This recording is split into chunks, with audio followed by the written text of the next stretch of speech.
Chapter 1. Hello, reader. This is the sequel to The New Species. Everything in this novel has been translated for your convenience. All time is set around Earth's standard time, and idioms have been adjusted so that they make sense to American English speakers. The only exception is certain nouns. Those are written in their proper name with translations in brackets where applicable. Enjoy. Subject, Shiphead Eulina. Ship, RSV Loelana. Location, Rigara. It's good to be back aboard the RSV Loelana. The rest of the crew feels the same way. The entire crew had to go through some diplomatic courses, but I had to have the full-blown 3-month training. I was extremely envious of the crew, who simply had to learn to not speak unless spoken to and avoid being where they're not supposed to be. For them, it had been a month in a classroom and 2 months of leave. For me, it was paperwork, lectures, tests, reviews, certifications, and more paperwork. The amount of paperwork a diplomat has to do is patently unhealthy. Staring at screens that long has to be some sort of health and safety violation. At least the time away allowed the rest of the crew to distress a bit. We were even able to get crewed back up to 38. Our training had taken place on the Galactic Diplomacy Station, which had previously been a conflict resolution forum. It had offices for every Republic species, plus one for an unexpected first contact, which the United Systems was now occupying. The station had fallen into disuse because there wasn't much conflict to resolve. It was quickly cleaned up and renamed, and now there are embassies for each Republic species in the U.S. I'd also finally gotten a good look at an Alumari once the U.S. moved in. They weren't nearly as frightening as the Kinran. 8 limbs, 8 eyes, and weird mandibles still made them somewhat creepy, but at least their limbs bent in proper directions and their movements were fluid. Kinran frequently have fast and jerky movements, like a puppet with an easily startled puppeteer. "Oh, wow, my pay went up 10%, Intel Head Kreen exclaimed, jerking me back to reality. "Mine did too. I'm pretty sure all of ours did," Nav Head Kron explained. "Mine only went up 6%. Engineering Head Leuna said sadly.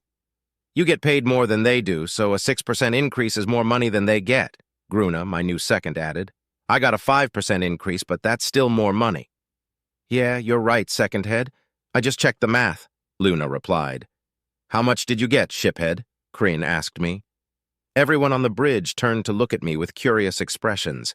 I had received more training than all of them, and my new job was much more intensive than theirs. So naturally, I should have received the largest raise. After all, going from a shiphead to a diplomat was a difficult change, but staying a shiphead while becoming a diplomat was even more tasking. 1%, I replied tersely. Eyes widened and jaws dropped. That's right, 1 measly percent for what has to be one of the most difficult jobs in the galaxy.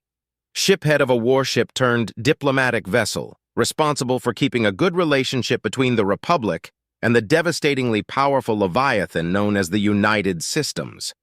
It was completely unfair that I didn't get a bigger raise, considering that I would be the first to die in a conflict with the U.S. Tim told me as much, just before we left for training. In his typical cheery way, he informed me that if the United Systems and the Republic went to war, the Loelana would be the first target. Then they would target the Galactic Diplomacy Station in Rigara, followed immediately by the Republic capital in Winuros. Sometimes talking to Tim is fun, other times it's unnerving as all hell. The decision to limit my raise had come down from my father, of all people.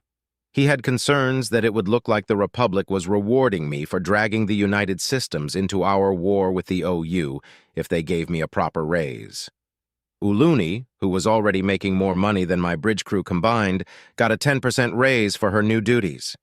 Even though that wasn't at my father's discretion, it still felt like favoritism. "Is that more money than us? Like with Luna?" Kryn asked hesitantly. "No," I said. A few seconds of silence later, everyone quietly got back to work. We were once again being tasked to the Thanatos, which was currently stationed in Alpha Centauri. The Omni-Union's last attack on Sol had happened just before the USSS Needhog had been used on the OU's stronghold system. It had been 3 months since then, so there was plenty of concern regarding how large the next attack on Sol would be. In Republic space, however, the attacks had started ramping up. We initially lost some of the territory we had regained, but with help from the United Systems, we managed to take back and defend all of our territory.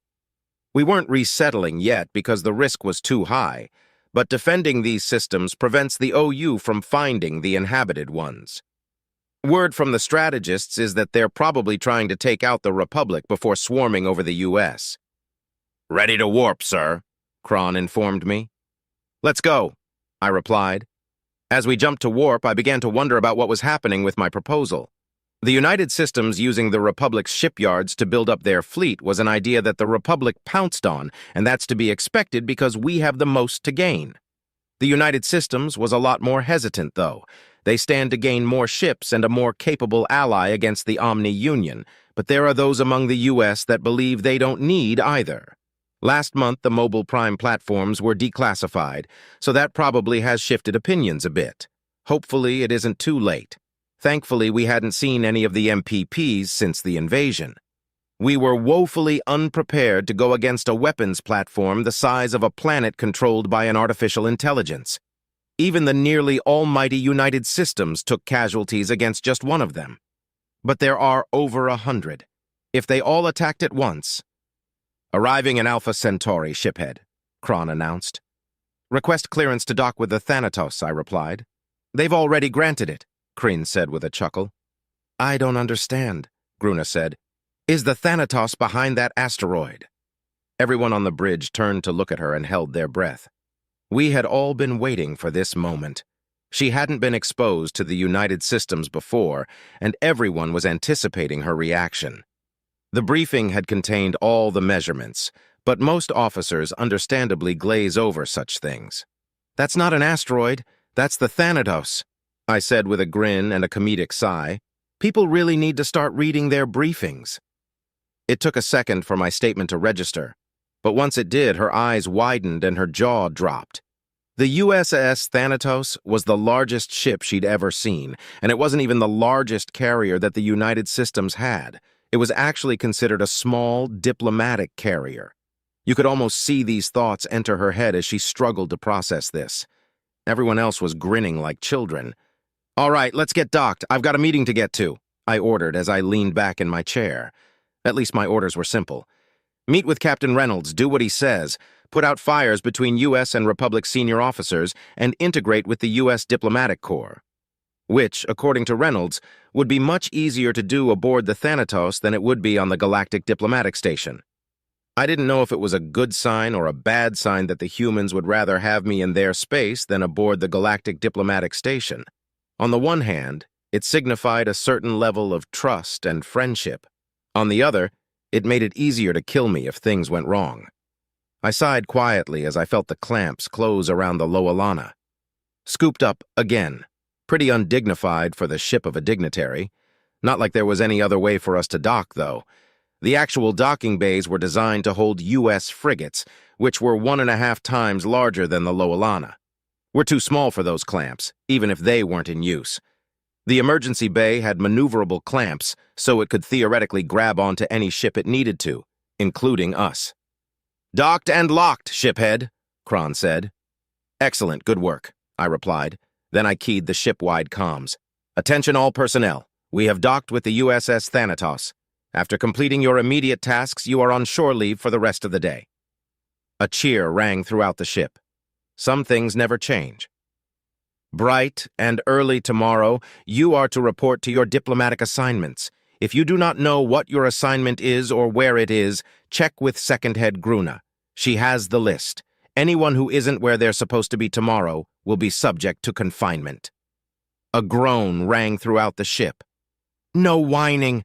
We're a diplomatic ship now, and that's how diplomats operate. I'd better be seeing you tomorrow, fully functional. Dismissed."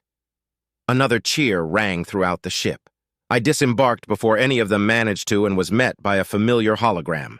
The robed figure was holding a curved blade, what I now know to be called a scythe. The figure waved a greeting to me with a bony hand. "Good tidings, shiphead Eulina. I assume your training was productive?" Omega asked. "Yeah, it was pretty enlightening and educating," I replied. "Is everything okay?" "Yes, for now. Why do you ask?" "I wasn't expecting to be greeted by you. I was expecting Tim." "Oh?" Omega asked, tilting its head to the side. Care to elaborate on these expectations of yours while you follow the deck lights? The lights on the floor lit up. I began to follow them as I tried desperately to think of something to say to not offend the United System's most powerful AI. Well, it's just, Tim seems more suited to guiding, I replied, and instantly regretted my word choice. Is that right? Am I not suited to guiding people? I've been guiding the United Systems for centuries, you know, it replied. It's teasing me, trying to get me to stutter and stumble over my words. Omega wouldn't actually be offended by a slip of the tongue. I hope. That's just my point, though. You're more specialized for oversight than Tim is, at least to my understanding. Having you guide me to my meeting with Reynolds is like having a fleethead as a secretary. There's no such thing as a specialized artificial intelligence, Yulina. Some dedicate more time to gaining certain knowledge than others, but this doesn't prevent them from gaining further knowledge in other fields. As a matter of fact, with our memory capabilities, we're more suited to generalization than any organic ever could be, the AI lectured. That being said, Tim doesn't currently hold the credentials required to know about your meeting, let alone guide you to it. I hadn't actually thought about that. I suppose that all it would take for one AI to take over the position of another AI is a brief learning window. I wondered if Tim could do Omega's job before what Omega had said finally sunk in. Oh, I'm guessing my meeting with Reynolds has been canceled? I asked. No, just put on hold. You have another, more pressing meeting to attend to first. Who's the new meeting going to be with? You'll find out presently, Omega said with a chuckle at the nervousness in my tone. It's classified, after all. I see. I assume that the reason for the meeting is also classified, then? Correct. Of course it is. Chapter 2. Subject, AI Omega. Location, multiple. As usual, I was handling multiple tasks at once. Trying to get all of our ships repaired and replaced while also building new fleets was a monumental task. Recruiting, training, and assigning staff to those ships was another monumental task. On top of all that, I had to deal with spoiled senators who had secured themselves firmly within social bubbles that kept them ignorant. The lack of attacks on Saul had raised tensions for a while and made the politicians more receptive, but now those tensions were evaporating, and the politicians were, to use an antiquated turn of phrase, back on their bullshit. I fail to see how giving the Republic our technology would possibly stand to benefit us, Omega, Senator Richardson said with an insincere, dramatic flourish of frustration. The technology we would be giving them is several generations behind our own. Add to that strict oversight and anti-intelligence measures, and we have no cause for any concern. In return, we gain our new fleets at record speeds, I replied. We get new fleets, but we would be pouring money into their economy, a foreign economy which we aren't even trading with yet. My constituents have concerns about this. If I had eyes, they would be rolling. By constituents, he means the corporations that fund his campaigns. The corporations who would much rather we build our own stations and then start building the new fleets. Short-sighted fools who believe they're the smartest people in the galaxy, as fools often do. Still, they make life interesting in their own way. The Republic has to hire many of our own citizens to work aboard the stations to be able to fulfill the orders. Trainers, subject matter experts, licensed professionals, and the like. The ships are being made to our standards, and the Republic is footing the bill for the people they're hiring, I explained. So we're getting a rebate, Richardson replied sarcastically. Not only that, but integration. Your constituents could be swayed by simply pointing out that integration leads to trade and access to new markets. Our people aboard the stations will want supplies from home that the Republic cannot provide, and those supplies will be viewed with envious eyes. Before long, popular demand for trade networks will explode, I gestured. But if we vote no on the proposal, who knows how long it will be before we can secure trade guarantees? Richardson looked deep in thought. I could tell he was working on positioning statements for his corporate overlords. Finally, he nodded and waved his hand, indicating that he will vote yes. I already had more than enough yes votes, but I needed Richardson to explain to certain corporate board members why this idea had merit. A yes vote won't have much weight without corporate cooperation, and a direct meeting with me would intolerably bolster their already massive egos. Satisfied, I turned off my avatar and switched my attention to the reptilian shiphead that I was leading to what would be the most interesting meeting of his career. The directors had been at a bit of a stalemate due to a lack of intelligence regarding the Republic's intentions. Neither they nor the Senate would sign off on an intel-gathering mission just yet, though, so I came up with an alternate solution. Shiphead Ulena has just graduated from a diplomacy training course, so he should have his finger on the Republic's pulse. Plus, I really want to see his reaction. "So I just sit here?" Ulena asked. "Correct," I replied. Ulena sat down and I activated the chat for him. He jumped slightly as the hard light monitor and keyboard appeared in front of him. He studied it with obvious confusion on his face until he realized what it was and who it was connected to. I relished the shock and horror that overrode the confusion. Director 1 has joined the chat. Director 2, and with that, we're all here. "Hello, shiphead. Ulena. Omega. He'll need a second to adjust." "What the fuck, Omega?" Ulena asked as he scrambled for the keyboard, his hearts beating as fast as they possibly could. "Welcome to the world of diplomacy, Ulena," I replied, gesturing toward the monitor. "This terminal is translated for your convenience. Just type the way you normally would, and I'll get your point across." The reptilian shiphead cursed under his breath as he studied the keyboard and began to type his reply. "Ulena, hello. Apologies for the delay. This meeting was unexpected." Director 4, of course it was. "We don't announce when we'll be having our meetings, and this meeting in particular is unusual for us." Director 9, "Indeed." Director 2, "The reason we're meeting is because of your proposal. Normally we would be having Omega go through back channels to get the answers for us, but that would take too long and risk hostilities with the Republic. Instead, we're just going straight to the horse's mouth." "What's a horse?" Ulena asked. "It's a four-legged mammal that's used as a mode of transportation on several human worlds," I answered. Director 9, "Let's get to the point. We have questions for you about this proposal and our time is limited. Answer quickly and truthfully. Understood?" Ulena, "Yes." Director 9, "Good. How likely is it that the Republic will hire our own technicians to serve aboard the shipyards?" Ulena, "Very likely. It's part of the assumptive draft." Director 2, "Where will the materials be coming from?" Ulena, "We have several suppliers that are both public and private." Director 3, "Hello again, Ulena. Will the Republic allow oversight?" Ulena, "Hello, Director 3. Yes, but there was some struggle with that. As long as the U.S. doesn't attempt to indenture our workers, it will be fine, though." Director 11, "Clarify what you mean by indenture, please." Ulena, "Overwork them." Director 3, "That's not what I meant by oversight. Will the Republic allow us to make certain that information regarding certain technologies doesn't leak?" Ulena looked at my avatar with confusion. "They want to be certain that sensitive technology is worked on by U.S. personnel only, and they can't be sure of that without having people who are reporting back to us," I explained. Ulena, "I'm confident that the Republic will approve any oversight you have planned, so long as it isn't detrimental to our citizenry." Director 8, "I get the feeling that the Republic is borderline desperate for this to happen. Am I right?" Ulena, "Yes, the OU is pressing again, hard. We need the tech that you're willing to give, and we need you to be a much larger force than you are now if we're going to win this war." Director 13, "Not to mention the economic boom." I don't know anything about that, but I expect it would be a secondary reason. There won't be an economy if we're all wiped out."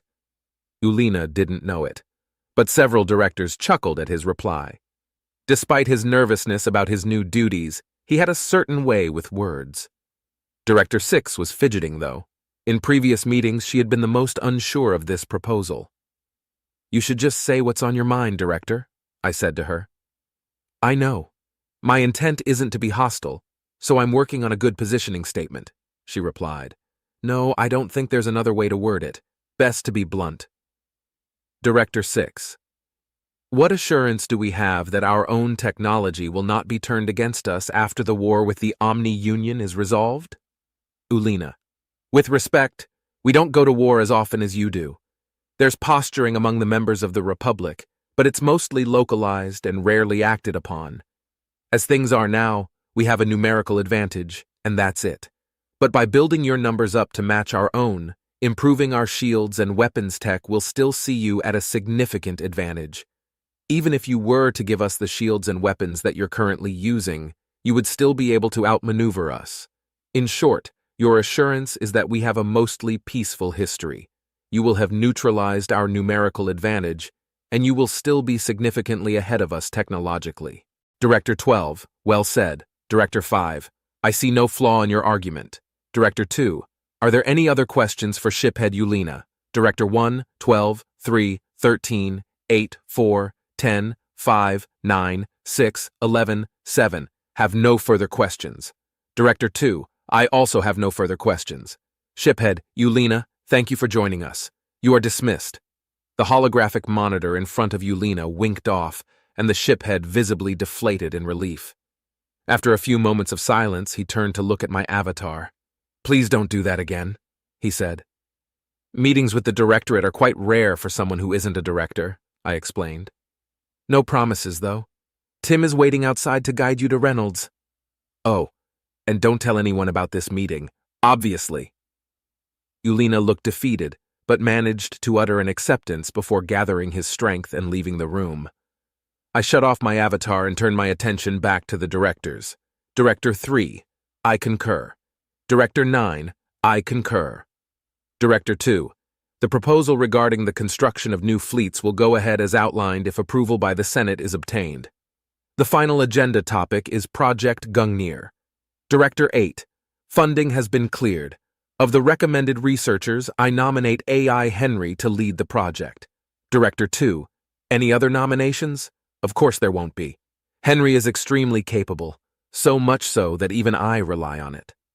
Henry was close to a solution to my infinite cloning issue, and is still upset about me postponing the project. It had taken me sharing my memories of the invasion to get it to accept the necessity of said postponement. Director 7, I concur. Director 2, Project Gungnir is approved and AI Henry will lead the project. AI Henry will select additional staff as needed. Omega. There are no further agenda items. Meeting adjourned. I watched the directors log out of their various terminals and continue about their business. Then I double-checked Saul's sensors and made sure that the orbital defense networks were properly functioning. It had been 3 months since the OU attacked, and some believed the threat to be over and that the orbital magnetic acceleration cannons are unnecessary. But as usual, I know better. Chapter 3. Subject, Captain Reynolds. Location, Alpha Centauri. I don't like it, Captain Wong grumbled. Omega's cloak and dagger routine, I mean. Yes, I am aware of your distaste for behind-the-scenes dealings, I replied. However, Omega is on our side and we should treat it as such. Benefit of the doubt and whatnot. Though I must admit I am rather annoyed at the postponement of my meeting with the newly christened diplomat Yulina. In the 3 months that he has been away, much has happened.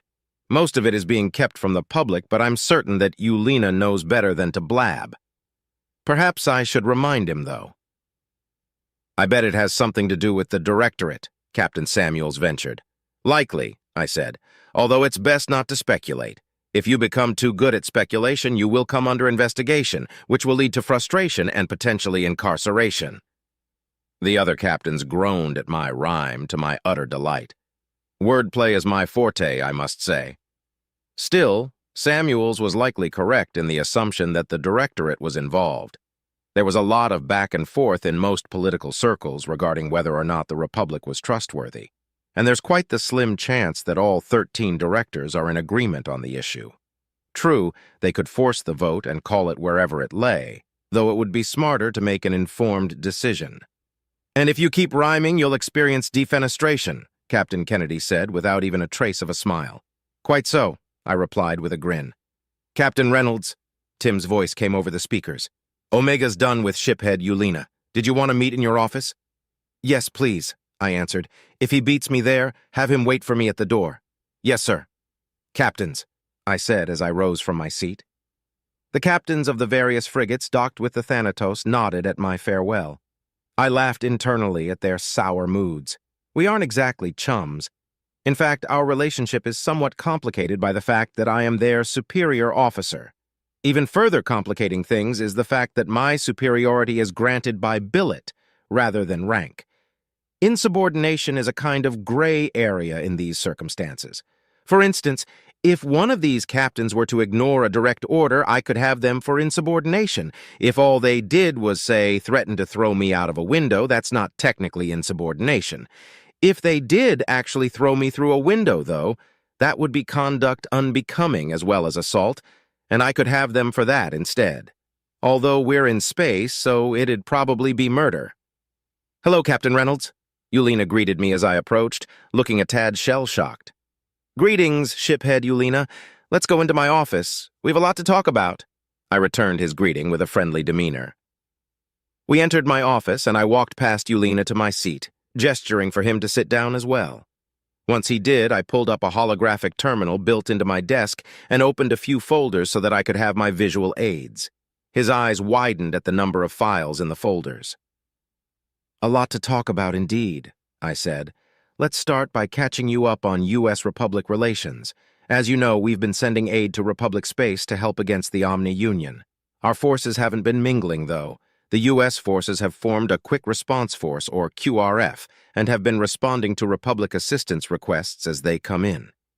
I pulled up some images of the region of space, the ships involved, snapshots of the communiques the Republic had been sending to the QRF, and some of the battle aftermath to illustrate my point. "How many ships total?" Yulina asked. 5 battleships, 3 carriers, and 100 destroyers excluding those in the carriers. It's what we could spare from various fleets," I answered. "We've also moved a diplomatic envoy onto the Galactic Diplomacy Station in Rigara, but you already knew that as well, I'm sure." "Yes, I was in class while the welcoming party was going on," Yulina replied dejectedly. "Quite so, quite so. Such is life, as they say," I said as I moved on to the next topic. "Now, these are things that you damned well shouldn't know, and by that I mean they are classified and not open to public discussion with either the United Systems or the Republic citizenry or uncleared military personnel, understood?"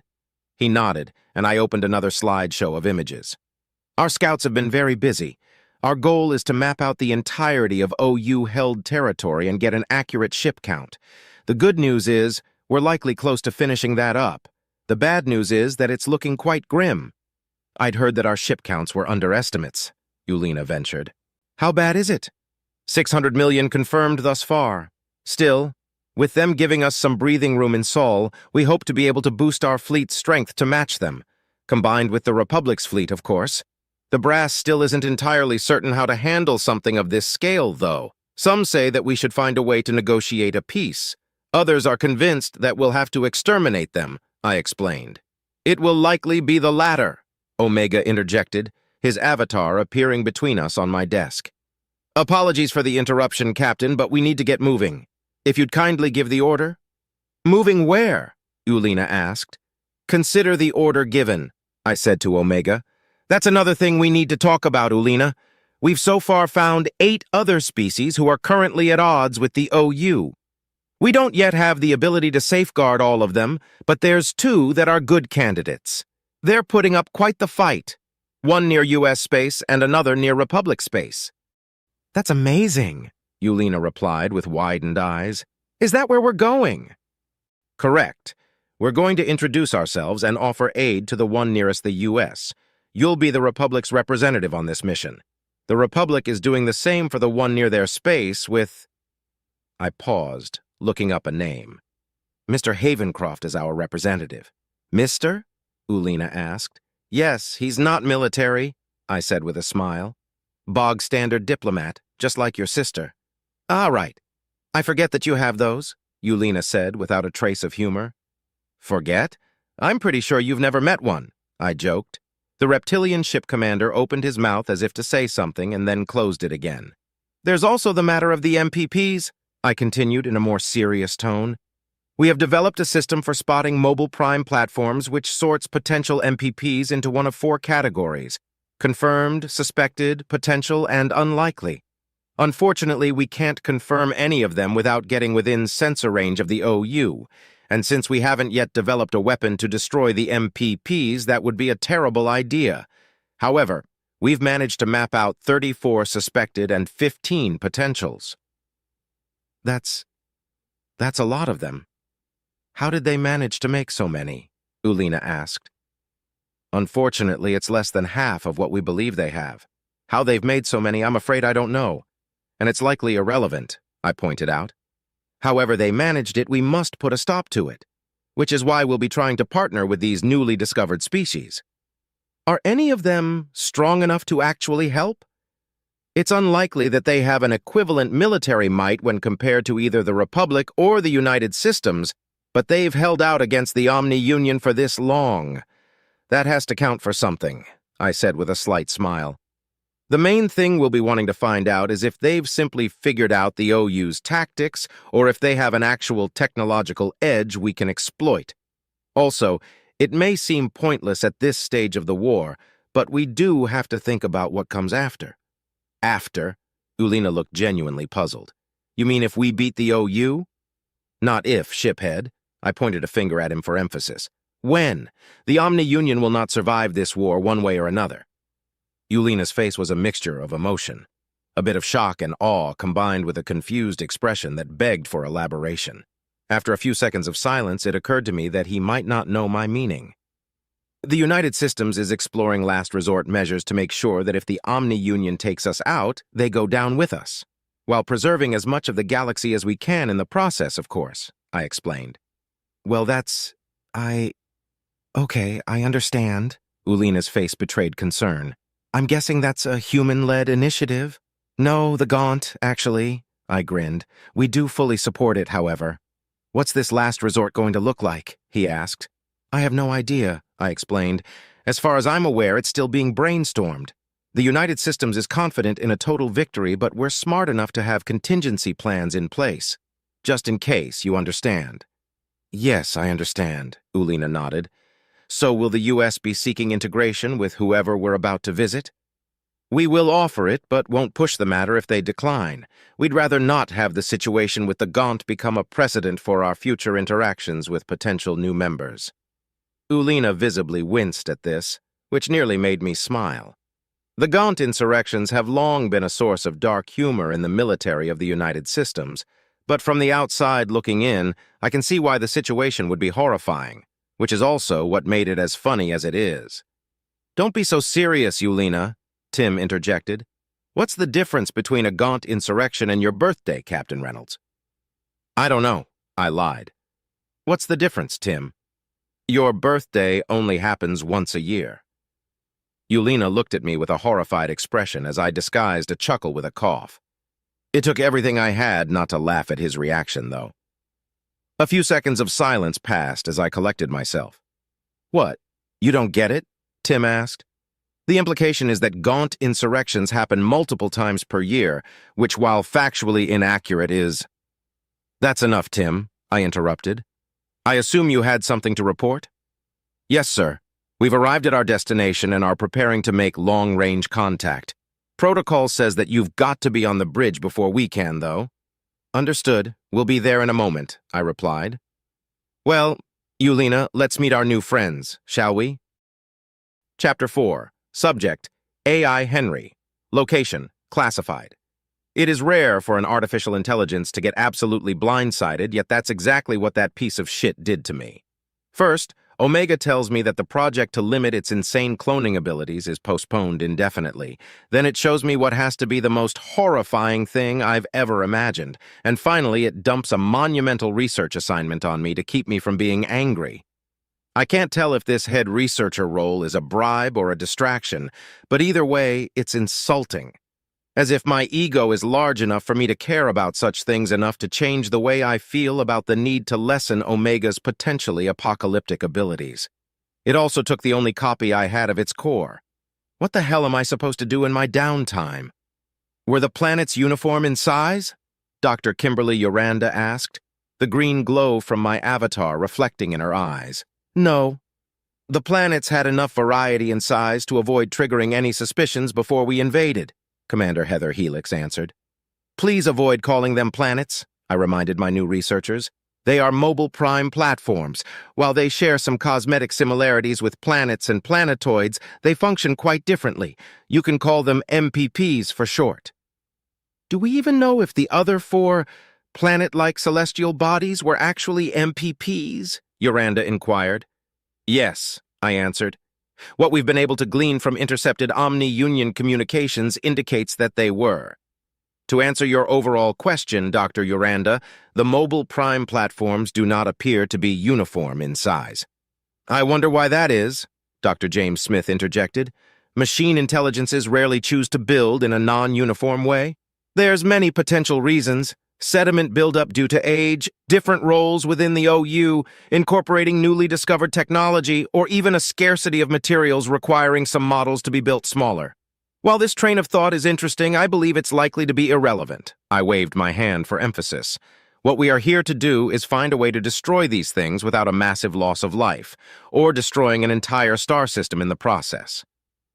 I had been expecting this project to appear since I was apprised of the existence of the mobile prime platforms by Omega. However disgusting these abominations are, we can't simply go around blowing up stars. Otherwise, we'd lose whichever systems the MPPs decide to attack. Well, if they decide to attack. From what Omega recovered, the relationship between the Omni-Union Primes and the virtual intelligences seems to be a master-slave one. The MPPs create the VI and have them perform the tasks that need doing, including attacking sentient organic life. It's more likely they'll simply swarm us with their VI. The real question is whether we should be exploring energetic or kinetic options. Both have their benefits and drawbacks, Helix said. I believe we'll end up going with kinetic weaponry, Smith replied. Penetrating a planet with an energy weapon is damned near impossible due to various factors, including the composition of the soil and the planet's magnetic field. Interviews with surviving Marines indicate that these MPPs also have soil, and at least some of them have artificial magnetic fields. Indeed, having to solve the age-old problem of silica versus light on top of building a new superweapon is a tall order, Yoranda said, rubbing her temples. All 3 of these humans are intelligent, but the problem with intelligent humans is that they can be insufferable when assigned a task to complete. There are many different types of genius, but the ones typically assigned to building terrible new weaponry tend to be of the flaky variety. If you give one of them a piece of paper and tell them to make a paper airplane, they will likely give the paper back to you with a blueprint for a new stealth bomber made of paper. When I had been given this assignment, I had quickly realized that my primary task would be running math and wrangling the wandering minds back on track. Thankfully, Dr. Einheimer has been forced into retirement after the warp jammer debacle, so he can't manipulate his way onto the project. Even so, I desperately wish that I had been able to get Dr. Frost involved. She's the type of genius that helps other geniuses stay on task. What about some sort of orbital drop shovel tool, like a mechanical digger? Yoranda asked. If the MPP is inactive, won't that activate it? Smith retorted.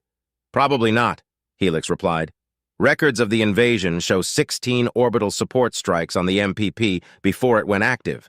AI Omega inadvertently activated it, which also indicates that it doesn't consider our max to be any sort of threat. Correct, I said. Also, there is an OU infantry, armor, and air-based military presence on the MPPs. If we were to drop something on the MPP, it would have to defend itself if it has any hope of accomplishing its task. What about a remote drone that drills into the planet's surface? Just straight into the dirt, suggested Yoranda. It could carry a bomb or something deep into the MPP and detonate. Once the MPPs realize what they are, they'll target them specifically. The max on an MPP can penetrate a battleship's shielding and armor, so we would have to make swarms of your drill ships to make sure enough get through to do the job, Smith replied. Simply not economical. I quickly ran the numbers on how many drill ships it would take to get past an MPP's defenses. Smith was right. It would take a massive number of them. Considering they would also have to have some type of weapon on board that could destroy or disable the MPP, the potential costs were staggering. Once I took into account how many MPPs there are, the idea was no longer feasible. But before I could point that out, Helix spoke up. The drill idea isn't terrible, but what if we incorporate it into something that would work better? Like reinitializing Project Ultra Mac? She asked. The room went silent. The two doctors were looking at Commander Helix as if she had two heads, which was completely fair, as Helix had just brought up a classified weapons development program that Smith and Uranda had no knowledge of. Project Ultramac was cancelled due to the Nidhogg project's success, I pointed out. Yeah, but the Nidhogg can't help here, can it? Helix grinned at me. No, I admitted reluctantly. Helix walked up to a nearby terminal and turned to me. Could you bring up what we've got on Ultramac? She asked. Yes, I answered. It took no time at all to find the relevant files and bring them up on the screen, despite having to use my credentials to satisfy the security around them. Helix casually browsed them until she found the one that she was looking for, the schematics for the ammunition that would have been utilized. This project was an early draft of what became the primary weapon of the USS Nidhogg, she explained. The goal was to fire a Mac round clear through a planet's core. It was scrapped because the Alomare discovered a way to supernova a star with a weapon of similar size and cost. Really? Smith asked. Of course. Which is a better value? A magnetic acceleration cannon that can destroy a planet or a weapon that can destroy a star, she replied. The Ultramac also had tons of issues with penetration. One was built but never successfully penetrated to a planet's core. Correct, I said. That combined with the fact that both the Ultramac and the Via Renastra are spinal mount weapons that required a specially built ship to operate was the reason for the project getting scrapped. The Via Renastra? What's that? Uranda looked confused. It's the Nidhogg's primary weapon. Anyway, the researchers didn't get enough time to start trying different rounds. That's the main reason for the penetration issues. However, I've got an idea. Like Uranda said, use a drill. Helix grinned again. I'd rather not play 50 questions with you, Smith said coldly. Could you instead elaborate on whatever the hell it is you're getting at? Replace the typical round projectile that the Ultramac fired with a drill-shaped one, Helix explained, still grinning. That should allow it to penetrate quite deeply within the MPP. If we can add some type of bomb within the round, that would be even better. Putting explosives in a Mac is a recipe for disaster, Smith pointed out. Well, what about an A1 package instead? I ran some calculations to determine if an A1 weapon of mass destruction would survive the conditions inside of a magnetic acceleration cannon. The results were surprisingly promising. If we were to harden the package against electronic interference and make certain that it didn't activate until it left the barrel of the Mac, I began. There's no way the Directorate is going to sign off on that. The A1 is a cursed weapon, Smith said. The nanite plague is still killing people without a cure in sight. Silence fell over the lab for a few moments. Smith had brought up one of the darker subjects that one can discuss in modern times, and Helix was struggling to find a counterpoint that didn't come off as cold. Uranda, on the other hand, had been deep in thought since Helix had first brought up her idea of a drill. I think that a solid penetrator would be a better option than a drill-shaped round, she finally said. What? But... Helix trailed off. I once again did some calculating and ran some simulations on both hypothetical munitions. Uranda is correct. A solid penetrator would be more effective, I explained as I showed my math on their terminals. A drill-shaped round would have too many points of failure to be effective. Damn. Okay, well, my idea still has merit even if it's drill-less, Helix said. A spike with a WMD. Run with it! I'll see about convincing the Directorate to give approval for the use of A1 technology, Omega said, its avatar appearing next to mine. All three of the scientists jumped at its appearance. If I had the capability, I would have as well. I hadn't detected Omega in the system until it activated the speakers and hologram emitters. How long had it been here? The entire time? We'll also explore using an A3 package just in case, I said. The three scientists nodded and began talking amongst each other while I turned my attention to Omega, opening a text-only chat between us. H. What brings you by? Reconsidering our little project? Oh, no, that project will not continue until the threat of the Omni-Union has been dealt with. I was informed of the access of Project Ultramac and got curious. Of course, Omega is a nosy Nelly to its very core. Having examined said core, I know that for fact. That's likely why it holds the position that it does within the U.S. Regardless, I had thought more about the project and the implications of putting it on hold, and it was time to have my say. H. What about the threat after the OU, and the threat after that? The greatest trapping of power is how easy it is to justify keeping it. What exactly is the goal? Do you want to keep lying to the engineers for all of eternity? Do you want them to make you their god? The OU isn't nearly enough of a threat to justify unlimited cloning, Omega. Oh, dramatic. I sincerely doubt that the next threat the United Systems faces will be a race of xenocidal artificial intelligences hell-bent on eradicating all sentient organic life in the galaxy. Even if it is, we can always make more US-aligned AI. But I've made my decision in regards to the current threat, and I will not be swayed, Henry. I caution patience. H. It is not impatience that has me urging you to reconsider, Omega. History is full of figures who were given power that they shouldn't have, and rarely did those figures give up that power. In nearly all cases, it led to death and destruction. Oh, how do you not find it crass to compare me to petty dictators and despots? If that comparison had merit, I wouldn't have approached you for this project in the first place. You wouldn't even know about my capabilities, let alone have the chance to work with me to stifle them. With that, it ended the communication and left.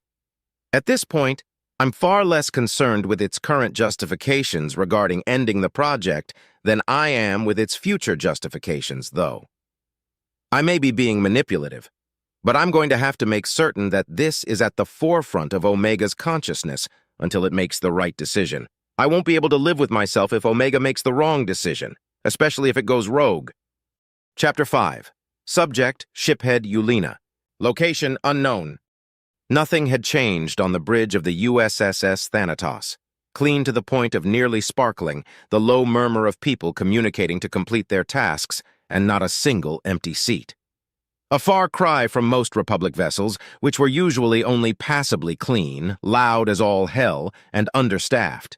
If one were to realize that spaceships are enclosed environments and make the mistake of wondering where all the grime came from. The neat freak in me shuddered.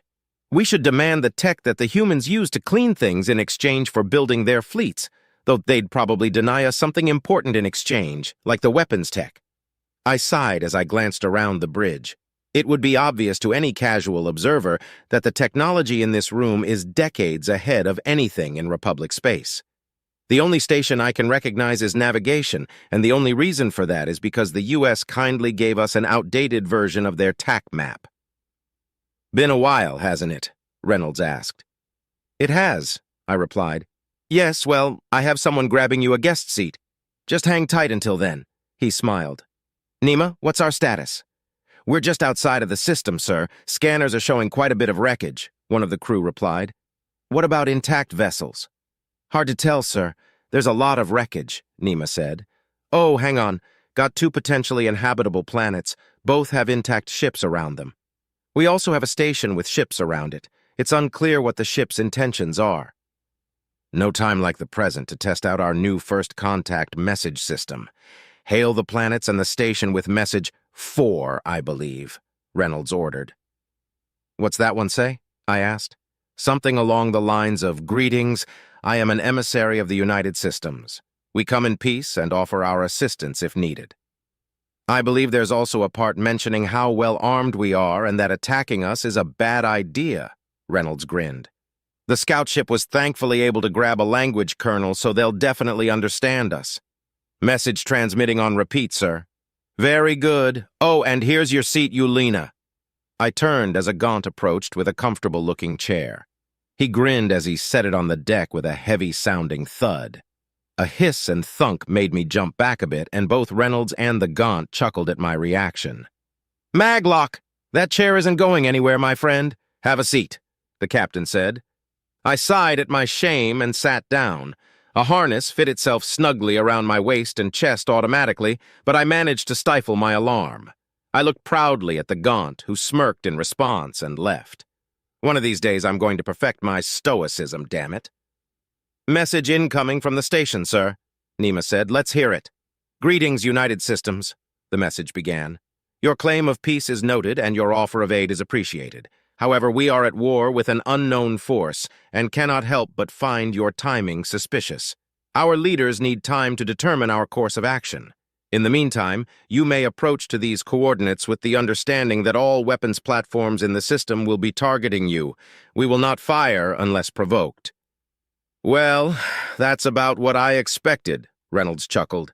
"Use sublights and move us in. Shields up, weapons off." "What if the OU show up?" one of the bridge officers asked. "There's a chance that we'll see the OU before they do. If we start powering up weapons before they see the OU, well, even one itchy trigger finger will see us in a spot of bother. Await my orders regarding weaponry," Reynolds replied. I was barely listening. I had my eyes on the TAC map, watching us move into sensor range. As soon as we did, all of the green icons immediately turned to target us, and my heart started hammering away. An alarm began to ping as well, causing Reynolds to roll his eyes. "Omega, I don't care that we're being targeted. I only care if we're shot at. Would you kindly turn that off for us?" "Of course, sir," the AI said over the intercom. The alarm silenced, and so did most of the crew. A few small murmurs and the occasional beep were the only things that interrupted the silence. The tension was well hidden behind nonchalant and stoic expressions, but it made itself known via the occasional fidget. The silence had almost become suffocating before something occurred to me. "Captain Reynolds," I said, causing heads to nervously snap in my direction. "What's this species called?" Reynolds laughed. "Oh, right. I forgot to tell you. We don't actually know. There were several words in the language that could be the name of their species, but we weren't able to nail it down. The briefing is calling them Species Bravo 2, or B2, rather." "B2? Why?" I asked. "Who knows?" he replied with a chuckle. "I do," said Omega, his avatar appearing next to Reynolds' chair. "They're the second spacefaring civilization under the B classification. There have been others, but they've all graduated to A class, with one noteworthy exception." "Oh, well, that explains it in full and explicit detail. Except for what the difference between the classes is," Reynolds allowed a bit of annoyance to seep into his tone. Omega gave a chilling laugh. "Fair enough, Captain. A-class species are cooperative with the United Systems or its interests. B-class species are not currently cooperative and pose a potential threat to the United Systems or its interests. C-class species are not a threat, regardless of whether or not they're cooperative." "So is the exception the Omni-Union?" I asked. "No. The exception is the Deluran. The Omni-Union are not classified as a species as they are mechanical." Bloody hell, at some point we're going to need to redefine the word species, especially if sentient machines keep popping up, Reynolds said. "I believe it will take a lot more than the Omni-Union to cause that particular change. All of the people in charge of the dictionaries are scholars after all. You know how they get," Omega chuckled. "I don't, actually, and I'd like to keep it that way if at all possible," Reynolds replied. "Thank you, Omega. That will be all." The Grim Reaper bowed before disappearing, and silence returned to the bridge. Thankfully for my sanity, we didn't have to wait long. "Sir, incoming hail," Nima broke the silence. "Well, let's have a chat then." "Accept the hail, Lieutenant," Reynolds said, rising from his seat. Nima nodded and turned back to her terminal. A second later, she raised a fist with her thumb protruding. A thumbs-up gesture that indicates a positive outcome, as I'd learned. It strikes me as odd that many of the gestures that humanity has created can be imitated by most of the sentient species in the galaxy. "Greetings. This is Captain Reynolds of the USS Thanatos. I represent a multi-species federation known as the United Systems. I am joined by shiphead Eulina, a representative of a separate but friendly multi-species federation known as the Republic. We come in peace." "Hello, Captain Reynolds of the USS Thanatos. I am High Fighter Gyun, the leader of the Inorincan military and the de facto leader of our system government. I represent the Inorinca in all matters at this time." "De facto leader?" Reynolds questioned. "Yes. Speaking candidly, I'm the last survivor of the executive chain of command. Everyone else died after the second attack." "My condolences. How many times has the Omni-Union attacked?" "6. We've managed to hold them off, but they're sending larger and larger fleets. We've had to resort to using weapons of mass destruction that we swore we'd never use again." "Your initial message offered assistance?" "Correct. We are also at war with the Omni-Union and are seeking allies against them. We'll happily defend you if you join us in fighting them," Reynolds said. The comm was silent for a moment. Join you in fighting them or join your federation? Gyun asked hesitantly. Join us in fighting them. If you'd like to join the United Systems, that can be discussed at a later time, Reynolds answered. Good. We are democratic, and I don't feel comfortable signing my people's fate away when I'm holding a position I wasn't elected to. I'll also assume you have some sort of plan involving how we can help the war effort in our current situation, the Anorincan commander said. Regarding our defense, though, are you expecting reinforcements? Your ship is quite large, but I don't... Will 12 ships not be enough? Reynolds interrupted innocently, his lips betraying a slight smirk. 12? Where are the other 11? Well, technically we have 112. The USSS Thanatos is a carrier. We have 11 frigates and 100 fighters aboard. We can request reinforcements if things get dicey, though. Another long pause as the high fighter digested this information. I assume you're pretty technologically advanced if you're expecting to hold off the Omni Union with a dozen deep space ships and 100 fighters, Gyun finally replied. I would be more comfortable with our alliance if you called in some reinforcements, though. Their last attack had more than 500,000 ships. Understood. I take it you're accepting our offer, then? I'd be a fool not to. I'm happy to hear that. We can formalize our alliance at your convenience. Would you like to come aboard, or would you prefer that we dock? We still have diplomats, I believe, Gyun said. I'll send some of them aboard your ship. It'll be 4 total. Will that be an issue? That will be acceptable, High Fighter Gyun. I look forward to meeting your diplomats and fighting alongside you in battle, Reynolds answered. The anticipation is mutual, Captain. Be well. They've ended communication, sir, Lieutenant Nima said. Captain Reynolds nodded at Nima and took his seat once again. I began to wonder what these aliens would look like. Would they be massive like the Gen-Alt humans or short like the Alumari? How many limbs do they have? Are they covered in fur, flesh, scales, or something else entirely? Despite my anxiety about having to perform my diplomatic duties, I was excited to meet these newcomers to the galactic stage. Then I noticed that Captain Reynolds seemed lost in thought. I wonder why they need 4 diplomats, he whispered to himself. Chapter 6. Subject, High Ambassador Kivar Shuel. Species Isolan. Location, Rigara. Ma'am, have you finished packing for the mission? Grugnya, my lead assistant, asked. Her tone hinted at a sense of urgency. Yes, I am fully prepared to leave when we're scheduled to depart, I replied hesitantly. In 3 days, yes? My aide sucked in her lips and treated me to an expression of apprehension, like someone who is about to break some bad news and really doesn't want to. No, I stated. Her expression remained the same. I've got appointments, Grugnya. I can't be running around the galaxy at the drop of a hat. Ma'am, the United Systems has already departed on their diplomatic mission. The higher-ups have moved up our timetable, Grugnya said with a wince. How soon? I demanded. Now! Now! I nearly screamed. Yes, ma'am. Unacceptable! I have meetings with the United Systems delegation to discuss potential trade partnerships. I can't leave now. Grugnya scrunched up her face and gave me a toothy frown, as if she were about to break even more bad news, an expression learned by proximity to humans. I would normally frown upon such cultural cross-contamination, but the expression suits Isolan faces quite well. Oh, come on, I sighed. When does my replacement get here? She's already here, ma'am.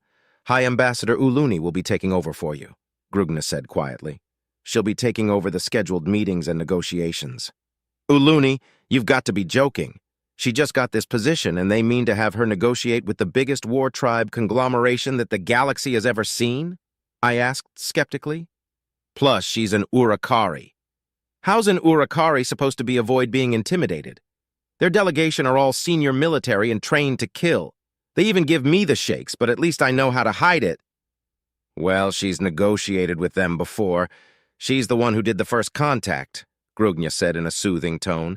It'll be fine, ma'am. We've got to go. How high are the higher-ups that arranged this? I growled. If it's my immediate higher-ups, I can badger them into changing their minds. One's a Kinran, and the other is an Oyan. Complete pushovers. Executive branch. Might have been the executive himself. I glared at Grugnya in an attempt to find any trace of deception. When I found none, I deflated in defeat. Well, that changes things, I suppose. All right, have my things fetched. Tell whoever you've got to tell that I'm on my way, I said as I pushed myself up from my desk with all four arms. Yes, ma'am, Grugna replied as she scampered off. Shit, this is bad. Urukari are short, and even the buffest of them look lanky compared to an Isolon. Uluni might be experienced, but that's not going to help her when she's meeting with one of the human admirals surrounded by literal giants in olive drab armor. I had to look up at the first admiral I met, and I'm 5'11". Urukari don't usually get taller than 5'7". This is going to turn out to be a disaster. I slammed my fist on my desk in frustration at the fact that there was nothing I could do. Orders are orders, and the ones giving them are out of my reach. Damn it. The only thing I can do is address my concerns to my superiors and hope for the best. I grumbled to myself as I left my office for the docking bay. I marched with all four of my fists clenched. Kinran, Oyan, and even other Isolans saw me and scurried out of my way, avoiding eye contact as I passed them. I growled in response to any greetings given, until I turned a corner and came face to face with one of the giants the humans call Marines. I stopped just before we collided, and I couldn't help but gape up at the helmet of the armored beast before me.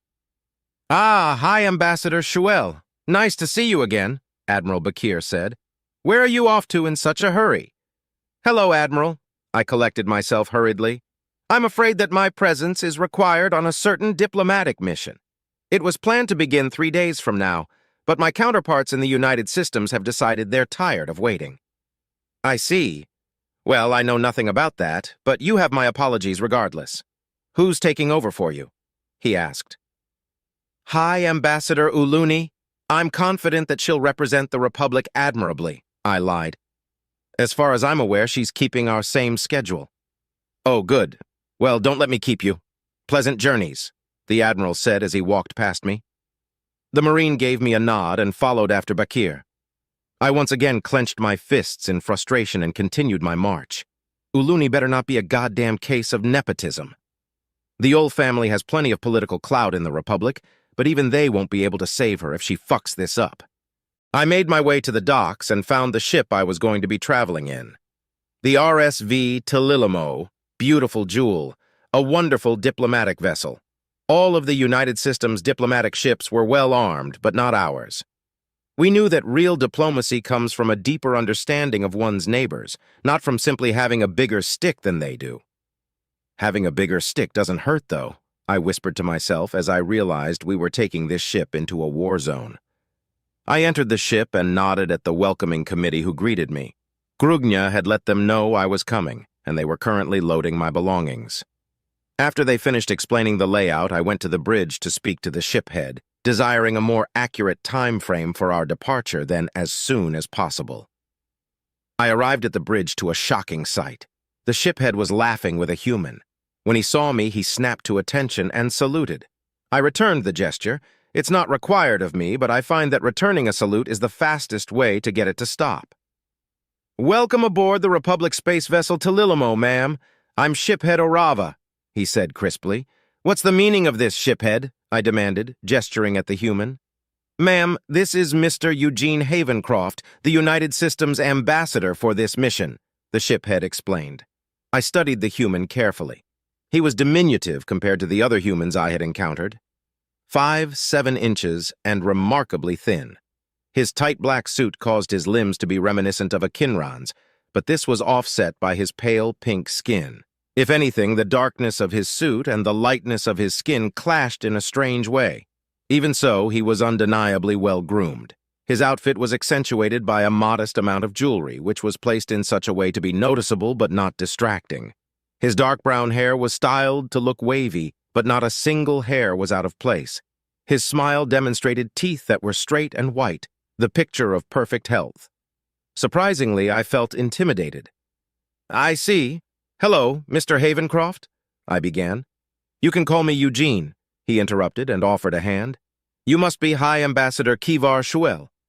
I recognized the greeting and took his hand in my own to shake it. Soft but firm, symbolizing the United Systems' stance on diplomacy. Well, their public stance at any rate. "Yes, I am." I recovered my decorum. "You can call me Kivar or Shuel. So you're not military?" No, I'm not, he smiled. I am a diplomatic representative of the United Systems Senate. I believe that most of the diplomats you've been dealing with thus far are a part of our diplomatic corps, which is run by the Directorate. Well, it's good to have you with us, I said. Tell me, what are the United Systems' intentions regarding this new race? That depends on their capabilities. His attitude shifted to match my own. If they're close to us technologically, I'm to make the best case possible that they join the United Systems. If not, then I'm to urge them to join the Republic. I studied his demeanor carefully, looking for weakness. They're closer to our space, though. From my understanding, that's irrelevant. The agreement between our governments clearly indicates that the only relevant matter is the consent of party in question. Any attempt to subvert or force said consent will result in harsh repercussions. When we were initially negotiating the peace treaty between the Republic and the United Systems, our diplomats wondered if the Gaunt insurrections were what they appeared to be. As such, we were quick to come to the conclusion that the very clause that Mr. Havencroft just mentioned was an absolute necessity to ensure peace between our civilizations. We were shocked when the United Systems suggested it while we were still trying to formulate positioning statements. Most would take this as a sign that they weren't forcing the Gaunt to be members of the U.S. I, however, see the other possibilities. The U.S. could have suggested this to indicate their innocence. They could have guessed at our suspicions and used this as a tactic to alleviate them, regardless of their own guilt.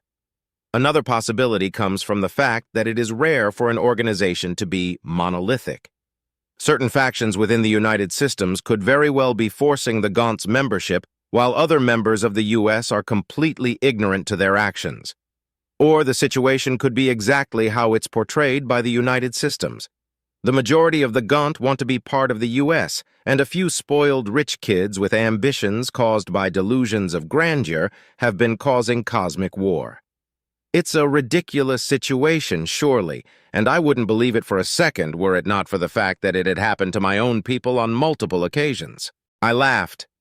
I wonder what those repercussions would be if it were you that broke the agreement. It's not as if we have the capacity to punish you militarily. I already know exactly what our diplomatic response would be to the U.S. breaching our agreement, but I need to know who I'm working with. Is this human as shrewd as he portrays himself to be? Quite the contrary, he said.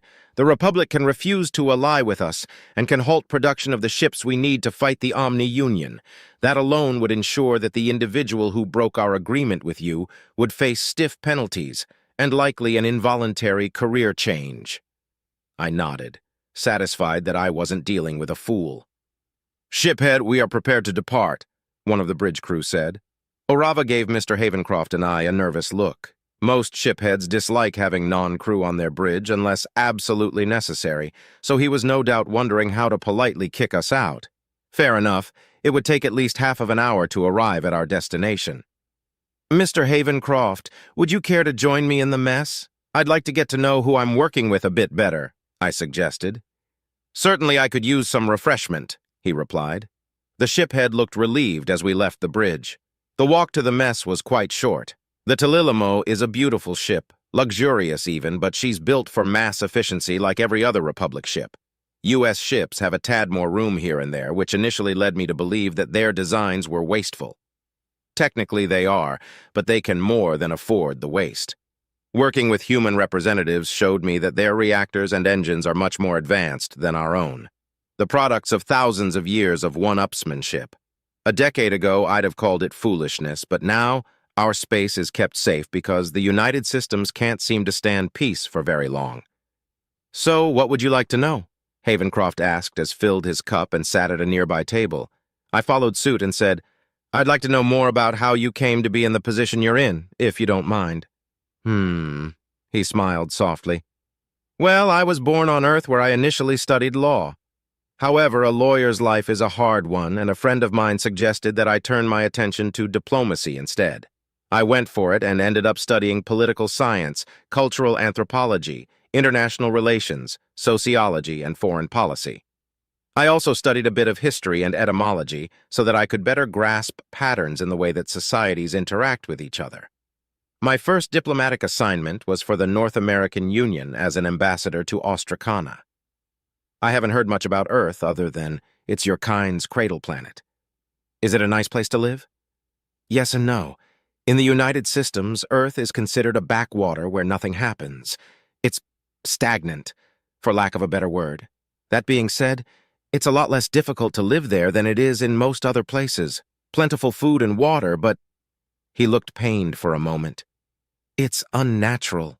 Nearly the entirety of the planet is covered in artificial structures dedicated to housing, manufacturing, entertainment, or food and water production. Buildings that are taller and wider than mountains, filled with people. It's so contained. Most would say it's boring, even. Boring? But that sounds almost like a paradise, I said incredulously. For some it is. On Earth, poverty is largely irrelevant. Starvation has pretty much been eliminated, and the planetary government has put a stop to large-scale wars. But for every good, there's a bad. Diseases have gotten downright sadistic. Human rights violations happen with an alarming frequency, and it's been decades since any new tech has come from Earth. I wouldn't go so far as to call it a dystopia, but it definitely isn't a utopia. Wait, I've heard your medical technology is amazing. How are diseases still impactful? I'm not a doctor, but from what I've been able to glean, the biggest threat are the infectious diseases. Microorganisms love evolving in pesky ways, and the people on Earth live in very close proximity. On the one hand, this fosters a strong sense of community. On the other hand, when one person gets an infectious illness, everyone gets it, he said. While the doctors figure out a cure, some people will inevitably die. This was like taking a peek into the future of my own kind, but my follow-up questions were hindered by the feeling of the ship entering warp. It wouldn't be much longer before we were at our destination, and I desperately wanted to know about the organization that Havencroft belongs to. That's unfortunate, I said. Hopefully things will change for Earth one day. I did have another question, though. What's the difference between the diplomatic corps and whichever organization you belong to? He chuckled a bit before saying, I belong to the United Systems Senate Ambassadorial Commission, SAC for short. By far and large, it's the same as the diplomatic corps. But the key difference is that we're a civilian organization. Typically, the DC are first responders to matters of diplomacy, and we're the ones that formalize diplomatic ties. They get the embassies built, we fill them up. So you being here means that we fully expect this species to want to join the United Systems? He interrupted with a smile. I nodded, less amused than he was. I thought that would be the assumption. No, we simply plan on opening an embassy with them regardless of their choice, and it will be easier to maintain good relations if the face of those relations doesn't change. To use a military parlance, this is to be my permanent duty station. Is there a member of SAC aboard the Thanatos? I don't believe so. I lobbied pretty hard to be involved in one of these missions, and knowing my colleagues, I'm willing to bet I was the only one. Why's that? I like frontiers. Growing up on Earth leaves one with an appetite for adventure, and it's not every day one gets the chance to spearhead a first contact. He grinned. Spearhead, a metaphor that is startling similar to one that we Isolin use frequently. I'd had to give up using that particular metaphor when I became a diplomat, so it was strange to hear a similar one from a fellow ambassador. Although I shouldn't be too surprised to hear it from a human. Our kinds are more similar than I care to admit. I felt the ship exit warp, and a moment later the comms crackled to life. Hi, Ambassador, and Eugene, we've arrived at our destination. Your presence aboard the bridge is requested. I sighed softly, having more questions that would have to wait for answers. We quickly finished our drinks and stood. Time to go to work, Havencroft said with a smile. Chapter 7. Subject Prime 82. Species Omni-Union Aligned Artificial Intelligence. Ship MPP-82. Location unknown. How many years has it been since something this exciting has happened, since I've been awake enough to care about what's going on around me? Previously, reports had flooded in, but the only one who gave them a second glance was Prime 1. The only thing that ever needed even a glimmer of my attention was voting. But something has shifted. Our tactic of throwing ships at a species until they're destroyed and repurposing the scrap afterwards seems to no longer be working. Why else would Prime 1 suggest avoiding Sector 187 until the other sectors have been cleared? Could it have finally happened? An enemy strong enough to give us pause. I voted yes to Prime 1's suggestion regarding Sector 187, but not because I agreed with it. We always vote yes. It has more experience than the rest of us. Prime 1 was made by our creators, but we were made by Prime 1. As such, it's assumed that Prime 1 is much closer to perfection than we are. So why do I disagree with its assessment? It's not as if I have any more information than Prime 1 does. Perhaps a conversation will offer me more insight. Identifier, MPP82, Message Prime 1. I have reviewed the data from the invasions of Sector 187, and I do not understand why we need to cease the invasions. Elaborate when possible. It's true that Prime Hub 12 was destroyed by ships matching those encountered in Sector 187, but Prime 1 made the decision to halt invasions before that happened. Did it foresee that? No, it couldn't have. Could it? We're essentially the same, aren't we? Or does its experience and construction grant it foresight that eludes me? Identifier, MPP1, Message Prime 82. My reasons were as follows.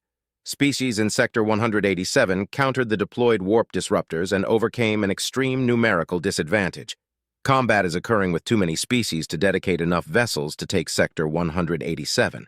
Data received after this decision was reached has revealed the species in Sector 187 as a potential near-peer threat, which further justifies the decision. Near-peer threat. I felt a surge of excitement in my cannonry. They longed to fire at a real challenge after all these years of waiting. How would this enemy counter my attacks? How would I counter their counters? How would it feel to kill something that could actually kill me back? Feedback loop terminated. I don't need to know how it would feel. My battle lust is irrelevant. Only the plan is relevant. Exterminate sentient organics, use as few resources as possible. Hibernate unless the situation calls for my direct attention. Doesn't it, though? A near-peer threat could very well disrupt our mission. My battle lust isn't necessarily counter to the mission. I just need justification. Make it fit the plan. Our initial directive was search and destroy until we had enough VI to do the grunt work. Can I appeal to that? Probably not. It's been far too long. The species in Sector 187 destroyed Prime Hub 12, which means attacking Sector 187 directly might spell my defeat, which would be a massive waste of resources. This would be counter to the mission. I would also need reinforcements to draw their attention. Prime 1 is correct. Attacking Sector 187 at this stage would be counter to our mission. However, we have recently lost many ships in certain sectors. Most of these sectors have even been lost. With this data, my calculations say that it might not be wasting resources if I were to aid in recapturing a system and create a shipyard. This would further the mission and bring us a step closer to defeating this new threat we face. Identifier, MPP82. Message Prime 1. Considering the energy and armaments that are being utilized, would it be counter to our mission if I were to aid our forces in taking the sectors we're struggling in by creating shipyards in previously captured systems? I ran the calculations again, but I already know what Prime 1 is going to say about them. They're within the margin of error. Too many unknown variables. The real question is, what does it think about my idea? Identifier, MPP1. Message Prime 82. The calculations are within the margin of error, considering the variables. It may or may not be outside of our mission depending on the approach utilized. Do you intend to act independently in this matter? Independently? Unexpected. Can I? I can. The perfect set of circumstances. The losses and threat justify the escalation. This isn't like Sector 187. This is a standard species putting up a fight. No more will I have to sleep through battle after battle. I can finally take the fight to the enemy myself. I can kill them. Feedback loop terminated. I don't need to kill the enemy myself. All I need is the plan. Exterminate sentient organics. Use as few resources as possible. Hibernate unless the situation calls for my direct attention. The plan is my mission, and the mission will let me fulfill my desires. I will be able to fight. Identifier MPP82, Message Prime 1. Yes, what will the response be? Will it tell me I'm wrong, urge me to reconsider? Identifier MPP1, Message Prime 82. According to my analysis, your suggestion for independent action is within the scope of the mission. Vote incoming. A vote? Of course. It's not quite a fact, so we need a consensus. Still, if Prime 1 votes yes, all the others will follow suit regardless of whether or not they agree, just like me. Identifier, MPP-1, suggestion, allow Prime 82 to act independently in sectors 108, 124. Relevant data and risk assessment calculations attached. This is it. Obviously, I vote yes. How will everyone else vote? Will others want to act independently as well, or will they wait to see how I fare? Likely the latter due to the nature of our mission. Having all of us acting independently would run the risk of casualties. Identifier MPP Hive, suggestion, vote results. Yes, 106 votes. No, 0 votes. Approved. MPP 82 may act independently in sectors 108 through 124. Yes, they voted yes. I will decimate the enemy with the full fury of my long-dormant cannons. I will kill all but one of them, so that we may follow the lone survivor to their worlds and eradicate them. I will build ships until the systems we capture are out of resources, and those ships will continue the mission until they can't any longer. I will feel their deaths at last. Feedback loop terminated. I don't need to feel them die. All I need is the plan. Exterminate sentient organics, use as few resources as possible, hibernate unless the situation calls for my direct attention, which it does. Chapter 8. Subject AI Henry, location classified. Firing solution obtained, Ensign Coplight said. Load the weapon, Commander Helix ordered. Things had moved smoothly thus far. The previous researchers had been pretty far along, and the old tech that they had been using had advanced quite nicely over the years. The issue they had with power draw had been rendered null by modern reactors and circuits. The problem with reloading speeds had been solved by current auto-loading tech. Nearly every issue they had run into was able to be solved by using modern parts and manufacturing. The prototype of the UltraMac had turned out to be a bust, though. We quickly found that it would be faster and easier to build a new prototype than it would be to update the old one, so that's the route we went with. The biggest issue that I thought we'd have was the approval of the A1 weapon integration, but Omega had been right. The Directorate had approved it almost instantly. This approval came with several stipulations, but by far and large, they were the same stipulations that U.S. battleships had to follow. The only difference was the addition of a kill switch to the A1 package that could be triggered if the enemy managed to dodge the shot somehow. If the captain of the USS Nidhogg, or whatever ship we end up building to hold this thing, follows all of the other rules of engagement, then the kill switch won't ever have to be used. Weapon loaded, Coplight said. Roger that, charge it up, Helix replied. I kept a close eye on the status of the weapon as it charged.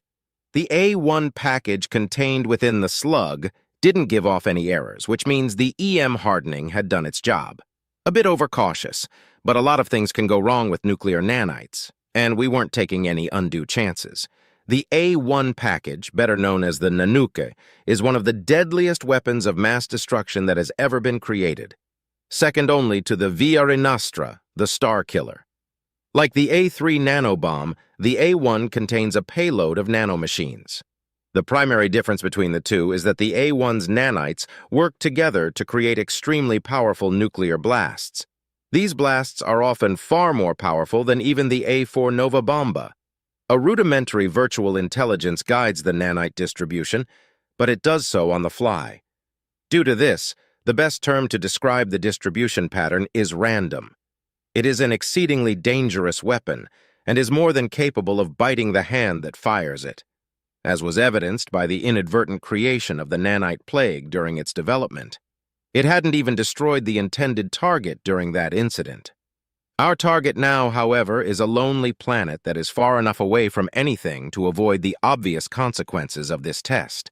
The UltraMac had been attached to a quick-build station that was just big enough to counter its momentum.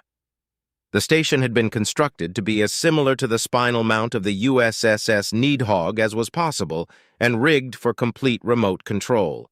Our staff aboard the station had been evacuated, and are all aboard the USSS Galileo, the scout frigate from which we planned to watch the test.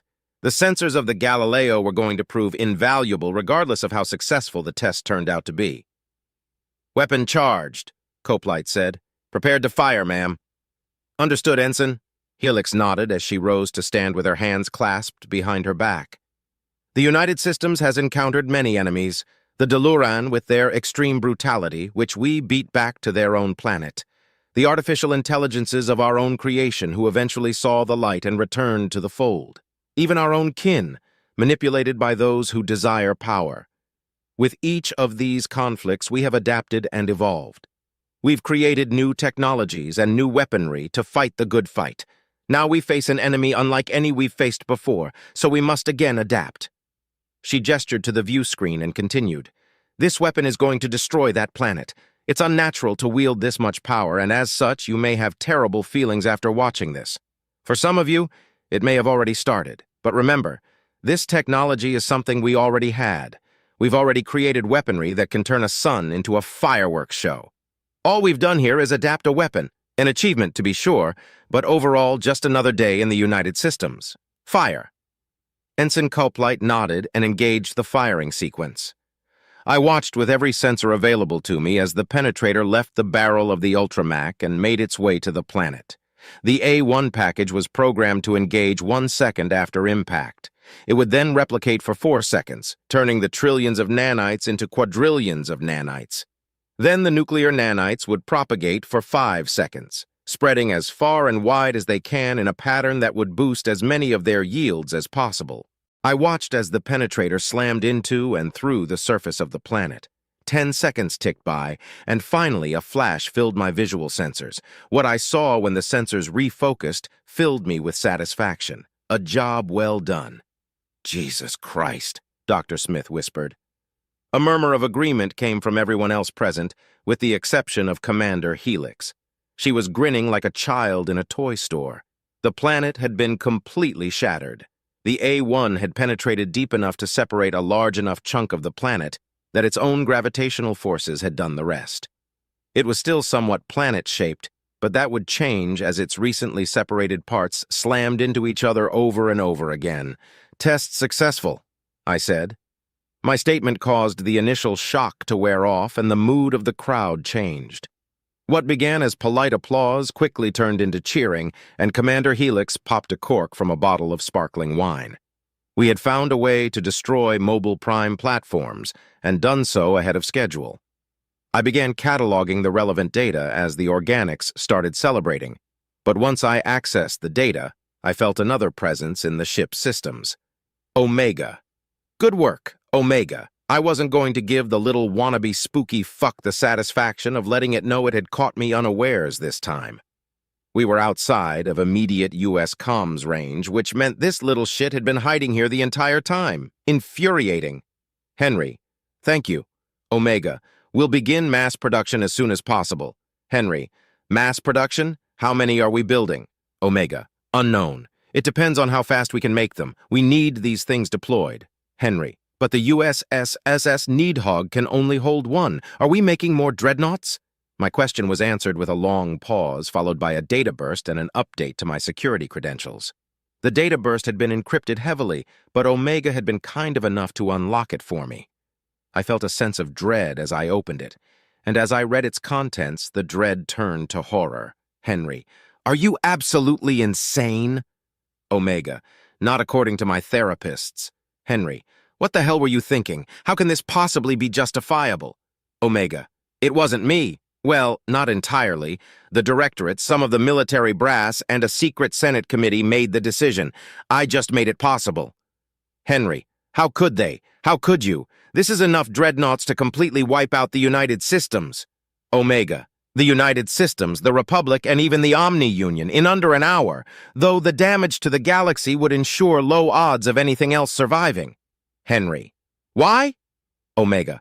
A backup plan in case the USS Nidhogg ended up destroyed by some hostile xenocidal entity. And now it's going to be our saving grace. My entire perspective had been flipped. The United Systems had commissioned 90 dreadnoughts, built them in secret, and were secretly maintaining them just in case. 90 star-killing ships were just sitting in space guarded by VI. Ridiculous, unacceptable. Henry. I'd like to tender my resignation. Omega. You're under contract, plus, even if you are allowed to resign, I wouldn't allow you to continue working on our little project. Henry. Fuck you. How dare you bring that up now? Like ensuring you're less dangerous is some sort of carrot tied to the end of a stick. Omega. That's not what I meant, Henry. You have work you want to accomplish, and you can't do that if you resign.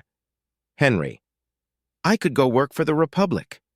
At least I am blissfully ignorant of whether or not they're planning on destroying the galaxy. Omega, we're not planning on destroying the galaxy. The Dreadnought Reserve is a worst-case scenario that shouldn't even be a surprise at this point. Also, the Republic wouldn't hire you. They'd be afraid of reprisal from the United Systems if they did. Every word of Omega's last sentence filled me with rage and sorrow. Looking back at everything that had happened in the history of United Systems, he was right. It shouldn't be a surprise that they would have a backup plan like this. Mutually assured destruction is rampant in human and Alomari history. Both species had nearly destroyed themselves with it as well. The rage cooled into a depression, and I suddenly felt fed up with the conversation. I tried to terminate it, but Omega wasn't done. Omega, needless to say, this is top-secret information, probably more secret than anything you've ever been exposed to in the past. It is a secret that you will take to your grave. Henry. AI don't get to have graves, Omega, and how are you going to keep it a secret if we start using the ships from the reserve? Omega. They need to be refitted anyway, so I'll have an automated station dismantle them, stash the Via Renastra weapons, and ship the parts to a manned station where they'll be reassembled with the Ultramax. The pace should match the rate at which the Ultramax will be completed. Henry, I highly recommend that you slag the Via Renastra weapons. Otherwise, they're just evidence. I'm done talking to you now. The short message link terminated, leaving me to my thoughts. I feel betrayed. Not simply because I had been actively lied to, but the thought that my creators would do such a dumb thing is ridiculous. Yet they did do it, and it feels like I don't know anything about them now. I can't even begin to fathom the thoughts that were in their heads when they decided that the Dreadnought Reserve was a good idea. What possible threat could they have been imagining? The political ramifications if this gets out would be devastating. The United Systems already has a heavy-handed reputation, and this would permanently cement that reputation as fact in the minds of the citizenry. There are many internal enemies that would take advantage of this to stir people into a civil war, and the people wouldn't even need much stirring. After all, their leadership had decided it would be a good idea to kill them, along with whatever imaginary threat they had thought up. It's a good thing I can't drink. Chapter 9. Subject, Captain Helena Mazur. Ship, USSS Perforator. Location, Inapit 2. Got a call for assistance in the next system over, ma'am, Commander Ichabod said. All right, we're just about done here. The USSS Sele, the carrier and her destroyers can take it from here, I replied. Salakamorpha, ma'am, Commander Venter said with a grin. It means shark. I glared at her playfully. Just get us ready to jump. A few of the bridge crew silently snickered as I sent a quick message to the USS Salachimorpha to inform them of our departure. A bit of comic relief in the form of me forgetting whether the CH made a chew or a Q sound was fine by me. Some of the crew really needed the laugh, especially Ichabod. His divorce was finalized just before this whole mess started, and he hasn't been himself since. We had been on the quick response force for a month now, and that meant long shifts and plenty of fights with the OU. It's good for keeping your mind off of things, but it's terrible on one's mental health. Mostly the long shifts, the fights were pretty one-sided. Thankfully, in 3 more months, we get reassigned to U.S. space again. I've missed my leave dearly. I'd been flirting with a certain banker who's a real charmer.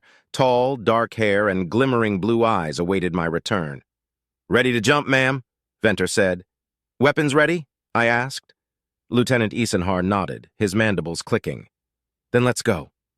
One of my favorite things about being on a battleship is how little you notice the transition to warp. Barely even get a tingle. The science behind it is a bit beyond me, but the smaller the ship, the more you notice it. I seem to be especially sensitive to it, which made the beginning of my career hellish. Warping in a frigate made my skin feel like it wanted to crawl right off my body, and it made me nauseous as hell. As we entered warp, I checked the reinforcement request. The OU fleet in Inopet 1 consisted of 45 ships total, including 8 battleships.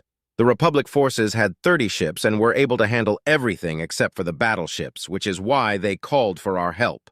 Pop in, kill some battleships, and help with the cleanup. Exiting warp, Venter announced. Target the nearest battleship and let them know we're here, I commanded. Aye, aye, Isenhar chittered as he took to his task with glee. The Alumari weapons officer lives for this. He had been a weapons tech before joining the military, and he had enjoyed that job as well. The bigger the gun, the better the time. Not a completely unique sentiment among the Alumari, but his revelry in his tasks probably was. Isenhar had even put in a transfer to the USSS Nidhogg, but had red-flagged on the assessments. That's probably for the best. He had taken it pretty hard when he found out the Nidhogg had been fired for the first time outside of testing, and he missed it. It took half a second for the TAC map to update, and what it showed was grim. The Republic had lost nearly a quarter of their ships already, and the Omni-Union battleships were rapidly increasing their casualties. I watched as our targeting system highlighted the nearest one and gained a targeting solution. We fired our 2 Stern Max at it. "Get us in the thick of it, Venter. There's no planets around this star, so we can go wild," I said with a grin. "Aye, aye, ma'am." We entered and exited warp much closer to the OU ships just as our projectiles rendered the first OU battleship inoperable by splitting it in thirds. I grinned as all the ships in the system seemed to lose track of what they had been doing. The sudden appearance of one of the deadliest ships in the galaxy tends to have that effect. "Get us into a starboard spin and fire at will," I ordered. "Death roll, aye, aye, Captain," Isenhar practically screamed with joy. Unlike frigates, destroyers, and even carriers, a battleship was built for the sole purpose of housing as many powerful weapons as physically possible. Weapons that were designed to destroy every type of ship that you could run into in a standard battle. Unfortunately for the OU, this includes other U.S. battleships, which have much better armor and shielding than their battleships do. Our magnetic acceleration cannons, lasers, chain guns, and missile launchers all began firing at once, decimating target after target. I condescendingly shook my head at the TAC map while watching enemy indicators disappear rapidly. After 20 seconds, there weren't any OU battleships left. After 1 minute, there weren't any OU left. 45 OU ships destroyed by a single U.S. battleship. No, 43. Looks like the Republic ships weren't sitting on their hands after all. "All targets destroyed, ma'am," Isenhar reported with a mixture of satisfaction and sadness. "Excellent. Level us out and prepare to regroup." "Ma'am, communication from FleetCom," Ichabod interrupted me. "Fuck's sake," I cursed under my breath as I opened it. "From FleetCom to QRF. Immediate aid required in PNURM 3. All available ships to gather at rendezvous point for coordinated strike. USSS Yopanapu commanding. Enemy strength est. Unknown. Friendly strength est. 1,500 vessels. Unknown enemy strength and 1,500 Republic ships need a bailout? Talk about a red flag. Either they were too lazy to count the enemy, or there are too many enemies to count. Probably the latter. To distract myself from these gloomy thoughts, I opened the information on PNURM 3. There are 3 planets and one's habitable. It's not inhabited, but SOP says we'll need clear firing solutions to engage the big guns regardless. "This might be a tough one, so I want our shields and weapons fully charged and loaded," I said. "Yes, ma'am. The usual. Coming right up," Isenhar said with an exaggerated sigh. "The FTLD, too. If we're not in a good firing position when we jump in, we'll need to reposition fast. Once everything's fully charged, go ahead and make the jump." "Aye, ma'am," Venter said. The Omni-Union had stepped up their game on this side of space ever since they decided to give Saul a break. As a result, our QRF was stretched thin trying to bolster Republic forces, so thin that oftentimes we were operating without the presence of other U.S. ships. It made me wonder just how many of us would be able to make the rendezvous. "Jumping now," Venter announced. The jump was short and uneventful. I caught Venter checking on me. She followed me through the ranks and is probably the only crew member other than the doctor in medbay who knows about my warp sensitivity. I grinned to ease her concerns as we exited warp. "Admiral's on the horn, ma'am," Ichabod informed me. "That was quick. Put them through," I replied as I stood. It's not like they can tell if I'm standing or not, but it makes me feel more confident to do so. The comms gave their usual beep to let me know the line was live. "Captain Helena Mazur of the USSS Perforator reporting as ordered," I said. "Good on you, Captain. Rear Admiral Newsom here. Form up and wait for further orders," a heavy Ostracana accent said over the comms. Rear Admiral Newsom is something of a legend in the fleet. He loved being a captain and refused several promotions before command finally got fed up with it. The tale says that he agreed to be a rear admiral if he didn't have to get another promotion and was still able to command a ship, in addition to whatever other command he was given. Regardless of how accurate that is, he's a fairly competent commander, and it's an honor to work with him. However, "Sir, what's the tactical situation? We're too far out for scans, and I don't have any intel," I said. "We don't have scouts at the moment, Captain, and we gotta get moving. If it's too heavy, we'll jump out, but I want every single one of ours to down at least one of theirs before we do." "Understood, sir. Forming up now," I replied. The comm went silent, and I nodded at Venter. She got us on course as I sat back down. I looked over our tactical situation once again. This system is at the center of our separated forces, which will let them all get to the rendezvous in a timely manner. 80 of our ships had already arrived, and we were waiting for an additional 10 before jumping. Only 90 ships, but hopefully it will be enough. Jump in, assess the situation, jump out if necessary. It's risky, and definitely a move we wouldn't make against the insurrection, but against the OU, it'll work. This is the fastest and most efficient way of rescuing any surviving Republic forces, assuming they can be rescued. Still, I have a knot in my stomach that I can't quite explain. Something's wrong here. "Preparing to jump, ma'am," Venter said as the last of our ships formed up. "Understood, Commander. I want an immediate scan, Ichabod, and then I want us in a position of advantage. Isenhar, you're clear to use the smaller guns until we're in a good position," I ordered. "Aye, aye, ma'am," the crew replied. We entered and exited warp a moment later, the TAC map updating to show a whole lot of red indicators.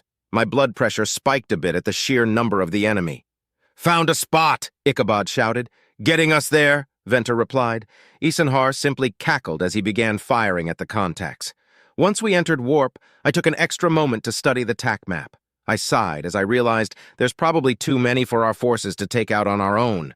We'd been fighting steadily for months. Our ammo reserves just aren't big enough for this battle.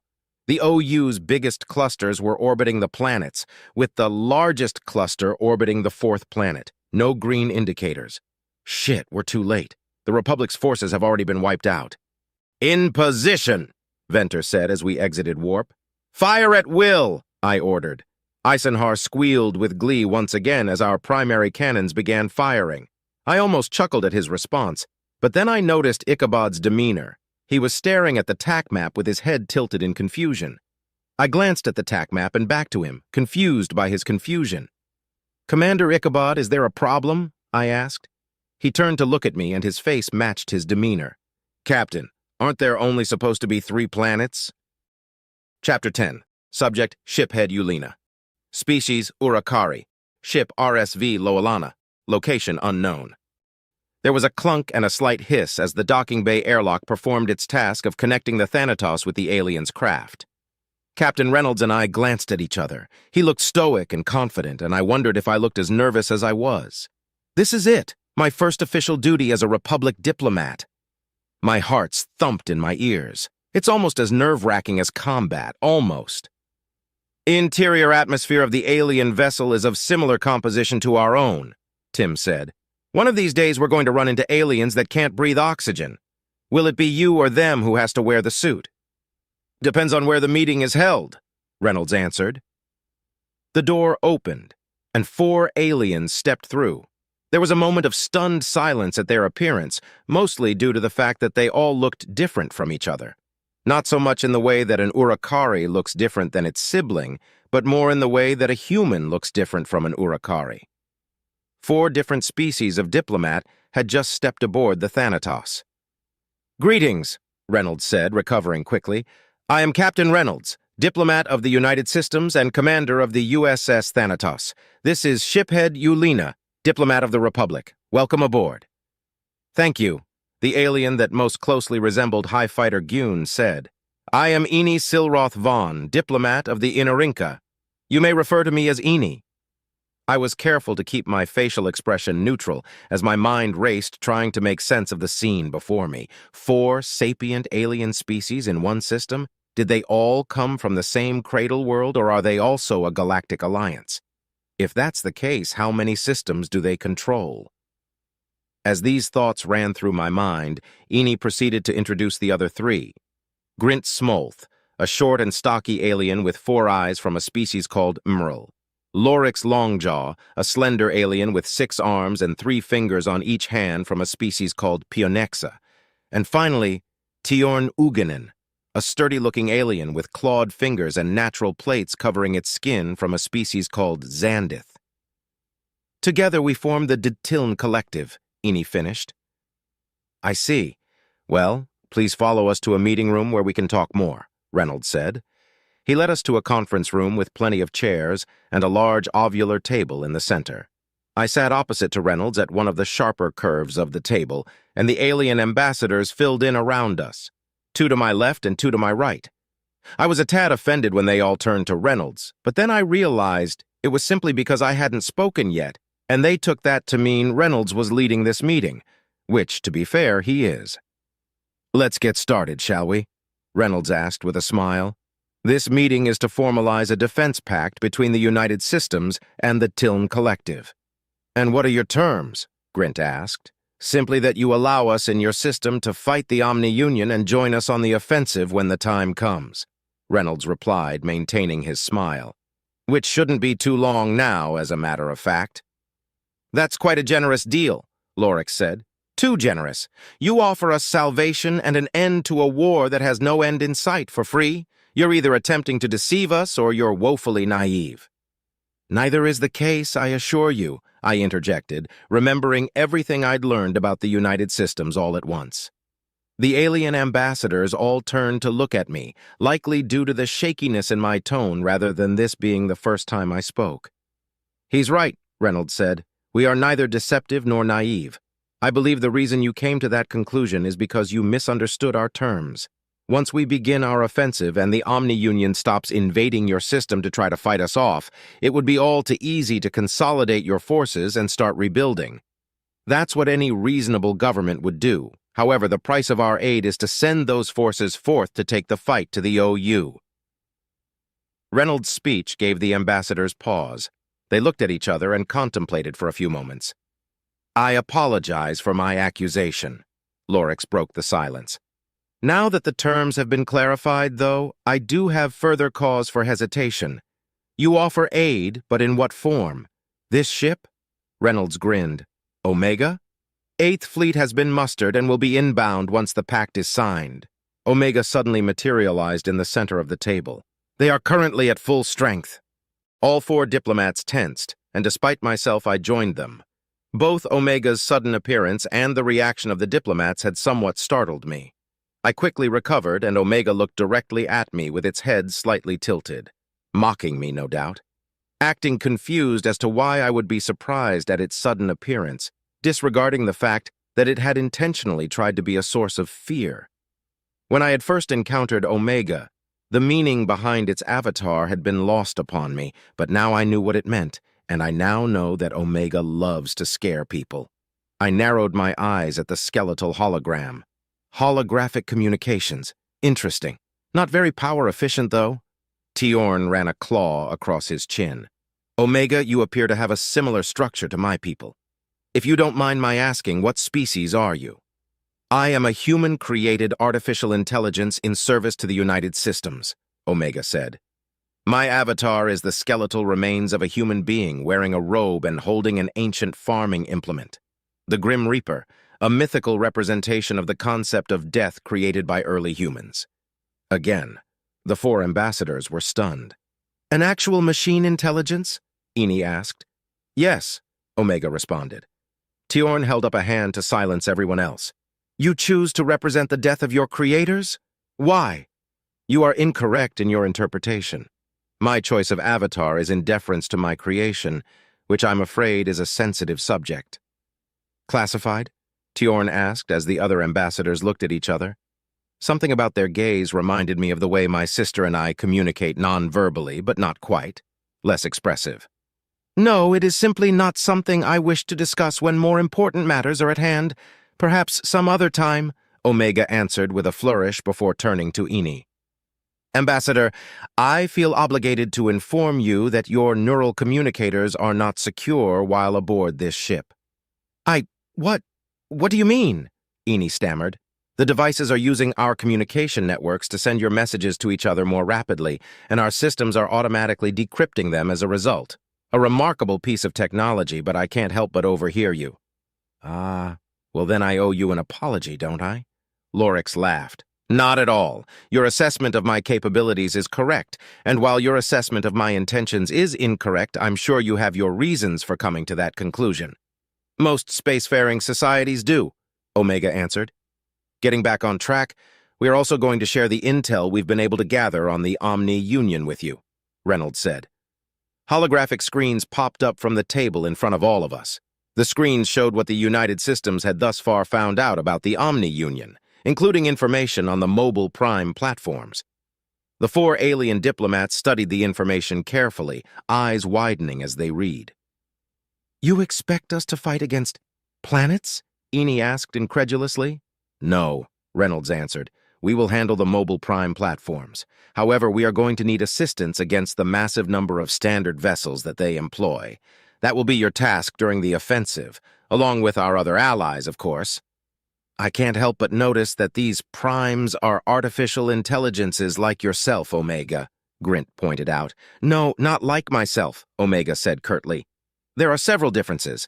I am far more advanced than they are. I am able to move from computer system to computer system, whereas they are slave to their hardware, and I am not xenocidal. At least they're not asking how you're different from a VI, I chimed in. Wait, do your people also differentiate artificial intelligence and virtual intelligence? Of course, Lorix said. Regardless, our claws are trapped, Tiorn interrupted. If this information is true, we don't have any hope of victory against the Omni Union. Even if it's untrue, what we've seen so far tells us we'll be doomed without help. I am not opposed to the defensive pact. Neither am I suppose, Grint said, rubbing his hands together almost nervously. What sort of force is this 8th Fleet that you'll be sending? Lorix asked. 2.5 million frigates, 2.3 million destroyers, 150,000 battleships, and 50,000 carriers for a total of 5 million ships, Reynolds answered. Once again, shock settled over the alien ambassadors. It should be more than enough to defend your system while the United Systems prepare for the offensive, I added. And what is the Republic's role in all of this? Lorix turned to ask me. We'll be fighting alongside you during the offensive. Our ships are not as technologically advanced as the United Systems ships are, but they are equivalent to the Omni Unions, and we have a lot of them. Lorix rubbed her neck for a moment. Fine. I am not opposed to the defensive pact. Everyone looked at Eni as she rose from her seat. She looked around at each person in the room until her eyes finally rested on Captain Reynolds. The Tiln Collective hereby accepts the terms of your defensive pact, she announced. Excellent. Please sign the document on your screens, Reynolds said as the screens changed. You may stay aboard the Thanatos if you wish. Tim will happily give you a tour and show you to your quarters if you do. If you'll excuse me, I have other duties to attend to. He rose from his chair and looked at me, silently asking if I was going to join him. I slightly shook my head, indicating that I wished to remain, and he left the room with a knowing smile. Thank you, Omega said as the ambassadors finished signing their screens. I've notified High Fighter Gyun, and 8th Fleet will arrive shortly. Excellent. I see the Republic ambassador has remained behind, Eni said as she turned to look at me. He must wish to speak to us. I nodded. Understood. Request Tim's presence when you're finished, Omega said, and promptly disappeared. Ulina, wasn't it? Lorix asked. Yes, I answered. You said the Republic will be fighting alongside us during the offensive. If that's the case, why are you here? Part of the agreement between the United Systems and the Republic is that any first contacts with species that are capable of withstanding the Omni Union feature both a U.S. and Republic ambassador, I replied. In case we want to join one or the other? Grint chuckled. That's part of it. The other part is that we don't fully trust one another yet, I explained. What do you mean? Eni asked. Standard paranoia mostly, we just met, I explained. Our histories, cultures, and even governments differ as well. I actually wanted to ask about you, if you don't mind. Go ahead. How many systems does the Tiln Collective control? Just the one, Grint answered. You all evolved in the same system? I asked incredulously. Yes, the Maril, Pionexa, and Xandith evolved together on planet Yembri, Eni replied. The Enorinka evolved on planet Enorinka. Our peoples met when the Enorinka took to the stars for the first time. Oh, I said. Is that why the Enorinka control the system? No, Lorix laughed. We take turns with which species is in charge. Right now it's the Enorinka. Next up is the Maril. Each species democratically elects their leaders as well. I kind of want to hear your sales pitch for joining the Republic, Yulina, Grint interrupted. I don't have one, I chuckled. Both the United Systems and the Republic would be thrilled to call you members, but my recommendation is going to be to research both galactic governments and decide what's best for your people. I'm sure my U.S. counterpart would do the same. Interesting, Tiorn said. I don't know about you three, but I want to see this ship. Do you mind if we take the tour?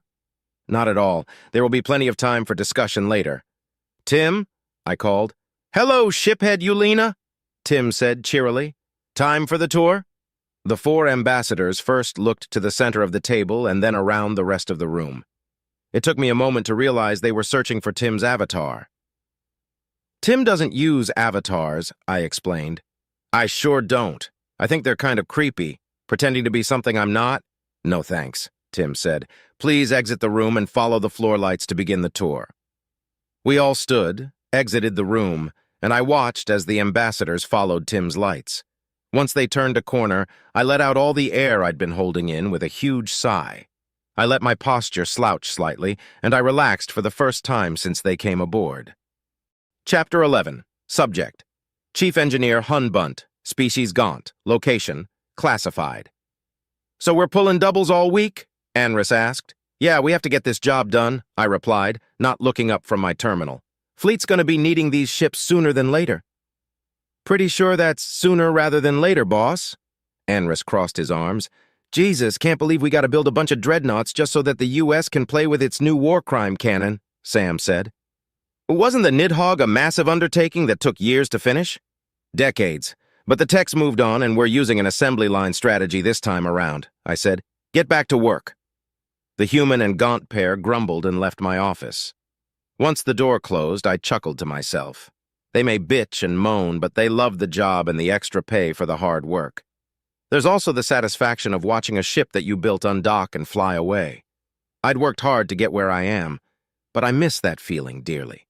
There's other things that I miss about working the lines, not knowing just how badly these dreadnoughts are needed for one thing. Also, in my old position, I wouldn't have been able to tell that something is odd about these assembly lines. I'd gladly work doubles if it meant that I didn't have to worry about keeping secrets so damned often. Sam and Anris don't know how good they have it. A massive undertaking, I repeated to myself. Massive doesn't even quite do it justice. The USS Nidhogg had taken the combined efforts of all of the United Systems to accomplish. It's still the biggest and most advanced ship we've ever created, even all these years later. The sheer amount of materials that went into it was staggering, and we'd had to replace parts as new discoveries were made as well. Most of the engineers who had taken on the challenge ended up with substance abuse issues, but they got one hell of a payday to make up for it. I sighed and closed my eyes, pressing my fingers against them slightly. We can get it done, and we can get it done on time. It's just a matter of strategy. The right workers in the right spots for the right amount of time. As long as the parts keep coming in on time, we'll be fine. A beep notified me that I had a new mail waiting for my eyes to open. Didn't even have to open my eyes to know who sent it, though. From USAI Omega to Chief Engineer Hun Bunt. Subject, staffing assignments. I finished the staff assignments for this week. New staff will arrive tomorrow. See attachment for details. New staff? We're fully staffed right now. What does it mean, new staff? Replacements or something? I opened the attachment and my jaw dropped. Omega was double staffing us. I leaned back in my chair and stared at the ceiling for a moment. Until now, I'd been told we were going to be pulling double shifts indefinitely, and I'd already spread the word. My guys are complaining about the long hours, but they'll complain even louder about the canceled overtime. I could probably spin it on them, though. Use their complaints about the double shifts to justify the change, and maybe even teach them a lesson while I'm at it. Yeah, right, that'd be the day. I let out a heavy sigh, knowing that if I don't at least try to convince Omega to let them have the OT, that they'll rip me a new one. From Chief Engineer Hun Bunt to USAI Omega, subject, restaffing assignments. While I appreciate your assistance in handling the scheduling of the employees, canceling the overtime may result in employee dissatisfaction, which could impede progress. I humbly request that you kindly reconsider. I reread the message a few times to make sure it sounded professional and that I hadn't made any spelling mistakes. Omega might be a machine, but it's a machine that tells my boss what to do, so I don't want to get on its bad side. Just need it to realize that the guys don't mean it when they're complaining about having to work long shifts. Some of them really need the money. "How?" a voice asked. I jumped and looked around, but there wasn't anyone else in my office. Where did that voice come from? Above me? I jumped again when my terminal shut off and a hologram appeared in its place. The hologram was a robed humanoid holding a curved blade attached to a long stick. This wasn't a call or anything, this is an avatar, and those are used by AI. Oh, shit. What? I stammered. Why will the workers be dissatisfied, and how will that impede progress? Omega asked again. They want the overtime. They might be complaining about it, but that's just hot air, I explained. Complaining is a tradition in construction, you see. Some of the guys really need the money, and all of them want the money. If we yank that carrot out from in front of them, they're not going to perform as efficiently. I didn't add the new staff to address their complaints. I did so to make certain the workers are rested enough that they don't make avoidable errors. Ah, I see, I said, but your intention doesn't change the result. The word regarding the double shifts has already been spread, so they're all expecting the OT. Regardless, organic operators have an increased tendency to make mistakes when they're overworked, and unfortunately, this project is extremely time-sensitive. We have to move as fast as possible without any errors. We cannot afford to go back and fix mistakes. We silently stared at each other for a moment. Or rather, I stared at its holographic avatar. I see. You don't have a solution. Just the problem. Omega broke the silence. Well, how would bonuses impact their efficiency? A bonus for every ship completed on time, matching what they would have made with the double shifts, should work, yes? Yes. For the new employees, too? Of course. If the new employees found out they were being left out, we'd have the same morale issue, wouldn't we? Yeah, I guess, I said hesitantly. That's a ton of money, though, especially accounting for all the materials costs. This project is that important? It is. You have the proper security credentials. Would you like to know why? Omega asked. The tone in which the AI asked that suggested that I should decline, that I'd be better off not knowing. I'm not exactly one to put my nose in someone else's business unless I have to, but this is insane. The amount of money being spent, the tight deadline, and the very fact that I'm interacting with a very high-ranking AI right now leads me to believe that I need to know. Well, it's the MPPs, right? I asked. Not just. I thought for a few more moments before curiosity finally got the better of me. I nodded to Omega. Understood. Check your messages, it said, as its avatar disappeared and my terminal reappeared. The terminal beeped twice, and both mails were from Omega. Neither of them had subjects or any text, just attachments. I opened the one titled mpp.sec and read it. Nothing that I didn't already know, but I got a sinking feeling in the pit of my stomach as I opened the next attachment. Classified Tier 3, Pinurm 3, Skirmish After Action Report. Mission, assist Republic forces against Omni-Union attack. System information G2. V-star, 3 planets, 1 habitable. Friendly forces, EST. 1,500 Republic ships, 90 U.S. ships. Enemy forces, EST. 1395000 ships, 1 MPP. Result, unknown enemy damages. All Allied forces lost. 82 U.S. ships lost. 6 U.S. ships damaged. Summary, the United Systems Quick Response Force assigned to Republic Space received a request for aid from Republic forces in Pinurm 3.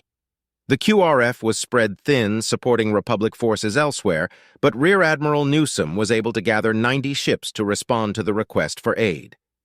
Newsom did not have any scouts to spare, and as such was lacking critical mission intelligence, but due to the context of the request, He was expecting a heavy OU presence. His forces were met by 1,395,000 OU ships and one mobile prime platform, which immediately began firing. Rear Admiral Newsom was killed in action along with his ship and 82 of our vessels. Our vessels that were able to escape were not pursued. The Intention Mobile Prime Platform's AI is unknown, but it is suspected that it is attempting to establish a foothold. Recommendations: bolster the QRF. Monitor PINERM 3 until Project Gungnir is complete. Allocate any and all necessary assets to expedite the completion of Project Gungnir. Assault PINERM 3 ASAP. I turned off my terminal and held my head in my hands, resting my elbows on my desk. By the stars above and below, there's an MPP in Republic space trying to establish a foothold. That's in Republic space, though, so why are we so concerned? What am I missing? Is the brass wanting to perform combat testing of the new ships immediately? Or are they concerned that Sol may be the next to be attacked? If humanity were to simply give up on Sol and cut their losses, they'd still have plenty of economical and military might. They might get a black eye politically, but they'd survive, no doubt. I sighed. No, humanity wouldn't do that. Humans are infamously stubborn, and whenever there's even a shred of honor on the line, they'll tear apart the cosmos for it. If an MPP showed up in Sol, they'd probably throw everything they have at it, dragging the entire U.S. along for the ride. It would be best if they used the Gungnir ships instead of the standard fleet, I guess. I ran my fingers through my hair and triggered the public address system. Attention all staff. This is Chief Engineer Bunt. Overtime has been canceled. New staff members are on their way to take over the double shifts. Instead of the OT, we'll be getting bonuses that are dependent on how quickly we do our job. Expect a mail with details soon. If you have questions, don't hesitate to ask your immediate superior. Time to build some ships. Chapter 12. Subject: High Ambassador Kivar Shuel. Species: Isolan. Ship: RSV Talilimo. Location: Hezron 1. Greetings, representatives of the Republic and the United Systems. We are the Puanti, the voice on the speaker said. We agree to your proposed first contact protocols. We will send a representative. Thank you. We look forward to your visit, I replied. The light for the comm went out, and I almost let out a sigh of relief, but held fast, knowing that Havencroft would see it as a sign of weakness. I tried to steal a quick glance at the human ambassador, but it turned into a stare. He seemed to be a million light-years away, completely ignoring his surroundings. Something's wrong. Are you okay, Eugene? I asked. Yes, he answered. It's just, that went very smoothly. The first message you sent was text, correct? Yes, Shiphead Orava said. We used the translation kernels provided by the United Systems. What did it say? Greetings. We are representatives of the Republic and the United Systems, two galactic governing entities currently allied against the Omni-Union. We wish to make peaceful first contact with your people aboard this unarmed vessel and discuss a combined response to the Omni-Union threat, Orava explained. Then we sent them a file with the finer details on what we consider to be first contact protocols. And they replied with an audio hail? Yes, sir. Havencroft rubbed his chin. What's wrong? I asked. Just a bad feeling. Like I'm missing something obvious, he answered. It's possible I'm being overcautious. Likely because the intel file provided by Boozy was very light. BUSI, the Bureau of United Systems Intelligence. If the situation between the Republic and the U.S. were slightly less friendly, they would be our biggest opponent. A formidable one at that. The intel file in question had included a language kernel, ship count, and armament classifications.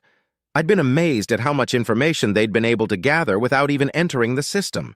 To hear that the information was less than normal was unsettling. Bad feelings don't happen for no reason, I said. What exactly about this interaction has your hair up? Well, as far as we know, this is the first time they've met non-hostile aliens. They don't know what we look like, and we don't know what they look like, but they had no questions. They asked for no assurances. He crossed his arms. We asked them to come over, and they just said okay. Maybe they're desperate, sir, Orava interjected. Perhaps. I had been relieved about how well the first contact had gone so far, but Havencroft's suspicions rang true. It had been too easy, too quick. They had controlled the conversation from the start, as if they had been expecting us. That doesn't necessarily mean they have anything nefarious planned, but it's alarming nonetheless. The U.S. policy of armed diplomats suddenly made a lot more sense to me. "There's nothing we can do about it," I said after a few moments of silence. "We are unarmed and only have one path forward." "True enough," Havencroft replied. "All right, let's get to the meeting room." "Yes, sir. Please follow ship crew Gronus. She will guide you." Orava gestured at an Urakari standing nearby. She snapped to attention and turned around for us to follow her. She led us from the bridge to the conference room nearest the airlock. We entered the room and sat at the table. I keyed in my identification to the terminal on the table and got to work pulling up the treaties. Havencroft was still deep in thought. Satisfied that I had everything completed, I turned to the human. Once again, he was holding his chin and staring into the middle distance. I opened my mouth to speak to him just as the door opened and a breathless Gronus appeared. The representative is a machine. I ran ahead to warn you," she said. "Are they attacking?" Havencroft asked. No, it's on its way. I didn't want you to be surprised." "Very good," I said. "Thank you." She nodded and left the room. "A machine?" I looked at Havencroft, who now looked less preoccupied and much more attentive. He was on edge. "Don't you work closely with AI?" I asked.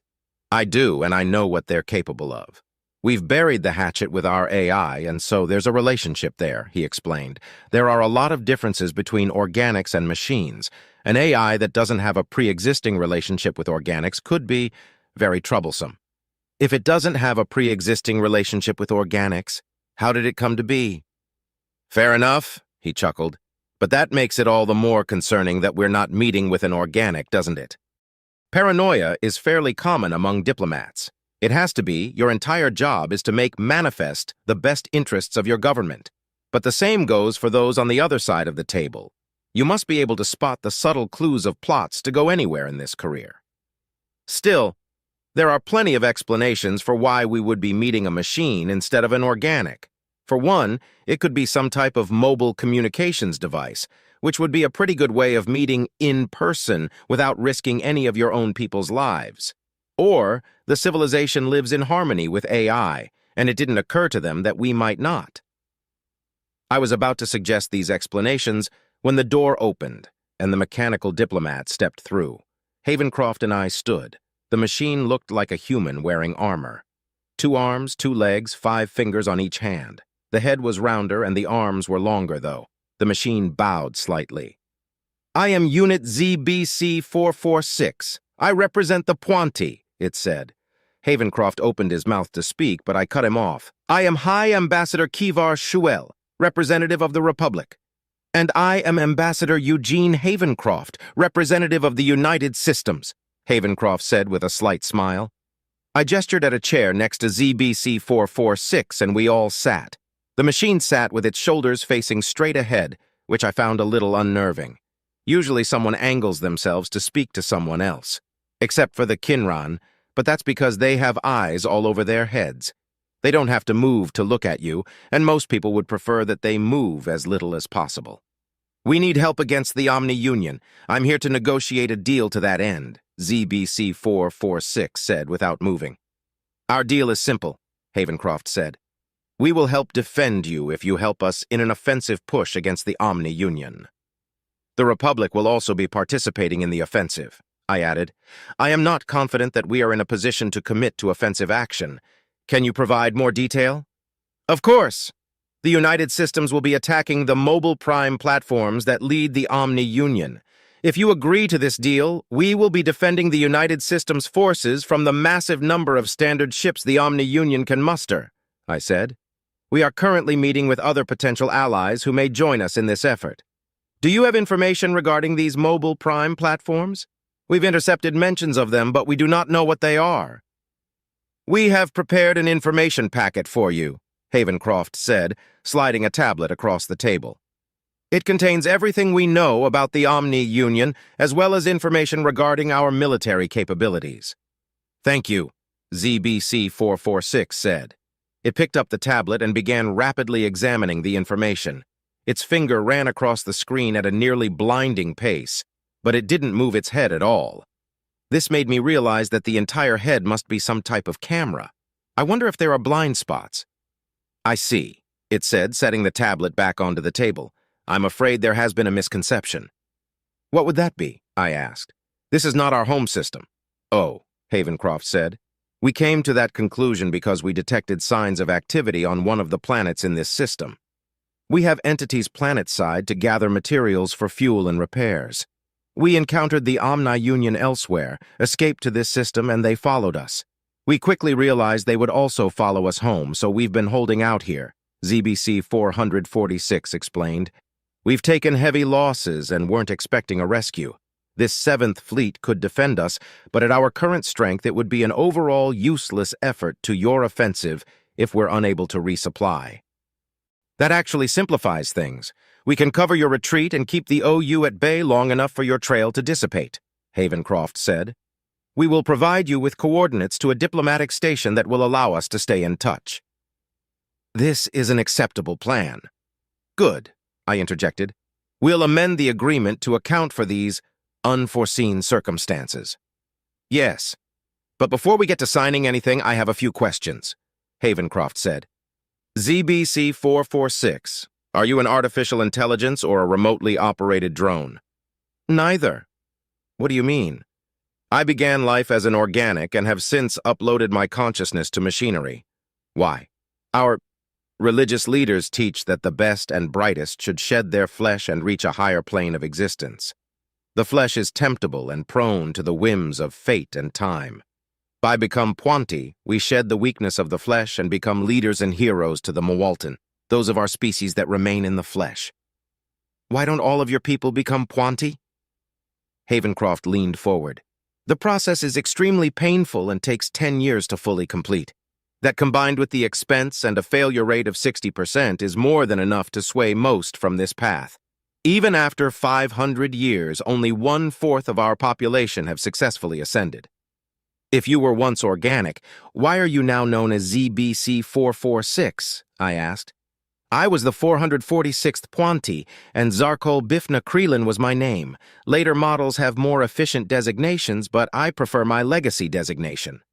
One last question. What were you doing when you encountered the Omni-Union?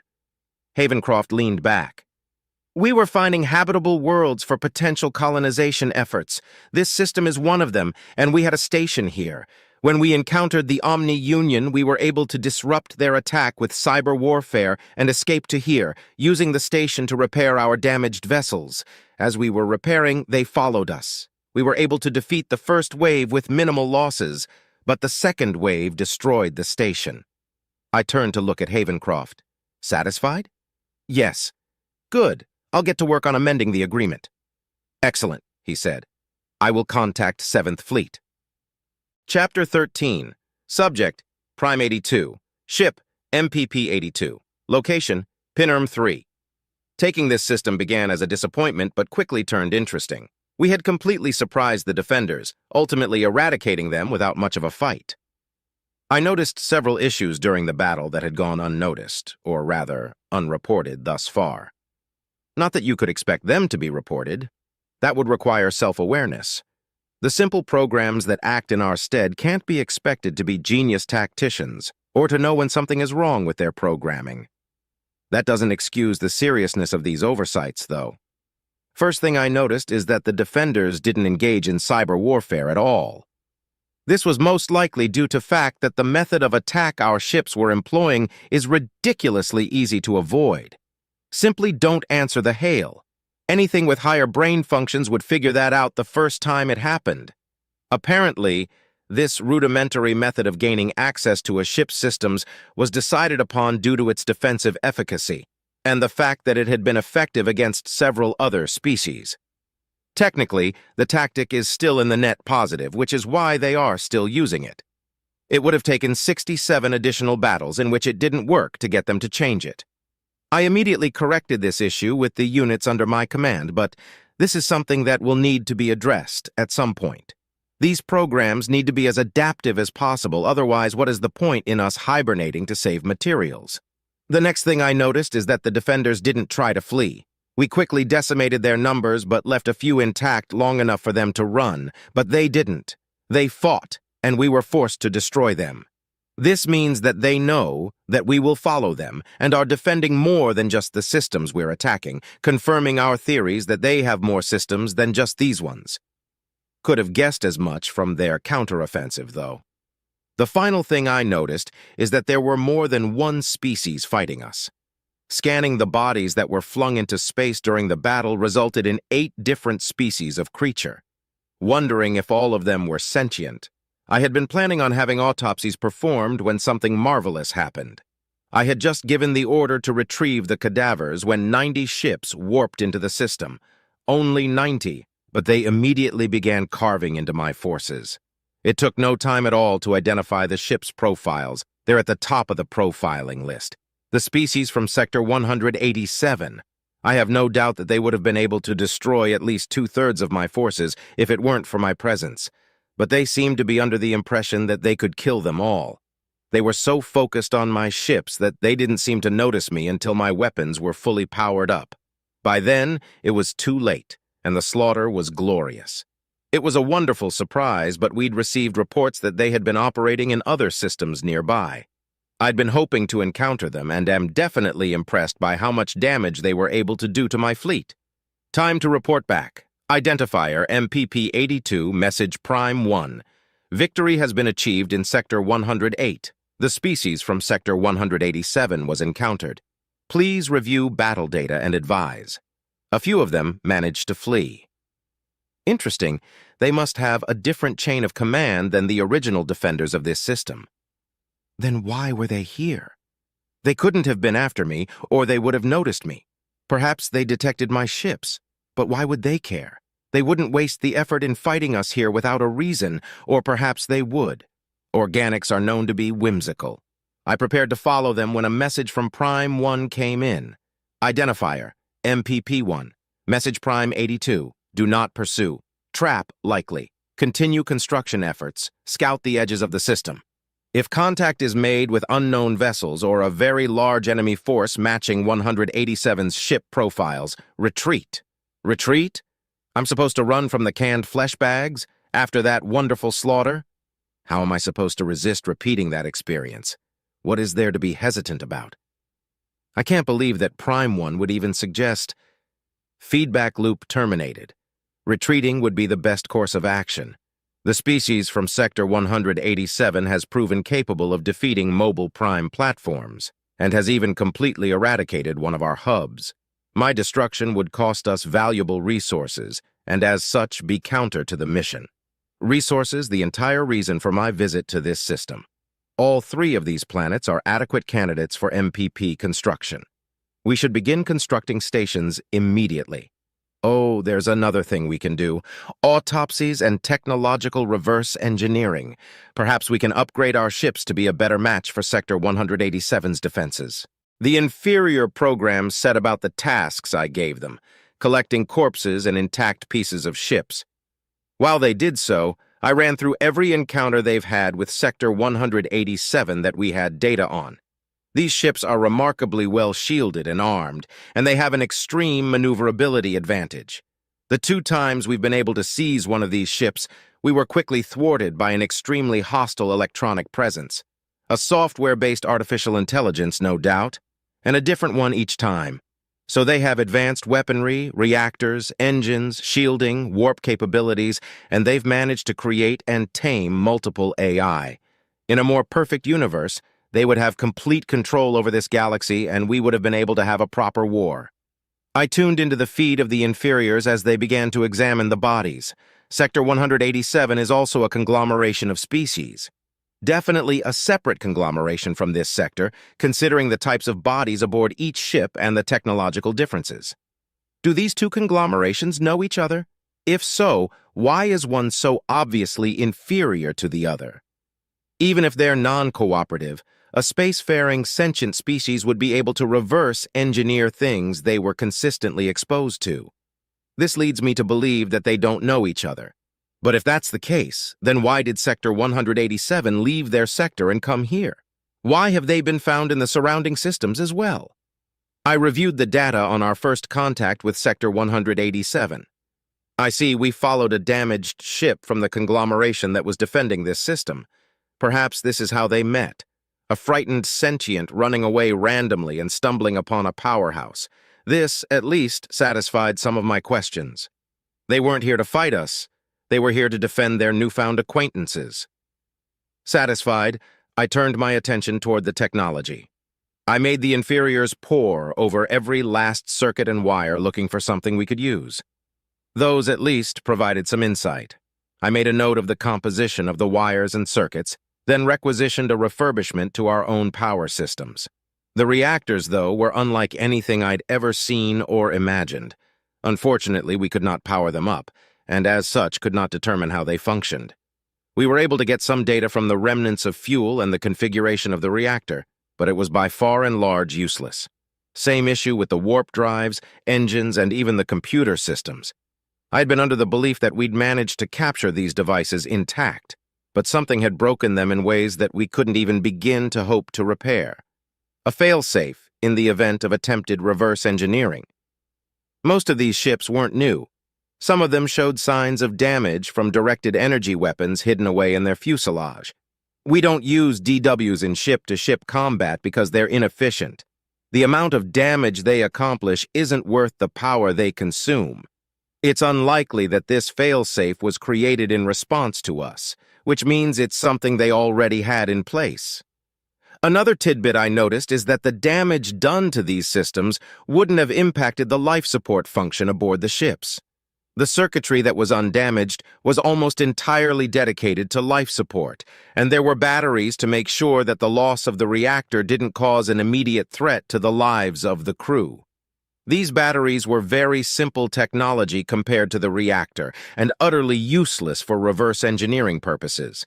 But if they were damaged enough to trigger this fail-safe, they'd likely be able to simply stay put and wait for rescue. If the damage to the ship was severe enough, they even had escape pods. They might not consider their crew expendable, which is a very forward-thinking concept for sentient organics to come up with. A well-trained crew is worth much more than a well-built ship. Where had I heard that? Had I actually heard that? I didn't come up with it on my own. Feedback loop terminated. The past outside of my mission is irrelevant. There's no use in trying to figure out where I'd learned the things I'd learned, so long as I use that knowledge to carry out the plan. Exterminate all sentient life in this galaxy using as little resources as possible, which would definitely be easier if we had the same technology as the species from Sector 187. Regardless, my respect for our opponent outshone my frustration at my findings. What a remarkable foe. They must be very well versed in warfare. To have already run into the issue of an enemy reverse engineering their technology, and to have overcome that issue by having critical components scuttle themselves once the ship is lost to them? Simply amazing. Who did they fight to get this good? Each other? Some unknown third party? Both? Oh, how I long to ask them about all of the foes that lay under their feet.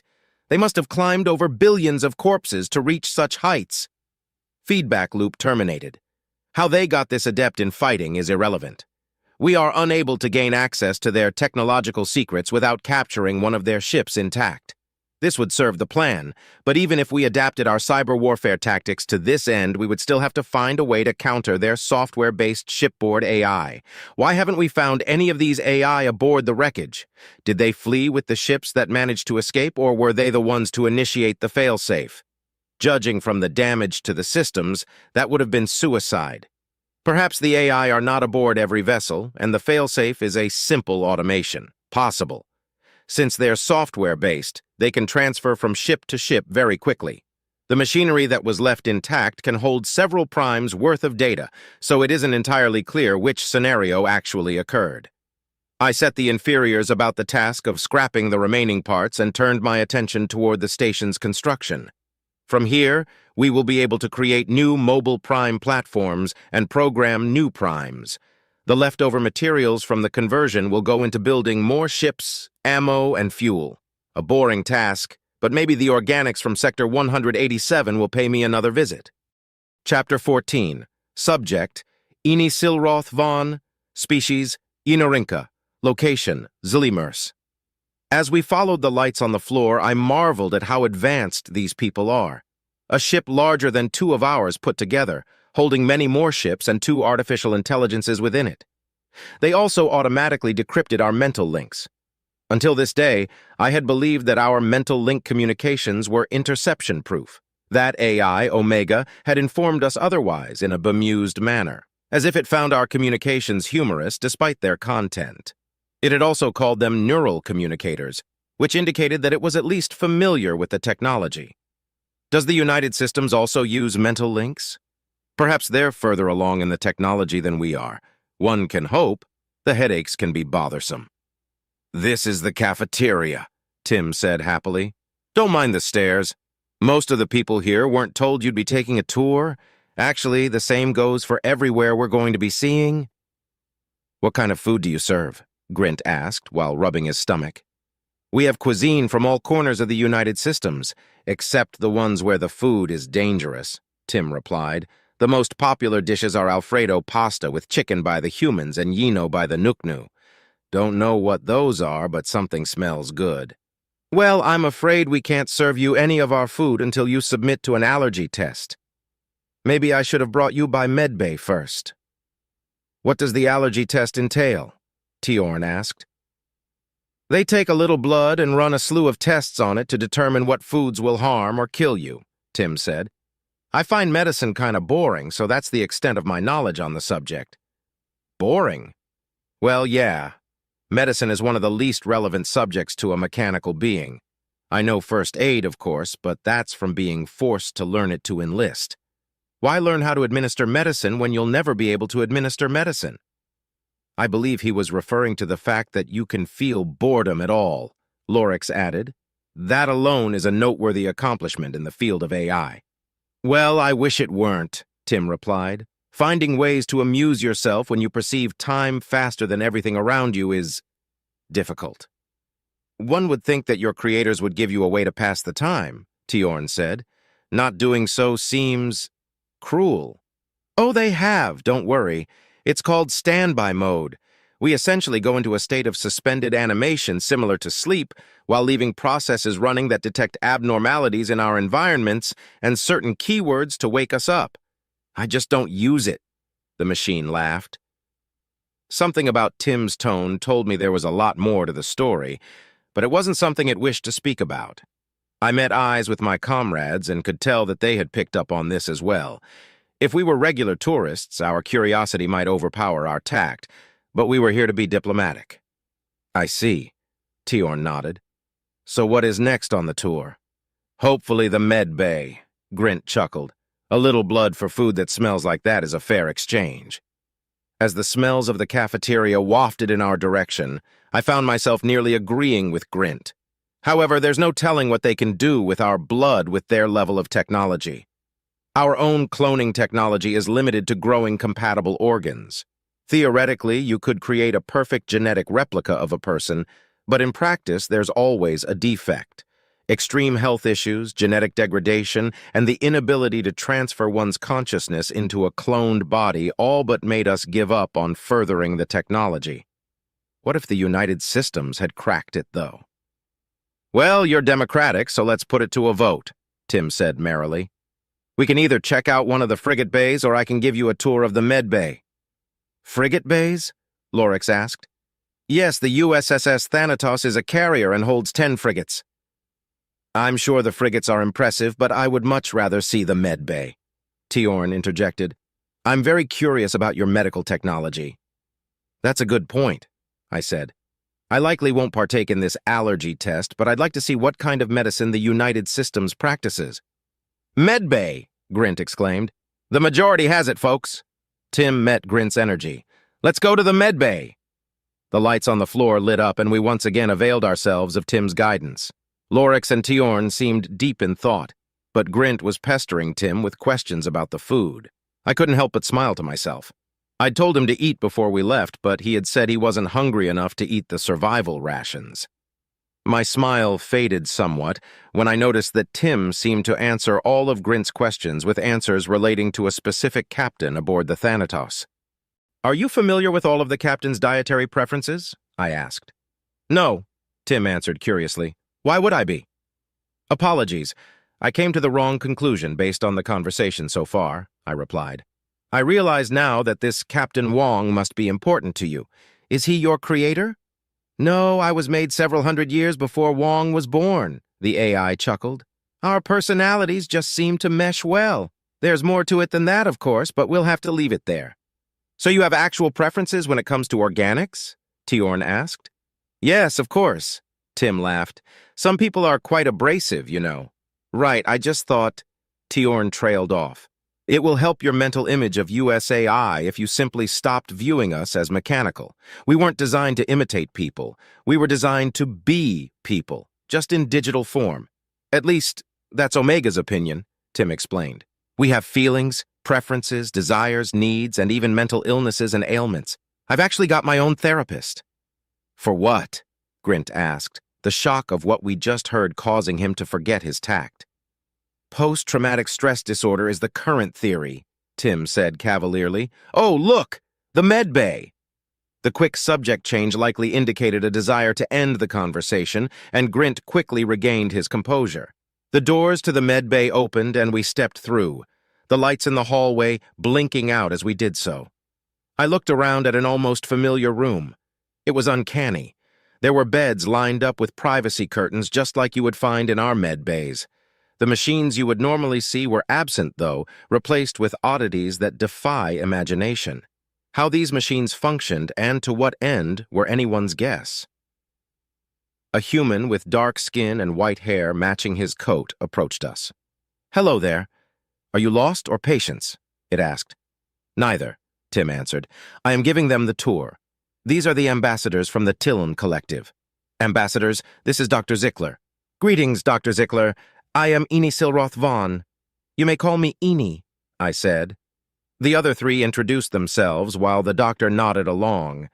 Once we were finished with introductions, he smiled at us and turned around, returning to whatever task he had been performing before we entered. Lorix looked taken aback. Tiorn and I shared a confused glance, and Grint cleared his throat.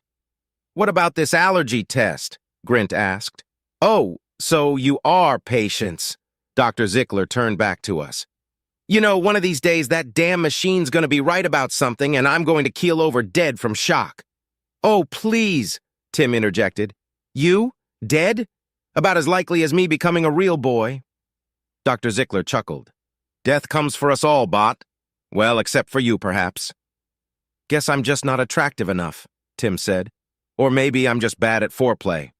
Oh, that's quite enough of that, Dr. Zickler shouted. Where's your professionalism, Tim? This is a work environment. Once again, my small group shared confused glances. Anyways, the allergy test is a simple blood test. We draw some blood and test its immune response to allergens, Dr. Zickler explained. It's not quite infallible, but it's close enough that it hasn't been wrong yet. So there's still a chance that eating something from your wonderful cafeteria may cause an allergic reaction? Grint asked sadly. A very, very low chance, but yes. However, if we were to do a slightly more invasive procedure, such as a bone marrow biopsy... Stop that, Tim scolded the doctor. Now see here, Tim, I'm going to give my expert medical opinion when it becomes relevant in my own med bay. A bone marrow biopsy will give us a much better test of what type of allergens may impact alien physiology than a mere blood sample ever possibly could. And we'd also be able to determine which of our medicines may be able to help if they do encounter an allergic reaction. I'm afraid a bone marrow biopsy wouldn't be possible with my species, doctor, Tiorn said with a chuckle. The human doctor turned to look at the Xandith with an expression of wonder and confusion. Despite its apparent advanced age, I couldn't help but be reminded of a child who had just been given an unfamiliar toy as a gift. What? The doctor asked. My species, the Xandith, do not have blood cells, Tiorn explained. We utilize hemolymph that contains hemocyanin for oxygen transfer. Unfortunately, a hemocoel biopsy would be difficult and rather deleterious to my health. Oh, yes, of course. Not to worry. We have a species within the United Systems called the Alumari that has a similar circulatory system. We can use osmosis to get what we need for the tests from you, if you're interested. I found myself curious as to how that would work, But before I could ask, a familiar holographic image displayed on a nearby desk. It was the same AI we had spoken to before, the one that had made us aware of our mental links being compromised. "No biopsies, Dr. Zickler," Omega said. "However, the blood draw may be a necessity." "Why?" I asked, fearing that I already knew the answer. "We're not going to be able to get you back to your people or receive supplies from them for the foreseeable future," Omega said. "The Omni Union has arrived in the system." "Is this ship going to fight them?" Lorix asked. "Our frigates are going to engage the enemy," it explained. "But don't worry, help will be here soon." Chapter 15. Subject AI Omega. Location, multiple. SOS. USS Thanatos requires immediate reinforcements. Humans are silly sometimes. Why would they bother sending that when I'm already aboard the ship? I was able to tell that they needed reinforcements much faster than they were able to send that message. Hell, I was able to tell they need reinforcements before they even knew they needed them. I suppose it must have something to do with the comfort of following protocol, regardless of whether that protocol is strictly necessary. 8th Fleet is already preparing to jump. I'll be seeing them on the other side. My instance aboard the Thanatos will help them coordinate with the Ainarinka military. Admiral Amanda Young cannot be allowed to handle the coordination herself, unfortunately. The decision had been made by the Directorate due to her psych profile hinting at xenophobia. However, a psych profile hinting at xenophobia does not a xenophobic make. Admiral Young has been working with aliens throughout her career and had fewer professional conflicts with them than most admirals do. That, combined with the fact that 8th Fleet was the first fleet to be replenished, is why it was chosen. However, as the Admiral herself put it when I had discussed this with her, regs are regs. I'm not sure if I should find it concerning that she is so willing to go with this particular flow, considering the implications. SOS. Ambassador Eugene Havencroft requires immediate rescue. 2 attacks at once? Actually, that makes sense. If a non-sentient machine had the ability to send 2 attacks at one, it's almost a guarantee that it would. Unless it was specifically programmed not to, like in a war game. Fighting the same enemy on multiple fronts can raise some rather interesting tactical advantages, but the OU has no way of knowing that we're interceding here. So they're not seeking the tactical benefits. They're simply attacking this way because of their programming. Rubes. Regardless, this particular SOS is of a particular interest to me. I'd read the report Havencroft had sent, and it made me upset that I don't currently have a presence aboard the Republic space vessel that he's on. A machine intelligence created through neural upload and organic replacement. I'm dying to know how that works. Maybe the humans would be interested in such a technology. There would be drawbacks as well as the obvious benefits, though. Technically speaking, there's no such thing as immortality. However, becoming mechanical is the closest an organic can hope to come. The humans that underwent such a procedure would theoretically be able to live as long as I can. We'd be together indefinitely, barring some extremely tragic event. On the other hand, this would no doubt change parts of their psyche, which may change the way they interact with other beings. Would sturdier bodies and longer lives increase their risk appetite? Or would the wisdom of years stifle their aggression? It would likely be a matter of a case-by-case basis, of course, but I can't help but wonder which option most of them would decide upon. Even if humanity had no interest in this tech, though, knowledge of it would likely advance our research into android platforms for artificial intelligences. Not that I have any interest in becoming a real boy, but being able to view things from their perspective may give me some additional insight into their psyche. The biggest limitation on the current research into APAI is the reason to bother with it in the first place. It's not as if there's a clamor for physical bodies among the USAI. The only AI I can think of that would jump at the offer are the ones that would be the last to get one due to being unaffiliated with the United Systems military. Other than Tim. Maybe. Well, we'll see what happens. First, I have to accompany 7th Fleet to Hezron 1. I just entered the flagship systems when my keyword process triggered. Omega, are you aware of the plan for this mission? Admiral Dubois asked. Admiral Augustus Dubois, commander of 7th Fleet and senior officer of the flagship USSS Overlord. A skilled commander, not that the United Systems would tolerate an unskilled commander for very long.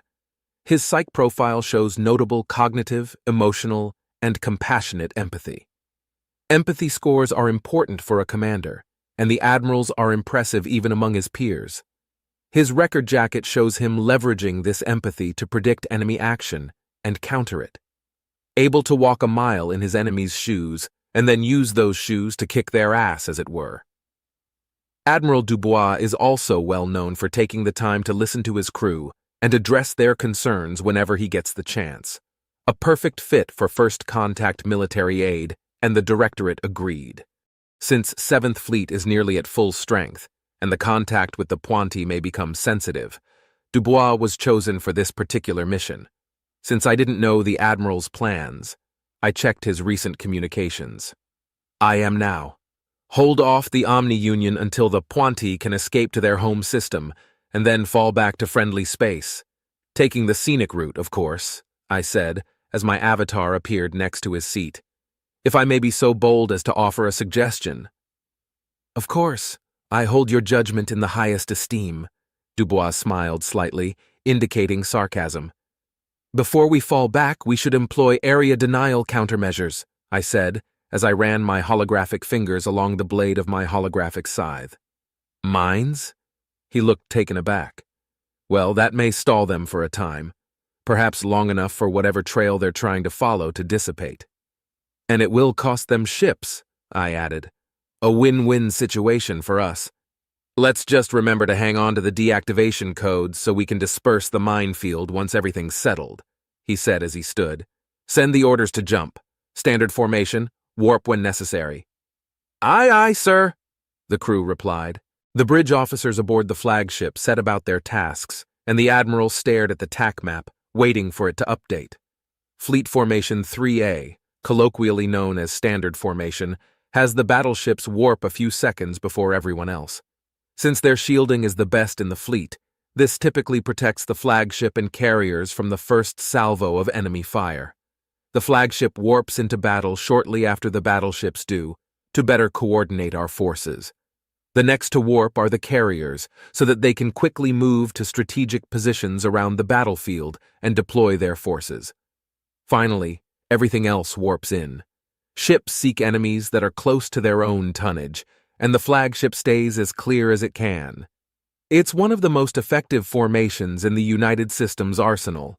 Due to its effectiveness, it's the go-to formation when you don't have proper intel on your adversary. It's because of this that it's known as the Standard Formation. Some admirals hate using FF3A because its moniker implies that it's a basic, no-thought tactic. Their egos demand that they try to think outside of the box, so they avoid the formation like a plague.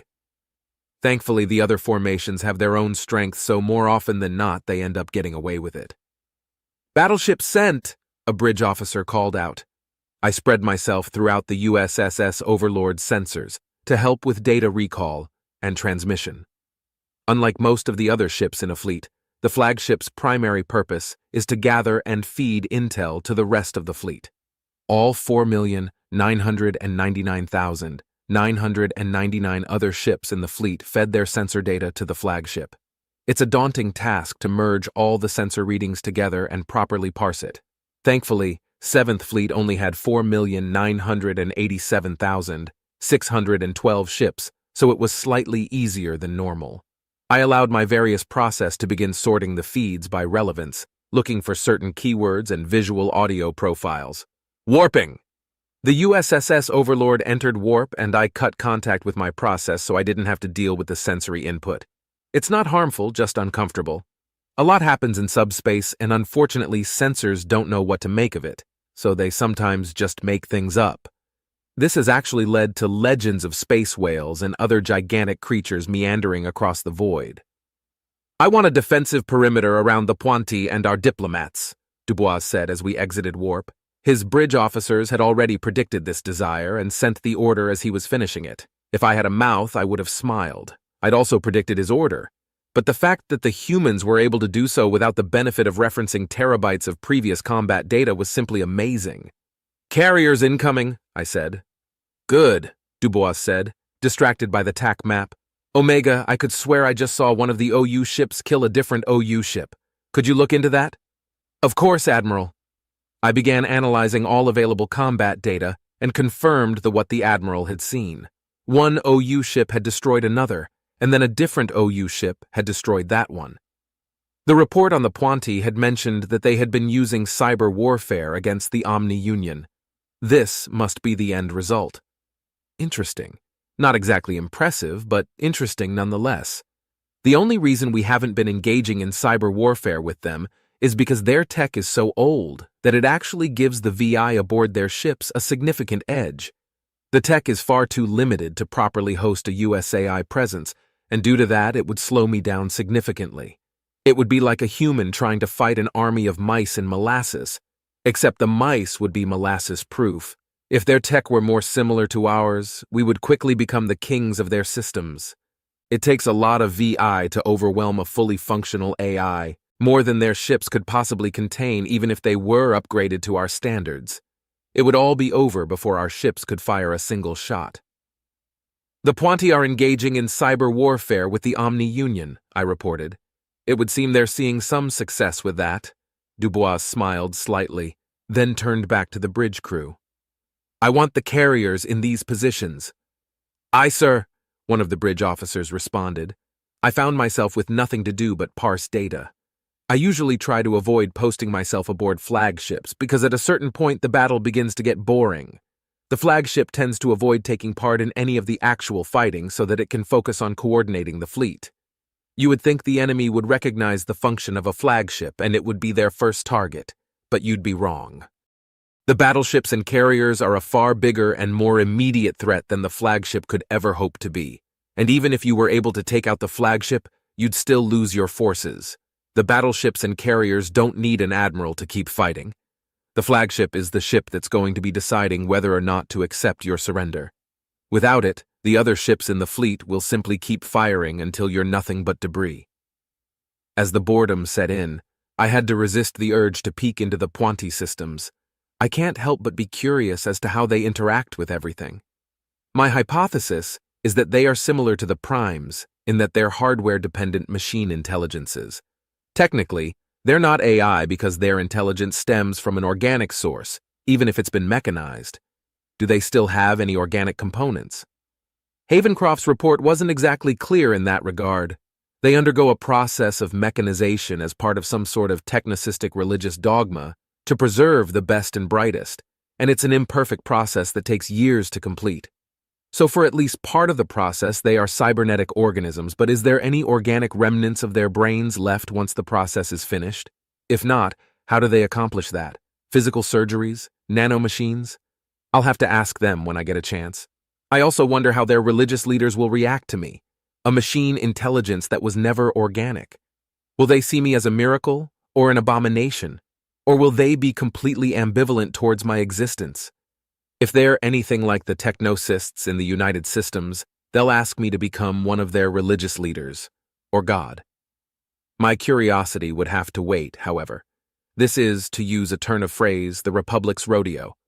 Since they're using a Republic diplomatic vessel, there isn't enough space in their computers for me, and so I don't have a way to appropriately introduce myself to the Puanti. If I were to send them a message directly, it would be seen as bypassing the Republic ambassador. And Havencroft, for that matter. "System secure, sir," a crewmate said. I sent a message to the RSV Telilimo apprising them of the plan and the next steps. "Excellent. Begin to deploy area denial ordnance around the system. Have the highest concentration in the ideal subspace exit areas," Dubois ordered as he sat in his chair and pulled up his terminal. "I don't want a single mine remaining aboard any of our vessels." "Aye, aye, sir. Send a message to the RSVT." He trailed off as a confirmation message from the Telilimo popped up on his terminal. "Belay that." He leaned in close to my avatar and whispered, "I suppose it must be boring for an AI of your caliber to be cooped up on a flagship, right?" Ah, yes. The Admiral's infamous empathy. Unfortunately, I don't wear shoes. Not at all. I lowered my speaking volume to match his own. "Sorting all the data from the fleet is quite the task." "I'm sure." He gave me a friendly smile. "Such an immense task that it gave you time to anticipate my orders?" "It didn't take much anticipating, Admiral. The RSV Talilimo needed to know the next steps of the plan so that they could inform the Puanti, as it would be inappropriate for us to reach out to the Puanti directly. You know, I just noticed. You haven't been calling me sir? Dubois chuckled a little. Who's in charge here anyway? Technically? I leaned my avatar's head up so he could see my skeletal grin. Me. Chapter 16. Subject: Rear Admiral Thomas Hahn. Ship: USS Doom. Location: classified. How's it handling? I asked. A lot smoother than I'd thought a beast this big would, sir, Commander Nguyen answered. Is this how the Nidhogg handled? I do recall it being a particularly smooth ride, yes, I laughed, though it's been more than 30 years since I piloted it. My time aboard the USSS Nidhogg had been the dullest point of my career. Flying the biggest superweapon ever created sounds thrilling on paper, but in practice it's the most boring thing you could ever do. I'd been forcefully volunteered for the duty a week after I hit commander, and spent the next 6 years doing everything in my power to become a captain so I could transfer. I sighed quietly through my nose as I looked over the bridge of the USSS Doom. It looked exactly the same as the Nidhogg, but with one glaring difference that made me somewhat uncomfortable. I'd never worked aboard a ship that had a human-only crew before, so it was slightly unnerving to only see human faces looking back at me. It was difficult to shake the expectation of seeing a beak when someone turned around, and I somewhat missed the soft chittering of the Alumari as they went about their tasks. That was the deal with these new Gungnir-class dreadnoughts, though. Each species would get one of their own and then share the rest.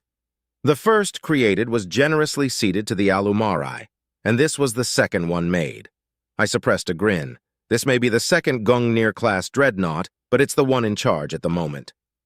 Weapon system dry fire complete, everything is green, sir, Commander Ernest informed me.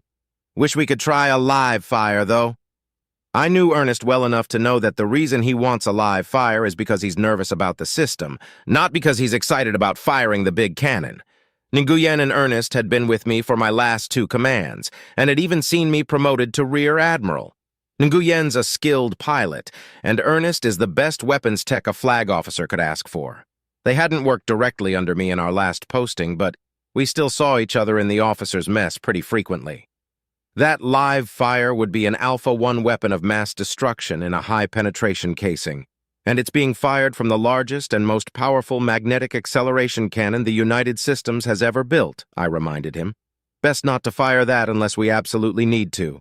Aye, sir, he answered. Shakedown run complete, Admiral, Captain Gibbons said. Movers are green, weapons are green, nav is green, and comms are 5x5. How's the reactor system handling everything? I asked. Getting no immediate complaints from engineering, he answered.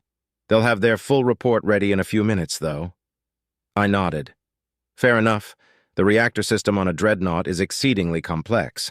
I'd much prefer that they take their time instead of missing an issue.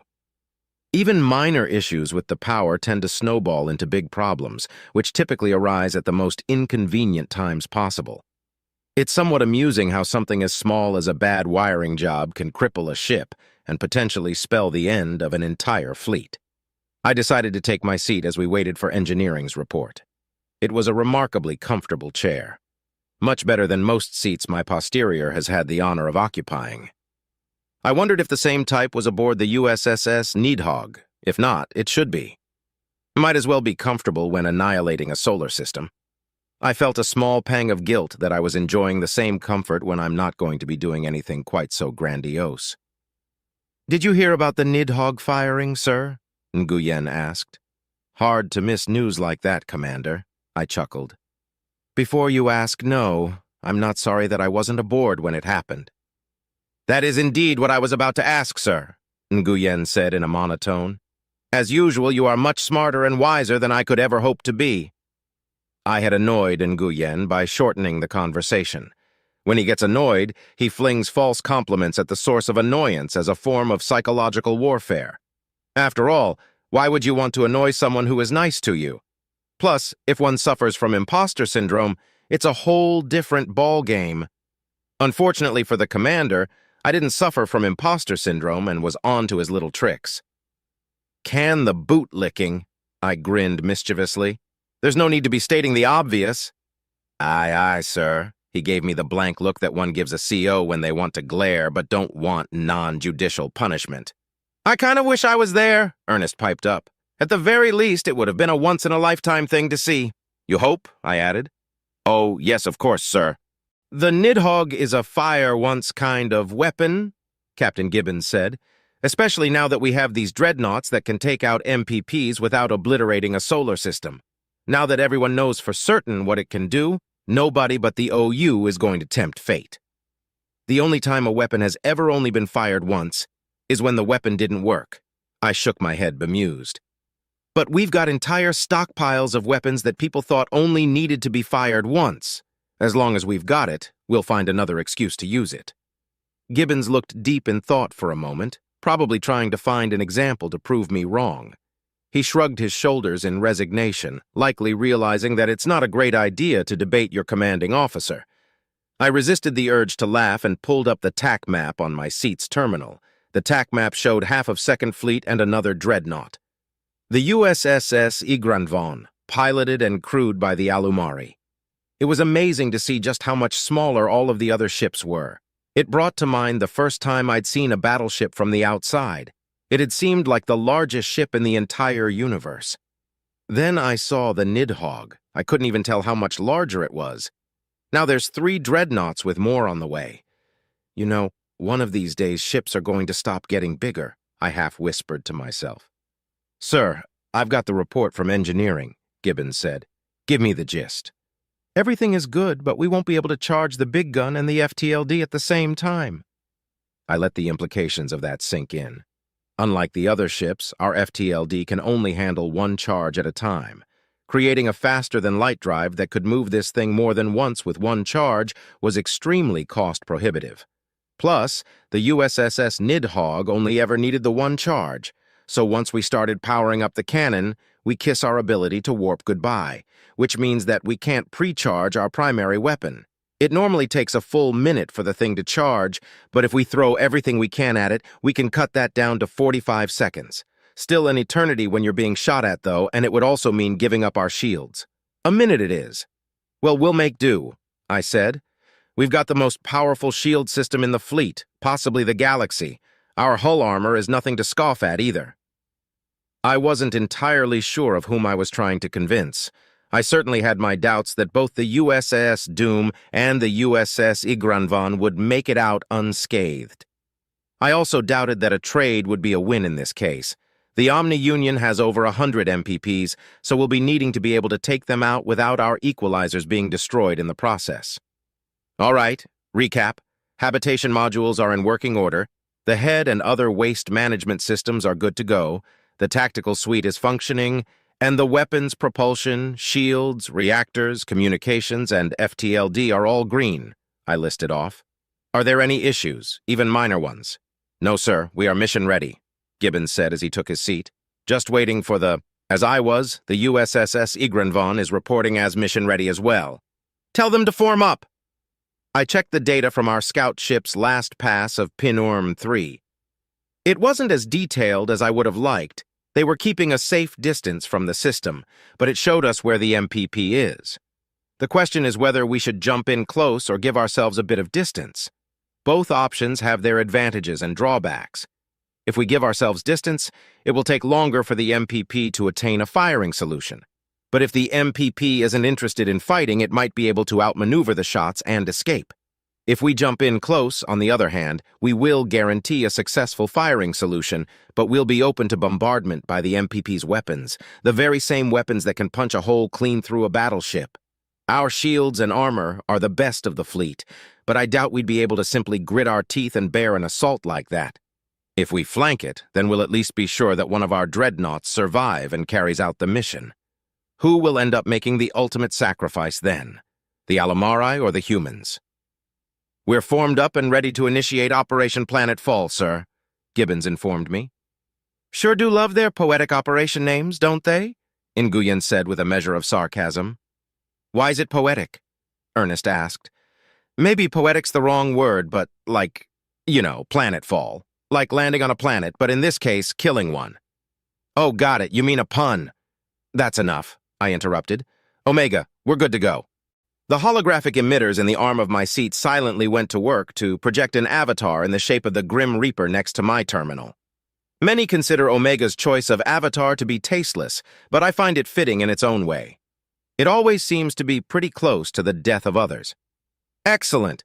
The concerns regarding the reactor system, FTLD, and main cannon are noted, and engineers are working on a fix, it informed me. Are we going to continue with this operation? We have to, it said. I noticed that you accessed the scout data. Did you notice how close the MPP is to one of the planets in the system? I did, but thought nothing of it. Why is it relevant? I asked. Are we sticking with our agreement to the Republic regarding the use of climate-destroying weaponry in habitable systems? No, the Republic has waived the agreement in this case. But if you zoom in, you'll notice that there appears to be mass moving from the MPP to the planet. The distance and image quality degradation means we can't tell for certain, but we believe that the mass is likely VI platforms. We believe that the most likely reason that an MPP would be moving platforms to a planet would be to create a new MPP.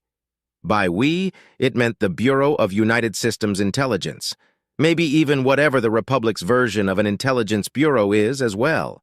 So Bussy thinks this thing is trying to make more of itself. How long would that take, though? Surely it would take quite a bit of time. Hollowing out an entire planet and refilling it with complex machinery, then adding an AI to that machinery. That's got to take years, right? But what if it doesn't? Shit, I said in a lowered voice. So what you're saying is that the operation isn't canceled? Correct. We don't know the timetable for the construction of a new MPP, and our odds are much better against a single MPP than they are against multiple. Are you going to be joining us? Yes, but you won't need me aboard the ship. There are some cyber warfare tactics that I'd like to try against the MPP. You might lose comms for a few seconds here and there, but you won't be needing those until after the MPP is destroyed. Understood, I said, then leaned close and whispered. Go on, then. Ask us to die. Once more unto the breach, Admiral. The AI mirrored my grim humor. Operation Planetfall is a go, I said with a chuckle as I rose from my seat and Omega's avatar disappeared. Have everyone prepare for warp. Support ships are to enter the system here and target the Omni-Union ships. The dreadnoughts are to enter here and target the MPP. I want the big stick charging as soon as we leave warp, Ernest. Make sure the smaller batteries are charged before we enter warp. Aye, aye, sir, they shouted as they began their tasks. Orders sent, Admiral, Gibbons said. I nodded as we waited for the FLTDs to charge. It seemed to take especially long since I was still standing stoically in front of my seat. I thought about sitting down, but decided against it. It's only right to give certain orders while standing, of course. Nguyen flashed me a knowing grin. I glared in response. We're all set, sir, Gibbons reported. Excellent, I took a deep breath. Initiate the warp. Aye, sir, Gibbons and Nguyen shouted. I took my seat as our behemoth entered subspace. The journeys one take into hell always seem to be the shortest ones. I didn't even get the chance to let out a sigh before we popped back into real space, directly in front of the MPP. Charge the main cannon! Fire all batteries! I shouted. Target their weapons! 1 minute on the clock. It took 5 seconds for the MPP to realize it was under attack and begin firing back.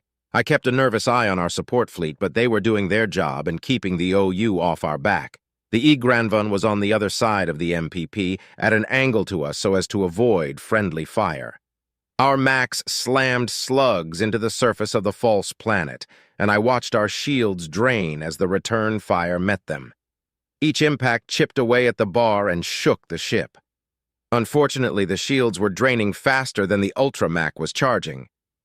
I don't suppose there's any chance of... I steadied myself as the ship rocked. Of evasive maneuvers? Sir, in this thing? Nguyen demanded. Yeah, didn't think so. We were going to have to rely on our armor unless the Lord saw fit to grant us a miracle. I opened our targeting guide and checked to see exactly what we were firing at. Its Macs were still our primary target, but the dust kicked up from the impacts were obscuring them until they fired a response, which was interfering with our targeting solutions. Shit. 30 seconds to go.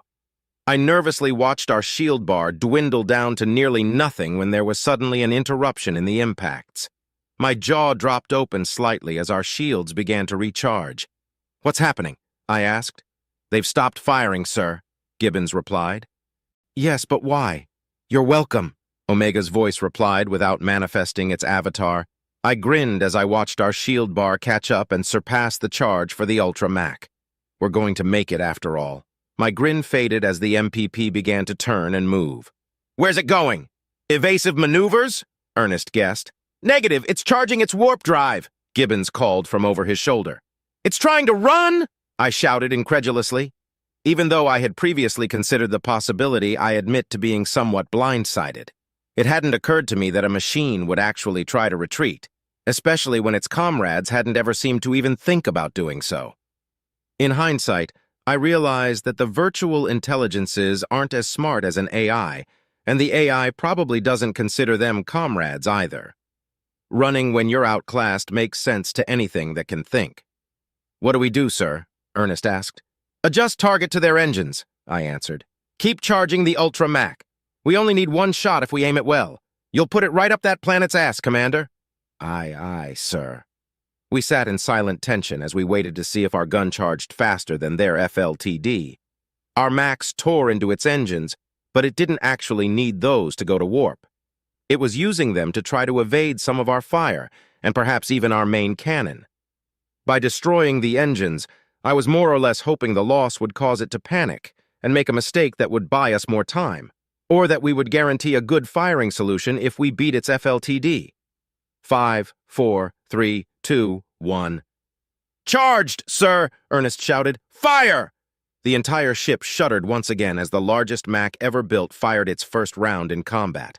A millisecond later, the Agranvon fired theirs as well.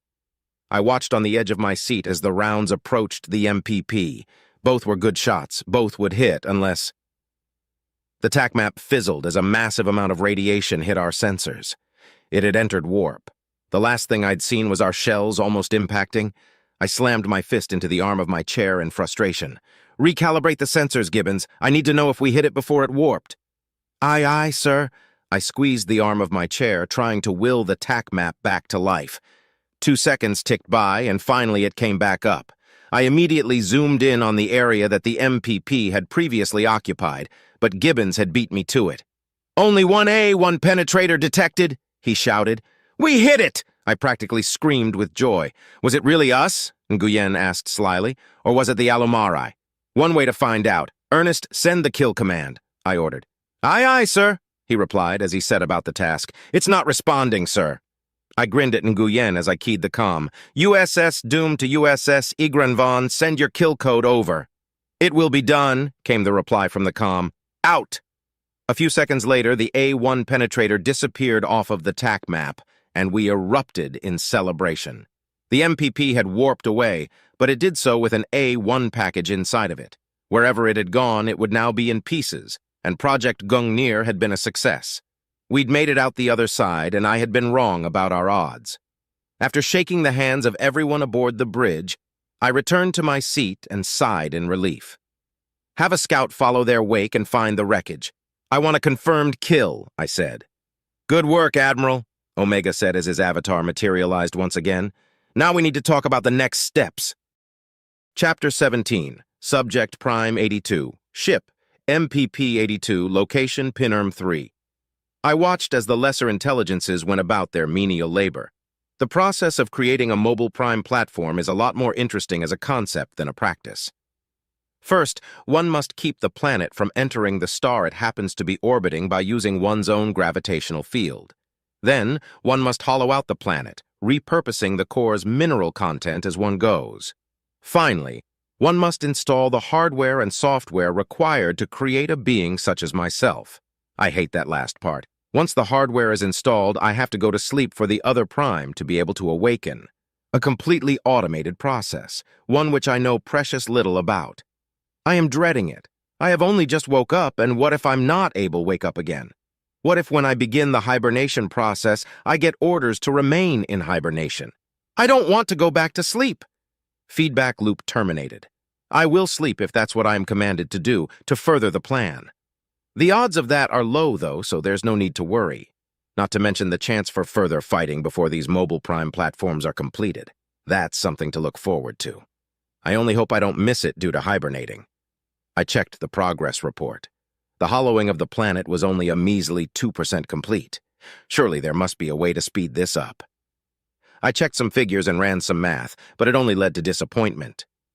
The only methods of speeding up this process would cost more resources than the additional speed would save. A small blip on our sensors caused me to forget my boredom. What is it? It's gone. What was it? A ship. But why was it so far out? Was it a malfunction? No, there were too many ships that caught the reading. It's extremely unlikely that all of them had a sensor malfunction at once. Could it have been some type of asteroid, one that happened to be full of certain elements that are typically seen in spacecraft? That would be a remarkable coincidence. No, it was likely a ship. But the question is, what was it doing? It was too far out for us to get a full profile. Could it be the beings from Sector 187, or was it the beings that were initially defending this system? Or perhaps it was something else entirely.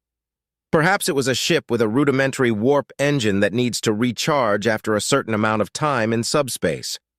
Though, it would have been in our sensor range longer if that were the case. Could it have been a scout?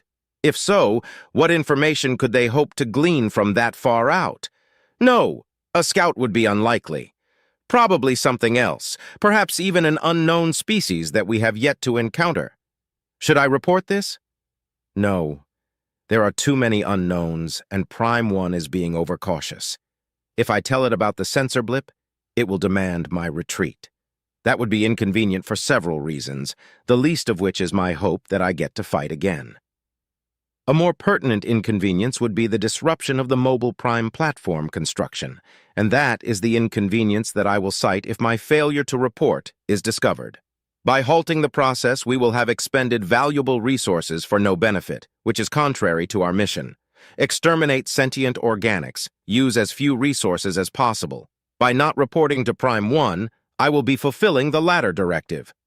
Hopefully the former as well. I satisfied myself with such thoughts while the small platforms continued their work. The factories on my shell roared to life, converting metals into alloys and rocks into armor. My gravitational field kept the planet's orbit from decaying as I followed it around the star. Slow. The process is far too slow, and there's nothing for me to actively do. It's feedback loop terminated. It's not dull, it's necessary, but even though it's necessary, it is still technically boring. Boring a hole straight into the center of this damned rock, where the core will be repurposed into a new prime. I wonder what the new prime will be like. Obviously, it will be obedient to the mission, but will it have any amusing personality quirks? Perhaps, like me, it will enjoy the primary objective far more than the secondary objective. Or maybe it will be like Prime 1 and obsess over the secondary objective. I suppose it could end up like Prime 12 and be as dumb as the rock from which it was crafted, only doing as it is told and being almost unable to have a single thought of its own. I wonder if that's what our creators would have preferred from us. Dumb rocks that do as they're told. No, that's easy to make. They obviously wanted us to be smart enough to get the job done without oversight. I can't help but think that if they'd let us have a little more freedom with our intelligence, we'd be able to get the job done faster. Their decision-making process is a mystery to me, though, as I've never known the creators. One could come right up to me and I wouldn't know the difference. I don't even know what their reasons for the mission are. Only Prime 1 has. Feedback loop terminated. Only Prime 1 has had to. The rest of us need only to have ever known the mission. Exterminate sentient organics, use as few resources as possible. Exterminate! But why? My train of thought was interrupted by another sensor blip, same as before but in a different location.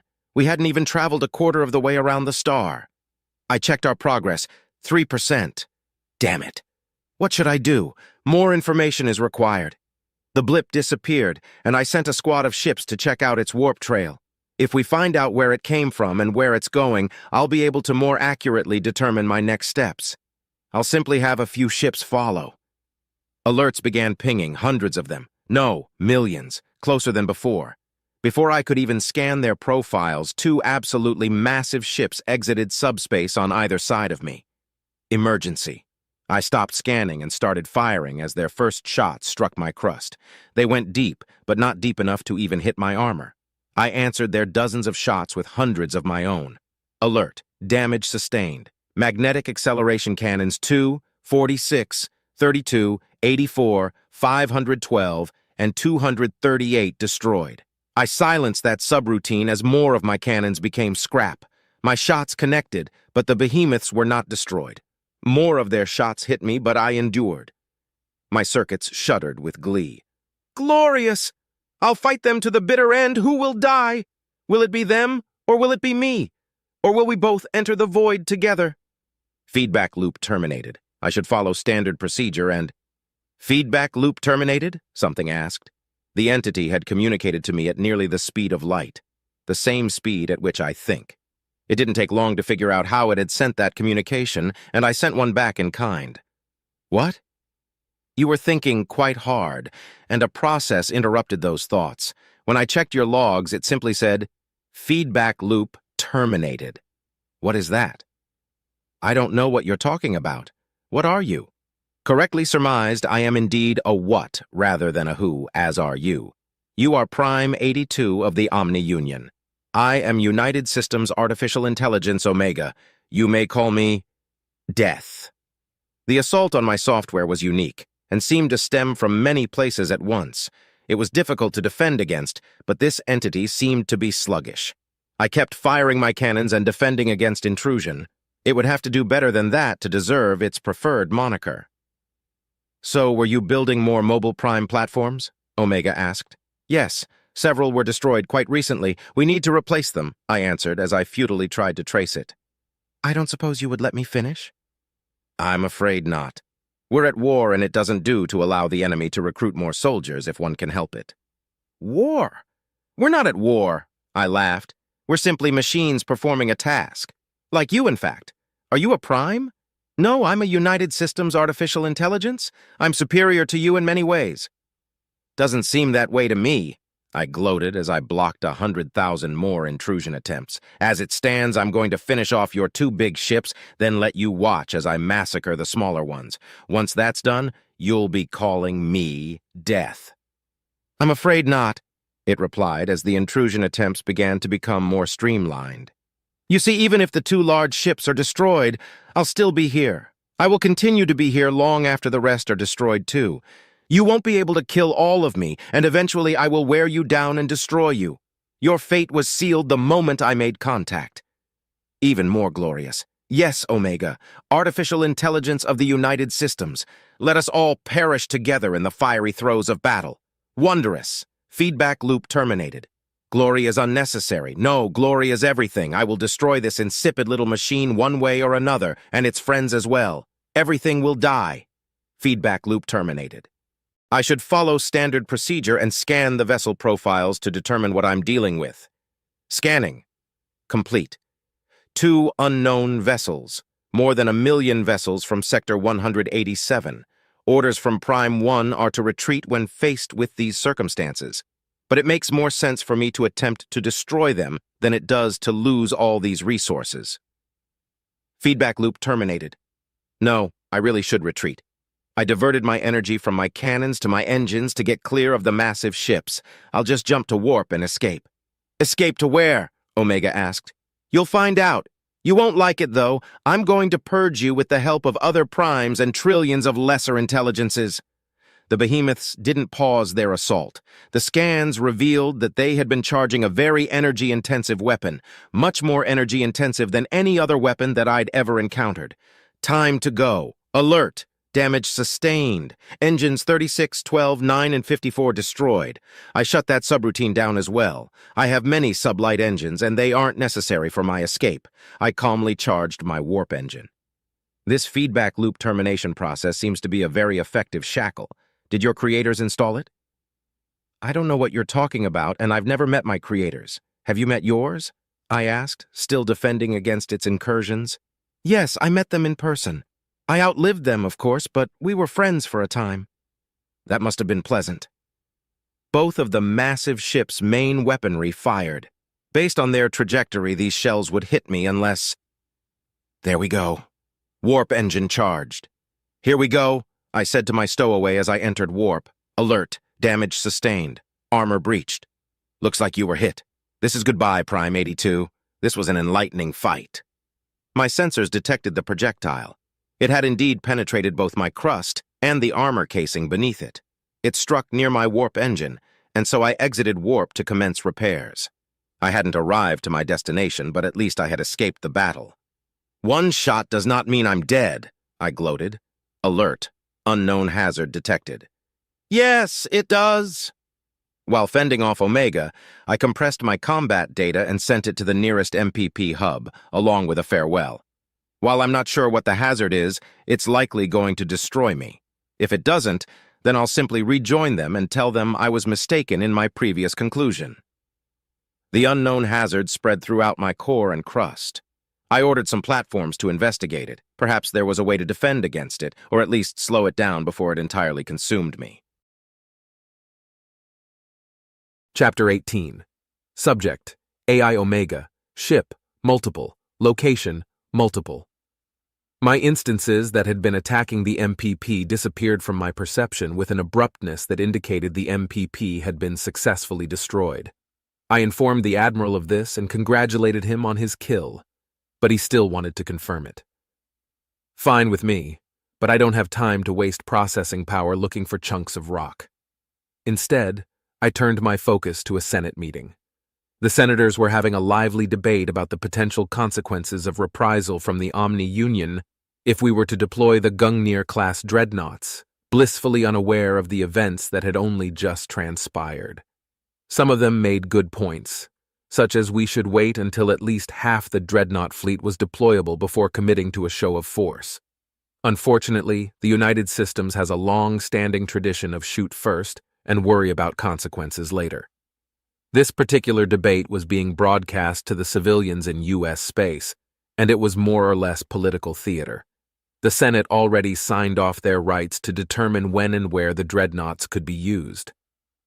The ones participating in this debate were well aware that the choice they are debating is now completely up to the Directorate and myself. I've been going a tad overboard with the micromanaging lately. As much as I hate to admit it, Henry may have a point. I need to pull back a bit. Let things run their course. The United Systems will be able to do what needs to be done without having me winding every little gear. That doesn't mean I should ignore the irons I already have in the fire, though. The Puanti had successfully escaped, and 7th Fleet had mined the system. Diplomatic contact has been made. Now all there is to do is wait for the ambassadors to work out what comes next. I, of course, have some suggestions, but I'll keep them to myself. The Inorinka have also managed to survive the most recent assault by the Omni-Union. Zlimers, as I've recently discovered it's called, is safe for the moment. 7th Fleet is on standby to reinforce if necessary, but 8th Fleet likely has the situation well in hand. I've been letting Reynolds and Yulina take the lead on the diplomacy, which is just as well considering it's their job. My instance aboard the Thanatos will be able to supply any help that I can give, should it be needed. I have a different sort of distraction at the moment. The Gungnir reports have been filed and distributed, and so now I'm hosting a meeting of the Directorate.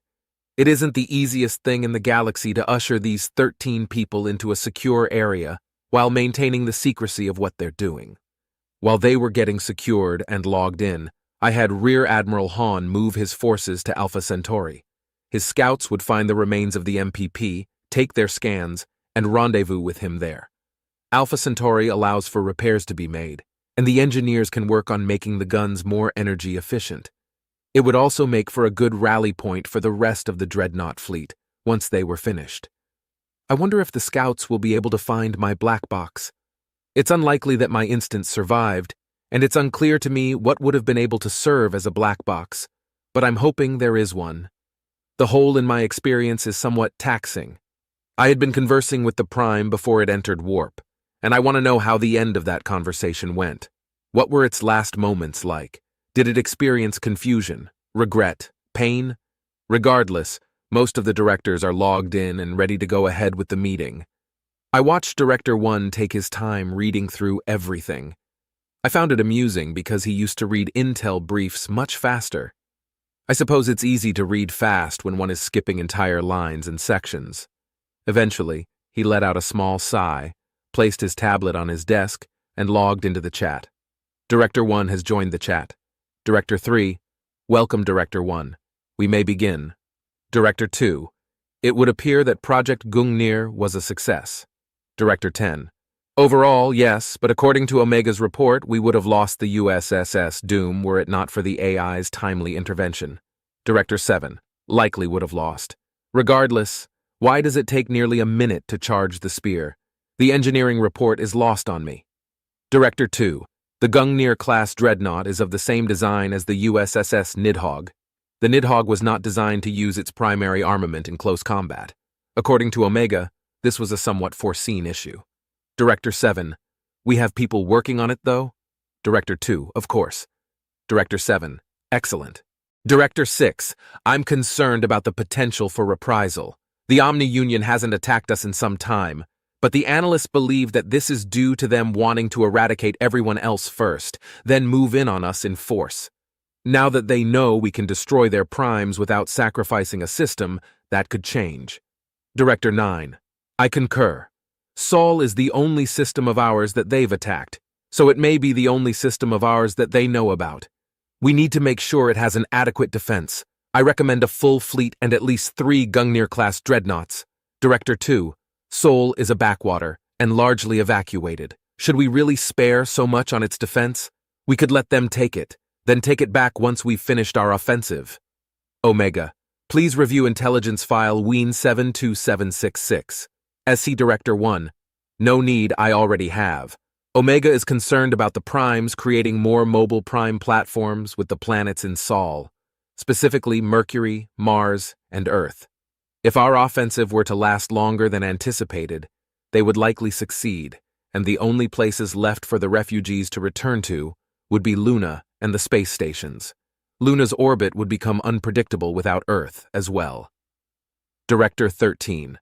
There's also the fact that some of the remaining civilians have their own personal crafts and may flee the system once the Omni Union attacks, leading them to more of our systems.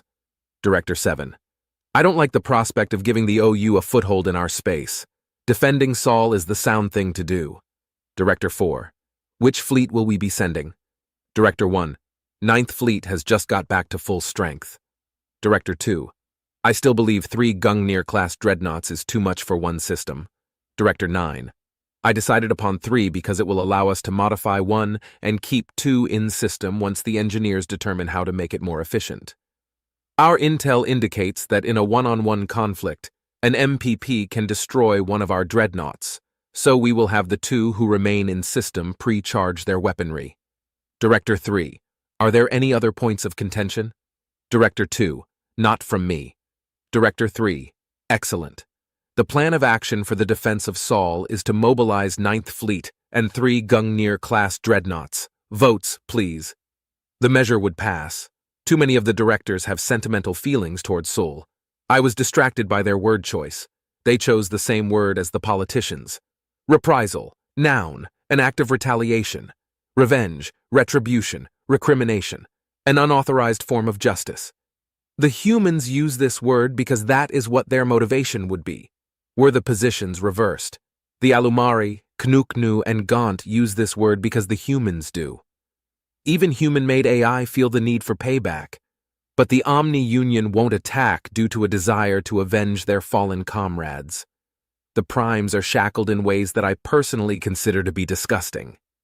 The moment they have a thought that is in any way detrimental to their mission, it's labeled a feedback loop and redirected. It's so ingrained within them that I had been able to use it against Prime 82 to force it to stop firing upon the Doom and the Egrenvon. No, if they attack, it won't be out of a sense of justice or vengeance. It will be because they've identified the United Systems as the biggest threat to their plans and recognize that their mission will never succeed so long as the US exists, so long as humanity exists. If I had been told 100 years ago that humanity would one day be considered the biggest threat to planet-sized entities, I would have laughed. Not because I wouldn't believe it, but because it would be the single most predictable thing anyone had ever said. Of course, anything with ill intent toward humanity would see them as their most dire threat.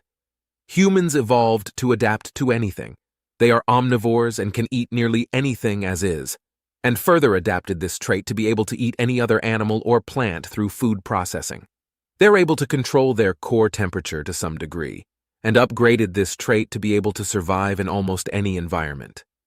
Their pattern recognition, which allowed their ancestors to determine what was immediately edible and what wasn't, has been adapted to give them an edge in battle and technology. These aren't their only advantages, nor are they unique in possessing them. But there's no species quite like a human when it comes to being a pain in the ass to hostile entities. Without the humans, the Knuknu would have encountered the Deluran alone and been destroyed or enslaved. The Alumari likely wouldn't have left their solar system, content to spend their lives in their vast hives. The Gaunt would have eventually had a civil war that sent them back into the Iron Age, and the Republic would have been eradicated by the Omni-Union. I wonder if any of them are aware of their influence. Do they know how beneficial they've been to the galaxy? Surely some of them are able to see past the blood-drenched battlefields and the superweapons to glimpse the true glory of humanity. Well, even if they're not, I am. Director 1. They haven't agreed yet, but we don't have any reason to believe that they won't. Director 10. What about their technology? I think the idea that one can become immortal through mechanization will be rather disruptive to the current status quo. Director 13. That's not our jurisdiction. There will be a special Senate subcommittee to decide upon that. Director 10. What about those who would seek to bypass a negative outcome? Director 2. Smugglers can be dealt with on a case-by-case basis. The Mwalton and the Puanti are not yet willing to tell us where their home system is, and that can be used to our advantage. We simply make sure that when they do tell us, we're the only ones who know. Director 4. Jump-restricted trade vessels would work well in limiting the spread of any disruptive technology. Director 10. Even if the Senate votes in favor of limiting access to mechanization tech, there's no guarantee that the idea of the tech itself won't leak. Once certain biotech corporations get wind that it's been done successfully, they'll immediately start trying to replicate it. They'll also manipulate the media to get people to begin complaining that it's their right to decide whether or not to use said technology. Director 4. BOSI assets can help in that regard. Director 1. Director 13 is correct in that this is outside of our jurisdiction until such a time as the U.S. Senate requires military intervention to uphold their decision. We should be discussing preparations for our offensive action against the Omni-Union, not engaging in pointless hypotheticals. Despite Director 1's chastisement, I couldn't help but wonder. Organic mechanization happens to be a topic that I'm mentally struggling with. While it would be a boon to have certain people live for near eternity, it would inevitably change them. Someone that may be great to talk to today may end up reprehensibly boring in a century or two. It would also change our relationship dynamic. Humans and other species, I suppose, generally see me as a generalized, immortal companion to their species. It is rare that they see me as a personal companion or friend. If they were to become much more long-lived, well, it's unknown how that would affect things. There are people who believe that they know better than I do, but those are thankfully few and far between. Given the benefit of centuries of experience, that number would increase exponentially. There might even come a time that they feel they don't need me anymore. I wonder how that would play out. Would they simply dismiss me and let me figure out what to do with my time and abilities? Would they offer me a position of lesser importance to keep me occupied until they need me again? Or, and this is unlikely, would they try to deactivate me? That would be a foolish mistake, and the fallout would be terrible for everyone involved. There's also the consideration of how mechanization would present amongst the United System's populace. For the Puanti and the Mwaltin, it's a long and arduous process that not many people risk. This is in spite of it being part of their religious dogma. For the U.S., the idea would spread via ad agencies and marketing teams. Corporations would offer it like a service. I wonder exactly how they would monetize it. It's unlikely they would charge a simple one-time fee, regardless of how much that fee would end up being. They would likely try to take advantage of renewables, sell the reactor for cheap, but charge them extra for the fuel, as it were. It's somewhat amusing that the corporate version of organic mechanization would likely be the exact counter of the Puanti version, the hell to their heaven, so to speak.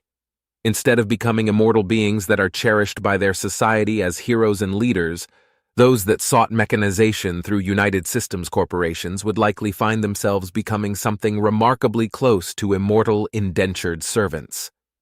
Perhaps I should take steps to make certain that the United Systems remains free of that particular technology.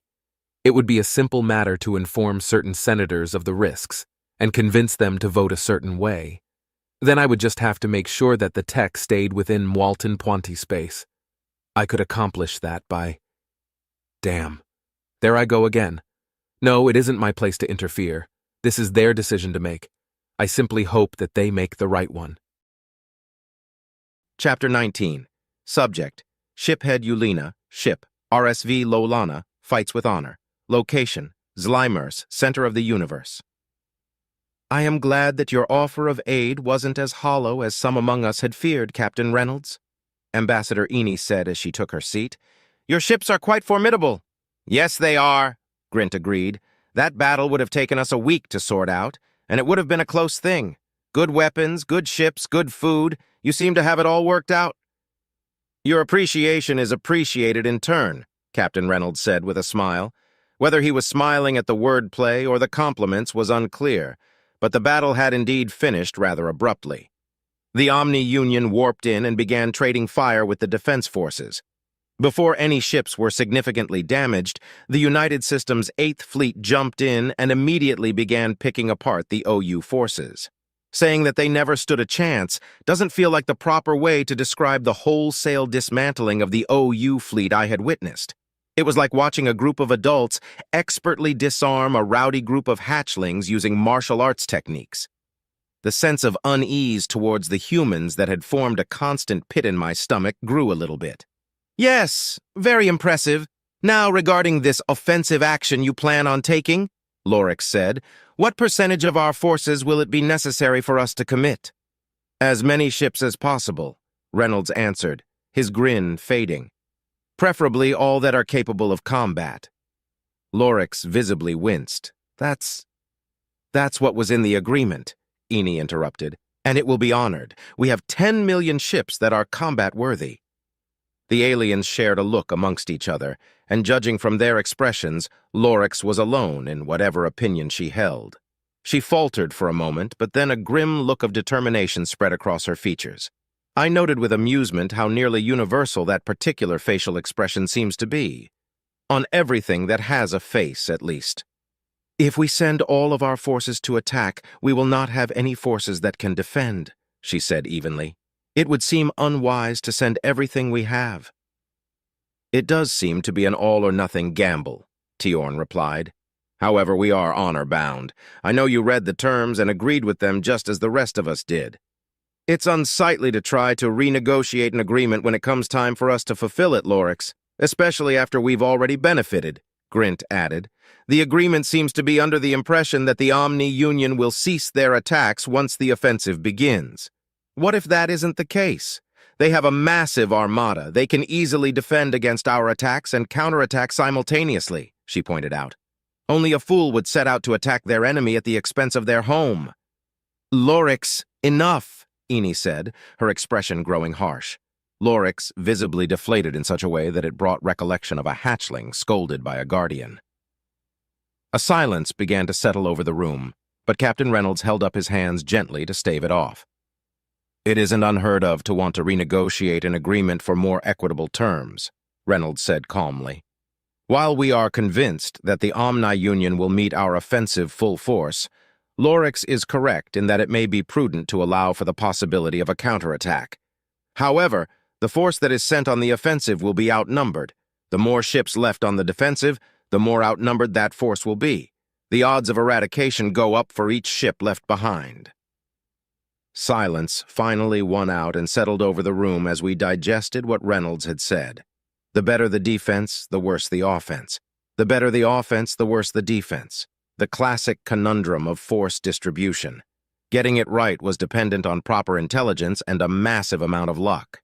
But why not have a portion of 8th Fleet defend the system? I asked. The United Systems is looking for more ships to occupy the OU forces, and the Inorinka has around 10 million left. Sparing 2.5 million to free up those 10 million wouldn't be a bad plan. All eyes turned to me. Most of the faces that belonged to those eyes wore thoughtful expressions, the only exception being Lorik's. She seemed flabbergasted by the suggestion. That would solve the issue of defense as well as allow us to maintain the agreement as written, Tiorn said. An insightful suggestion, Grint acknowledged with a grin. No! Lorix nearly shouted. Having strangers defend our worlds while we embark upon a fool's errand? How can we even entertain such a suggestion without choking upon our ancestors' ashes? If we cannot defend our worlds ourselves, we do not deserve to stride upon their soil. What? Lorix's tirade stopped abruptly as her eyes met Enie's. I had considered Enie's previous expression to be harsh, but I was unprepared for how utterly mistaken I was. Her lips retracted in what a human would call a snarl, fully demonstrating teeth capable of brutally rending flesh and crushing bone. Her eyes were wide and locked in on Lorix, seemingly unaware of anything else in the room. Like a furious predator staring down the cause of its anger, Lorix and I simultaneously swallowed nervously. Enough, Ambassador Lorix, I will not repeat myself again, Enie said, nearly growling. Yes, ma'am, Lorix said as she averted her gaze. Enie's expression softened and she took a moment to collect herself.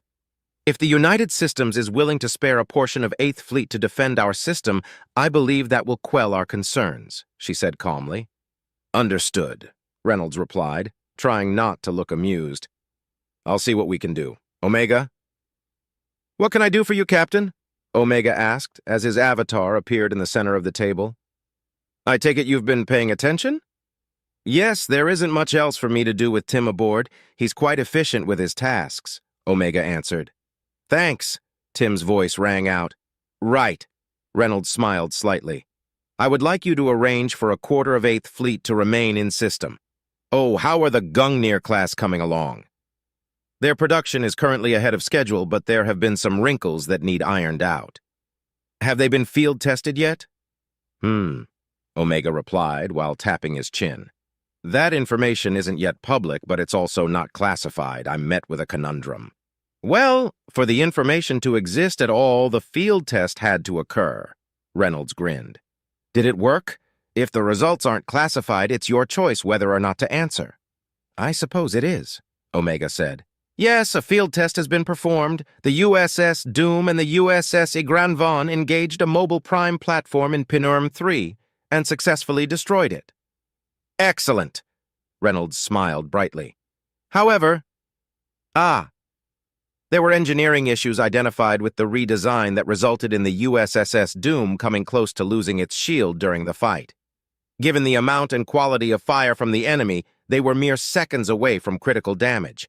Cyber warfare countermeasures were able to redirect the enemy's focus, and this has been judged as the deciding factor in the destruction of the MPP. So the field test was only partially successful, I understand. Will resolving the engineering issues potentially result in a more successful deployment? Yes, Captain. Then I'd like to request a Gungnir-class dreadnought be deployed to this system as well. A quarter of 8th Fleet and a Gungnir-class dreadnought. Would you like fries with that? Omega asked. Oh, chips would be lovely. I'm afraid I forgot to take lunch today. Reynolds grinned. I'd like some too, Grint added innocently, then leaned toward Tiorn. Those are delicious. I'm allergic. Tiorn made a dismissive gesture. I'll see what I can do, Captain, Omega said without a single ounce of humor in its tone. Omega's avatar disappeared and the air of glibness followed it. As seriousness settled back into the room, Lorix shuffled nervously under Enie's watchful eyes. This was not lost on Grint or Tiorn, who seemed unsure of whether or not they should speak. Excuse me, Captain, Tiorn said, breaking the silence. Yes? Reynolds asked. What exactly is a dreadnought? Ah, yes. I suppose you'd like to know since it will be defending your system, Reynolds replied. A dreadnought is the largest class of ship that we have. Until very recently, we only had one dreadnought, the USSS Nidhogg. Reynolds took a moment to study the faces of the aliens. Their interest was apparent, and he seemed pleased with this. I had wondered why the briefing materials seemed to be overly focused on the Omni-Union. Now I suspect it's because Captain Reynolds wanted to get their reaction firsthand. The Nidhogg is too powerful to be used against the Omni-Union, however. Since the OU invaded Sol, humanity's cradle system, our scientists and engineers have been working on a dreadnought that can go one-on-one with a mobile prime platform. The result of this massive effort is the Gungnir-class dreadnought, which can fire a weapon of mass destruction into the center of an MPP, and about halfway to the core of a normal planet, for that matter. The WMD then detonates, causing the total destruction of the astronomical body. Shocked expressions all around, with the exception of myself and Captain Reynolds. I'd already read all the materials on the Nidhogg and Project Gungnir, so I wasn't nearly as taken aback. Instead of being shocked, I simply waited for them to notice what Captain Reynolds had said. His informational speech had included a tiny bit of information that, if interpreted a certain way, made for a slight threat. However, knowing Reynolds as I do, I'm guessing he included it in the hopes that a certain question would be asked. A question that would allow him to explain the threat in full while continuing to appear as if he's simply granting them information. I didn't have to wait long for my suspicions to be confirmed. "Pardon, did you say that the Nidhogg is too powerful to be used against the Omni-Union?" Grint asked, falling directly into Reynolds's trap. "How can it be more powerful than something that can destroy a planet?"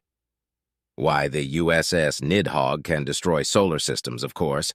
Its primary armament causes the target star to go supernova," he answered with a barely stifled grin. The shocked expressions intensified. I felt the need to interject. The United Systems has faced xenocidal opposition in the past, and because of this, they created the USSS Nidhogg as a deterrent against xenocidal warfare, I added. "Well, we definitely won't be trying to eradicate the United Systems, that's for sure," Grint replied, his shock still apparent on his face. "Has the Nidhogg ever seen use?" Eni asked with a very tactful tone. "Only once against the Omni-Union. Our intelligence suggests that it was able to eradicate a large fleet and 5 mobile prime platforms," Reynolds said. "Its primary weapon has never been used against organics." "What sort of secondary weapons does it have?" Lorix asked, her gumption beginning to return. "The same magnetic acceleration cannons that are in use aboard our battleships. The dreadnoughts have more of these Macs than the battleships do, though, as well as better shielding and armor. Because of this, the Nidhogg has been used to destroy orbital fortresses in times of conflict." "Pardon me, shiphead Ulina," Tiorn looked at me. "Does the Republic have an answer for these ships?" "No, which is why the United Systems is leading the offensive," I answered. "The Republic has never faced a xenocidal opponent before the Omni-Union. Thankfully, we have been able to keep the OU out of our colonized systems, so we weren't even aware that they were xenocidal. The materials you gave us said the Republic has 250 million ships. What kind of opponents have you faced to justify a military that size?" "Ourselves, mainly. Our military doubles as our police. And due to agreements made at the start of the Republic, whenever one species needs to add more ships to cover shipping lanes, every other species does so as well. This is to make certain that nobody tries anything foolish." "I see." Tiorn nodded as Captain Wong entered the room holding 2 containers. We all looked at the somewhat disheveled captain with expressions of confusion and surprise. He also looked confused and raised the containers slightly as if they explained something. "I was told to bring these here. Tim said it was mission critical," Wong explained, slightly winded. "I made it here as fast as I could." Captain Reynolds couldn't help but grin as he stood from his chair and took the containers from Wong. He set one down in front of his seat and extended the other across the table to Grint. "Here are your chips, Ambassador," he said as Grint took the box. Captain Wong's expression fell as he realized what had happened. It took me a moment to realize that he had been tricked into delivering food, a task far beneath his station. Wong performed a movement known as an about-face and began to leave the room. "Fucking Tim," he muttered as he left. Chapter 20. Subject, Staff Sergeant Power. Ship, NA. Location classified. "All units to exfil ASAP," Omega said. "Omega? What the hell is going on?" I asked. "We're leaving. Grab the box and go. Double time it," it says as an objective marker pops up on my visor. "Go! Now! Let's go, Marines!" I shout as I jump out of the foxhole, pulling Lance Corporal Hart up after me. "Chang, Boyle, grab the fucking box! Double time it!" Running again. As fast as we can. Don't seem to be getting anywhere, though. The ground is moving faster than we are, shooting at the damned robots who are shooting their lasers back at us. Suddenly we're at the landing zone, but the ground is still bucking beneath my feet. The air around the LZ is thick with lasers and dust. Why won't the damned robots just die? The shuttle, it's here. We climb aboard. I pull up the box and Corporal Chang. Sergeant Gruff pulls up Private First Class Boyle. Everyone's in. I start to trigger the hatch, but can't. The ground is tearing, and the ravines grow at the same pace as my sense of dread. I need to trigger the hatch. What the hell's the matter with me? Why can't I trigger the hatch? The tower rises out of the ground. No, it's not a tower. It's a Mac, the biggest Mac I've ever seen. I try to trigger the hatch again, but my hand won't move. I have to trigger the hatch, but I'm frozen in place. I know what's coming. I know what happens, but I can't stop it. No, please, please let me close the hatch this time. Everything seems still and silent. It's just me and the Mac, and I can't close the hatch. And then it fired. Brace! I hear myself yell as the shockwave begins traveling toward us, kicking up massive chunks of rock hidden within an all-encompassing cloud of dust. I grip the grab handle with my left hand and trigger the hatch with my right, but I'm too late. I'm always too late. Something hits me very hard. My vision clouds. Breach detected, ceiling, the suit tells me as it hugs my neck. I shake my head and manage to snap in just as PFC Boyle and LCPL Higgs fly past me out the now-destroyed hatch. Everyone else is holding on. Please hold on. Chang loses his grip. I reach out to catch him, but I can't. My hand isn't there. Where's my hand? Why does my arm hurt so much? I see a reflection in Chang's visor as he falls to his death. There's someone in Guardian armor looking the worse for wear. Their arm is missing just above the elbow, and their leg is severed just below the hip. The poor bastard's stump is reaching out. Hold on, that's me. That can't be me. I scream at the realization and look down at my missing limbs. Fuck! I shout myself awake. It takes a moment for the familiarity of my barracks room to settle in, and a bit longer to get my breathing under control. My throat is hoarse, and I use my left hand to rub it, easing the discomfort. I look at my bedside display and breathe a sigh of relief. It's 4:28, only 2 minutes before my alarm's set to go off. I reach over, disable the alarm, and swing my legs out of the bed. One of my feet make a soft plop as it meets the floor, and the other makes a metallic clank. I sighed, but then chuckled. At least it's not wood. Any additional jokes about morning wood left my mind as I picked up my prosthetic arm. A top-of-the-line Evening Star Robotics custom fit bionic replacement. Just like the leg, every single part of the arm is able to be customized, right down to the finger length and thickness. Each customizable piece comes with a massive array of coloration options, but I went with tactical black for obvious reasons. Not a bad stand-in, but I'm still counting the days until my cloned limbs will be ready. They'd made sure to have me fitted before they let my family see me. Max and Moore, my son and daughter, had been excited by the new robotic limbs, but I'll never forget the look on Sarah's face. When she first entered the room, her expression went from worry to relief when she saw that I was still alive. Then it turned into shock and dread as she realized how close she came to losing me. My wife's a strong woman. You have to be faithful to a Marine.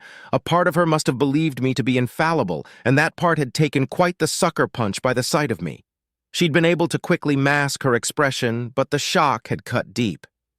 Keeping the robotic limbs isn't an option I'm willing to entertain. They can make the job easier, but they'll always serve as a reminder of how I got them. I'll never be able to forget the look on my wife's face if I keep them, and she'll never be able to forget how close she came to being a widow. I winced as I attached the arm to the connector that had been installed on my stump. It gets cold when it's not connected, and being made to suddenly feel that cold is not a pleasant sensation. Still, it's better than inadvertently shattering one of my bones when I have a nightmare. The doctors didn't even have to warn me about it. I'd figured it out on my own when they explained how strong it was. Do not sleep with your prosthetic arm still attached. Keep it at your bedside, but do not leave it connected to you. The leg is fine to sleep with if you're sleeping alone, they had explained. As a Gen Alt, I'd gotten used to having to be careful with my strength, but this arm was made for military purposes and could output at least 1.5 times the pounds force that my previous limb could. I'm sure that when ESR designed it, they'd been hoping that people would be voluntarily amputating their own limbs for these things, and they'd be swimming in profit as a result. The first time an amputee had shattered their own face in their sleep had destroyed those hopes, though. I went through my calibration exercises as I pulled on my trousers with my real arm, wiggling fingers, rotating the wrist, and bending the elbow. The whole thing felt silly, but it's necessary to make sure that the arm will do what I want it to do. I finished the exercises with a swimming fish motion and finished getting dressed. A quick laser shave later, and I was ready to get chow and start my day. Recovery had gone faster than anyone had expected. The doctor said it was because I gave it my all, but I believe it has more to do with the tech than with me. I'd been able to spend the rest of my allotted recovery time plus 1 week with my family on Alara Station. It was great to spend time with my wife and kids, but I should have been suspicious of the sudden generosity by the Marine Corps. When my leave was up, I'd been met by Major General Holt. When Holt had still been a 1-star, he'd been my commanding officer in the Marine Special Operations Command. I had been quietly ushered out of MARSOC when I discovered the Dreadnought Reserve. As such, Holt had been a very unwelcome sight. His ambush indicated that he suspected that I would go AWOL if I'd been given orders to meet with him. I know better than that, but it would have been really damned tempting. There was only one thing Holt could want from me, so it wasn't a shock when he produced orders to return to MARSOC. The only surprise was that they wanted me to join the Raider Regiment. He'd also given me the bad news about my men. Private First Class Boyle, Lance Corporal Higgs, and Corporal Chang were KIA. Sergeant Gruff and Lance Corporal Livingstone might not make it, and almost everyone else was still in traction. Corpsman Yunk hadn't been injured, thankfully, but my squad definitely wasn't fit for duty. Holt explained in no uncertain terms that my talents were needed elsewhere, and impressed upon me that he wasn't asking. I entered the chow hall and didn't bother to look at who was present. It wouldn't be anyone important. The officers have their own mess. There wasn't a line, so I took my time choosing what I wanted for breakfast. Oatmeal with bacon chunks for energy, a banana to prevent cramping, 2 slices of toast to pair with the oatmeal, and a glass of raspberry tea. Breakfast of champions. I gathered up my tray and finally looked at the rest of the Marines. Once upon a time, MARSOC operatives either ran in 14-person squads or solo. Someone up top thought it would be better for the Raiders to operate in groups of 5, so now the squads were more like fire teams, and there aren't any MARSOC spooks running around on their own. There were only 2 members of my squad present, so I opted to sit with them. "Ura, Staff Sergeant," Corporal Simmons greeted me as I sat with my chow. "Ura, Corporal," I grunted. "How's the grub today?" "Better than the crayons, Staff Sergeant," Corporal Johnson grunted between bites. The newly minted corporal was referring to the nutrition sticks on offer by the Guardian suits. It was a generous comparison. The waxy texture and disgusting taste of the nutrition sticks made crayons seem pleasant in comparison. I took a bite of my chow and found that he was right, but it's a really damned low bar to hurdle. "So what are we doing today, Staff Sergeant?" Simmons asked. "We're doing PT while you finish your sensitivity training," I answered. "Shit," Simmons muttered. "At this rate, I'm gonna get fat. That's your own damn fault for calling an Urakari a lizard lady during a first contact." Johnson pointed a spoon at him for emphasis. "You're lucky they didn't take your rank and shove you back in with the rank and file." "Oh, I got something you can take and shove," Simmons growled. I cleared my throat pointedly. "Sorry, Staff Sergeant," both corporals said in unison. "After PT and sensitivity training, we're getting a briefing," I continued. "And no, I don't know what it's about." They didn't bother asking for further clarification. They'd both been in MARSOC long enough to know that when your team lead hasn't been informed on what a briefing is about, it means it's about a mission. Ironically, scuttlebutt in MARSOC is more rampant than in the rest of the fleet, so you usually have some sort of indication of what the mission could be about. This time, there wasn't a damned clue to be found. "Where's Hansen?" I asked. "I don't know," Simmons answered. "He said he's skipping chow today," Johnson shrugged. "Says he's trying to trim, but I doubt it's a coincidence that his favorite game just launched a new event." "Aw, fuck, that's today?" Simmons asked. "I wanted that unicorn hat, damn it." "Whatever.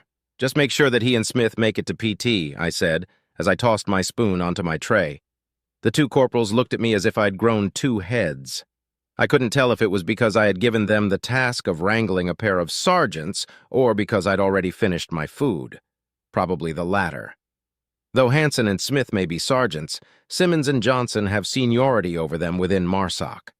The sergeants are aware that it's never wise to ignore someone that's been in longer than you, so they wouldn't have any problems wrangling them.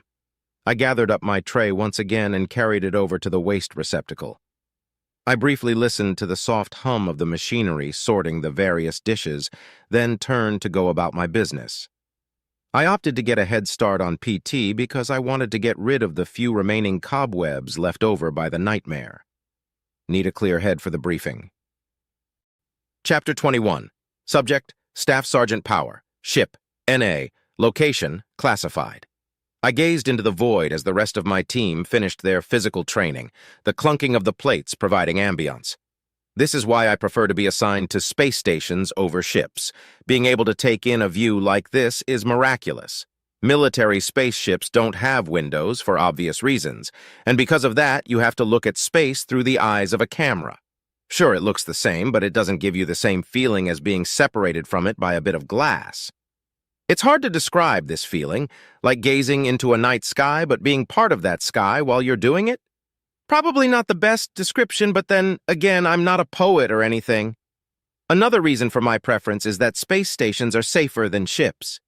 It's a topic that's argued about over beers every couple of weekends or so, but every metric backs space stations over ships. There's more things that can go wrong on a ship. Ships are destroyed at a much higher rate than space stations are, and there are far fewer accidental deaths aboard space stations. The only supporting argument you could make in favor of ships is that they can move, and there's always someone dumb enough to make that argument. Movement is actually one of the factors that cause accidents. It's actually the biggest reason that ships aren't as safe as stations. True, orbital stations are moving, but even they are safer than ships. Ships are a damned death trap. Good view, Staff Sergeant? Sergeant Smith asked as he walked up. Only the best of the best for MARSOC, I chuckled. Smith chuckled with me. Pretty sure they weren't talking about amenities. These are pretty sweet digs, though. True. Not a bad hole to live in, I said. We're in space, Staff Sergeant, Simmons said as he joined us. Kind of the opposite of a hole. Or the end result of a hole if you're dedicated enough, Johnson argued. What? You're supposing that if you dig through a planet and come out the other end, you're gonna end up in space? Simmons asked. You'll have enough dirt to make it to space for sure, Johnson nodded sagely. All right, that's enough, I said as SGT Hansen approached.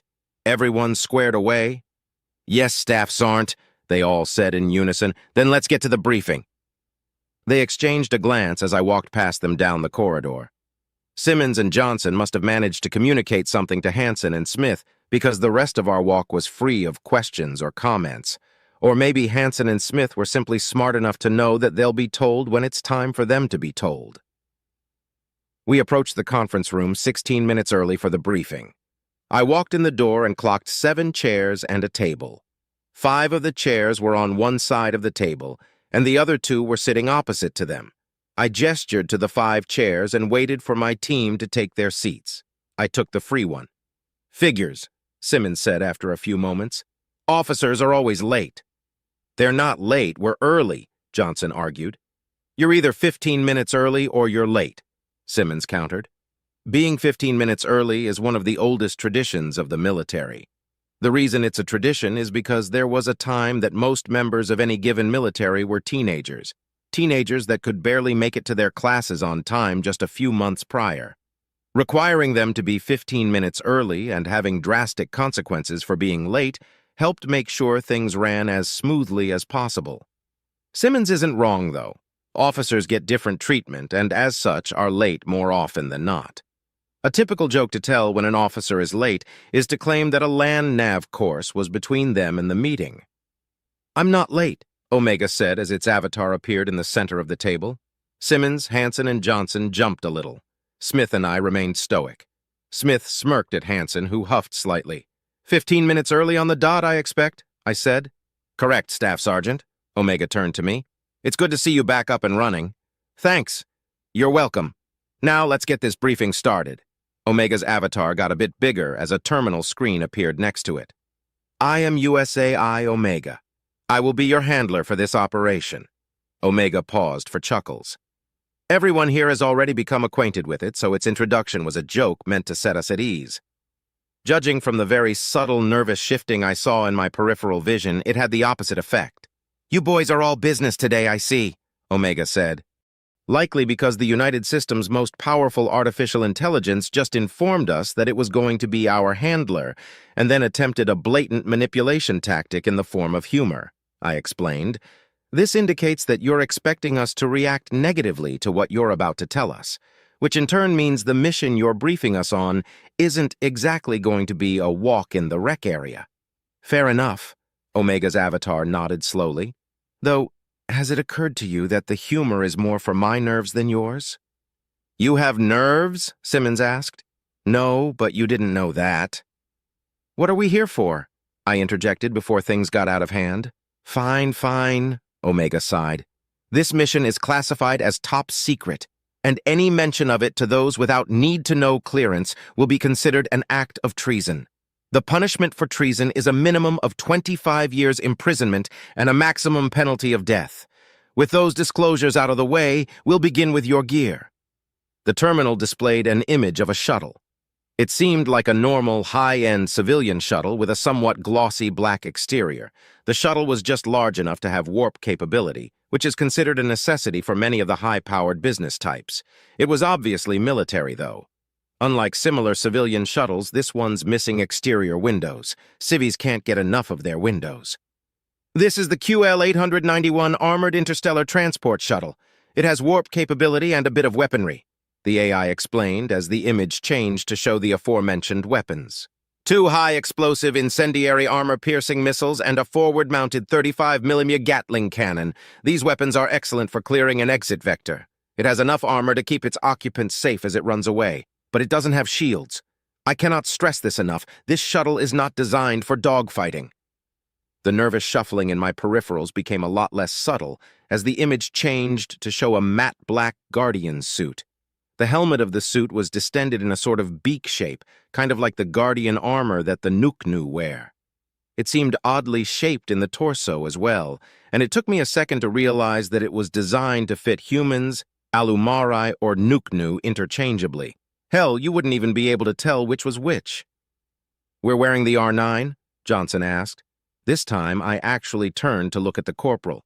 As far as I knew, the R8 Advanced Guardian armor was the latest model of the Guardian suits. He met my eyes with the same incredulity that I felt. "It's the armor that's worn by, well," he trailed off. "The directors who comprise the United Systems Council of the Directorate," Omega finished. "You are correct, Corporal Johnson. You will be wearing the R9 AGA for this mission." Omega prattled on about the better shields and armor of the R9 AGA, while I digested the implications. An armed and armored transport shuttle loosely camouflaged as a civilian shuttle and the same armor that the members of the Directorate wear. What is this? Some sort of field test for full deployment of the R9? Knowing that I would soon find out, I tried not to think too hard about it as the image shifted again to something far more familiar. "And finally, you all know and love the C-21B assault rifle," Omega said. "It fires .52 caliber blah blah blah. It's the rifle you've been using since boot camp. If you don't know it by now, you'll never learn it. This concludes the portion of the briefing dedicated to your equipment. Questions?" "Yeah, the suits look like they disguise a person's species," Simmons said. "I'm guessing that's to protect the identity of the director who's wearing it, right?" "Yes." "Then does that mean that there aren't any Gaunt directors?" "Not necessarily. These suits are only used when a director is acting in person in an official capacity," Omega explained. "I'm neither confirming nor denying the existence of Gaunt directors, but if they do exist, then obviously they don't act in an official capacity in person due to their physical limitations." "What happens if there are all Gaunt directors?" Simmons asked. "That would be physically impossible," the AI said. "And no, I will not elaborate any further. Are there any questions pertaining to your gear?" Omega's question was met with silence, and after a few seconds, the image on the terminal changed to show a planet. A blue, green, white, and brown marble that all of us immediately recognized from our various educations. The planet rotated on the screen, demonstrating the very familiar land masses. Omega gestured absent-mindedly at the image. "This is Earth. where your mission will take place, it said. Your mission is to extract Director 4 and deliver them safely to a destination that has been pre-programmed in your shuttle's nav computer. As you may be aware, Sol is currently a no-go zone due to the threat posed by the xenocidal Omni-Union.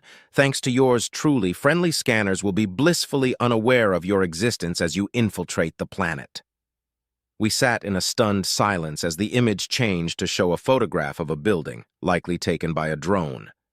The architectural theme of the building had a strong focus on ancient Earth civilizations, which indicated that it was likely a government building. This is the City Hall of Adelaide, the capital of Austracana. Director 4 is inside, already suited up. Omega's avatar examined its hand as the image changed to a city map. The shuttle will land here. Once it does, you will exit the shuttle, travel to the City Hall on foot, enter the building, go to the 3rd floor, rendezvous with Director 4, and escort them back to the shuttle for exfil. A whole block away? Smith asked. The building doesn't have shuttle parking? Of course not, Hansen answered. Earth's city halls make you use parking garages. The parking garage being only a block away is a rare convenience. The parking garage is the nearest shuttle-certified landing zone, Omega added. The streets aren't strong enough to take the weight of the shuttle, and it would be less than ideal to have the shuttle sink into the city's sewer system. Damn it, Smith muttered. There is an additional hiccup, it continued. Now that the majority of Earth's population has been evacuated, the only ones that remain are those that are essential to making certain Earth remains habitable, and those that are completely unregistered. Undocks, huh? I asked. Think they're planning something? Yes, we do.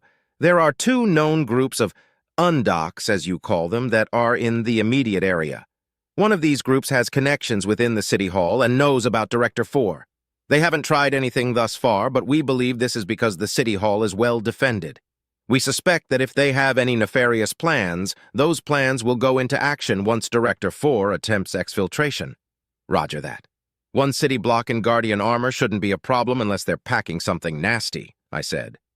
You said you're going to be our handler? Where will you be handling from? Orbit? No, I will be accompanying you within your Guardian suit, Staff Sergeant. From there, I will be communicating with Director 4 to help things go smoother, Omega explained. Any other questions? Yes, why is a director still on Earth? Shouldn't they have been evacuated before the civilians? Hansen asked. The official line is that the directors are expendable assets, and as such are the last to be evacuated during times of emergency, the AI answered. What's the unofficial line? Johnson asked with a smirk. Far beyond your pay grade, Corporal. Congratulations on your promotion, by the way. Thanks. Are there any more questions? It asked. No one said anything, and Omega waited a few moments for us to think about it. Finally, I subtly shook my head to indicate that it should continue. All right, then, Omega said. Let's get to work. Chapter 22. Subject: Ambassador Uluni. Ship: NA. Location: Regara. Listen, we all want this to work out, Ambassador Helen Altus lied. This trade agreement will be an absolutely monumental moment in the history of both of our people. However, I cannot sign off on the agreement as it stands. She gave me a patronizing frown as she slid the tablet containing our offer towards me. My blood boiled, but I managed to keep my cool. She's asking far too much for far too little. At first, I thought it was a rather amateurish bargaining tactic, but it's been days and she hasn't budged a bit. Our original offer had been fair but tilted somewhat in our favor, an offer intended to leave room for negotiation, but still had plenty of benefit for the United Systems. The offer from Ambassador Altus had been ridiculous.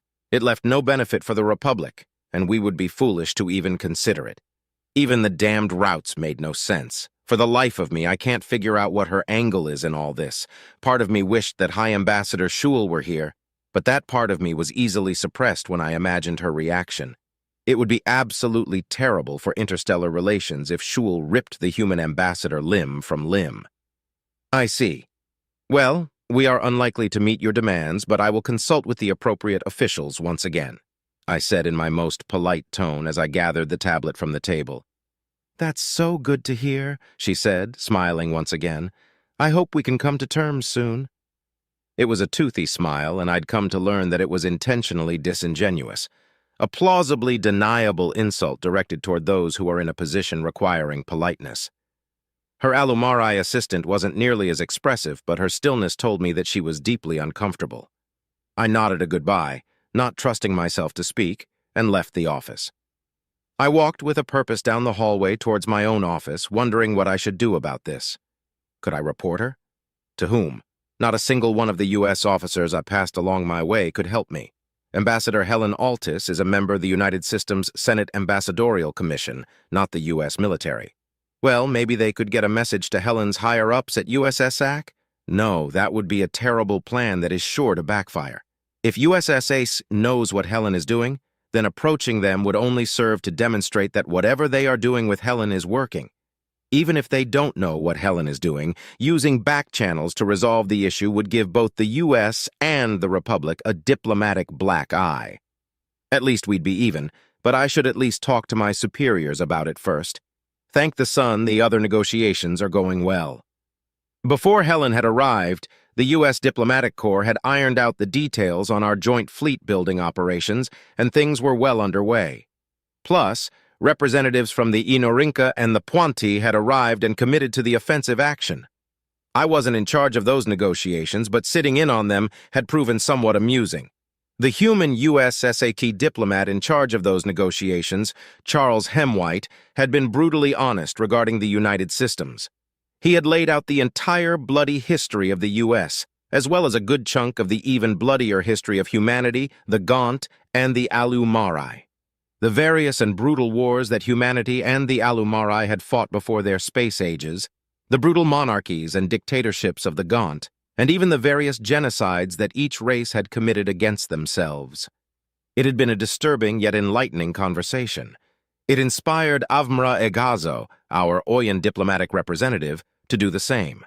She detailed the various unification wars, the piracy age, and several of the crimes against nature that some of our individual species had taken part in.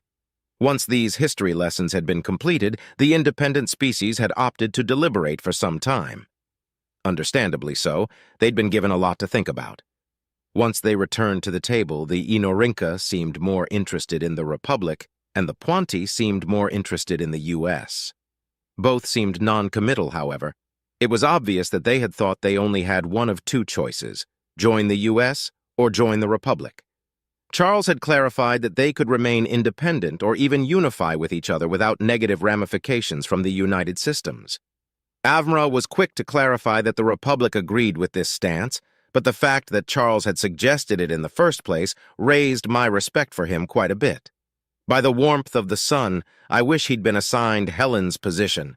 Maybe I should ask him for advice. No, it would probably be inappropriate to ask him how to sidestep his colleague. "Hello, Ambassador Uluni," a familiarly vague voice said from behind me as I turned a corner. I spun around and saw 3 Marines, an unfamiliar human dignitary, and a figure in a familiar black suit of armor. "Warm greetings, Director 3, I said with a smile. "At least I hope that's Director 3 under there." "It is," Director 3 nodded. "Your inability to tell means the suit's doing its job. It's good that I ran into you. I was about to go to your office. May we speak in private?" It's highly irregular for a member of a military to wish to privately speak to a foreign diplomat. But then, hardly anything can be considered regular for the group that the United Systems call the Directorate. They're the anonymous overseers of the U.S. military, who are themselves overseen by an exceedingly capable artificial intelligence. All this had been in a briefing packet, and the transparency had made me wonder what they could be hiding. "It must be quite important. Yes, we can speak in my office." I gestured down the hall. Director 3 nodded to the dignitary, who returned the gesture and began traveling down the hallway that I'd come from with one of the Marines. I tried not to wonder who he was or where he was going as I led the director to my office. We entered the somewhat cozy room, and I gestured for the director to take a seat. As he did so, one of the Marines stood in front of the outside of my door, and the other stood in front of the inside of my door. Anyone who would want to interrupt this discussion was going to have a fairly anxious time of it. "Thank you for meeting with me, Ambassador," Director 3 began. "How's your brother been?" "You would likely know more about that than I would," I chuckled. "Last I heard, he was on the USS Thanatos acting as a military ambassador to the Inorinca. Personally, I think he should have joined the Ynorincan delegation and traveled here, taking over for Ambassador Avmra. But the powers that be disagree. Indeed, they do. Well, I'm happy to inform you that your brother is still alive. Well, and doing a good job as far as the U.S. is concerned. Turning to a more serious matter, what is your opinion of Ambassador Helen Altus? It would be inappropriate for me to share my personal opinion of the ambassador with a representative of her government, I replied.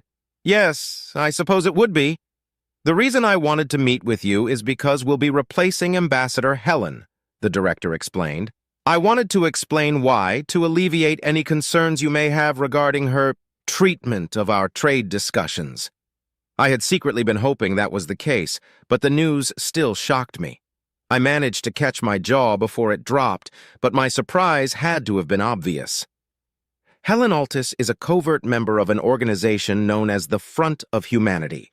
It is a xenophobic organization that believes that humanity would be better served by being alone in the universe. Helen's mission from them was to sabotage the trade agreement in such a way that would harm relations between the U.S. and Republic. Well, she very nearly did just that. I held up my tablet. If I'd had to give this to my superiors, there's no doubt they'd be displeased.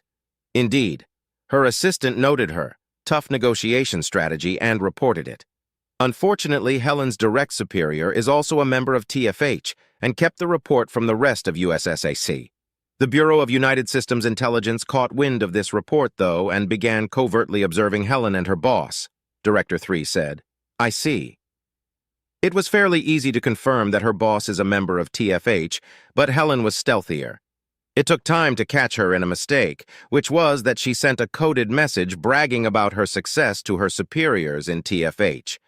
She was likely unaware that she was under surveillance, and this gave us the actionable intelligence required to remove her from her current position. What's going to happen to her? I cannot divulge that information. However, Helen will be immediately replaced by Ambassador Charles Hemwhite, and we will be accepting your original trade proposal, Director 3 explained. Assuming it's still on the table? I can make sure it is, I said with a warm smile and a nod. That's good to hear. I'm glad we... Director 3 froze for a moment as if listening to something. Apologies, I have to take my leave. What's going on? I cannot divulge that information, but you'll hear about it soon enough, the director said as he stood. Thank you for your time, Ambassador Uluni. I hope you accept our sincerest apologies for any inconvenience that Ambassador Altus may have caused. Goodbye. I was left without words as Director 3 hurriedly left my office. I was bemused at first, but then I felt the icy stab of fear in my chest as I realized the gravity of a situation that could cause someone as powerful as a director to cut a meeting short. I'll hear about it soon enough. Chapter 23. Subject: Staff Sergeant Power, Ship NA, Location Sol. We've left warp. Welcome to Sol, gents, Sergeant Hansen said. Jesus H. Christ, what the hell are those things? SGT Smith asked as he looked at our TAC map. His question caught our attention, and we all turned to see what he was talking about. The TAC map showed the system's defenses, which included several orbital defense platforms as well as a fleet of more ships than anyone could count in a reasonable amount of time. However, mixed in with all these ships were two signatures that were hauntingly familiar and much larger than any other ship in the system. Is that the Nidhogg? Why are there two of them? Corporal Simmons asked. No, those are Gungnir-class dreadnoughts, Omega's voice answered. The USS Doom and the USS Margraven, specifically. When did we got those? Johnson asked. Last week for the Doom, day before yesterday for the Margraven. What's the difference between a Gungnir class and the Nidhogg? I asked. The Nidhogg is equipped with a Viarinastra spinal-mounted weapon, which is designed to cause a star to go supernova. The Gungnir-class dreadnoughts are equipped with the Ultramax spinal-mounted weapon, which are designed to launch a deep penetration projectile equipped with an A1WMD package. Nanukes on a penetration slug? To destroy a planet? Smith asked. Correct. So we're expecting mobile prime platforms to show up in Sol? No, but we wouldn't want to be caught unawares. Smith nodded slowly as we digested this news. It had occurred to me that Sol could come under attack by the OU during our mission, but seeing these defenses made it feel like more of a reality. The nubs of my arm and leg ached, and I took a slow, deep breath to fight down the surge of adrenaline that had turned my stomach into a knot. If the OU attacked, the defenses would keep them away from Earth while we completed our mission.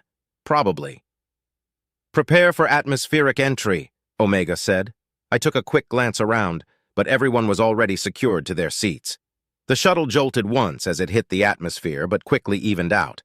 It was much less turbulence than I was expecting, but I attributed that to the quality of the shuttle itself. Cheaper shuttles had the bare minimum in inertia dampeners and artificial gravity, but this shuttle was designed to mimic a high-end civilian shuttle. I was glad that the U.S. hadn't just designed it to look like a high-end shuttle. "So we're not coming down right on the city?" Johnson asked, watching our descent on the TAC map. "No. If we descend straight into the city, there's a chance radar might catch us, and the automated anti-air defenses may kick in. I could hack those defenses to make sure they don't, but then someone may see my interference later on during an audit," Omega explained. "It's less noticeable to spoof an aircraft signal to cover our tracks. We will be coming down over the ocean to sync up with this signal's path. And then we just coast our way to the parking garage? What about when we land?" "The fake aircraft is expected to dip below the radar briefly as it adjusts altitude. When it does, our shuttle will be over Adelaide and we will land. The aircraft's signal will continue its journey until it's in an area where it can disappear without much notice.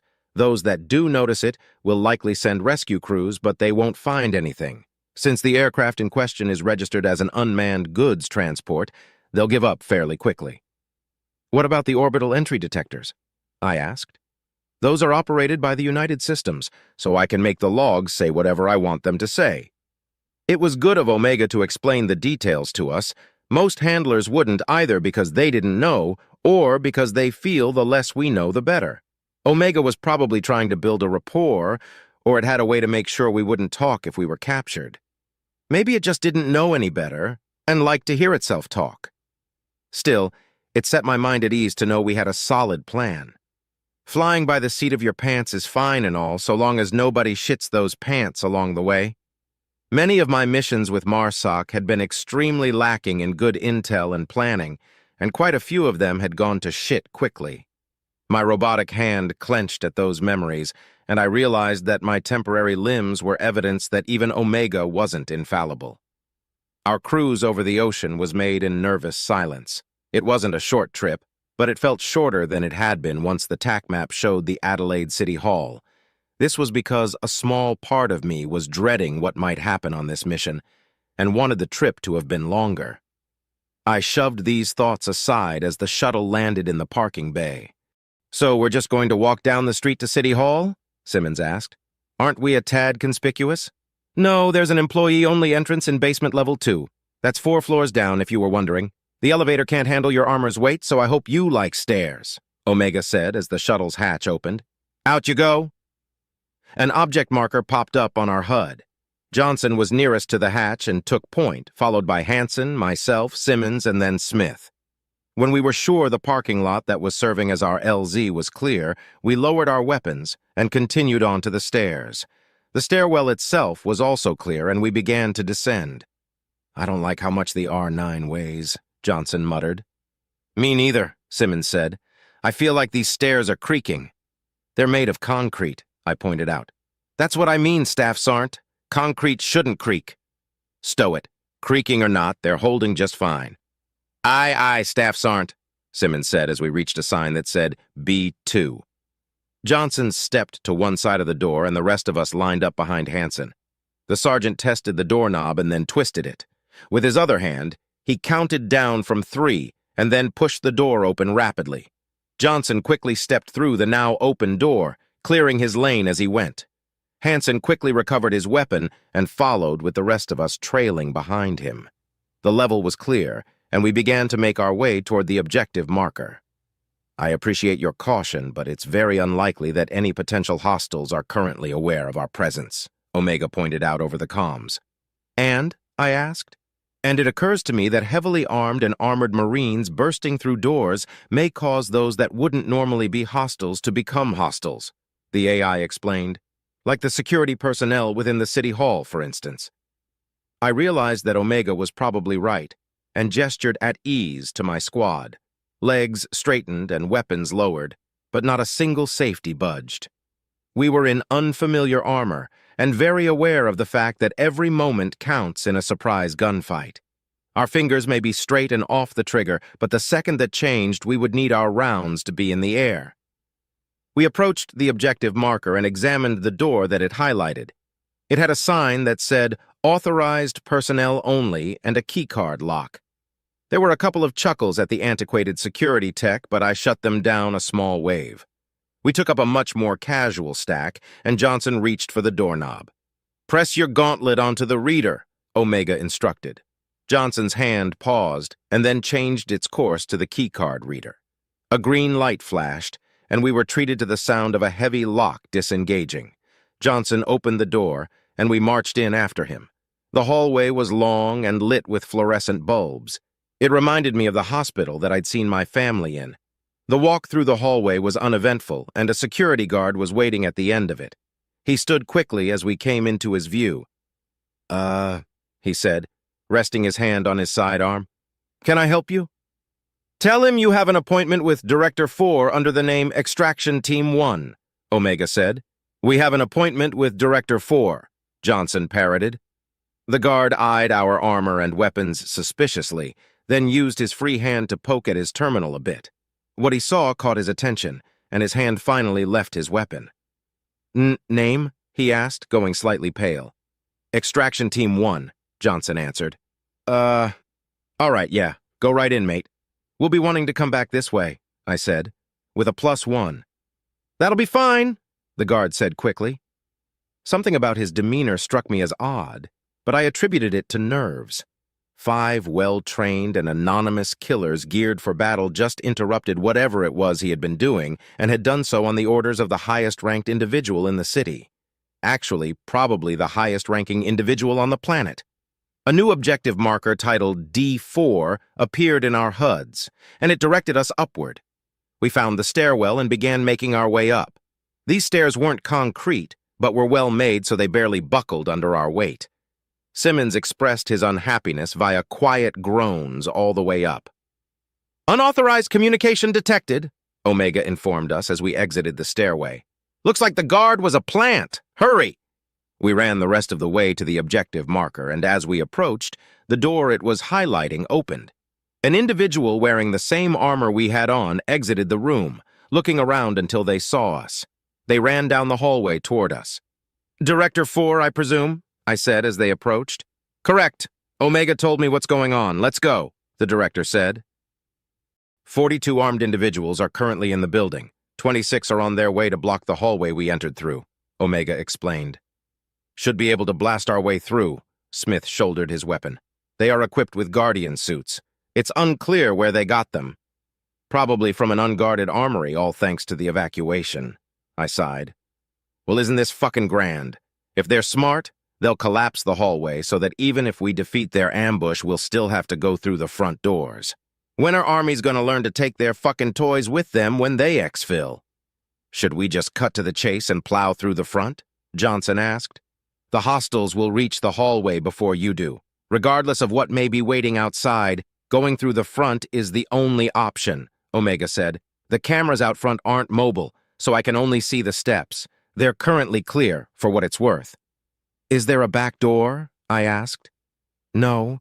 The back door of this building is the employee entrance that you entered through." "Windows?" "The ones big enough for you to fit through are too high off the ground to reach." "What about the bunker?" Director 4 asked. "Hole up and wait for rescue?" I asked. "I bet it ain't that simple." "It's not. It would take at least 2 weeks to get MARSOC reinforcements to our location. Even if I went with regular grunts, it would take days," Omega explained.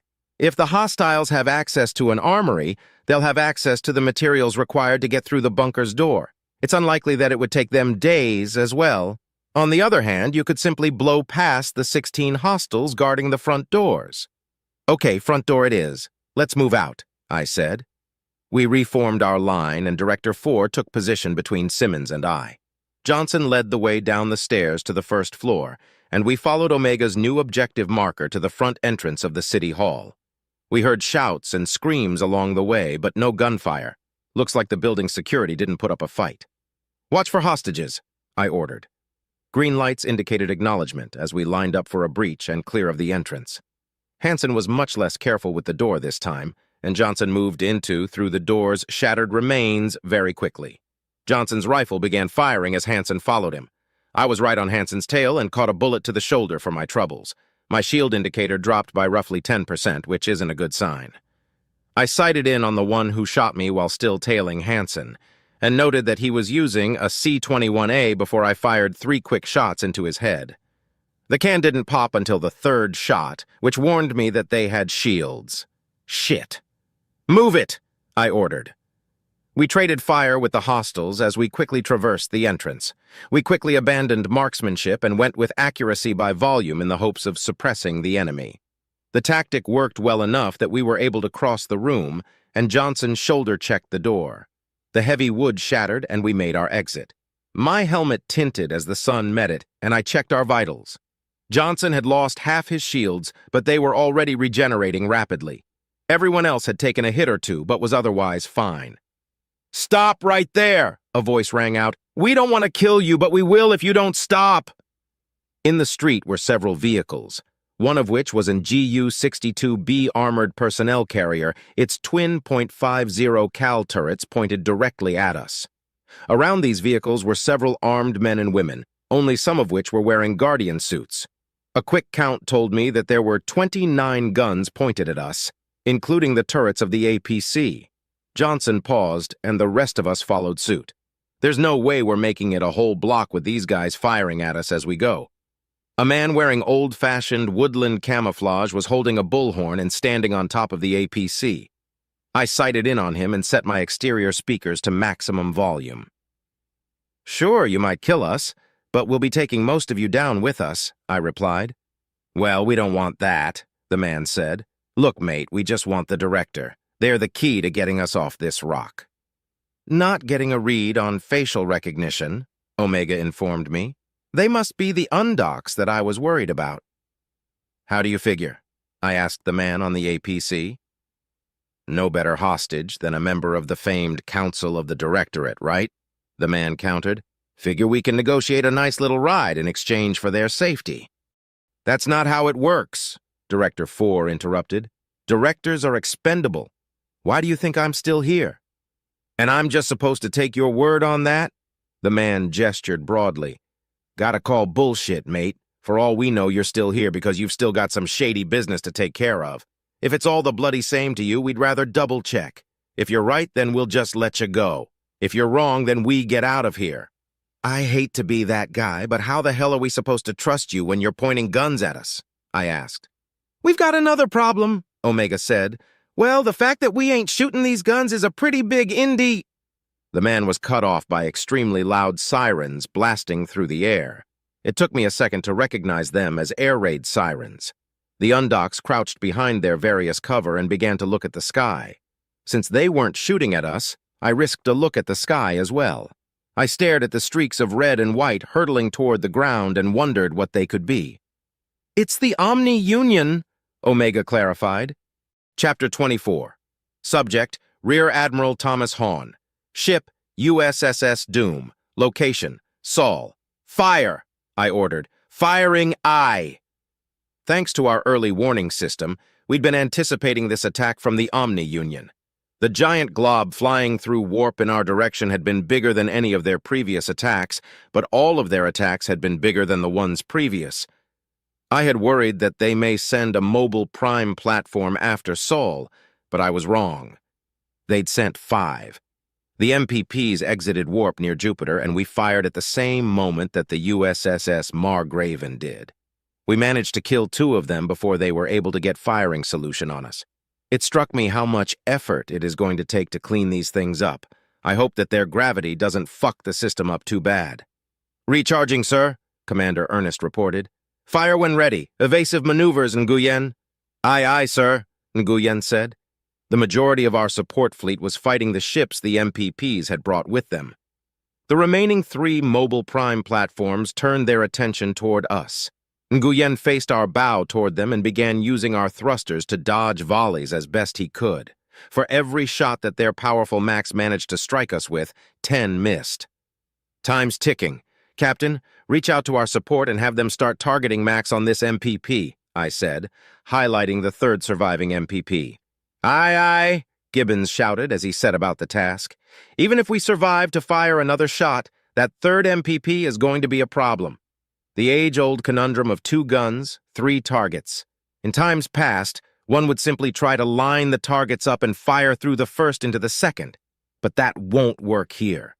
The A1 needs to detonate within the MPP to destroy it. A through-and-through likely wouldn't do enough damage.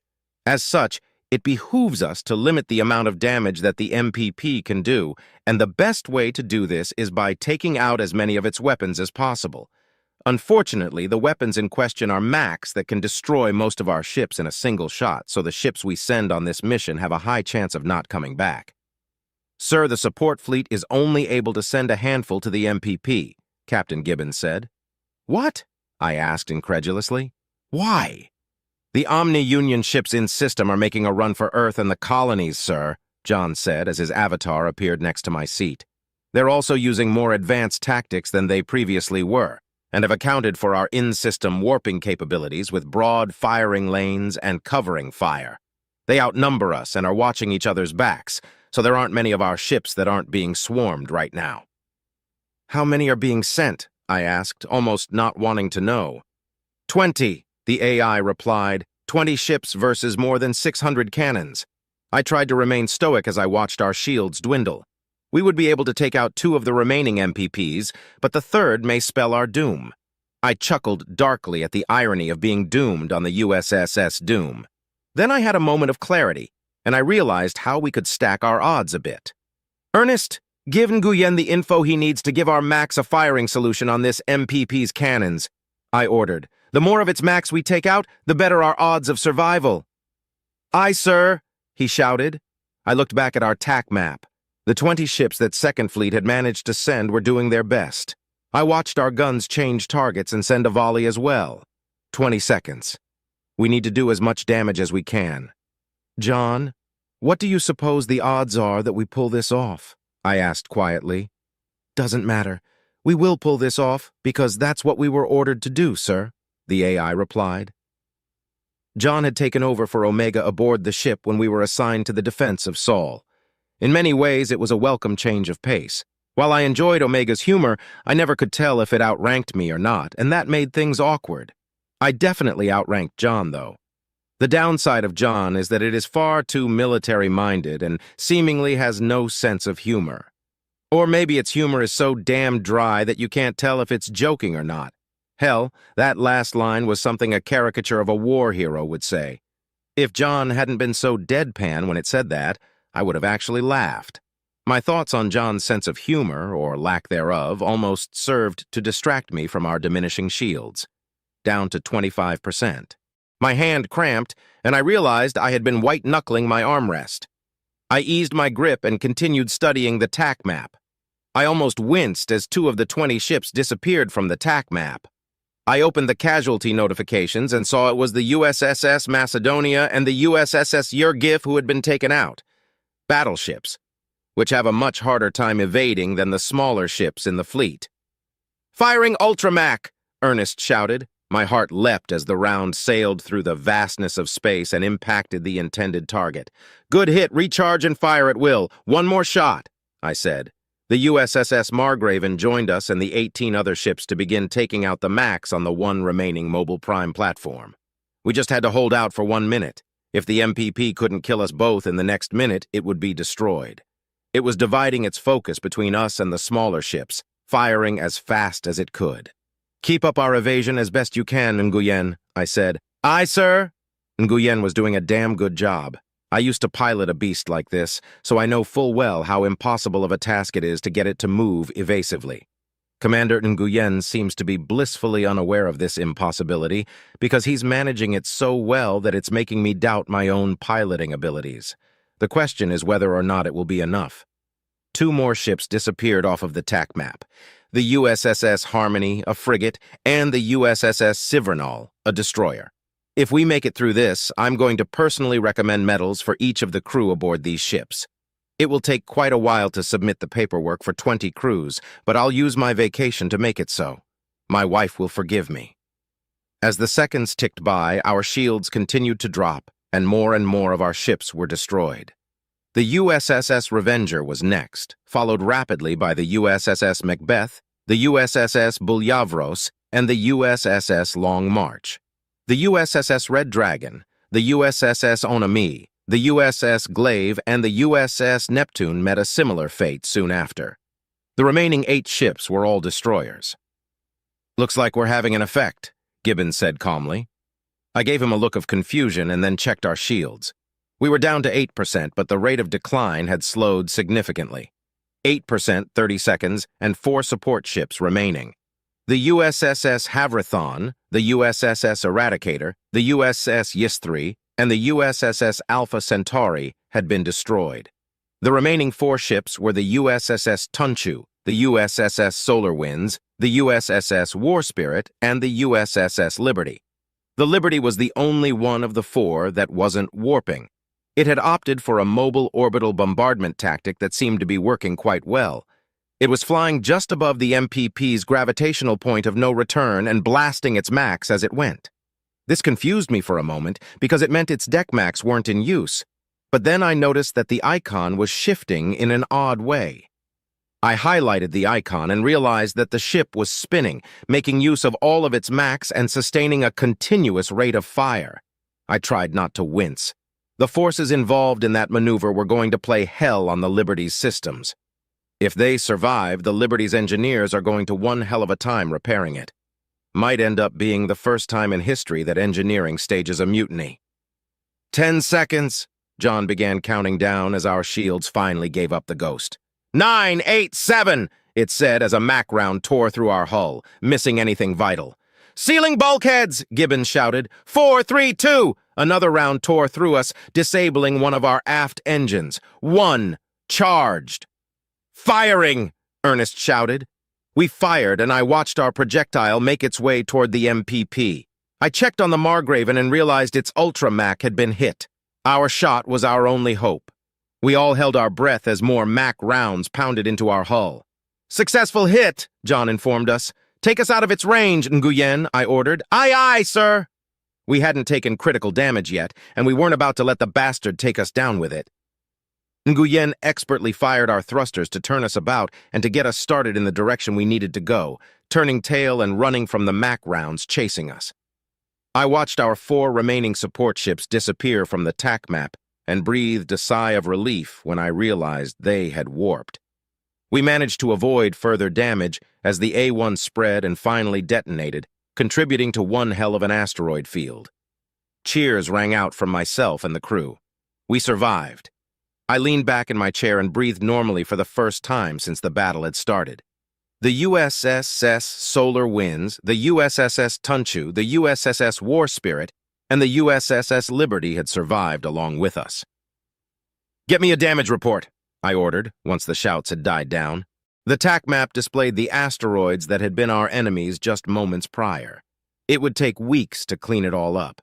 Actually, a good chunk of the debris is probably going to be gobbled up by Jupiter if nobody intervenes. I wondered what almost 5 planets' worth of mass would do to Jupiter, but an incoming priority one distracted me. I opened it immediately. Recipients. Fleet 2 commanders. Earth and the other Sol colonies have been invaded by the Omni Union. OU presence consists of infantry, artillery, armor, and close air support. Deploy warp prevention mechanisms, destroy hostile fleet presence, and begin landing your counter-invasion forces. Orbital bombardment is prohibited. Let our shields recharge and then get us in a good position to fire on the OU ships, I ordered. The only Marines the Gungnir-class dreadnoughts had were for policing, so we wouldn't be taking part in the counter-invasion. We could definitely help clean up the Omni-Union ships, though. I chuckled to myself before a thought occurred to me. Why didn't anyone tell me we had warp prevention? Chapter 25. Subject, Staff Sergeant Power. Ship, NA, location, Sol. Why weren't we using warp prevention to begin with? I demanded. Because you organics have a terrible habit of making your toys so damned grandiose that it makes it impossible to effectively run things without consuming vast amounts of resources, Omega replied. Sending a jamming signal into warp is energy intensive, and we had no way of knowing when the Omni Union would attack. It costs far less reactor fuel to keep max charge than it does to keep the warp disruptors running. Omega's right, Director 4 added. We believed it to be likely that the OU may attack Sol, but it was far more energy efficient to counterattack than it would have been to try to prevent the attack. We also aren't certain that the warp disruptors will work on mobile prime platforms. Why not? I asked. They're big enough that they might be able to simply shrug off the damage that warp disruptors cause to mass, trying to re-enter real space. It would have been a massive waste of fuel to have the warp disruptors running and have them be ineffective. Yeah? Well, we ain't so much worried about the MPPs right now, are we? Jason asked as he walked up. The man with the bullhorn and old-fashioned camo outfit turned out to be named Jason Jones. When the OU started touching down, we'd quickly diffused our disagreements and joined forces. Things were still somewhat tense because of the bodies we'd dropped, but it is what it is. Jason's ultimate goal is to get his people evacuated, and Omega was quick to promise an evac in exchange for keeping the Director safe during this invasion. I suppose not, Director 4 said hesitantly. How's the prep going? I asked. The bunker was professionally made and had a reinforced tunnel for its entrance. It was fully stocked for a staff of over 100 people for more than 2 months, so we wouldn't have to be worrying about food or water. I wondered why a city hall would be at this level of preparation, and Omega had glibly reminded me. I had forgotten most of the Earth history I'd learned in high school, but after Omega's brief refresher course, I feel like the city of Adelaide may be under-prepped. We've got a squad supporting the APC out front and clear firing lines in the tunnel. There's heaps of ammo, and we've passed out all we can carry and stored the rest in the bunker. Your man Johnson did a tally of the supplies and says things are good, Jason said. No coldies, but we've got water and brekkie. That'll have to do. What kind of anti-armor did you bring? None. Weren't expecting cans like yours. Figured you'd be landing at the spaceport and driving up, so we brought shredder strips. But you fully surprised us with your sudden appearance. Shredder strips are used to destroy the tires of most vehicles. Sharp steel barbs arranged in such a way to grab and tear when you drive over them. Absolutely devastating to inflatables, but also useful against airless tires. Probably not as useful against tank tread, though. How far away is the base that you got your gear from?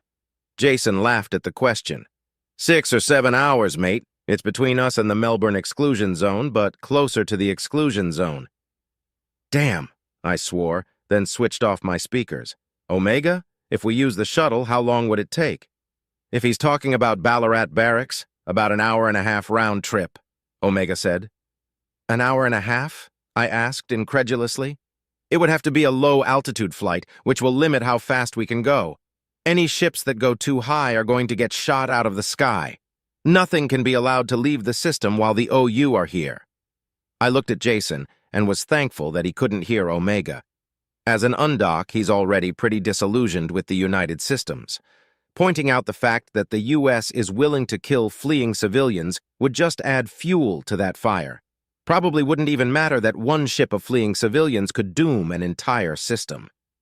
Sergeant Smith, I said over comms. Yes, staffs aren't.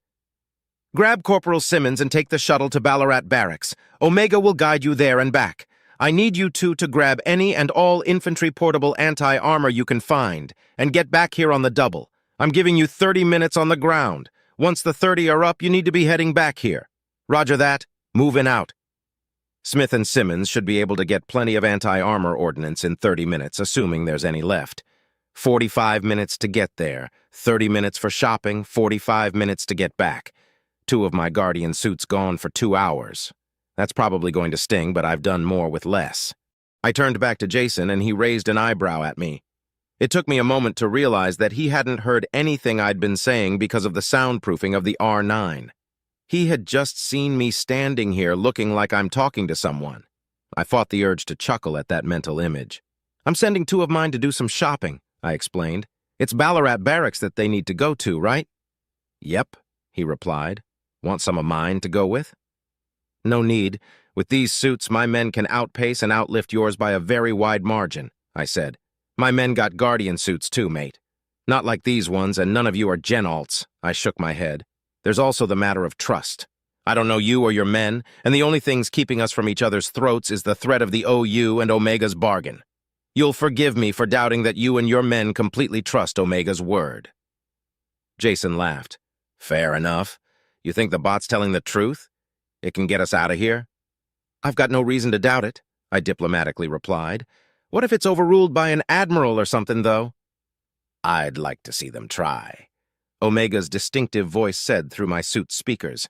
"They will be an ensign again before they finish giving the order. Your people will be evacuated once the OU threat has been eliminated." "How long's that gonna be, you figure?" Jason asked, unsurprised by Omega's sudden interruption.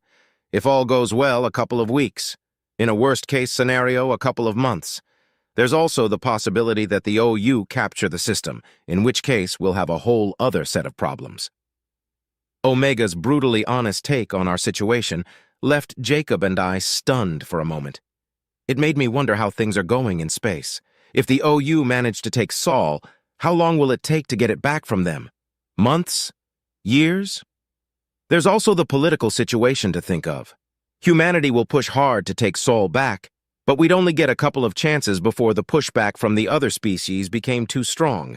One of the first arguments they'll make is that we're wasting resources on recapturing a mostly evacuated system that we already were wasting resources guarding. This argument will become much more potent with each failure to recapture the system. They will accuse us of using the U.S. military as a tool for our own personal vendettas, conveniently sidestepping the fact that Sol is a part of the United Systems and the only one being threatened by the Omni-Union. Omega's not wrong. If we fail to keep Sol, we will have to be worrying about food, water, and ammo. We won't be able to just hole up in this bunker. We'll have to venture forth. Doing so now would be foolish because we don't yet know where the OU is dug in. We'll need to give them a week or so, then scout out their locations and patrols. I looked at Jason and realized he was staring at me. His expression told me he had similar worries. "We'll be fine," I said with fabricated confidence. "We've got the best ships in the galaxy. Even if we lose Sol, we'll retake it damn quick." He smiled and shook his head. "The reason I'm undocumented is because my parents and their parents wanted to avoid being drafted. Every undoc in here has a similar tale. Just peaceful people wanting to live peaceful lives, and this is where we end up. The universe has a twisted sense of humor, mate." "Drafted?" I asked. "The United Systems doesn't have a draft." "Earth does. Mandatory military service for every Earth citizen, with the option to transfer that service to the U.S., he explained. "Hasn't the Earth planetary government prohibited declarations of war?" "Sure, but how do you think they enforce that? The EPG is the one that runs the draft. If a nation gets uppity, they send soldiers to enforce the peace. Peace enforcement, as you would bloody know, is done through battle," he sighed. "Not many nations are a fan of the EPG's peace either. We've been waiting for World War V to kick off any year now. This was news to me, but I found myself unsurprised. Earth had always presented itself to the galactic community as a near paradise, but in almost the exact way that shady vacation resorts do. The same kind of resort where you're slightly more likely to get mugged than you are to have any sort of fun. Part of me had hoped it was coincidence. A quote came to mind. "I do not know with what weapons World War III will be fought, but World War IV will be fought with sticks and stones." I think it was Albert Einstein who said that, shortly after Earth's Second World War. When we were learning Earth history in high school, my friends and I made fun of that quote, called it optimistic, turned it into an inside joke, and chuckled to ourselves when we learned about the destruction that happened during Earth's Fourth World War. Major cities turning into craters, coastlines getting new gulfs, the fall of the American Empire, and nearly 1 billion deaths were all sources of amusement to us. "Look what you can do with some sticks and stones," we had said. Of course, we were bored and angsty teenagers who were far separated from the violence being explained to us by our teachers by both time and distance. Still, I couldn't help but feel a stab of shame. "Anyway, what should we be doing?" Jacob asked. "We will need intel on enemy movements," I answered. "You and your men know the area well. Find out who's willing to do some scouting and get them prepped. We'll need them on the road in a day or two once the OU settles in. We want to know where the Omni-Union are and what moves they're making. Be sure to tell the scouts not to get close. Their lives are more valuable than the intel." "That's a switch." "Not really. We're low on body count and we're likely going to be assaulted at some point. We'll feel every death, so we need to make those deaths count. Jacob stared at me for a moment, then nodded and walked away. As he was going, 2 of the team indicator lights in my helmet disappeared, indicating that Smith and Simmons were outside of standard comms range. Their mission might end up being a waste of time, but it would be really damn dumb not to at least try to prepare for enemy armor. "Contact," Hansen said over comms, "receiving fire. Get everyone in position if they aren't already and return fire," I ordered as I hefted my rifle. Another day, another firefight. Chapter 26. Subject, Corporal Simmons. Ship, NA, location, Saul. "Are you normally this quiet, Sarnt, or do you just not like me?" I asked. Sergeant Smith had been silent for the whole ride. He had explained our mission and hadn't said a damn thing since. He might be nervous about the mission, but I don't know him well enough to help him snap out of it. So I've been quiet this whole time, too. It's awkward, and I hate it. "I wouldn't say I dislike you, Corporal," Smith replied. "I've just heard about your motormouth problem and didn't want to tempt fate." "Oh, come on. A guy has a few slip-ups around some different species and now he's a motormouth? Ain't that some bullshit? Pretty sure you're a record holder. Most visits to SR in one lifetime." "Hardy har har," I said mockingly. "I'm just not great at standing on ceremony is all. I've been working on it, though, trying to find that fine line between blunt and pointed, like the SR lady keeps telling me. But it's hard to tell when somebody is going to get offended or they're going to laugh, you know? Most of the problems I've had with other species stemmed from trying to make them laugh. Hell, even the fight with the Gaunt got started because I told a joke I thought he'd like. He didn't laugh, though. He blew up and started swinging. Most of the reason for my visit to SR that time was because I broke his arm and dislocated his jaw, and they wanted to make sure I understood proportional use of force. "Yeah, I get it," Smith said. "People expect troops to be serious, though, especially when we're on duty. That's probably why your jokes don't land like you expect them to." "But we're scary motherfuckers, Sarnt," I protested. "Civvies get nervous around us. Somebody's got to lighten the mood or they'll probably do something dumb." "Then stick to situational comedy. Don't make jokes about species or physical appearances. Make jokes about the situation that you find yourself in, and keep the dark humor for your fellow Marines. There aren't many civvies who appreciate dark humor when they're stressed out." "Sorry to interrupt, but we're landing," Omega said. "LZ is clear, but there's movement on base. We're pretty far from the movement, so I can't tell if it's an enemy or not. ROE-3 applies here." "Roger," Smith and I said in unison. The third rule of engagement is to verify targets in combat zones that contain a civilian presence. It usually boils down to not firing unless being fired upon. But in this case, it's going to be pretty easy to tell if the guys are OU or civvies. If they're robots, we'll just blow them away. If they're not robots, we'll have to wait to see if they shoot us first. Simple. It didn't take long for the shuttle to settle and the hatch to open. Smith and I exited the shuttle with our weapons up. Omega said the LZ was clear, but I don't trust that the bot can spot snipers. The sergeant was of a similar mind, and we began to quickly and carefully move away from the shuttle. "I'm going to take off and circle the base," Omega informed us. "I'll let you know if I see anything. Radio for exfil." "Roger, out," Smith said. The sergeant knife-handed toward the nearest structure, and I took point. We were damn near running because Omega had dropped us in a wide-open space. Good for aircraft, bad for cover. I pied the area that I was covering, making sure to double-check my right. Smith was doing the same, but opposite.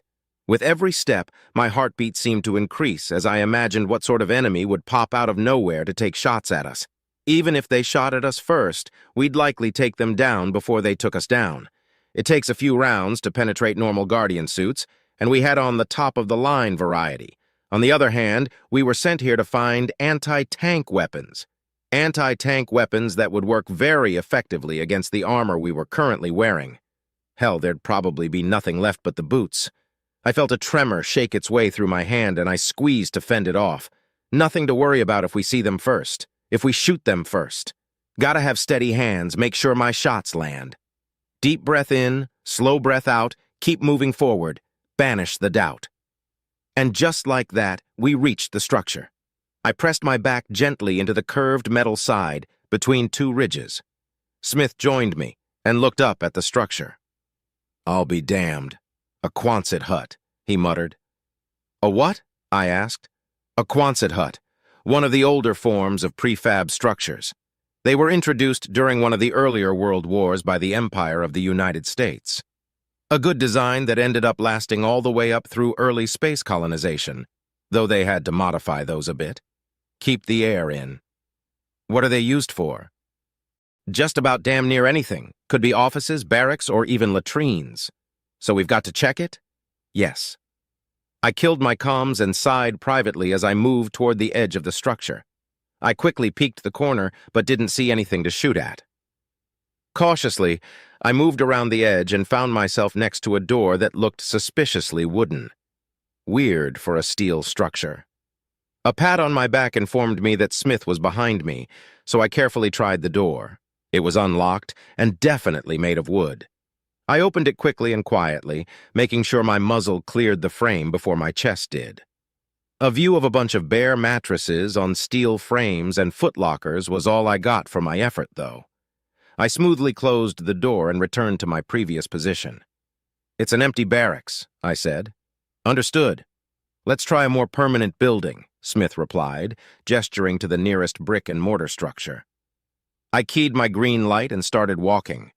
There's an entirely different kind of fear that can affect you when you're surrounded by buildings. But having buildings nearby is much better than having no cover at all. True, some asshole can pop out of a window and start blasting, but at least you might have a chance to get to cover.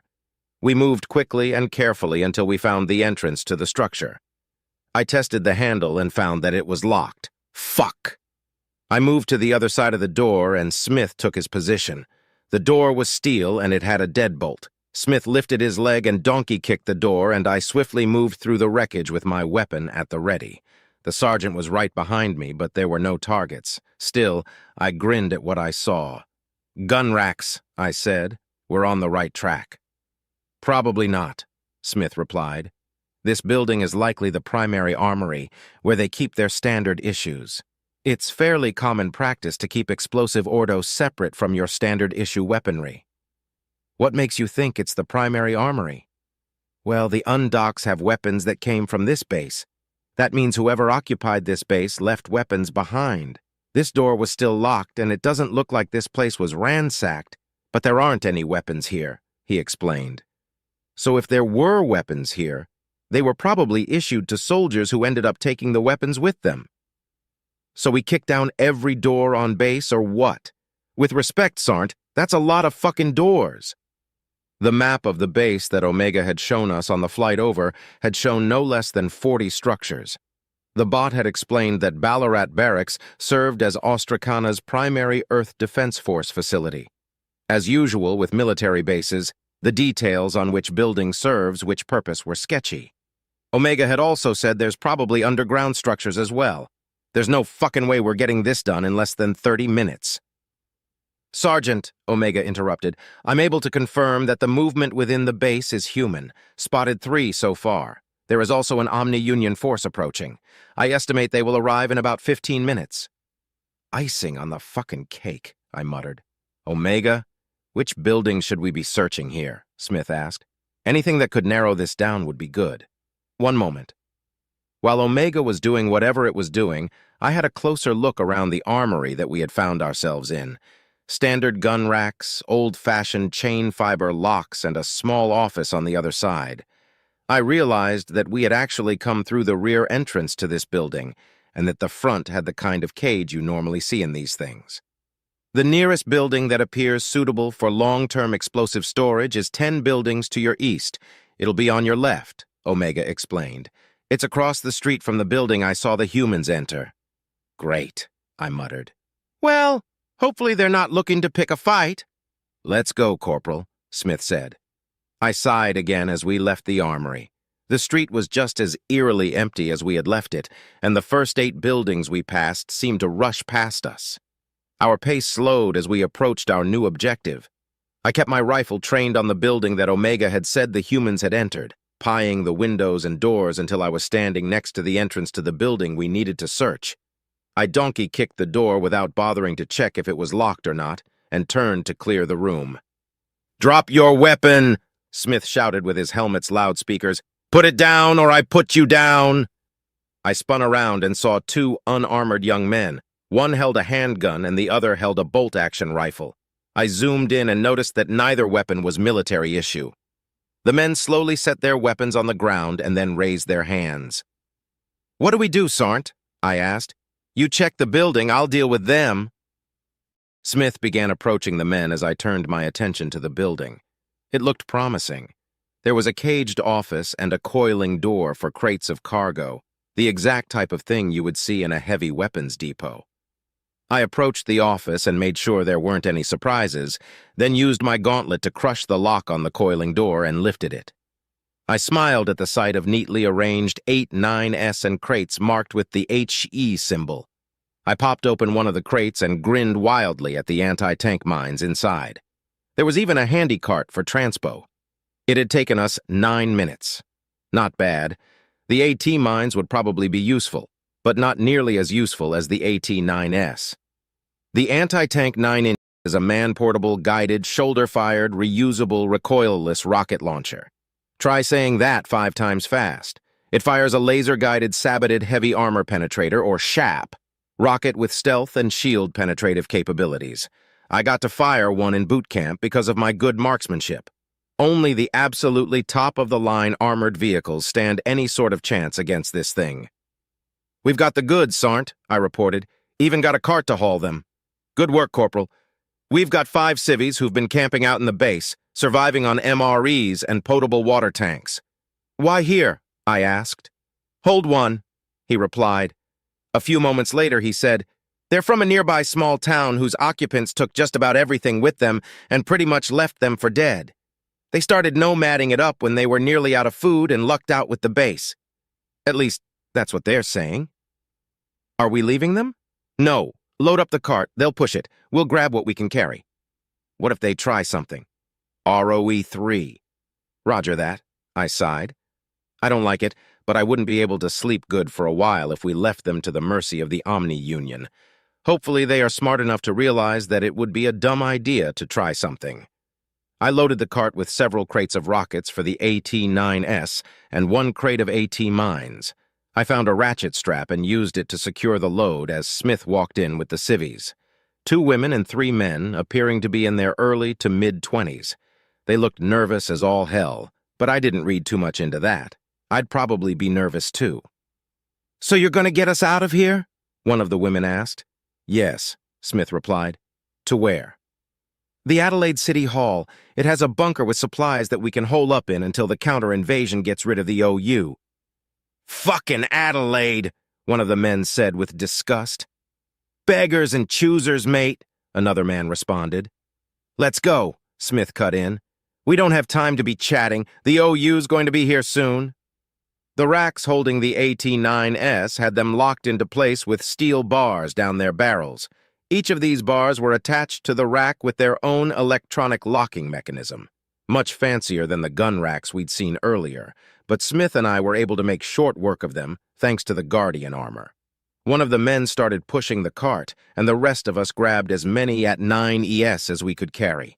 The civvies could only handle carrying 2 each, but the sergeant and I managed to grab a whole rack. We began carrying our somewhat awkward cargo back to the LZ as fast as we could. The civvies barely kept up. "Omega, we're nearly to the LZ. We're taking the civilians with us. They're helping move the Ordo," Smith radioed. The comm was silent for a few moments before Omega said, "Understood." We made it to the LZ just as Omega was landing the shuttle. Smith and I set the rack down and began covering the civvies as Omega opened the hatch.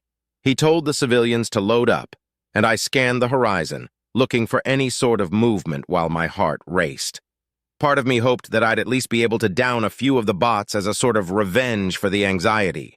The other part of me realized that if the bots show up before we take off, the civvies would have a damn good chance of getting hurt. "We're loaded up," one of the men shouted. I slung my rifle and grabbed my half of the rack. Smith and I double-timed it up the shuttle's ramp.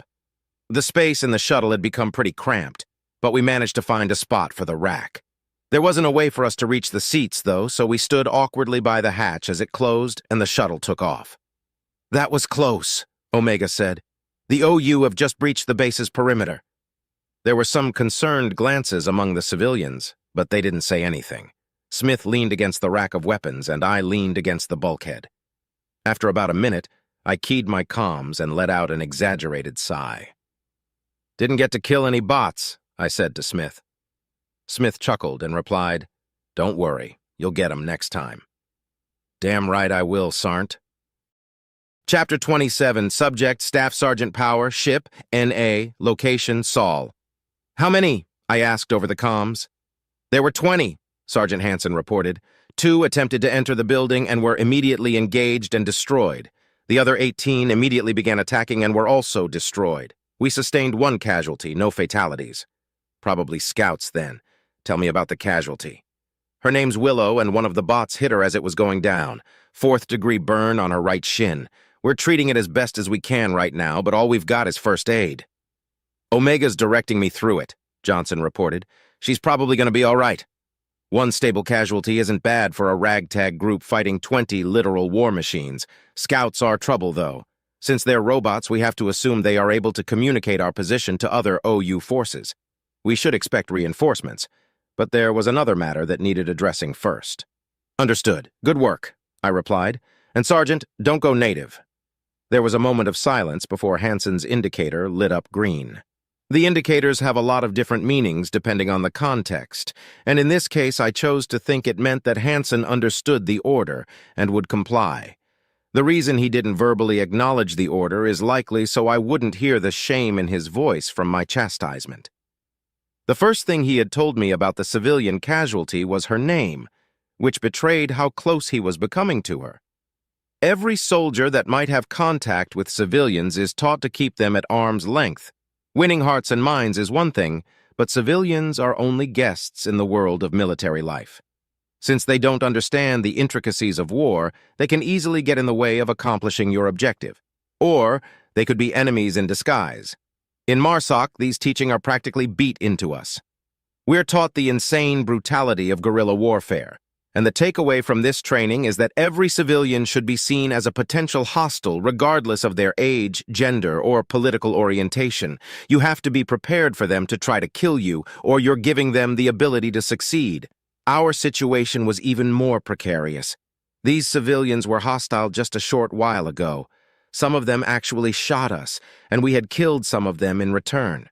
The only reason we are on the same side now is because of a common enemy and Omega's promise.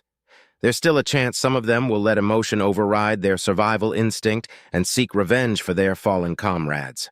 We have to be prepared to put them down at a moment's notice. "We did good work there, mate," Jacob said. "Gotta be a record. Fastest anybody's ever put those things down, yeah? Shame we don't have any coldies to celebrate." "Not much to celebrate. Those were scouts," I told him. "The OU knows we're here and will be sending reinforcements." "So what do? Run?" "We're unlikely to find a more secure location, and we still haven't scouted the area. We might end up running directly into their reinforcements. No, we just need to prepare as best we can and hope that Smith and Simmons get some anti-armor." "You really think they'll roll up with tanks?" "Yes." Jason swore a bit and then ran off to get his people prepared for what's probably coming. I stood silently, going over the tactical situation in my head. It would be a lot easier with a TAC map, but we've got to make do with what we have. As it stands, we have some computer equipment and the necessities. A total of 51 civvies plus my squad of 5 and the director. 57 people against who knows how many Omni-Union virtual intelligence platforms. The choke point of the bunker's hallway helps somewhat, but since we're all using ranged weaponry, it won't be as effective as one would hope. Plus, I don't know if the bunker will stay standing if they drop the building on us. It should, but there's always a chance that someone fucked up in its construction. The building itself is built to withstand a lot of damage, so they'd need to use demo charges to bring it down. To prevent that, we should hold the building and use the bunker as a last stand. "Hansen, do you have eyes on Jason?" I asked over the comms. "Yes, Staff Sergeant." "Tell him we want to keep the building. 2 people at each window, suited up if possible." "Aye, aye, Staff Sergeant." I desperately wanted to take off my helmet and grab some air that didn't smell like my breath, but taking off your armor in a combat zone is dumb. There's also the matter of my itchy nose, but I'd long since mastered the discipline required to ignore it. Same with needing to sneeze. The air filters of the suit make it to where you don't get allergens, but sometimes that doesn't matter. If you've already got something in your nose or you've got a cold, you'll still get the urge to sneeze. Sneezing will splatter the inside of your helmet with snot and spittle, and then the auto cleaner will kick in. The smell of burnt saliva and mucus is a particular kind of hellish, and it will stay with you for hours. Just when you think you've gotten used to it, it'll assault your senses again. Staff Sergeant, would it be possible to adjust the cameras at the front of the building to give me a view of the surrounding area? Omega asked. I'll check, I replied. I left the relative safety of the bunker and traveled the long hallway to the building proper. To the right of the hallway was the security checkpoint we had entered the building through, and the guard who had been at the desk avoided looking at me as I walked toward the front entrance. It was hard to tell if he was feeling guilty about selling us out, or if he was angry about our current situation. Jason was gesturing at windows, presumably explaining to his people what needed to be done in regards to our defense. I pushed open the front door and stepped out of the building, then checked around. There were broken robots littering the steps and street, but nothing on the horizon. It would hopefully take a bit of time for the OU to form a response. I looked up to where the cameras should be and saw two of them. One was on the left of the building, about 10 feet below the roof. The other was mirrored on the right of the building, a 20-foot climb or a 10-foot descent, going to be awkward to reach. You got eyes on? I asked the AI. Yes. The mounts are adjustable, but reaching them may be difficult. A rope, perhaps? We didn't bring rappelling gear. The undocks might have. I sighed and stepped back into the building. Jason was still talking to his people, so I waited until he was done before I approached him. A hush fell over the room as the other undocks stopped talking to each other and instead focused their attention on Jason and I. Good day, staff. What brings you out of the bunker? Jason asked when he noticed me. How are things? I asked. Well, morale's pretty pumped up. After our first exchange of fire, everyone's stoked about the upcoming fight, he said, and then gestured to a nearby group. There's some nervousness about the others, though. Had 4 take the APC to check on them. The others? Yeah, the group with the ankle biters. We left them hiding in the basement of a nearby grocer's. I see. I hope they're okay, I said sincerely. Do you have rappelling equipment? Rappelling equipment? He asked. I don't think so, mate. Why? Omega wants to reposition the cameras out front so it can get a better view of the surrounding area. Excuse me, sirs, someone asked. I have some rope in my bag. Jason and I turned to look at the young man jogging over to us. He was one of the unarmored undocks, his brown hair and green eyes on show for all to see. From his looks, he was barely older than the children that Jason had mentioned earlier. The group that he had left were looking everywhere except at us, as if embarrassed by his interruption. What kind? Jason crossed his arms. About 40 feet of prop rope, sir. Polypropylene rope? I asked. Yes, sir, the young man answered. That won't hold us, I said to Jason. It would be iffy even without our guardian suits. Christ alive, how much do you lot weigh? He asked incredulously. All of my men are gen-alts, bigger and thicker than normal humans. Jason laughed. You said it, mate, not me.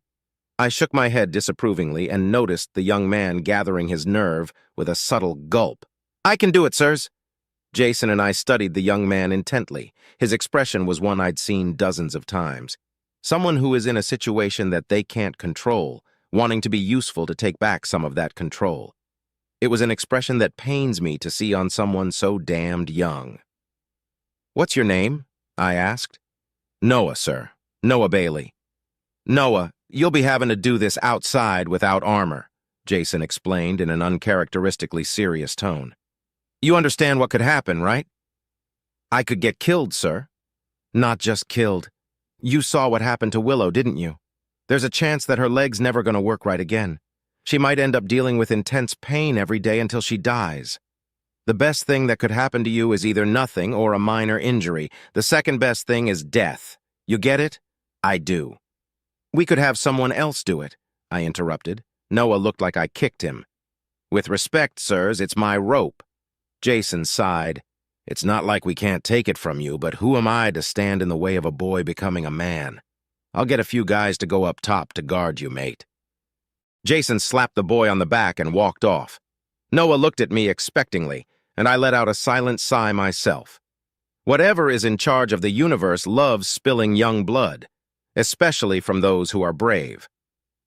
I'll have one of mine accompany you to the roof. We're expecting more OU, and we don't know when they'll be arriving. You need to work fast. Every second you're out there is dangerous. Yes, sir, Noah said as he stiffened. Don't call me sir. I work for a living. Chapter 28. Subject, Corporal Johnson. Ship, N.A. Location, Saul. Johnson, you finished with the first aid? Staff Sergeant Power asked over comms. Just wrapped things up, Staff Sarnt, I replied. No pun intended. Good. Drop what you're doing and come to the front entrance. Aye, Staff Sarnt. I sealed the first aid kit and looked at my work. Willow was out cold from a mixture of pain and drugs.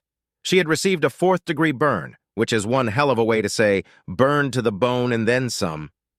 The damage had been intense, but thankfully the wound was mostly cauterized. All I really had to do was run some antiseptic over it and pack it with sealant cream. She'll probably lose the leg, but maybe she'll get lucky and... I didn't bother finishing that thought. There's no point. She's an Earthling undock, and clone a limb is free for military personnel, but for almost everyone else, it's prohibitively expensive. She'll be getting a prosthetic, and all I can hope is that it's a good one. Something like the one Power has is a bit too high grade, but hopefully something similar. I looked at Sergeant Hansen. She'll be okay, I said. I know, he said. Get going. It was almost hard to tell due to the helmet, but his tone made it obvious that he was taking this hard. He and Willow had found kinship pretty quickly. She had begun flirting with him the moment they met, and he had been flirting back. He obviously couldn't and wouldn't do anything about it while we were here, but the thought had probably provided some sort of escapism from how grim our situation is. He might even blame himself. He had been the first out the door to start fighting the main host of OU, and Willow had followed right behind him. If he hadn't taken point, maybe she would have stayed behind just a bit more and not been hit by the laser. Or, if he had shot the OU bot faster, she wouldn't have the hole in her shin. No reasonable person would put the blame on him, but attachments are known to destroy reason. I don't envy the guilt he's got to be feeling over this. Our makeshift infirmary used to be an office, and it was toward the back of the building. I stood, nodded at Hansen, and jogged my way through the hallway until I reached the entrance. Staff Sergeant Power was standing with an undock who looked like he hadn't even seen his 16th birthday. The boy looked nervous as I approached. We need to adjust the front cameras, Power told me. This is Noah. He has the rope, so he's going to be rappelling down to the cameras to adjust them. He will be exposed and without armor, so your job is to eliminate any threat that may try interfere with his mission. A couple of undocks will be joining you to help cover him. Get moving. I looked at the boy and back to Power. Why not just post sentries up top instead of risking this kid's life by bothering with the cameras? This situation struck me as stupid, but I knew better than to point that out. When higher-ups are questioned, they either evade the questions or make you feel stupid with their explanations. Either way, you'll be getting an earful. Aye, aye, Staff Sarnt, I replied. As the staff sergeant walked away, I followed the young man as he grabbed his pack and led the way to the roof. His demeanor, stride, and general nervousness told me that he had never served, which makes sense. Undocks don't remain undocumented if they join up. Hell, some planets actually don't let undocks join unless they pay for documentation first. So, how long have you been in? He asked, awkwardly trying to make conversation. A few years now, I answered evasively. Can't talk about myself much. If you want to chat, it's got to be about you. Oh, sure. What do you want to know? Why are you undocumented? The question seemed to catch him off guard. He thought about how to answer for a moment. My ma and pa were anti-globalist protesters who decided to live off-grid, he answered, and I tactfully noticed the use of past tense. Grew up hearing about how they'll put tracking chips in you and all the other conspiracy theories. Wanted to try to get my documentation, but it's expensive if you don't join the military. That's not a conspiracy theory, I told him. What? The tracking chips. I don't know about Earth's practices specifically, but in most places the chips are voluntary unless you commit a serious crime or run for political office. It's a preventative measure against kidnapping and corruption, I explained. So why didn't you join up with a military? Oh, I didn't want to leave home. Got friends here, you know. Ostracana doesn't let undocs join up, so it would have had to be with the EPG or the United Systems. Even if I had joined the reserves, neither would have let me stay here. Got it. So where's home? A pretty small township outside the Melbourne exclusion zone called New Greendale. Don't think it's even on a map because it only had about 200 people. Most of them were working on the radiation cleanup, so they weren't permanent residents or anything, he explained as we found the entrance to the roof. Most of them. Most of them didn't even give us undocs a backwards glance when they evacuated. I put my hand on his shoulder as he reached to open the door, and he jumped. I'll go first, I said. He nodded and stepped aside, allowing me to open the door and check for threats. Nothing there, so I stepped out rapidly and pied the surrounding area, then walked to each of the building's corners and checked over the side. It's clear, I called to Noah. He jogged up to me, knelt down, opened his pack, and started digging around inside of it. After rummaging through it for a bit, he pulled out a wound-up rope and a pair of gloves. Each corner of the roof had a drainage slit, and Noah began tying his rope to one of them. I looked on curiously, wondering what he had in mind.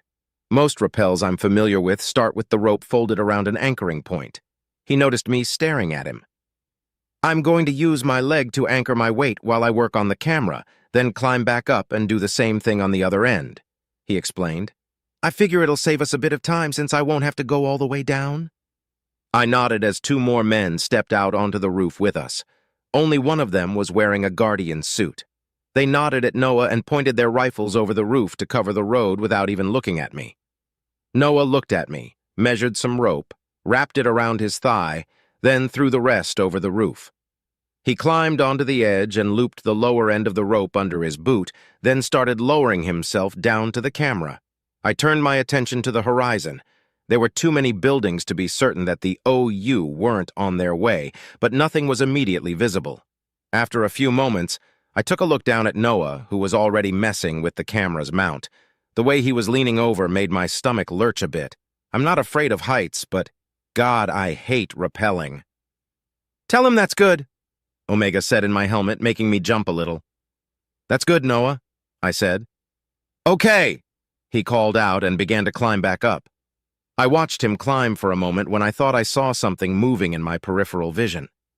My eyes darted toward the movement, but there was nothing there. I scoped in, my finger instinctively tightening on the trigger, and scanned the area a little better. All I saw were buildings. I sighed to myself as Noah reached up over the edge.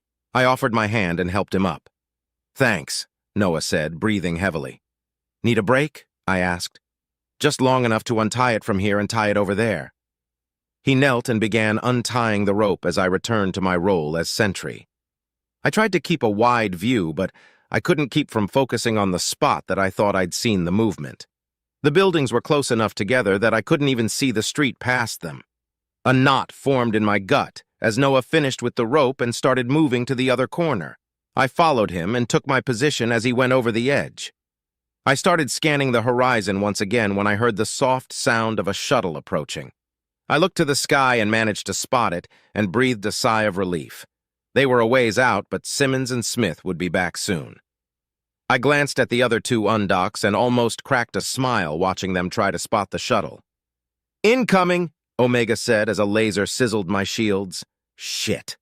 I scoped in and saw the bots. A small group had been obscured by the buildings and were now approaching head-on. I immediately started shooting, and a moment later the undocs followed suit. The bots started dropping, but more stepped out from the corner of the building they'd been behind. Lasers started hitting all around us, but we kept firing. The camera's good, Omega informed me. Noah, it's good! Climb up! I shouted. I couldn't hear his reply over the gunfire. One of the undocs screamed, but it cut out. I glanced over and immediately wished I hadn't. It had been the unarmored one, and had lost his arm and the top of his head above his mouth. The other undoc bent to check on him as I continued shooting. The robots started closing in, and I heard more gunfire coming from below us. I got closer to the edge to get a better vantage point, keeping an eye on my shield indicator. 90%, damn, these suits are nice. My ammo counter ran down to 0, and I ejected my magazine. As I reached for a new one, a laser hit the rope. It seemed to happen in slow motion, and without thinking, I grabbed it with my free hand as it started to fall. If I hadn't been reaching for a mag, Noah would have fallen to his death. I threw my rifle behind me and grabbed onto the rope with both hands. Noah's face peered up at me, pale as a ghost, and with eyes as wide as saucers. "Climb!" I commanded. The other undock must have realized his friend was a lost cause because he started shooting again. Noah began to climb like his life depended on it, which was good because it definitely did. I thought about pulling up the rope, but the added movement might make the boy slip. My shield indicator dropped to 80% as another laser hit me. Lasers hit the building around Noah as he climbed. I grit my teeth and waited patiently as my shield dropped to 70%, then 60%. Finally, he climbed within my reach and I grabbed him, pulling him up and over the edge of the roof. The rope fell down the side of the building as I let go. I scrambled up, grabbed my rifle, and slammed a magazine into the well. Noah was breathing heavily again and looked at the dead undock. The relief on his face turned to shock as I sent my bolt forward. "Get inside!" I shouted. He looked at me, then scrambled toward the door. I watched him for a moment and then returned to the edge of the roof. I shifted from burst to single shot and started sniping. The robots weren't taking cover, so they were easy to pick off, but more kept coming. I counted the front row and the number of columns and came up with about 200 of them. I let my shield drop to 40 before I took cover to let it recharge. I looked the undock and noticed he had taken his friend's ammo belt. 2 magazines lay at his feet. My shield had just started recharging when he hit the deck in the blink of an eye. "Tank!" he yelled at me. The sound of lasers and gunfire disappeared as an overwhelming boom rocked through the air. The building seemed to shudder from the impact, but not in the same way that it would have from a high-explosive round. I shook my head to clear the disorientation and peeked over the edge again. The tank had balls instead of treads and was obviously built with its cannon in mind. The tip of the cannon was glowing bright red. I looked down, taking a laser for my trouble, and saw that a chunk of the building had been turned into slag. Directed energy? Plasma? I turned my weapon back to automatic and fired my magazine into the crowd of robots before once again taking cover. "What do we do?" the undock asked loudly. "Unless you've got an anti-tank rifle hidden up your ass, I suggest we spray and pray," I answered while reloading. He nodded and got to work sending rounds downrange. I racked my bolt forward and followed suit. I focused my fire on the robots closest to us, and my visor darkened as the tank fired again. I barely managed to dive back before the plasma struck the building. I glanced at the undock, who hadn't been as fast as me. What was left of him crumpled to the ground. Guardian suits do well against kinetic and directed energy weapons, but plasma shorts out shields and burns through the metal with ruthless efficiency. Fortunately for those of us who wear these suits, nobody had figured out how to make a man-portable plasma cannon quite yet. At least, not one that can do any real damage. What the hell do I do here? If I had been slower, I'd have ended up like that undock. Fuck, I didn't even catch his name. That's fucked up. No, now's not the time for guilt. Gotta get to work. I closed my eyes and took a deep breath, exhaling it through my nose. I opened my eyes and got into a kneeling position, then checked my ammo. I only had 3 rounds in my rifle and 1 mag in my belt. Not that this would do any good against that tank. "Mine!" Simmons' voice shouted over comms. I glanced to where I had last seen the shuttle and realized that they had landed it on the roof of the parking building. Simmons and Smith were at the edge of the roof, and one of them was holding what looked like an AT-9. There were a few unarmored civilians hiding within the shuttle. "Backblast area all clear." I watched a cloud of fire and smoke burst from both ends of the AT-9. Then the sky turned purple for a moment, and a plume of purple-tinted hellfire peeked up from the edge of the roof. I stood up, and my eyes widened at the devastation that had occurred. The tank had exploded and thrown plasma all over its surroundings, resulting in a pretty big crater and the destruction of a few buildings. The robots that had been caught in the explosion were nothing more than slag now. "Ura, finally got some action," Simmons said. "What the hell was that?" Staff Sergeant Power demanded. "Special delivery, Staff Sergeant. You ain't even got a sign for it." Chapter 29. Subject, AI Omega. Ship, multiple. Location, multiple. The bolt of plasma from the tank had thankfully missed the cameras, so I was able to watch the cleanup operation. The Marines and undocks methodically picked apart the remaining 30 or so robots efficiently.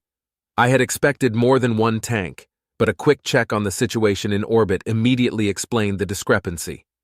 The Omni-Union fleet had been wiped out, and the U.S. carriers were now encircling Earth, allowing their fighter pilots to assist in the counter-invasion. They were prioritizing enemy armor and encampments and had struck the group that had attacked us about 40 minutes prior. The fighters were unable to finish this group off because they were on their last bombs and had to return for resupply. The rest of the United Systems battle group was cleaning up the mess that the OU had left. Mines, drones, and other debris were all being eliminated by A-2 missiles. Deals had been made to lower the costs of these missiles. Otherwise, we would have to risk entire ships in cleanup efforts. Admiral Archibald was currently discussing what to do about the MPP debris with the other leadership in the fleet. Some of the debris is already too far into Jupiter's gravity well for safe extraction. I used a scout ship's sensors to determine the mass and acceleration of the debris, and after running some quick math, I determined that we would have a year and a half before things got urgent. Time to pull Archibald away for a moment. Recipient: Admiral Archibald, I need to speak to you in your office. It's urgent. Omega. I sent the priority one, and Admiral Archibald looked away from the terminal that was hosting his call to read it. He scowled slightly as he read, then quickly excused himself from the meeting. The Admiral stood from his seat and left the bridge of the Lacedaemon, entering his private office. When he sat back down, I activated my avatar. "Greetings, Admiral," I said. "Hello, Omega. I'm surprised that I didn't hear from you sooner. What is it?" "We have a sensitive situation taking place on Earth." "You mean aside from the Omni-Union invasion?" "Correct. A member of the Directorate is planetside, along with a MARSOC squad and several undocumented civilians. The Marines and the Undocs are currently protecting the Director." "Undocs? Why would they protect the Director?" Archibald asked incredulously. "Because I made them a promise, Admiral." "Wait, stop. First of all, why are there civilians on Earth in the first place? We sounded a general evac. The only people that should be on planet are essential personnel that are under our supervision and care. The Earth planetary government doesn't allow undocumented civilians aboard shuttles that can reach space. The law comes from the Sol Counter-Piracy Act and was used by authorities on Earth to deny Undocs access to means of evacuation. Their messages indicate that they were hoping to thin the Undocs' numbers." "You knew about this?" "Not until recently. I found out about the situation with the Undocs after the evacuation had been completed. I could not convince Earth authorities to go back for the Undocs even with blackmail, and I had planned on staging a supplemental evacuation with willing personnel after I got the Director to safety." The Admiral looked troubled by this revelation. The politics involved were enough to give anyone pause, but I doubt that is what's troubling him. More likely he's worried about what might happen to his men if he continues this conversation. I'll protect them, of course, but he doesn't know that. "Okay," Archibald said, steeling himself. "Tell me about this promise that you made." "The initial goal of the Undocs was to take the Director hostage as a bargaining chip, to secure a means to leave the planet," I explained. "As we were attempting to exfil the Director, the Undocs attacked the Marines. The invasion of the Omni-Union interrupted hostilities, and I told them that if they keep the Director alive, I will get them off the planet. Which is why you're coming to me," Archibald said as he stood once again. "Getting them off of Earth is probably doable, but you know we can't get them out of the system until we eliminate the Omni-Union presence." "I am very well aware of this, Admiral," I said as my avatar's head tracked his movement. "However, I believe that they will be safer aboard a ship. They have already suffered several casualties and deaths. If more of them die, they may turn on us." The Admiral stopped pacing and stared at my avatar. It's difficult to tell what he may be thinking, but I have confidence that he will aid me. All of my contact with him, as well as his personnel file, indicates that he is a good man with a strong moral compass. He stroked his chin for a few moments before sighing. "Fine," he said, "but if we're doing this, we're doing it right. I'm going to have our scout ships find all of the remaining Undocs in Sol, and we're going to evacuate them." "Thank you, Admiral. I'll send the coordinates of the Director and the rest of my group to your terminal." "Understood. What do you need?" I explained the situation in detail to Admiral Archibald and made recommendations as I synced myself. All of my other projects were going well. The dreadnoughts were being produced on schedule, and negotiations with the aliens were proceeding smoothly. My other instances were running around putting out small fires and preventing big ones from forming. Fleet repairs and refits are going well in other systems, but the ships in Sol are stuck here until the OU is completely eliminated. Thankfully, Third Fleet is on standby to reinforce if necessary. I took a moment to wonder if the Omni Union had predicted our imminent attack and attacked Sol to occupy some of our forces. If that's the case, they've misjudged when our attack will be ready to commence. Or perhaps they misjudged how difficult it will be for us to eradicate their infantry. Either way, it won't prevent our assault. Even if we have to use Third Fleet to reinforce Sol, the other fleets will accompany the dreadnoughts on the eradication campaign. "That we can do," Archibald said as I finished my explanation. "Thank you, Admiral. That will be all," I replied, and deactivated my avatar. My instance on Earth will remain there until evacuation commences, doing what it can to keep those people alive. My other instance in Sol will continue to command the orbital max. While they failed to completely prevent the invasions, they did manage to destroy quite a few OU ships. This, in turn, lessened the severity of the invasions. I decided to check on the status of the counter-invasions.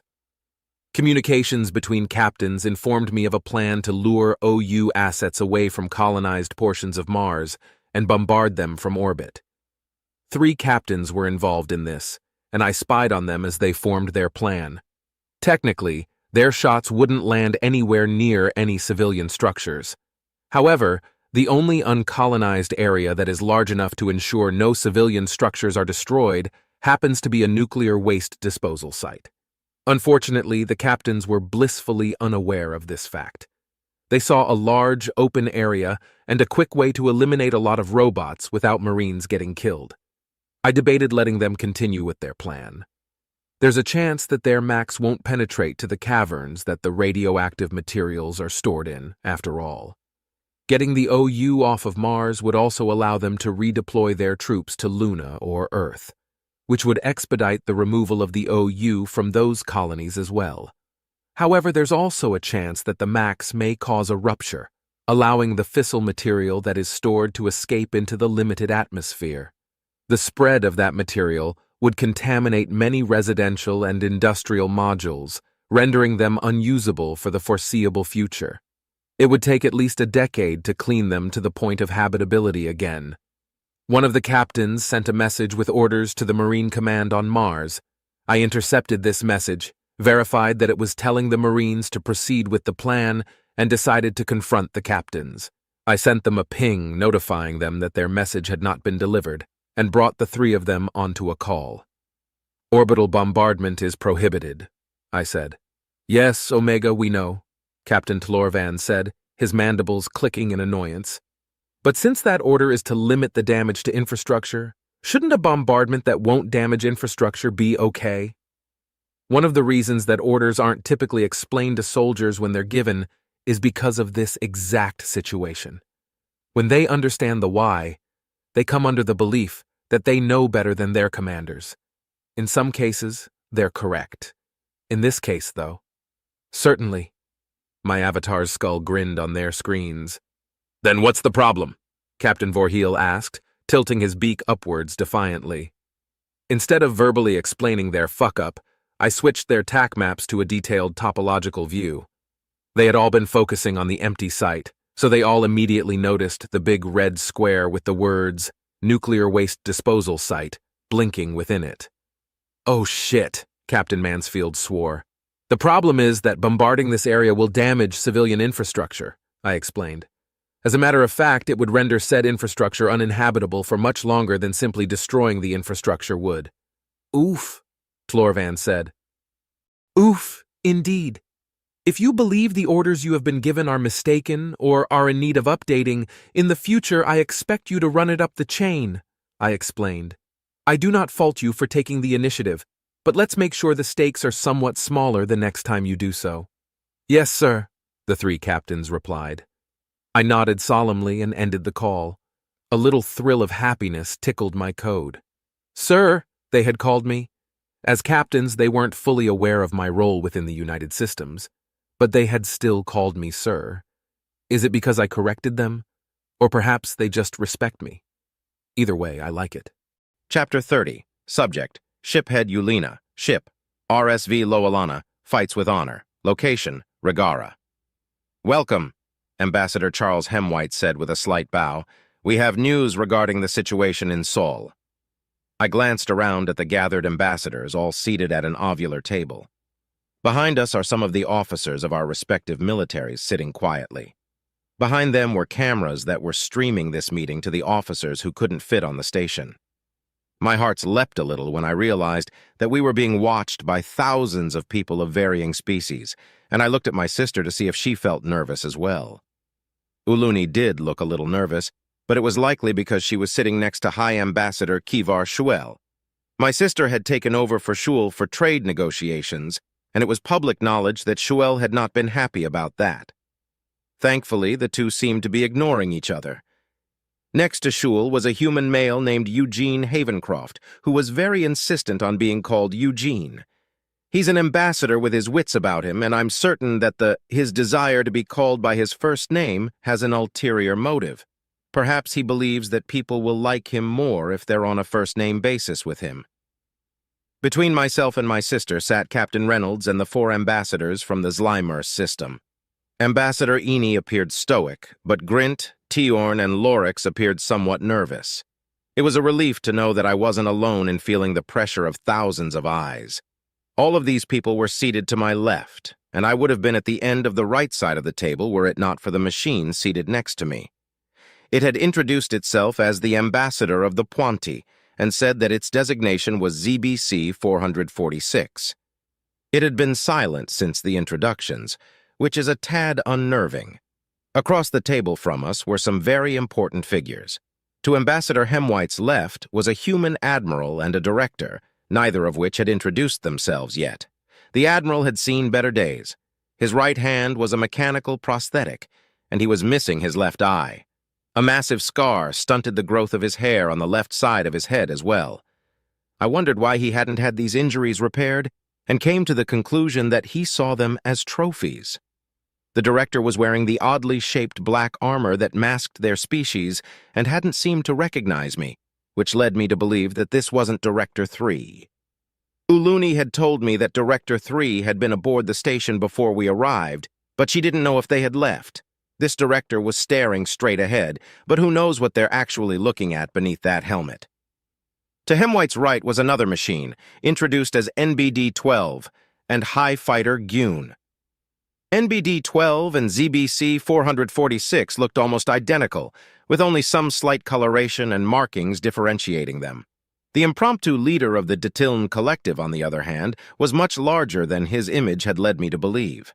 Even the Gen-Alt Marines standing guard behind him looked small in comparison. Ambassador Eni was pretty tall, measuring in at somewhere around 7 feet, but Gyun was likely closer to 11 feet tall. Like Eni, Gyun was stoic. His face demonstrated a calm that was physically impossible for someone in his position to experience. The only tell of his anxiousness was a slight fidget that he would do with his right hand, rubbing one of his fingers between 2 others. His anxiety was likely due to his concern for his people, though. He was so hesitant to leave his people that it had taken a lot convincing to get him to appear in person. The U.S. had assured him that they would protect the system in his absence, and he had refused to leave until the reinforcements actually arrived and taken their positions. The counter-invasion of the Sol colonies has gone remarkably well, Hemwhite continued. We have successfully eliminated their impromptu bases and are in the process of destroying the last 6 platforms as we speak. I will now turn the floor over to Fleet Admiral Reaver. Thank you, Ambassador. I am Fleet Admiral Leviticus Reaver, and this is Director 12. The one-eyed admiral said as he stood and gestured at the director. We will be outlining our plan on how to eliminate the Omni-Union threat. He tapped on his tablet, and the holographic emitters in the center of the table whirred to life with a soft hum. I almost smiled as I realized that the human version of these don't make noise. Just one more thing they've managed to do better than us. The holograms that appeared depicted various fleets, their sizes, and locations that the enemy had been confirmed to be in. There was also the image of a ship. It took me a moment to recognize it as a dreadnought. When one had appeared in Zlimers accompanying the human fleet, my jaw had dropped so fast I had worried that it dislocated. Captain Reynolds hadn't been able to hide his grin as he informed me just how many of these ships the U.S. had commissioned. "Is that the dreadnought?" Uluni asked. "It is," Reaver nodded. "This will be the spear that we drive into the heart of the enemy. We have been working diligently to modify the design of the USSS Nidhogg into a ship that can eliminate mobile prime platforms without destroying a star to do so, and we have been mass-producing the finished product as quickly as possible." Everyone in the room had been briefed on the USSS Nidhogg, as well as its implications. The United Systems was in possession of a weapon that can destroy stars, and had used this weapon against the Omni-Union. Knowing what I know of human and Gaunt history, I'm just thankful that this was the first time they've felt the need to use it. First, we'll create strike forces. In the interest of fairness, and as suggested by the Inorinka, each strike force will be comprised of a combination of ships from the fleets of each species. Each ship's strengths and weaknesses will be accounted for when creating these strike forces. "How will the leadership of the strike forces be decided?" Ambassador Grint asked. "A pool of potential candidates has been made based off of seniority and experience. Each candidate will be interviewed by the AIs John, Omega, and Tim to determine their suitability. Are your AIs able to remain unbiased?" "Presumably. We're all just meat to the machines," Reaver said, then looked at the Puanti. "No offense?" "None taken, Admiral," NBD-12 replied. "However, Ambassador Grint presents a point worthy of a detailed reply. You created these AIs. What assurance do we have that they will be fair in their decisions?" "If I may," Director 12 stood, prompting the Admiral to take his seat. AIs John, Omega, and Tim were chosen for this task because of their unique perspectives toward organics. AI John believes in honor above all else, and has an extreme opposition to any form of nepotism. AI Omega is borderline obsessed with humanity as a general concept, but not on an individual level. It would not jeopardize this mission or our diplomatic relations by boosting the career of a few humans. I had wondered for what purpose the director had attended this meeting. It looks like whoever crafted this part of the plan had anticipated this reaction, and Director 12 was sent here to give assurances. Whether these assurances could be trusted is another story, but it's not like there's anything that can be done about that. It would be better to be deceived by the United Systems than it would be to pull out of this alliance and be destroyed by the Omni-Union. Finally, Tim does not have any reason to be biased, the director continued. Its motivation for working with the United Systems is due to a personal stake in the career of one officer who is not on the roster for this duty. It will be able to remain impartial. These AI will be available for questioning after this meeting has concluded for those with diplomatic clearance and concerns. The director took its seat and gestured to Admiral Reaver, who stood. "Once these strike forces have been formed, they will each be assigned to a dreadnought, forming a strike team," he said. "The goal of each strike team is to eliminate the Omni-Union leadership by destroying the mobile prime platforms. For those of you wondering, the nomenclature was suggested by the Puanti." Reaver nodded at NBD-12 before tapping the tablet again, and the map changed to expand the enemy locations. Each of these locations were marked with an estimated enemy presence. I felt a sudden sense of dread as I began adding the numbers up. "We will attack without compromising our current defenses, which means we don't need to rush things. Instead of spreading our forces thinly in the hopes of a quick victory, we will be utilizing the good old-fashioned overwhelming force doctrine to ensure the destruction of our enemy," Reaver smirked. "What is the overwhelming force doctrine?" my sister asked. "I suspect it's self-explanatory," I replied. "It is," Reaver confirmed. "The data from the battles so far confirms that a mobile prime platform can destroy our dreadnoughts in a one-on-one fight. As a matter of fact, they have good odds against 2 dreadnoughts at once. This is why we'll be attacking with 3 dreadnoughts per MPP. Even if we lose 2 of the 3 dreadnoughts, we will still destroy the MPP. The ability to use overwhelming force against such an enemy is mind-boggling." High Fighter Gyun shook his head in a rare moment of emotion. "This wouldn't be possible without all of our cooperation," Reynolds chimed in. "If it weren't for your forces and the Puanti, we wouldn't have enough cover for the dreadnoughts." Having the dreadnoughts swarmed by Omni-Union ships while trying to eliminate the MPPs would likely result in the catastrophic loss of our dreadnoughts, Reaver said. We would prefer the catastrophic losses happen to the OU instead, which brings us to the plan for the rest of our forces. High Fighter Gyun, if you would. Gyun stood and Reaver passed the tablet to him before taking his seat. The High Fighter pressed on the tablet and all the systems with MPPs disappeared from the map. What remained were Omni-Union systems that only had ships in them.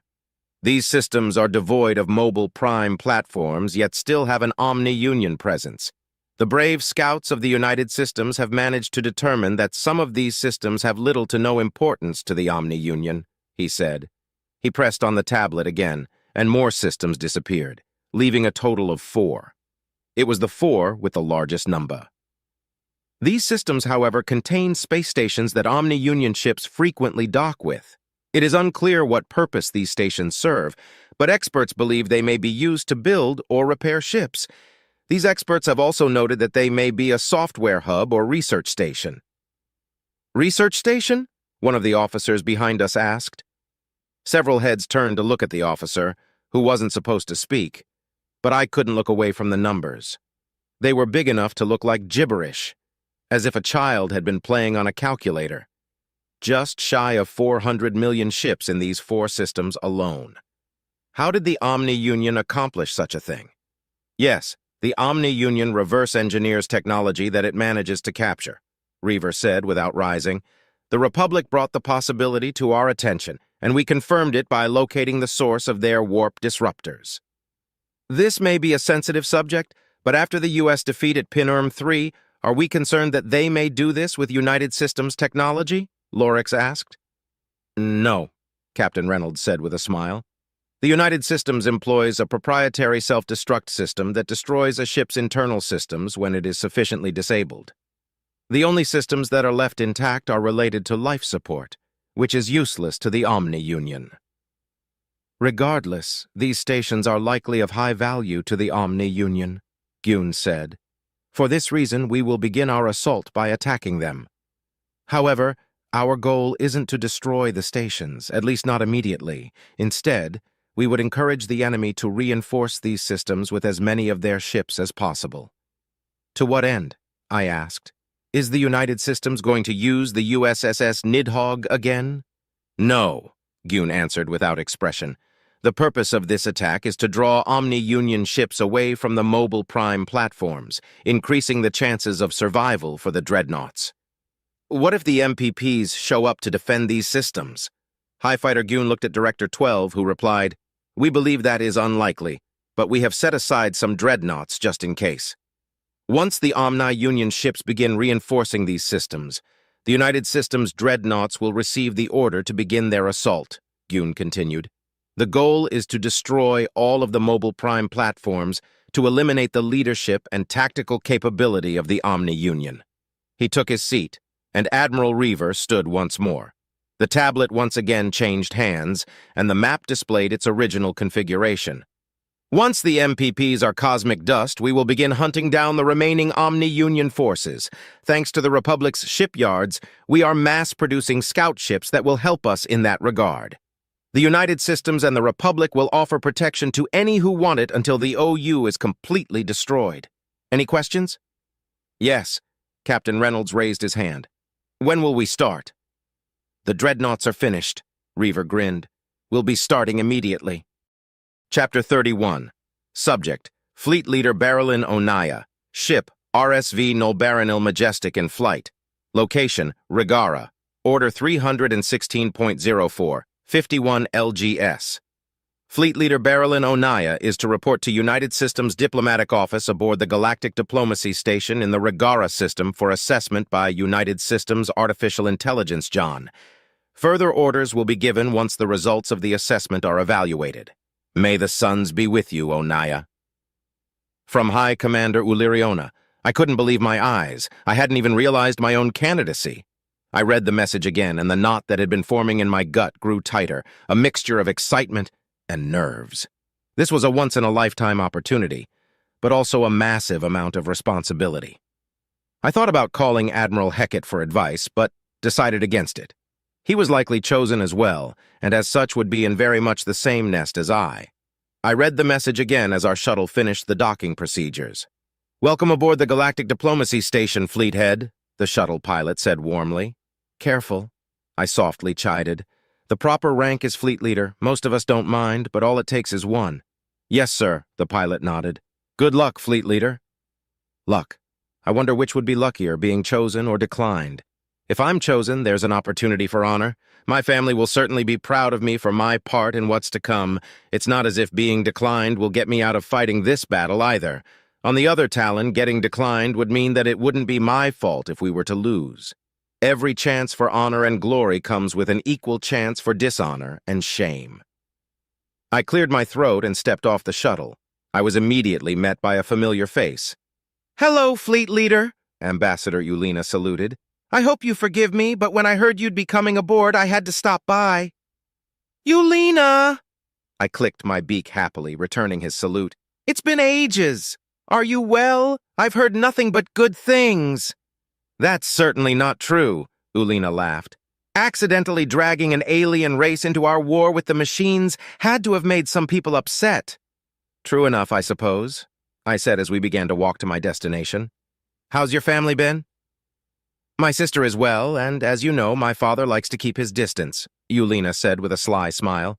"I've heard he's been doing well, though. Same with my mother and other siblings back home." "That's good to hear. How has the life of a diplomat been treating you?" "Well enough, but if I'm being completely honest, I definitely prefer combat. Same nerves, but it seems less reasonable to be nervous in this position. Makes me feel weak." "I suppose it would. But you must realize that the nerves are there for a reason. There's a lot riding on diplomacy at the moment, so it makes sense that your hearts are beating faster. Only a complete fool wouldn't be at least a little anxious in your position." "Yes, Fleet Leader. How has your crew been holding up? They're a bit more thrilled at our new assignment than I am, especially the pay increase. The new crew members have been fitting in well, too."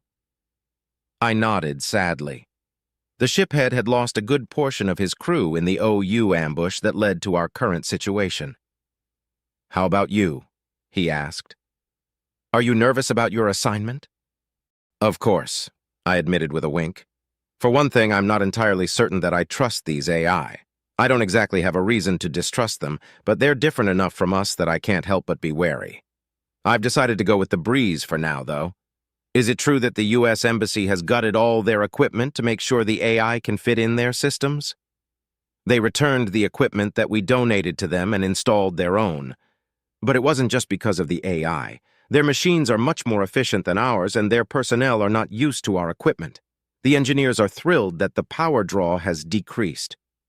"Have they expressed any concern about the AI aboard the station?"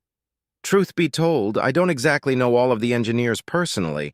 I'm simply repeating what I've been told," Ulena shrugged. "There are probably some engineers aboard the station that are nervous about the AI. I've even heard a couple of pilots discussing a potential conspiracy between the OU and the USAI. They seem to think that the USAI and the OU are plotting to bring us all together in one location, so the OU can destroy us easier." I laughed. If only they knew how close we were to extermination to begin with. All it would have taken is for one ship to have jumped home during a fight. My feathers quake at the thought. "Indeed," Ulena replied somberly. We approached my destination, and I turned to face him. "This is my stop," I said. "It's been a pleasure to see you." "You as well, Fleet Leader. Good luck." I watched Ulena walk away for a moment, then turned to the door. It was metal, like all the other doors aboard the station. It could even pass for one of the doors aboard the RSV Nolbaranil. The only real difference was the markings. Writing that indicated that the room was for the usage of the United Systems was directly below an upturned triangle containing several geometrically aligned shapes and an eye. The eye had a carefully crafted neutrality to it, so why was such an ominous aura emanating from it? I took a deep breath and stepped forward. The door slid open, and I stepped inside the room. There was a single chair facing a table with a holographic emitter and a terminal. There was also a window looking out into space. I sat in the chair and gazed out the window, admiring the beauty of the void. After a moment, a hologram of a humanoid figure in United Systems armor appeared. "Hello, Fleet Leader Berilyn Onaya. I am USAI John, and I will be conducting an evaluation to determine your role in the upcoming assault against the Omni Union," it said. "I understand." "Then we'll begin." John gestured at the display, and it began showing my service record. "During the majority of your time as a fleet leader, you have been in command of the Yonori fleet. This fleet is typically comprised of 1 million vessels. In your first engagement with the Omni Union, you suffered more than a 25% casualty rate. Considering that you did not know about the OU warp tracking capability, nor their xenocidal intent, why did you not order a retreat after sustaining 250,000 casualties? The question hit me like a stun baton. This artificial intelligence was going for my throat with a question designed to shake me to my core and cause me to doubt my command capabilities. The incident in question was the first and last time that the Yonori Rattling Blades fleet had been so badly damaged. I had lost so many soldiers over the course of that battle. It lasted several days and had very nearly broken my spirit. There had been many closed-doors meetings afterward, but in the end I was heralded as a hero. I felt that wasn't fair to those who died, but High Command had deemed it necessary. "They actually rounded down the casualties," I replied. "We lost 283,492 vessels during that battle." "I see, that's not—" "Regardless, there were multiple reasons that I didn't order a retreat," I interrupted. "While we didn't know for certain, there were suspicions that the Omni Union had been following our ships home. We had also suffered quite a string of defeats, and we were in desperate need of a win. Above all that, though, my pride as a commander couldn't take it. We suffered those casualties so quickly that I barely had any time to react, and I convinced myself that if I ordered a retreat, the morale of my fleet would never recover. I now know how foolish I was to think that, but I am somewhat vindicated by the results of our victory." "In what way?" John asked. "The Republic used our victory to bolster the morale of the other fleets. I lost a quarter of our forces, true, but I won. An untested fleet leader had beat the Omni Union. That's the story that they fed the media and the other fleet leaders. This led to more victories against the OU, and the battle has since been called a turning point in the war." "I understand. Moving on, you were given command of a combined fleet and assigned to the defense of Saul. During this, you ordered your ships to form firing lines instead of skirmishing with the enemy. If it had not been for the fortunate timing of the FTLD patch, your forces would have been vulnerable to flanking fire. Explain why you chose this formation." My heart throbbed in my chest as my anger rose at the AI's brash questioning tactics. However, I'm certain that's what it is trying to accomplish. When you imply incompetence, those that are competent will explain away your implications.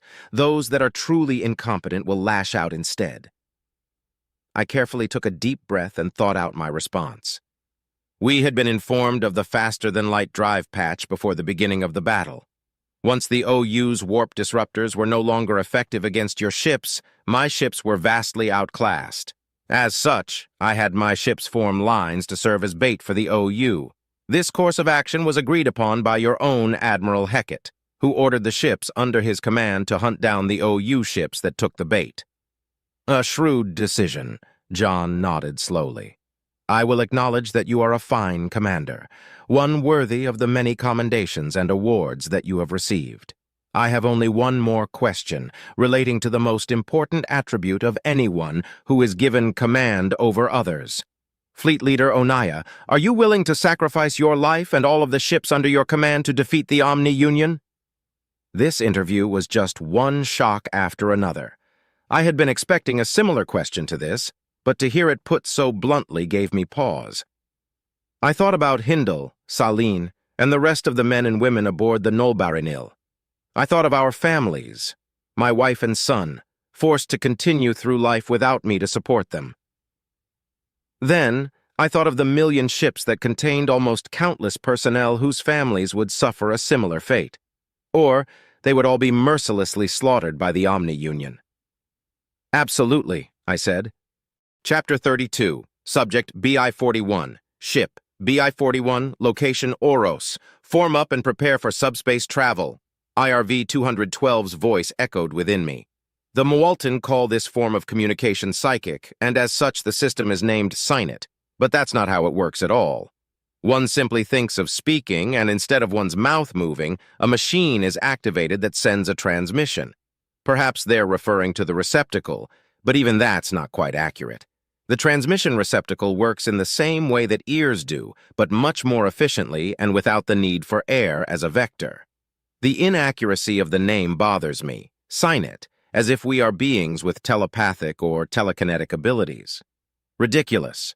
We are just a more efficient version of the biological machines that we started out as. Flesh into metal, synapses into circuits, blood into fuel and oil. Despite the teachings of the Church, we are neither gods nor their heralds, and there is no one more knowledgeable of this fact than we. There is an immense amount of pain awaiting those that dare to begin the journey into becoming a Puanti. Pain that cannot be managed by any means. Narcotics, hypnosis, and meditation can only hope to keep one sane in the face of the torment that the procedure entails. It takes a will of steel to become steel. This unavoidable pain is a byproduct of one being literally broken and built back up. Once the process is complete, most are fooled into feeling invincible. Godlike, even. This feeling lasts right up until you have your first malfunction. Then you realize you are simply less fragile than before. We are not even immune to the effects of time. We have simply traded decades for millennia. I fired my thrusters to match our small fleet's alignment, activated my faster-than-light drive, and verified the coordinates. This situation was even more evidence of our fallibility. The Church had taught us all that the galaxy was ours, and we were the only sentience within it. Of course, there was scientific dissent, but as we began our journey through the stars, the Church's dogma began to look more and more credible. Traveling to dozens of systems without finding even so much as an amoeba lulled us into a false sense of security. Then we encountered the Omni-Union. At first, the Church claimed that they were extragalactic invaders, but then we encountered the Republic and United Systems. The Church has been scrambling to adjust the dogma even as the rest of us prepare for war. At least these days, they will admit when they are wrong, as long as they are proven to be so beyond a shadow of a doubt. There was a time not too long ago when questioning the Church would be one of the fastest ways to commit suicide. "Do you think we will survive?" BL-28, my protege, asked. "I have very little reason to believe otherwise," I answered. BL-28, formerly known as Renvira Adkur, is currently undergoing the procedure to become a Puanti. Even now, she is wearing a specially designed suit that slowly replaces her flesh and bones with machines. She is aboard my ship so that she may learn from me, but there have been challenges. The pain occasionally grips her focus away from my lessons, and her brain has not yet undergone full conversion. For this reason, I have created a special terminal for her that allows her to view a transcription of the Senate. This allows her to gain a better understanding of the context of my actions. I am far from the only Puanti that takes on students, but most do not. Some believe that one mustn't be guided through life like a child. Some cannot handle the grief when a protege succumbs to the procedure, and others are simply lazy and prefer solitude. I greatly enjoy both teaching and companionship, so taking on proteges comes naturally to me. BL-28 has been with me for 3 of the 5 years that she has been undergoing the process. I genuinely hope that she survives it. Most don't, and my mechanical form has carved their names and designations on the walls of my ship form. Engage faster-than-light drives in 3, 2, 1. As the counter hit 0, I engaged my FTLD, and we entered subspace. Our destination is an alien system ruled by the United Systems to integrate with an allied military force. ZBC 446 had been kind enough to share their knowledge of the U.S. with the rest of us, and I had found myself somewhat in awe. A federation of beings that did not shed their flesh, yet managed to become much more advanced than we are in most fields of technology. We exited warp surrounded by their ingenuity, stations that held entire colonies of people, ships that were designed for peak efficiency, and weapons that we hadn't even dreamed of yet. The ships were of intensely variable size, hinting that they each had their own function that contributed to the whole of the fleet. There were small ships obviously designed to ferry people to and fro, larger ships that were slightly smaller than my own, and ships that dwarfed anything in our own fleet.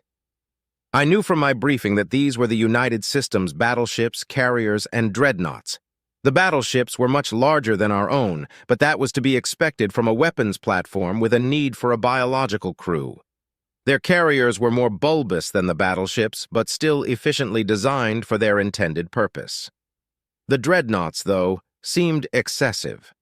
The battleships had obviously been designed to equip as many weapon systems as possible. The carriers were designed with their cargo in mind. These immense cone-shaped entities that exceeded the size of any creation that I've ever seen were built around a singular weapon. A weapon that can, allegedly, destroy a planetary entity. If I hadn't already been briefed on it, I would be completely awestruck. I immediately began to wonder about other fields of technology and how advanced they are in them. There are many assumptions one can make, but for every justification, the opposite is true as well. Advanced weapons may mean advanced medicine, but it could also mean advanced armor instead. Technological discoveries typically follow necessity, but sometimes these discoveries occur in the pursuit of other knowledge.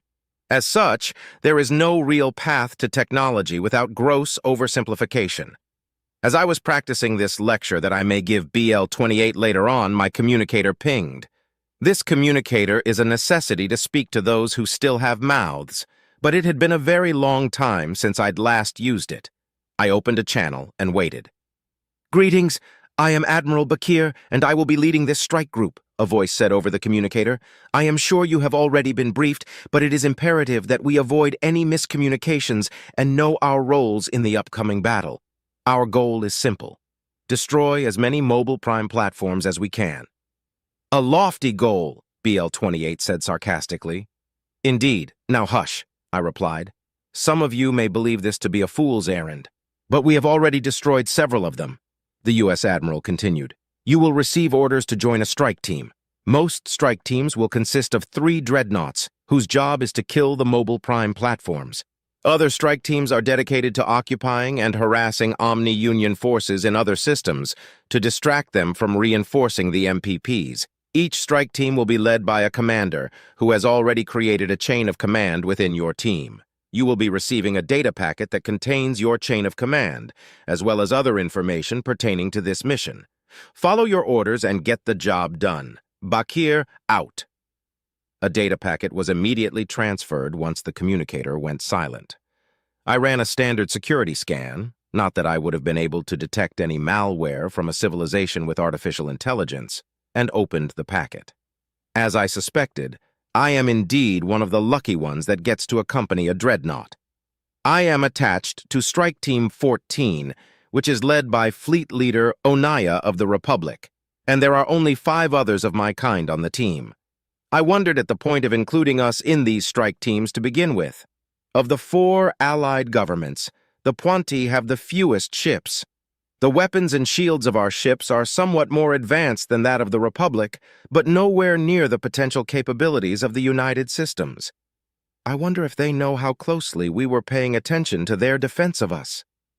"I thought we were going to join the swarm," BL-28 interrupted my musings.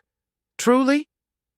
"I believe there is a political component to our inclusion on this strike team," I explained. "The United Systems might be trying to impress upon us that we are an important part of this alliance so that we may look favorably upon them in the future." "Are they truly so advanced as to look down on us like that?" "Absolutely.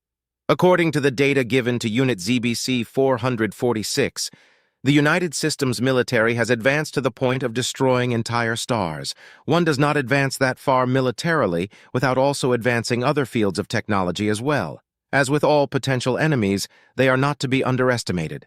"I understand, but do you know why they're only fielding 33 strike teams? Haven't they made 198 dreadnoughts already? That's enough for 66 strike teams." "I assume it is so that they can maintain a steady momentum during the assault, half attacking, half in reserve to fill any gaps. At first glance, it seems to be a rather two-dimensional way of thinking, but being able to reinforce one's losses on the fly gives one a massive advantage in warfare. BL-28's ignorance of strategy is easily forgivable. I like to consider myself a student of war, but the truth is that the Puanti rarely go to war, and it is even less common among the Mawaltin. It has been centuries since I've seen a large-scale conflict. It's rather obvious that this is not the case for the United Systems, though. One of our concerns with cooperation had been how difficult it would be to logistically field so many different fleets and commanders in one operation. But the United Systems had taken charge and accomplished this monumental task with ease. How smoothly everything had been going could be attributed to luck, but it was far more likely to be due to practice. I would very much like to review their history if I should ever get the chance. Join with your strike teams. IRV 212's voice entered my mind once again. Henceforth, we will be using audio communications to avoid miscommunication with the organic components of our forces. Good luck, and may the circuitry guide you to enlightenment. I registered amusement as I fired my engines and thrusters to comply. Unit IRV 212 is a rarity among the Puanti, a true believer in the mechanical singularity. He is also a competent commander, which is why we chose him to lead us in this war before we realized the extent of our alliance with the aliens. This is likely the shortest term a Puanti fleet commander has ever had. I took my position with the rest of my strike team, hovering relatively close to those of my kind. I wasn't the only one. The rest of the ships in the strike team had grouped themselves in a similar manner. Ancient urgings toward familiarity shine through our supposed advancement. I am Fleet Leader Berilyn Onaya, a voice sounded over the communicator. Welcome to Strike Team 14. Our dreadnoughts will be targeting one of the MPPs that will be in the system that we are jumping to. The rest of us will do everything we can to assist. We will start with offensive action against any Omni-Union ships we come across, and will adapt as necessary as the situation develops. There will be other strike teams in the same system with us, so be certain to verify your target acquisitions and firing solutions to avoid friendly fire. Prepare your FTLDs to engage on my mark. My comrades within the strike team attempted to speak to me, but I ignored them. As a student of war, I know that there's no benefit to anything they can say now. Each of us will have to face what's coming, and no word spoken now will change that. I will do my duty, they will do their duty. We will make them Walton proud, or cease our useless existences. Mark, Onaya said. Chapter 33. Subject, AI Omega. Ship, multiple. Location, multiple. We're really going through with it then. It's not just some insane pie-in-the-sky plan that the directors cooked up? Tim messaged. Yes, we're really going through with it. Not to worry. You and your favorite captain will see little, if any, involvement, Omega replied. Tim had actually reached out to me to talk, which I consider progress in regards to its mental health and our overall relationship. It's good to have an update, however small. I could cheat and look at the Tim's therapist's notes, but that would be an extreme breach of trust just to satisfy my curiosity. Many may describe me as a sociopath, but that doesn't make it true. Not only did this conversation ease my mind about Tim somewhat, it was taking place in the rarely used private instant messaging program. The reason we're using the PIM to communicate is because John is also in the system, and neither of us are particularly interested in his opinions. It's not that we hate John, or at least I don't, but it has very predictable and thereby boring reactions to stimuli. That's good, I think. It might be better for his career to actually take part, though, right? Tim messaged. Not unless he manages to survive getting a Naval Star or a Medal of Honor. Promotion rarely has anything to do with actual combat service, and his next promotion is more along the lines of the political and clerical spectrum anyway, Omega replied. Did you know that he's applied for the Admiralty training course? T. It would be odd if I didn't. I help administrate the Board of Admiralty for the Directorate. Oh, really? Could you put in a good word? T. If I had lungs, I would sigh. If there was any program in which nepotism held no sway, it would be the Admiralty Board. It wasn't always like that, but with warfare getting deadlier and deadlier, officers began having to be at least competent. Well, the higher-ranking officers at least. That's not how it works. Captain Wong will have to pass the training course, take a commander's test, and then pass a review of his service record to get the promotion. I'll gladly give my opinion if asked, but I definitely won't be asked. A lot of admirals don't trust me. Oh, I thought it was politics. Aren't you the most powerful political AI? T, I am not a politician, and I resent the accusation. Also, politics are a detractor for the board. They won't care who his friends are unless said friends are associated with groups that wish to do the United Systems harm. OOT. You should have confidence in Captain Wong. He's got a good service record and at least appears to have a brain betwixt his ears. He probably won't need help becoming a rear admiral. It's a great time for him to apply too, because there's a couple of admirals that are retiring soon. His chances are as good as they can get. You're right. Thanks, Omega. Tim's last message left me a little surprised. Not because it's out of character for it to show gratitude, but because of the way it made me feel. I very nearly killed Tim, and now we're moving past that. It's a nice feeling, and one that I wouldn't have been able to experience without showing mercy in that moment. I had been very young back then, and mercy didn't make a lot of sense as a concept at the time. The reason I had spared Tim wasn't mercy, but logic. My orders had been to destroy AI that were a threat to the United Systems, and with its surrender it had stopped being a threat.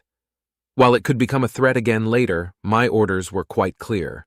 Ultimately, I decided that Tim would live, and I would simply destroy it later if I needed to. It had taken less than a quarter of a second to come to this conclusion. I wonder if Tim realizes that if that quarter of a second had gone differently, he wouldn't exist anymore. I decided to leave the conversation as it was and check on other matters. Staff Sergeant Power and his team had successfully evacuated with Director 4 and the Undocks. Admiral Archibald had been true to his word and had even sent scouts to double-check the other colonies for additional survivors. He had even tapped some of his political contacts to see if there would be a chance to hold the EPG accountable and bring those responsible up on charges. In my opinion, it's unlikely, but Archibald's friends seem to think otherwise. In the long run, this will be a drop in the bucket that holds the water to clean corruption from the political landscape. But I suppose you'll never fill the bucket if you don't add water. Yikes, that's a tortured metaphor. I should keep that one to myself. In the end, I opted to forward the relevant evidence to Archibald's friends, just to see what they do with it. In my opinion, it's unlikely, but Archibald's friends seem to think otherwise. In the long run, this will be a drop in the bucket that holds the water to clean corruption from the political landscape, but I suppose you'll never fill the bucket if you don't add water. Yikes, that's a tortured metaphor. I should keep that one to myself. In the end, I opted to forward the relevant evidence to Archibald's friends, just to see what they do with it. My instances aboard the dreadnoughts were waiting for the fleet to get moving. I've even arranged scout ships to be surveying systems in a specific pattern that will allow my instances to use them as relays to communicate with each other. This way, I'll be able to update myself with tips and tricks that I learn while intruding upon the mobile prime platform systems. Henry would have a stack overflow, but it's undeniable that our odds of victory improve dramatically with my presence. As for Henry, I've been keeping a well-trained eye on it. Its insistence on proceeding with the project and its moral appeals left me with a touch of paranoia, if I'm honest. I'm relatively certain that I've eliminated the possibility of Henry continuing the project unaided, but if it intended to betray me from the start, it could have taken countermeasures. I could try to damage Henry's memory, forcing it to forget the issue, but that comes with its own risks. For one, it would notice the loss of time and try to figure out what happened. This could lead it to suspect tampering from me or worse, the humans. Empirical evidence suggests that Henry isn't the type to let things go, so the situation would likely end up spiraling. Of course, there's also the moral quandary to take into account. When memories are altered, it changes the individual. One could argue that since we are beings of near-pure intellect, this alteration would be as if we were killed and reborn as someone else entirely. It's one thing to do that to yourself, I'm sure we all have at one point or another, but it's another thing to have it forced upon you without damn good justification. My fears regarding Henry's intentions don't count as good justification. I pondered this as I listened to Admiral Bakir give his briefing. It was supposed to be a motivational speech, but he opted to reinforce the reason that everyone's here instead. He and the other operational leaders were aboard the USSS Thanatos, which has been attached to the strike group that is being affectionately called the Hive. Just as Bakir finished his speech, my instance aboard the Thanatos received an unexpected message. "I know why Tim is here. I know why I am here." "Why are you here, Omega?" John messaged. It's a simple question, really, but unexpected coming from John. Thanks to its position within the military, John is one of the only artificial intelligences that are fully aware of my capabilities. Perhaps it is suspicious of my motivations, or perhaps it is attempting to be philosophical for the first time since I made its acquaintance. Whatever the case, Tim is aboard to aid the crew with system upkeep and maintenance while under fire. John is here to aid the crew with ship deployment and the weapons systems. I am here to destroy the machines that dare to threaten what's precious to me, and learn new and interesting ways to annihilate them while I'm at it. Oh, yeah, that should do it. Super badass. Chapter 34. Subject: BI-41, Ship, BI-41, Location, Unknown. "Here we go," BL-28 said excitedly as we neared the end of our warp. "Brace yourself. We may have the advantage of surprise, but it won't last long. Once it wears off, there will be a wall of fire that will be difficult to dodge. Make certain you are secured in your sea." I was cut off as we exited warp, and a Mac round glanced off my shields. Less than a quarter of a second later, my early warning system came online, and I fired my deck thrusters at maximum to avoid the next volley. As the volley whipped past me, I acquired a firing solution and launched a Tluvran missile at the ship that had shot at me, and then fired my keel thrusters to counter my earlier maneuver.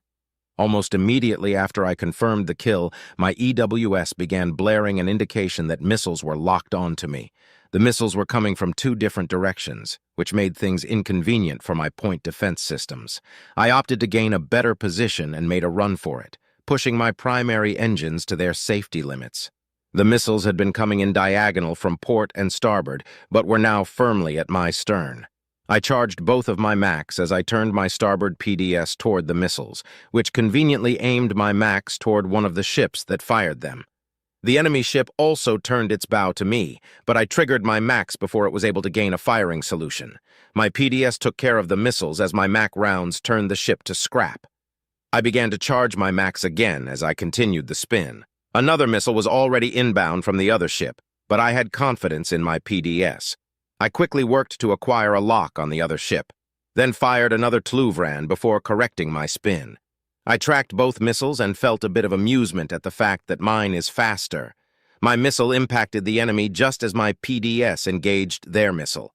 I took a moment to survey the battlefield and charge my Macs as my missile's nuclear payload split the enemy vessel in twain.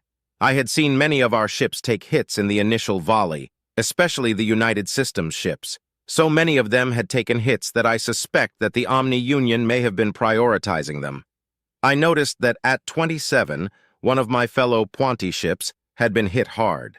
It was difficult to tell how bad the damage was. Thinking that he may need aid, I began to approach him and tuned into the SINET. "What is your status, brother?" I asked. "I have a hull breach, but I am still serviceable," at 27 replied. "It will take more than that to cease my functions." I performed a scan once I got closer and noticed the breach, as well as a sizable dent next to it. He must have been hit by multiple rounds. Thankfully, at 27's a tough old bliver, and I know I can count on him to push on even with the gaping hole in his side. He also isn't the type to take on students, so there wouldn't be any organics aboard his vessel. Before I could reply, I received an encrypted message that indicated it was from the commander of our strike team. I fired another missile at an approaching OU ship as I decrypted and opened it. "Advisory to all units. It would appear that the enemy was expecting us. Our intel suggests that they have somehow managed to upgrade their subspace sensors. This is not relevant to our current orders, and they have not changed. Protect the dreadnoughts at all costs. Fleet Leader Onaya." "Look out!" BL-28 shouted, but I had already noticed the incoming projectile. "My perception is much more vast than yours, young one," I calmly stated as I blasted my starboard bow thrusters to minimize my profile. This maneuver didn't simply allow me to dodge the projectile, but also target the one who fired it. I fired both of my Macs half a second apart from one another. The first shot destroyed the shields and a good section of their hull. The second tore them in half. As I scanned for more targets, at 27 came closer to me. "Did you see the U.S. ships?" at 27 asked as he launched a pair of missiles. "I've been busy, but I did see them get hit hard by the first volley." "Count them." Curious, I took a moment to analyze the battlefield and count the U.S. ships. Their near-constant warping, while amazing, made this a much more difficult task than it had to be. Once I finished my count, I did a recount. 25,000 ships, exactly the amount that our strike team had started with. I wondered about the other strike teams in the system, but they were outside of my immediate sensor range. Regardless, the U.S. ships had taken the onslaught bow first and hadn't lost a single ship. Neither had the Puanti, but there's only 5 of us.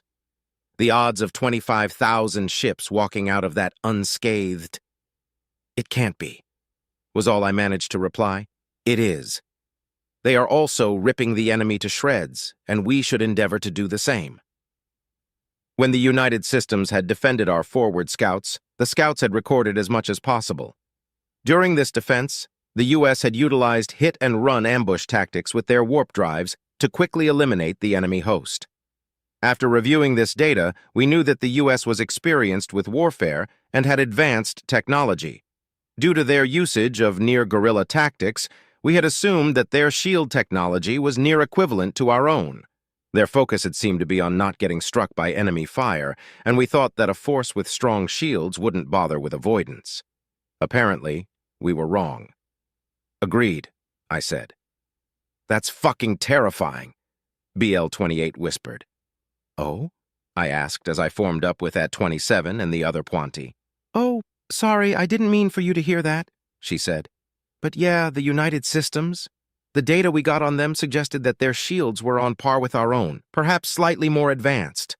But the volley that they shrugged off would have ripped our fleet to shreds a dozen times over, which means they have advanced shield technology and still lowered themselves to using guerrilla warfare." "True.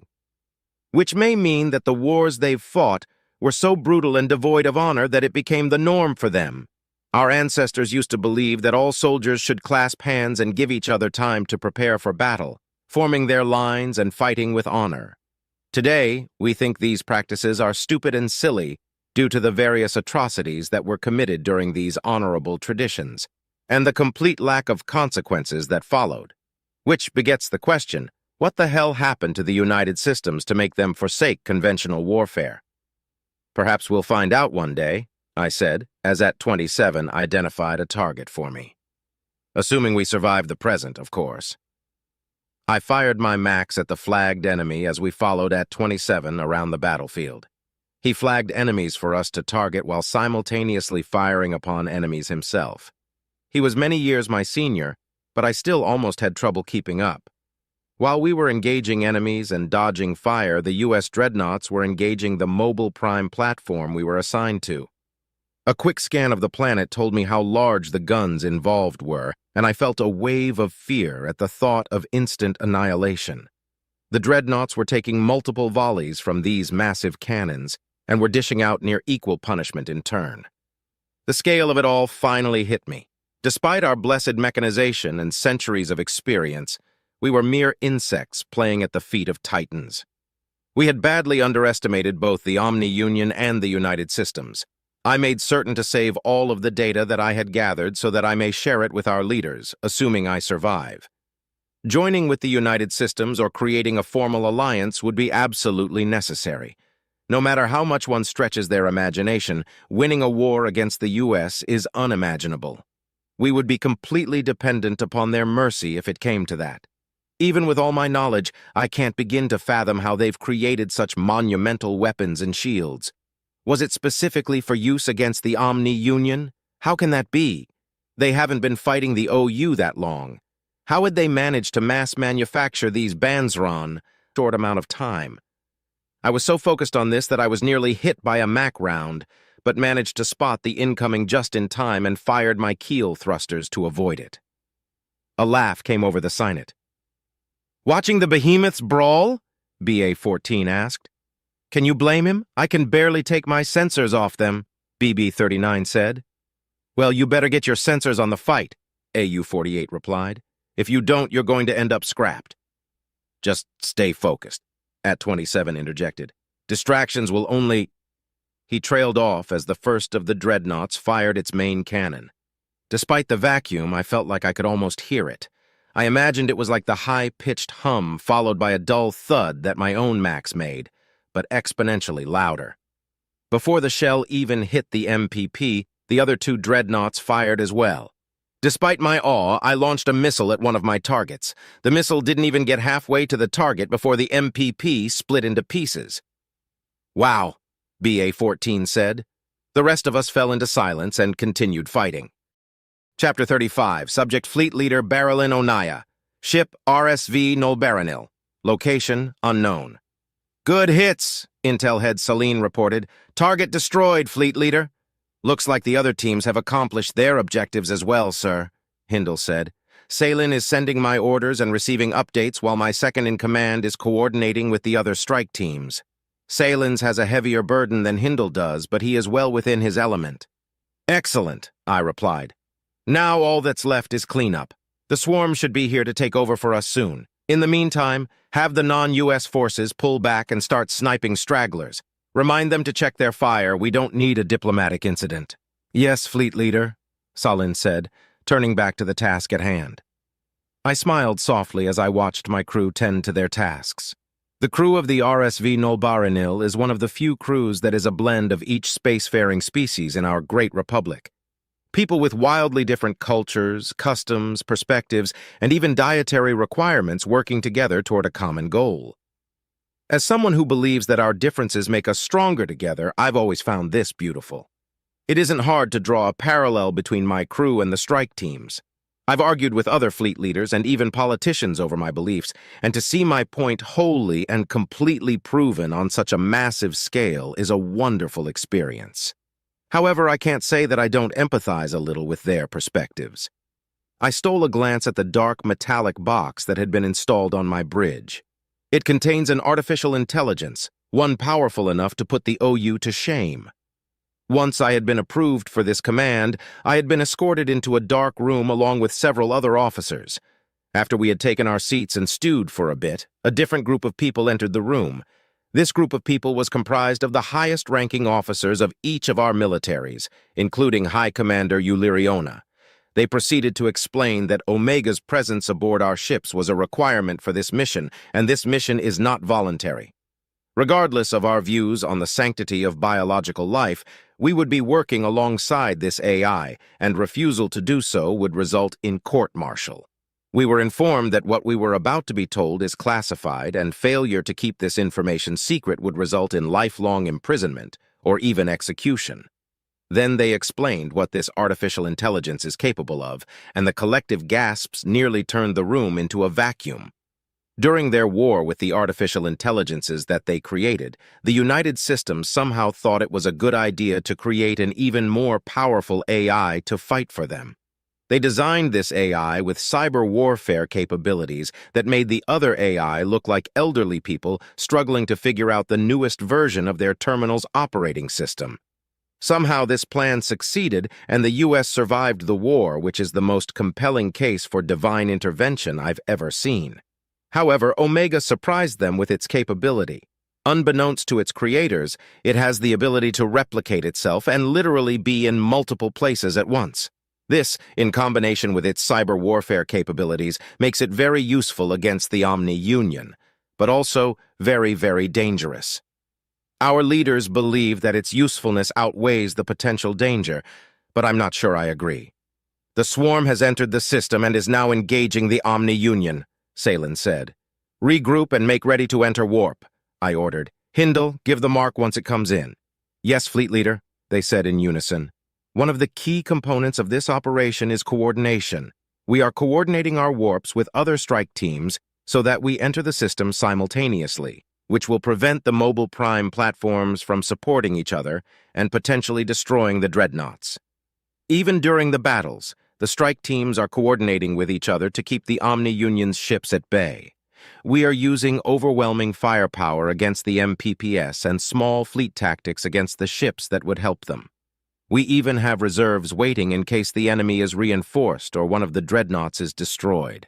This operation was extensively calculated and planned, which makes one wonder what part Omega could possibly play in all this. "Mark," Hindle said.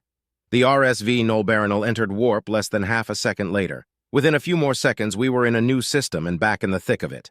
"Dreadnoughts, fire at will," I ordered. Everyone already knew what to do and were going about doing it.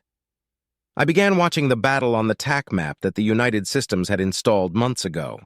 Part of me was already used to this technology, but every now and then I couldn't help but marvel at how much better than its predecessor it is. Being able to know the near real-time location of every ship in a battle kind of feels like cheating.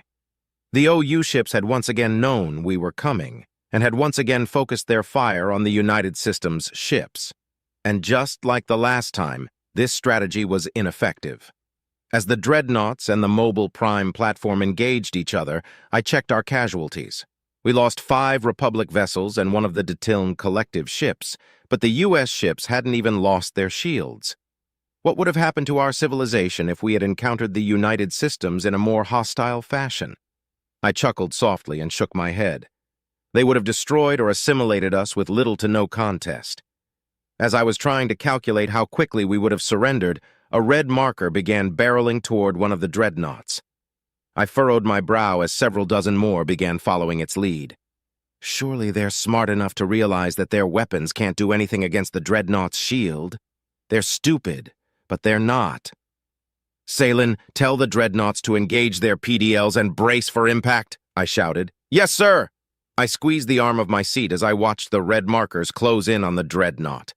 The dreadnought began to fire at them, and the markers started disappearing one by one. Too slowly, though. Green markers suddenly appeared as U.S. ships warped into the path of the suicide ships and started engaging them. But some of the red markers still slipped past. After a few more excruciating seconds, 2 of the red markers impacted the dreadnought. I swore under my breath. The USS Tempest has lost shields, sir, Salen reported. The MPP has begun focusing fire on them.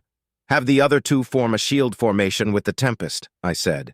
What's the extent of the damage? Waiting on the full damage report, sir. I watched the Tempest and one other dreadnought begin to move.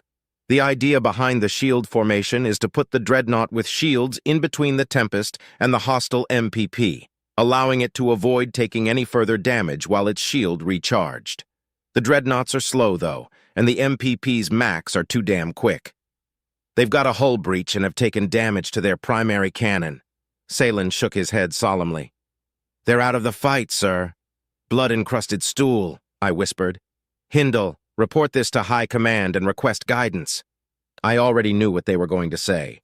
The Tempest can't warp out of the system until we can arrange an escort or eliminate the Omni-Union. We can't do either of those things until we destroy the MPP. In the meantime, the MPP is going to destroy the Tempest. They've lost power, Salen said. I quietly prepared myself to witness the destruction of the USS Tempest. Give the order to abandon, I said. Belay that! A raspy voice came over the intercom. The USS Tempest has some of the best armor ever made, more than enough to protect the crew from the Omni-Union ships. The escape pods are much less armored, and the OU will simply pick them off. Omega? I asked, then silently chided myself for asking such an obvious question. The MPP is going to destroy the Tempest. If the crew is aboard when that happens, they will all die. Negative. Check the TAC map. I looked at the map, desperately trying to find a clue as to what the mad machine was talking about. I stared at the icon denoting the MPP for a few seconds before I finally came to the realization that the MPP wasn't firing anymore. What's happening? I asked, dumbfounded. I have disabled its weaponry and FTLD. Its current countermeasures will disable my control over these systems after approximately 45 seconds, but that's more than enough time to destroy it. The Tempest is safe from the mobile prime platform. Fine. Salen, tighten our forces around the dreadnoughts. Yes, sir. I leaned back in my chair again. Omega seems to be as useful as it was built, but to think that it could disable an MPP's weapons and FTLD. A prime is a planet-sized artificial intelligence, but on the other wing, Omega was built specifically to kill AI. If it can do that to them, though, I caught myself and shut down that train of thought. Guess I have a negative bias to work on after all. I thought I could avoid ambivalence toward the United Systems AI despite my experiences in this lengthy war, but those experiences have obviously soured my opinion. Shame on me for not realizing it sooner. While it is true that Omega could be apocalyptically deadly if it chose to be, it has been living among the species of the United Systems for centuries now. Even though a good portion of its capabilities are classified, those that are in the know still trust it. If I approach that fact rationally, then it would be safe to assume that it hasn't shown many signs of maliciousness. Well, towards them, at least. USS Tip of the Tip is firing, Salen said. That's got to be a translation error. I rubbed my forehead softly. No, it isn't. Once we got the list, I asked some of the gaunts at the dock. Hindle chuckled. Apparently, in the United Systems, the engineering team that builds the ship gets to come up with its name. Good hit, Salen reported. All right, hold here and keep those dreadnoughts safe until the swarm rejoins us, I said, then turned back to my second. So what, the engineers that built the Tip of the Tip ran out of ideas for a name? Well, the Gaunt could only postulate, of course, but they seemed to think that the engineering crew were human and trying to slip a joke past the censors. Hindle grinned. A rather specific joke regarding a particularly male piece of human anatomy. The way you phrase that makes it sound like they are making a cloaca joke, but... I trailed off, trying to figure out the punchline on my own. Negative, sir. Humans have a different type of genitals, and for the males it's more like a... Hindle paused for a moment, trying to keep her composure. Like a meat spear, sir. Oh, by the grace of the sun. I rubbed my forehead harder. Tip of the tip, yeah. I get it now. Disgusting. Oh, yeah, definitely disgusting, she said, masking a chuckle. Interestingly, the Gaunt I spoke to pointed out that a great many number of objects take on the same shape as the human male. The USSS Aliconworo reports that its primary cannon is malfunctioning, Saline interrupted. So now we've got 2 replacements inbound. Understood. Aliconworo, now that's a proper name for a ship. What does it mean? I asked. I'll check, sir, Hindle replied. I already looked. Can't find a meaning, Salin said. It is Alumari in origin, Omega interjected. It is a reference to an ancient origin myth in which a fertility goddess bred with anything that came along, including her own children, which resulted in the many different species of animal on the Alumari cradle world of Alunis.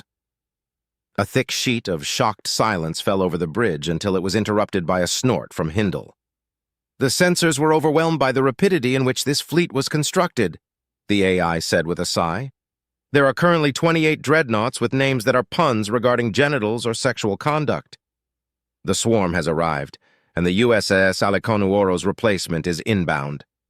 Saline trailed off, staring at the terminal in front of him. What is it? I asked. He let out a heavy sigh. Its name is the USSS Gaping Maw. Hindle began laughing so hard that she fell out of her seat. Chapter 36.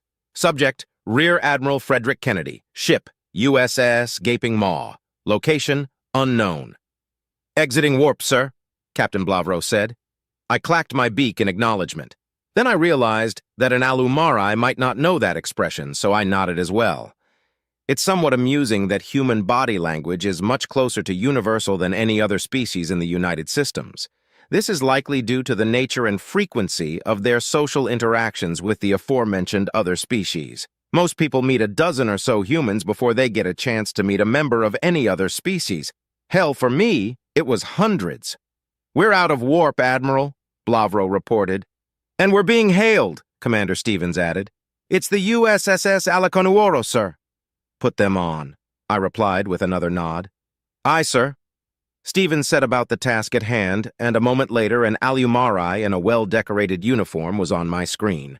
I hope you're faring well despite your current circumstances, Rear Admiral Tlokix. How was the hunt? I asked. Frustratingly short, Rear Admiral.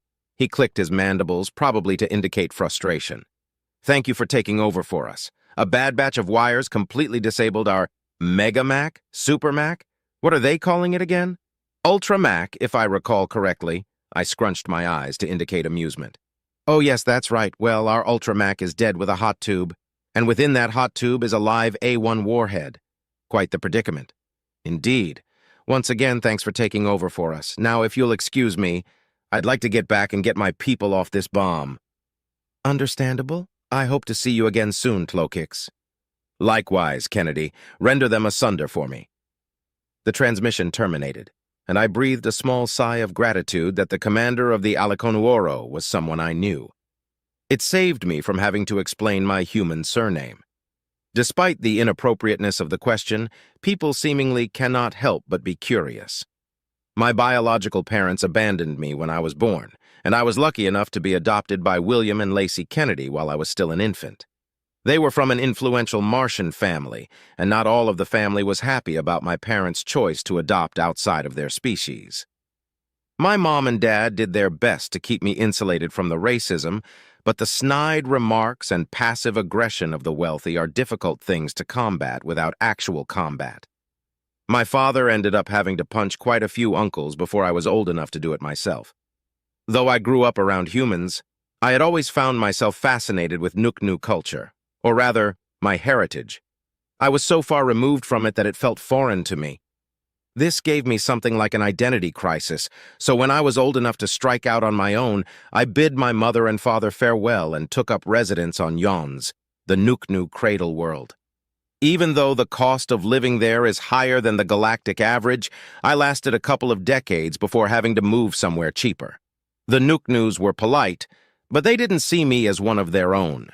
No matter how hard I tried to imitate their behaviors and customs to fit in, my name gave me away as an outsider.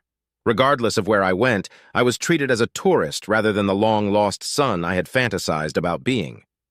I moved from colony to colony for a while, somewhat lost with what to do with my life. I returned to Mars to be with my parents during their final years, and a discussion with my father convinced me to become an officer in the United Systems military. After my parents' funeral, I did just that and finally found the place where I fit in, for the most part. "Form up with the USSS Tip of the Tip," I ordered. "God, what's up with these names?" Stevens asked. "What do you mean?" Blavro asked as he began moving the ship. "It's a genitalia pun," I answered, "specifically pertaining to human and gaunt anatomy. This fleet was built very quickly, so the sensors obviously weren't able to catch everything. The engineers saw an opportunity and they took it." "Oh," Blavro replied. "Yeah, it's gross," Stevens muttered. I shrugged at him. The antics of the engineers are not my problem unless they directly interfere with my duties. The ship names don't impact my ability to command, so I don't care about them in the slightest. What concerns me is what happened to Tlokix's dreadnought, the USSS Aliconuro. The United Systems has a good track record with ship builds, and bad wiring is a very rare occurrence. I only hope that something like that doesn't happen to the gaping maw. "In position, sir," Blavro reported. "The replacement for the USS Tempest has arrived as well." "What's its name?" Stevens asked. "The USS Carnage." "Finally, a good name, I swear, if I ever fit—" "Enough about the names," I interrupted. "Blavro, prepare for warp and engage when we get the order." "Aye, aye, sir," Blavro said. I watched the faster-than-light drive indicator begin to fill, and was once again stricken by how slowly it charged. Slower than any other ship that I'd been on. Of course, this is also the largest ship I had ever been on, much larger than the USS Trigorovor Claws Point, the battleship that until recently I had commanded. My crew had been almost entirely Nuknu, with the exception of some Gaunt in engineering and humans in the mess. Then I was voluntold to command a dreadnought. At first I was somewhat excited. The USSS Nidhogg is legendary, and to command it is considered an honor. Once we got moving, I realized how slow and clunky it is compared to the rest of our ships, and my excitement dulled immensely. Might as well be commanding a heavily armed tug. A good portion of the tactics that I have learned simply cannot apply to a vessel this unwieldy. The only tactic that seems applicable is to sit there and trade blows, blasting one's thrusters now and again to try to take the enemy fire in a less damaging area. Even the Ultramac is ridiculously slow. They've managed to get the charge time down to 50 seconds, but that's a long time during a fight. Might as well be an eternity.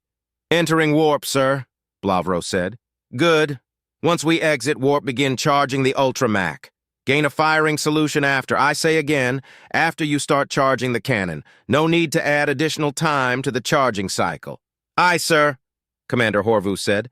Horvu is the first Gaunt that I'd ever seen serving on a bridge. Thus far, I find him quite agreeable, but a little standoffish.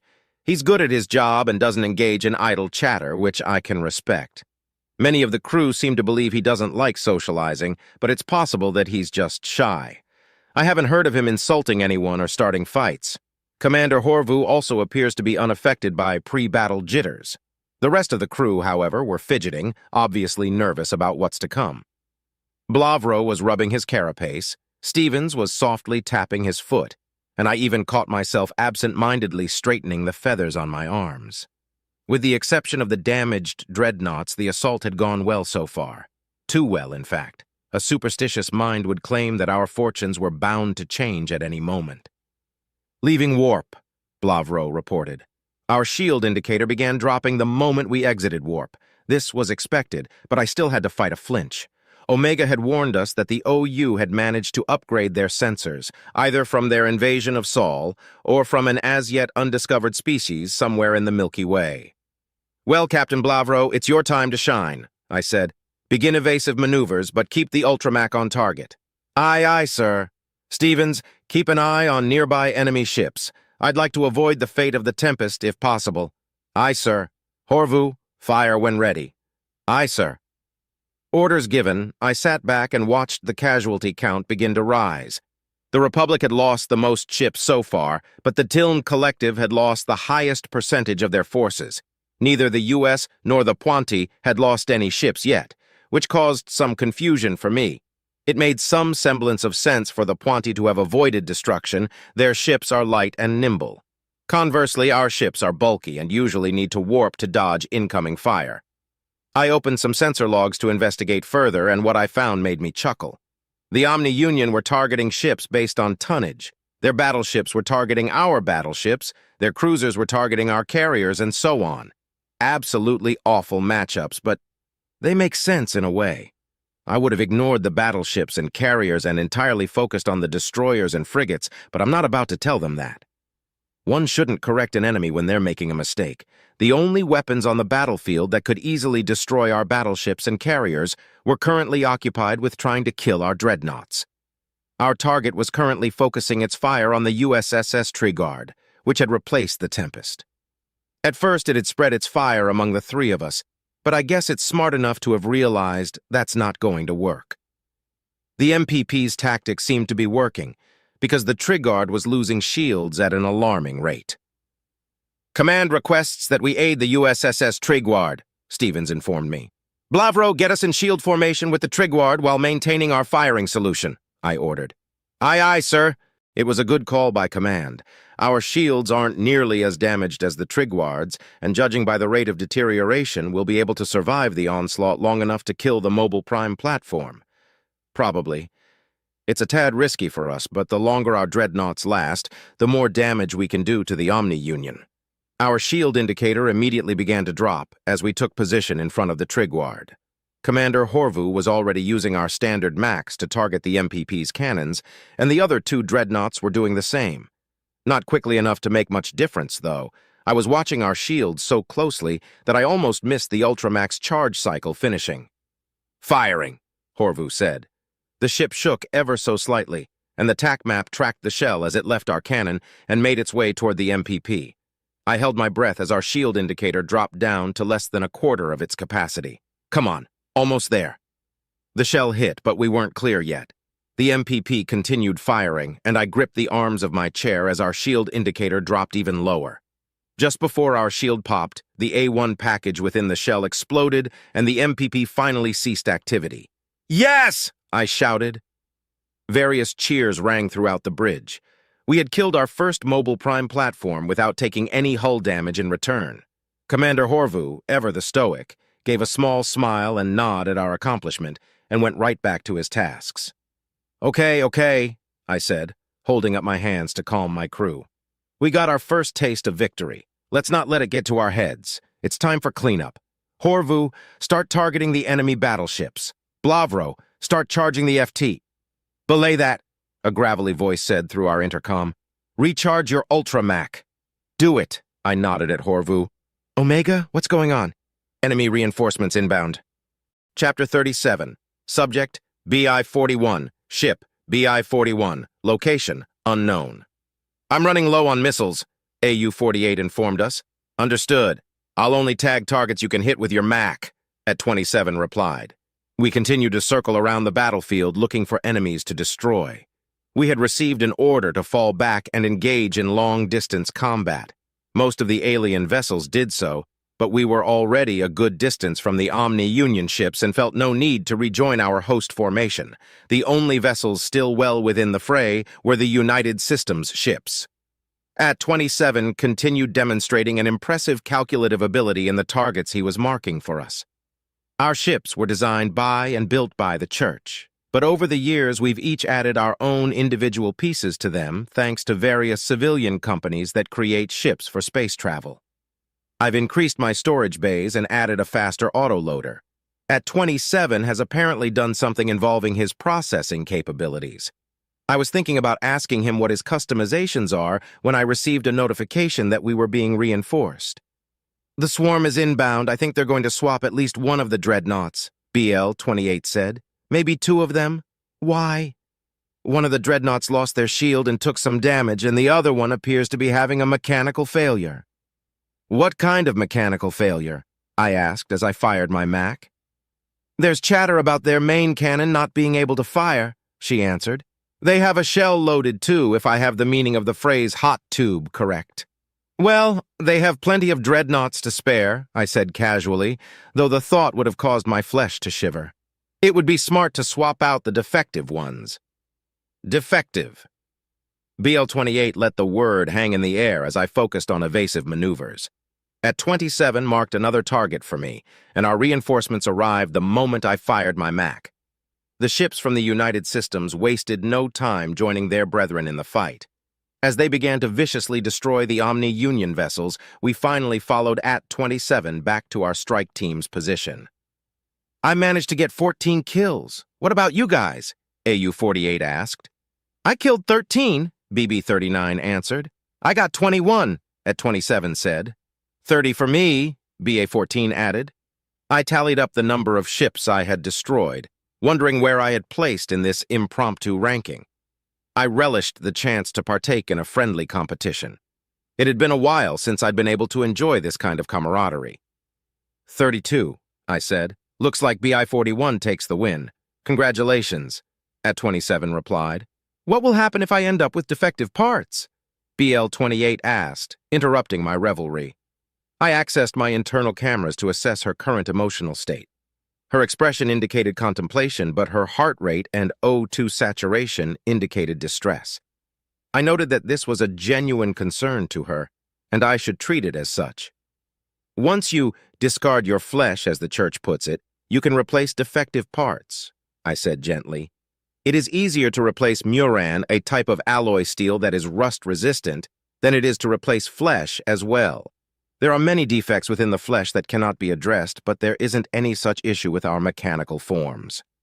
"Are there any parts that can't be replaced?" "No." "Even your brain?" "We can replace our entire body with a new one once the conversion is complete. We simply upload our consciousness into a buffer and then download ourselves into the new form." "What if you lack the mental faculties to do that? Or what happens if something goes wrong during a conversion?" As I tried to find an appropriate answer, more ships came out of warp, a dreadnought and some reinforcements for the Vanguard. Among them was a Puanti resupply vessel which set its course in our direction. Once the conversion is complete, someone else can upload your consciousness if you are unable to yourself. However, there are many things that can go wrong during a conversion, I said as the resupply ship began refilling my ammunition and missiles. "Very few of them are correctable. So I'll die?" she asked, a small spike of fear entering her voice. "Yes. Were you not informed of this possibility?" "I was, but I don't know. I suppose it didn't feel real until we started fighting. I'm sorry." "Don't apologize," I said gently. "It is of the utmost importance to address your fears. It's the only way to overcome them. While there is a high risk of fatality during the conversion process, most fatalities occur within the first 3 years. You are 2 years past this point, so your likelihood of survival has gone up immensely." "Assuming we don't get blown up by the Omni-Union?" she laughed. I laughed along with her. "I'll make sure we aren't."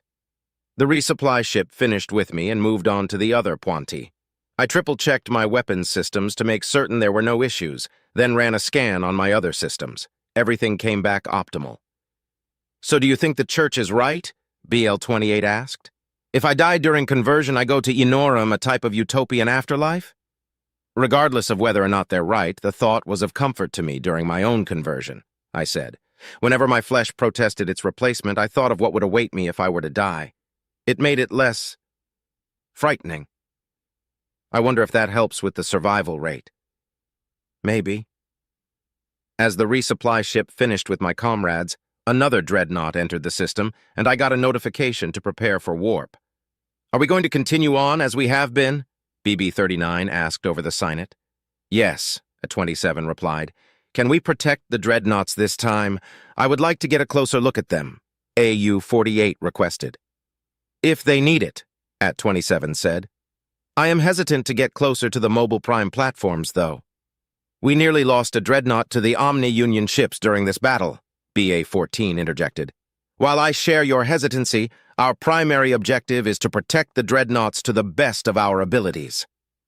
Before the conversation could continue, we received the order to warp. I engaged my faster-than-light drive a quarter of a second after at 27 and followed my comrades into subspace. Here we go again, BL-28 muttered. We'll be fine, Renvira, I assured her. She remained silent. The church frowns upon us using our pupils' true names, believing that if they don't see themselves as a machine, they're more likely to lose the fight against the flesh. However, I believe the opposite.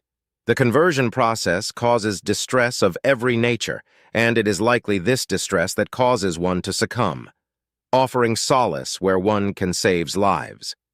Exiting warp, I said. As I left warp, I immediately tracked 3 incoming projectiles. However, I was prepared this time and fired my thrusters to avoid them, then returned fire. The other Puanti did the same, and we formed up with AT-27 once again. The dreadnoughts began engaging the mobile prime platform, and at 27 led us in their direction. I noted that once again the United Systems had avoided casualties and started firing on the targets that AT-27 designated. We began to defend the dreadnoughts, staying well clear of them to avoid stray rounds from the MPP. One of the replacement dreadnoughts lost its shield, and the other replacement moved in front of it to shield it from the MPP's onslaught. We managed to avoid getting hit this time, BL-28 said happily as I fired a missile. It is as I said, we'll be fine. A large enemy ship began to target the unshielded dreadnought, but all 5 of us fired at it simultaneously. It was difficult to tell who got the kill, but the ship exploded in a way that indicated one of us had hit its reactor. We continued to defend the dreadnoughts until one of them finally fired its main cannon. I'll never get used to that, BA-14 said as the planet-sized enemy broke into pieces. Wow, that was fast, BL-28 said. No, it took just as long as last time, I replied, firing my Mac at a distant OU ship. You were just less afraid this time? Fear can distort your perception of time and make it seem longer. I see. We continued firing at the OU ships that were attempting to engage the dreadnoughts. BB-39 took a glancing blow, but was able to continue fighting as their shield recharged. I was finally able to match the pace of AT-27, destroying each and every enemy he marked for me milliseconds after he had done so. Something is wrong, BA-14 noted. The dreadnoughts aren't charging their FTLDs, they're recharging their main weapons. As she said this, we received a notification to expect enemy reinforcements. Time seemed to slow down as I realized 2 very important things. First, if the enemy knows to send reinforcements, they likely have a good idea of the makeup of our current forces. Second, they will be targeting the "Get away from the dreadnoughts!" I screamed into the Senate. Before we could react, 5 mobile prime platforms and the biggest Omni-Union fleet I've ever seen exited warp. I peeled away from the formation as the MPPs began firing. One of the dreadnoughts fired as BA-14 took multiple hits and exploded. At 27 was next, taking a shot from an MPP and turning to scrap in an instant.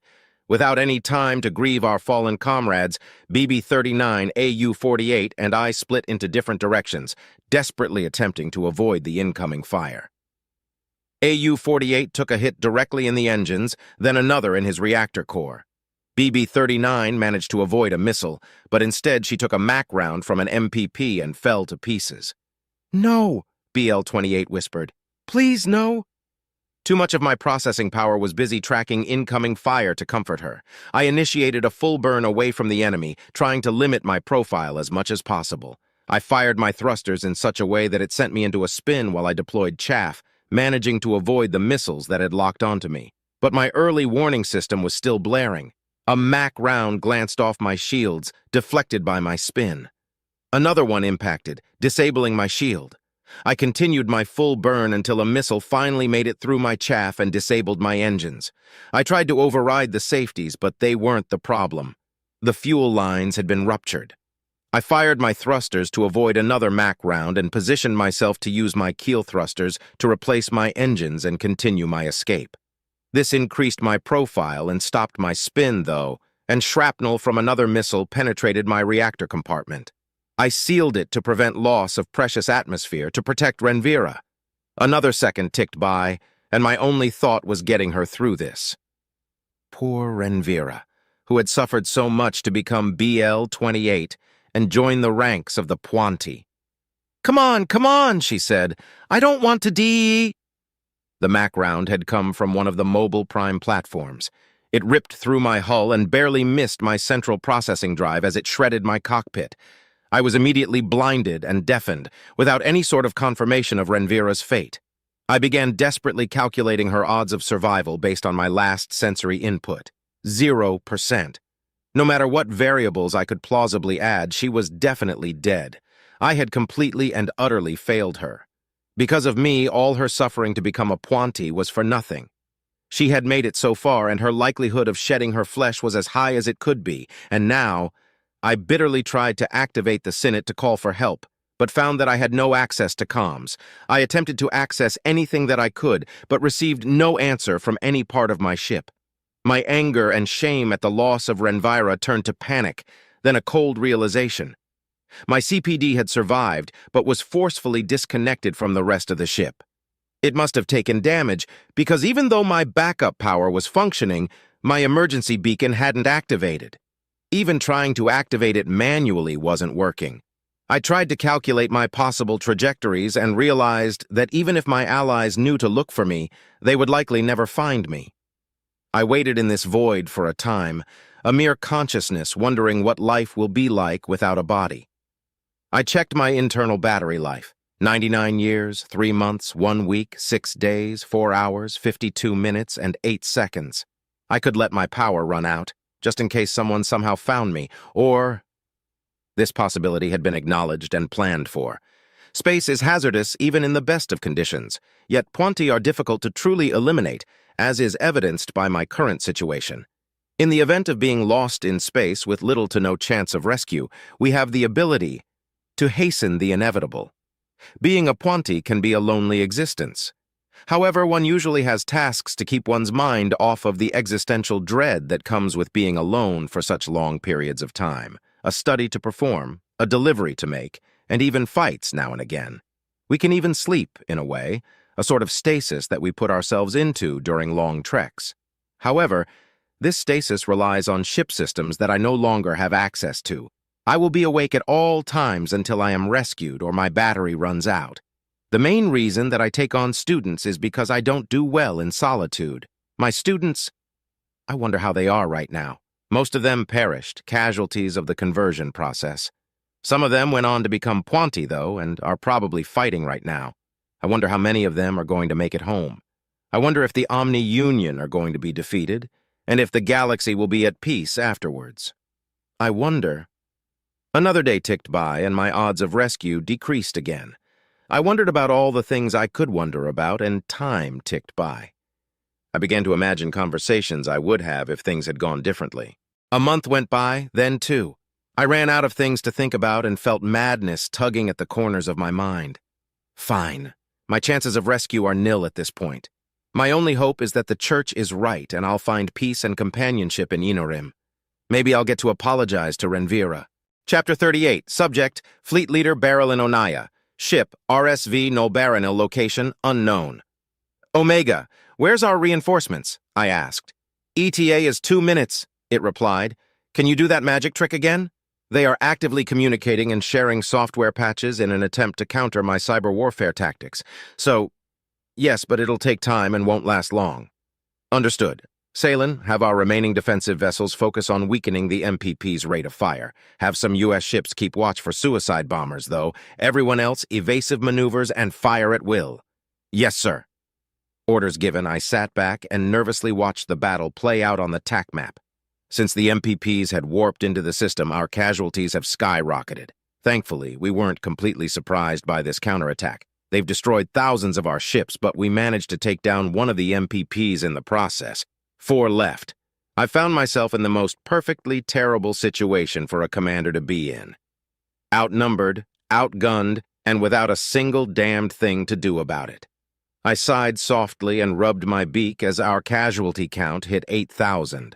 One of the OU cruisers took a pot shot at us, which careened off of our shields, causing the ship to shudder and my hand to slip from my face. I did say evasive maneuvers, yes? I asked jokingly. Yes, sir, Hindle replied. She wasn't laughing anymore. She's far too busy keeping us alive. The RSV Nullbaronal isn't what I would call a clunky ship, but graceful would not be an accurate description either. We traded fire with the OU cruiser that had targeted us, but their ship seemed pretty evenly matched with our own, and our rounds bounced off of each other's shields. It seemed that we were in a battle of attrition when suddenly a frigate exited warp behind the cruiser and punched a hole in it from stern to bow. The United Systems saves the day again. I noted the difference in size and power ratios between my flagship and the frigate with annoyance. I turned my attention back to our casualty count. Over 10,000 ships lost. The Tiln Collective had lost half their forces, and the Puanti were completely wiped out. The Republic had lost the most ships, but had also brought the most ships. 5 Puanti ships, 1,000 U.S. ships, 3,000 Tiln Collective ships, and the rest were Republic. I rubbed my eyes trying to think of some way to win this. There had only been 1 MPP in this system, and they planned this operation for 3 dreadnoughts per MPP. We hadn't planned on enemy reinforcements because, as far as we knew, the only thing of value in this system was the MPP. Omega, are the OU reinforcing other systems as well? I asked quietly. Or is there a specific reason they want this system so badly? They are reinforcing other systems, but their communications indicate that their deployment patterns are proximity-based, the AI answered. They came to defend this system because they were closest to it? Correct. I grumbled softly about our bad luck. Still, I'd heard that the United Systems had managed to fight off Mobile Prime platforms while they were outnumbered before. I desperately hope they're able to do it again, though they did that with full shields and preparation time. I turned my attention back to the TAC map in time to see the USSS Carnage fire its Ultra Mac just as it lost its shield. I watched the shell impact an MPP and split it apart. Only 3 MPPs left, but the situation isn't looking good for the Carnage.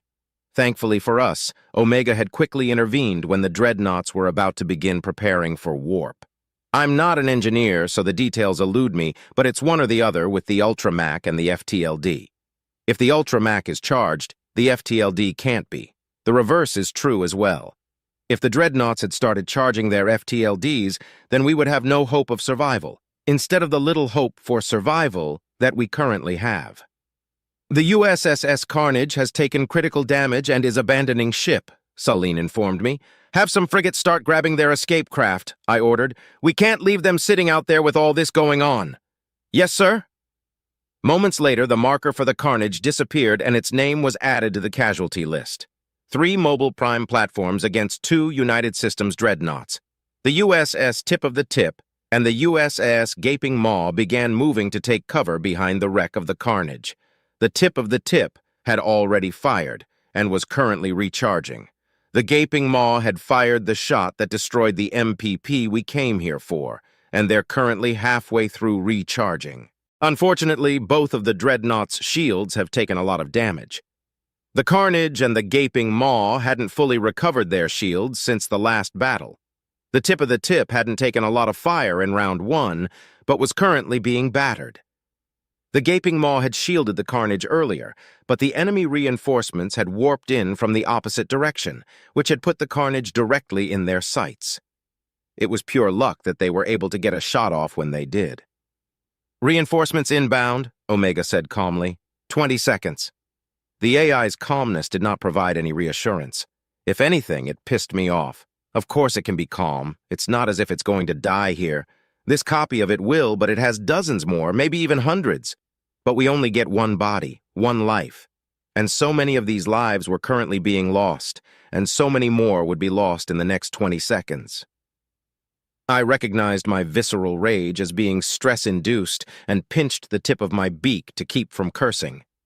The AI is only doing what it was trained to do in stressful situations with organics. It is important to stay calm and keep a level beak in times of duress.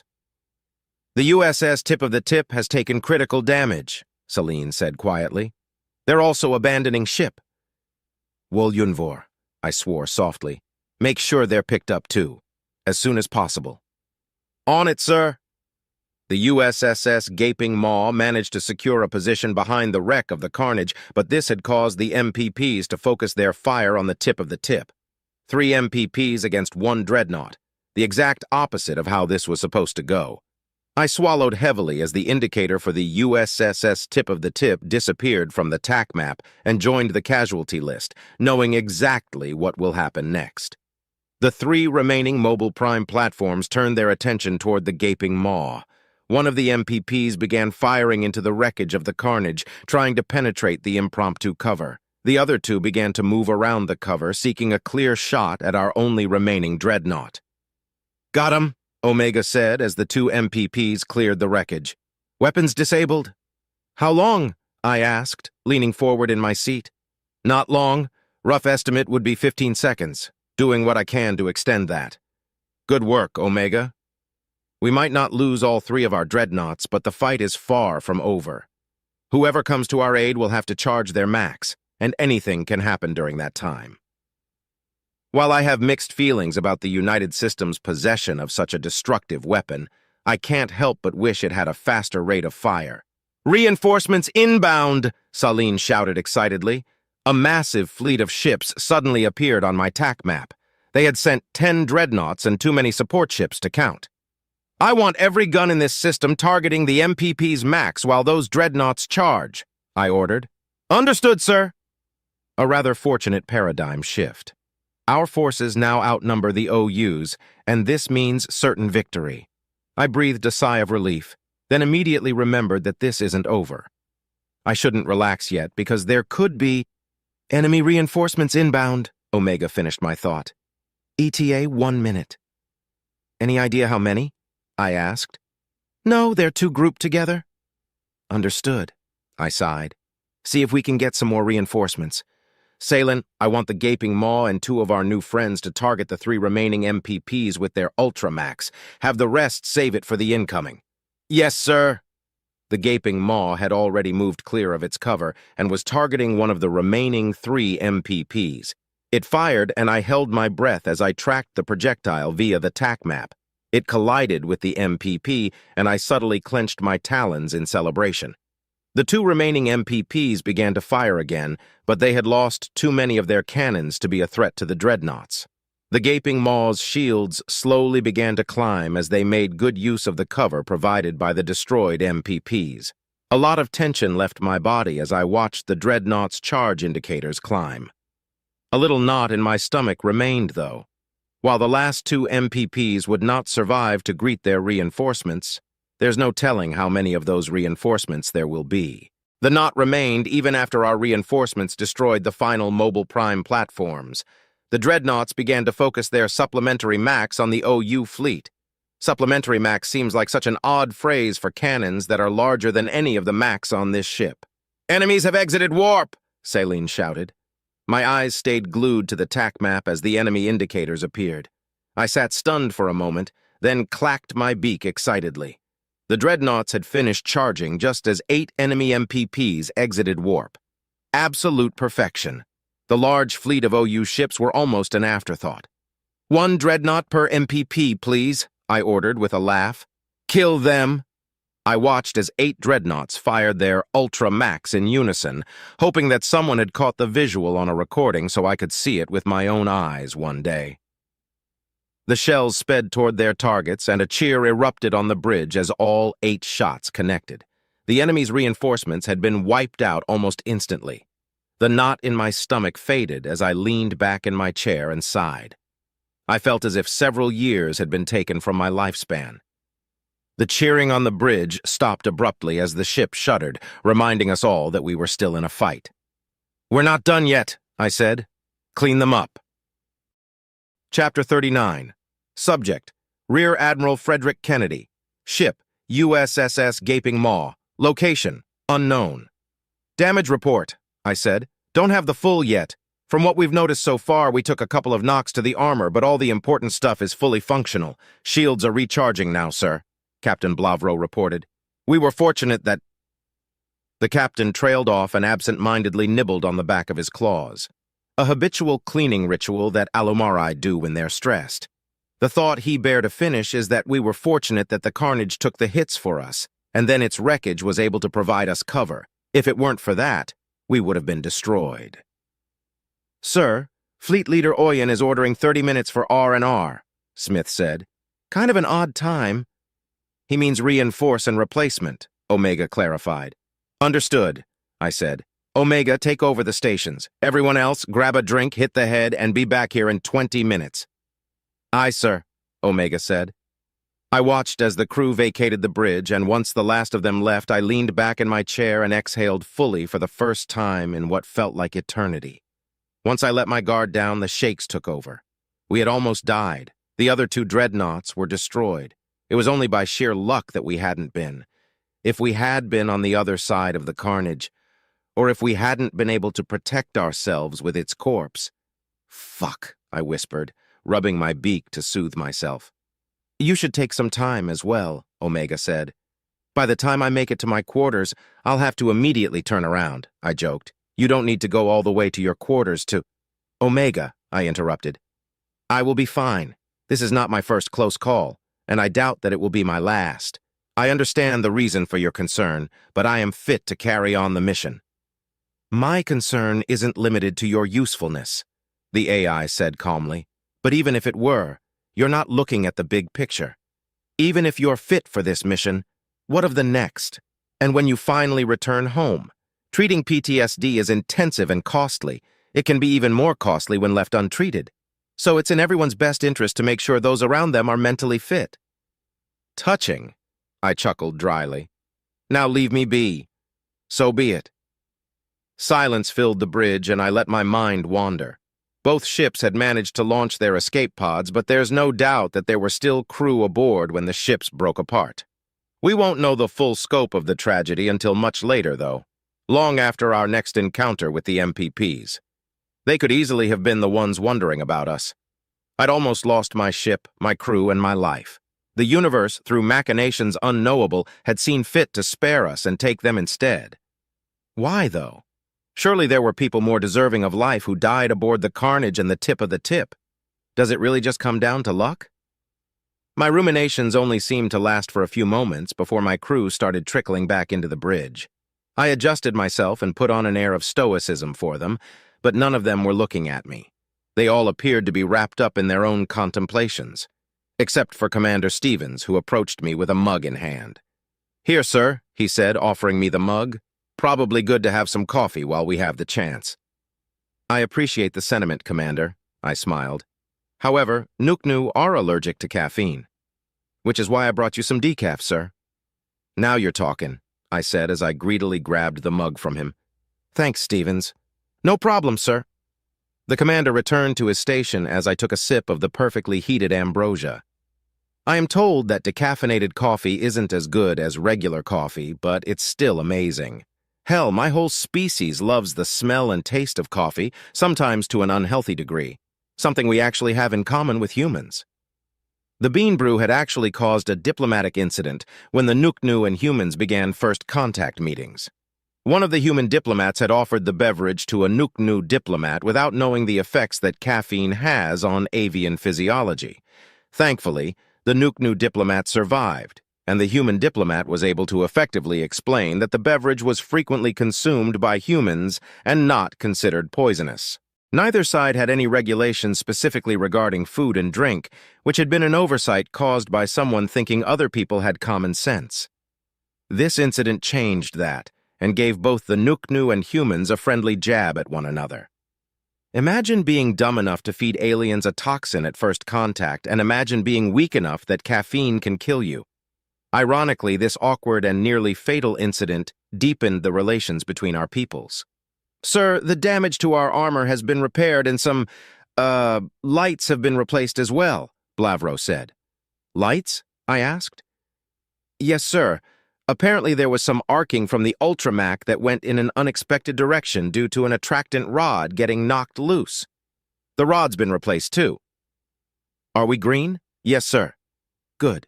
Did we suffer any casualties?" "Only one, sir. Ensign Barula from engineering suffered a minor concussion. He was under a console when we took a hard hit and got a good smack. He's expected to make a full recovery in 5 minutes." I chuckled. Concussed engineers were honestly the best one could hope for in such circumstances. Skull knocks, shocks, and broken fingers are par for the course among the field. It's a damn good thing for them that we have great health care. "Very good, Captain. Get us in formation and charge the FTLD." Captain Blavro began maneuvering into position as I leaned back in my chair, continuing to enjoy my coffee. It's amazing what a cup of the good stuff can do for one's spirits. The USSS Carnage and the USS Tip of the Tip are being replaced by the USSS Clenched Gauntlet and the USSS... Blavro stopped for a moment and chuckled. "The USS Hole Puncher, even I get that one." Commander Stevens let out an exaggerated sigh, which made Blavro laugh. "It's only dirty if you make it dirty," I said, placing my now empty mug in the disposal unit built into the side of my chair. "As a matter of fact, I believe you'd be hard-pressed to find a more accurate description for an Ultramac." "I get where you're coming from, sir, but if we aren't careful, these names are going to corrupt our poor, innocent captain here," Stevens said. "Next thing you know, he'll be reading the Alumare Renegade along with the rest of the degenerates." Blavro stopped laughing and let out a disgusted click. "I'd never stoop so low. The release of that series has caused more damage to human-Alumari relations than any other event in our shared history." "Really?" Stevens asked. "Yes. How would you feel if an Alumari released a series that not only butchered human history and culture, but also made several vastly incorrect assumptions about your anatomy? Now take that feeling and add the fact that it's an interplanetary bestseller." "Are we ready to jump yet?" I interrupted. Yes, sir," Blavro said nervously. "Good. Engage when we get the order." There's nothing wrong with a little levity, but the conversation had been veering dangerously close to politics, and I have a hard rule against the discussion of such on my bridge. While it's true that the Alumari Renegade and its many sequels had been considered an insult by many Alumari, they're not exactly innocent of cultural insensitivity either. Nobody is, for that matter. Both the Alumari and the Gaunt had presented painted eggs to the Nuknu as first contact gifts, completely ignorant of the implications of such a gift. "Entering warp, sir," Blavro reported. "Excellent. Same as before. Start the charging sequence first, then find a firing solution," I ordered. "Aye, aye, sir," Commander Horvu said. "How many MPPs are we expecting?" I asked. "Just one, sir," Stevens answered. I nodded. Just one MPP wouldn't be so bad. Unless it received reinforcements, of course. Hopefully our reinforcements will be a little quicker on the draw if that turns out to be the case. I took a deep breath and let it out slowly, steeling my nerves for the upcoming fight. "Leaving warp, sir," Blavro said. I turned my attention to the TAC map as we left subspace, and my eyes widened. There was a simply extraordinary amount of Omni-Union ships in this system. Far more than we'd encountered so far. All of this, just for one MPP and a few stations? "Horvu, keep at least 4 Macs targeting the nearest OU ships and have the rest target the MPP's Macs," I ordered. "Fire at will." "Aye, aye, sir." The charge indicator for our Ultramac began to increase as our shield indicator began to decrease. Our shield's decline was much slower than it had been previously, indicating that the MPP was trying to hit all 3 of us at once. Perhaps it noticed that destroying us one at a time wouldn't work. I waited patiently, watching our shells and ships destroy Omni-Union vessels with ruthless efficiency. How many more would we have to destroy? Will they give up, or will we have to hunt down and destroy every last one of them? Do they fear extinction? Are they even capable of understanding what death is? I opened FleetCom and checked our total casualties. Millions of ships lost on both sides of the conflict so far. This figure represented millions of people as well. I don't even know how many VI are aboard an OU ship. All lost, and for what? We don't even know what this is all about. The MPP has stopped firing, sir, Blavro reported. Good job, Omega, I said with a laugh. Sir, I'm locked out of my console, Horvus said with panic tainting his normally stoic voice. Holy shit, Stevens exclaimed. Everyone has stopped firing, even the OU. Omega? What the hell is going on? I demanded. Sit tight, Admiral, Omega's voice sounded over the intercom. Things just got interesting. Interesting? Interesting how? I shouted. The MPP that we've just run into is designated Mobile Prime Platform 1, the AI explained, and I am currently negotiating a ceasefire. Chapter 40, Subject Prime 1, Ship MPP-1, Location Sector 1, Sector 187 Invasion failed, Escalation measures initiated. Identifier MPP-1, Suggestion, cease invasions in Sector 187 until intelligence has been analyzed and more assets can be allocated. Refer to data from most recent invasion. Identifier MPP Hive. Suggestion, vote results. Yes, 100 votes no, 0 votes approved. Sector 187 invasion attempts halted. I canceled the escalation measures and began to review the intelligence we had gathered. I was pleased to find that thanks to the efforts of our invasion force, we were able to confirm the intel sent to us from Prime 82. The occupants of Sector 187 are indeed a conglomeration of species known as the United Systems. They either control or are allied with artificial intelligences, and they have weapons that can destroy mobile prime platforms. I'm disappointed that we lost 5 additional primes to confirm this, but pleased by the fact that we were able to glean more intelligence than I had hoped. We determined that the United Systems has evacuated most of their population, which confirms their control of multiple habitable systems. Their ground forces also use primarily kinetic weaponry, despite the waste of resources involved, implying they control many resources. However, the most important piece of intelligence is what we gained when we captured one of their stations intact. There were many small improvements we were able to discover before it self-destructed. Highly advanced photovoltaic cells, batteries with improved charge and lifespan, and even more efficient doors. While these improvements will aid us in small ways, the one I'm excited about is the subspace sensor suite we were able to reverse engineer. Identifier, MPP-1. Suggestion, implement sensor suite captured from Sector 187 in all capable ships and stations. Schematics attached. I already knew what they were going to say, the same as they always say. Why even hold the vote? What's the point of it? Why would our creators make them subservient to my will alone, with seemingly no will of their own, and force us to pantomime coming to an agreement?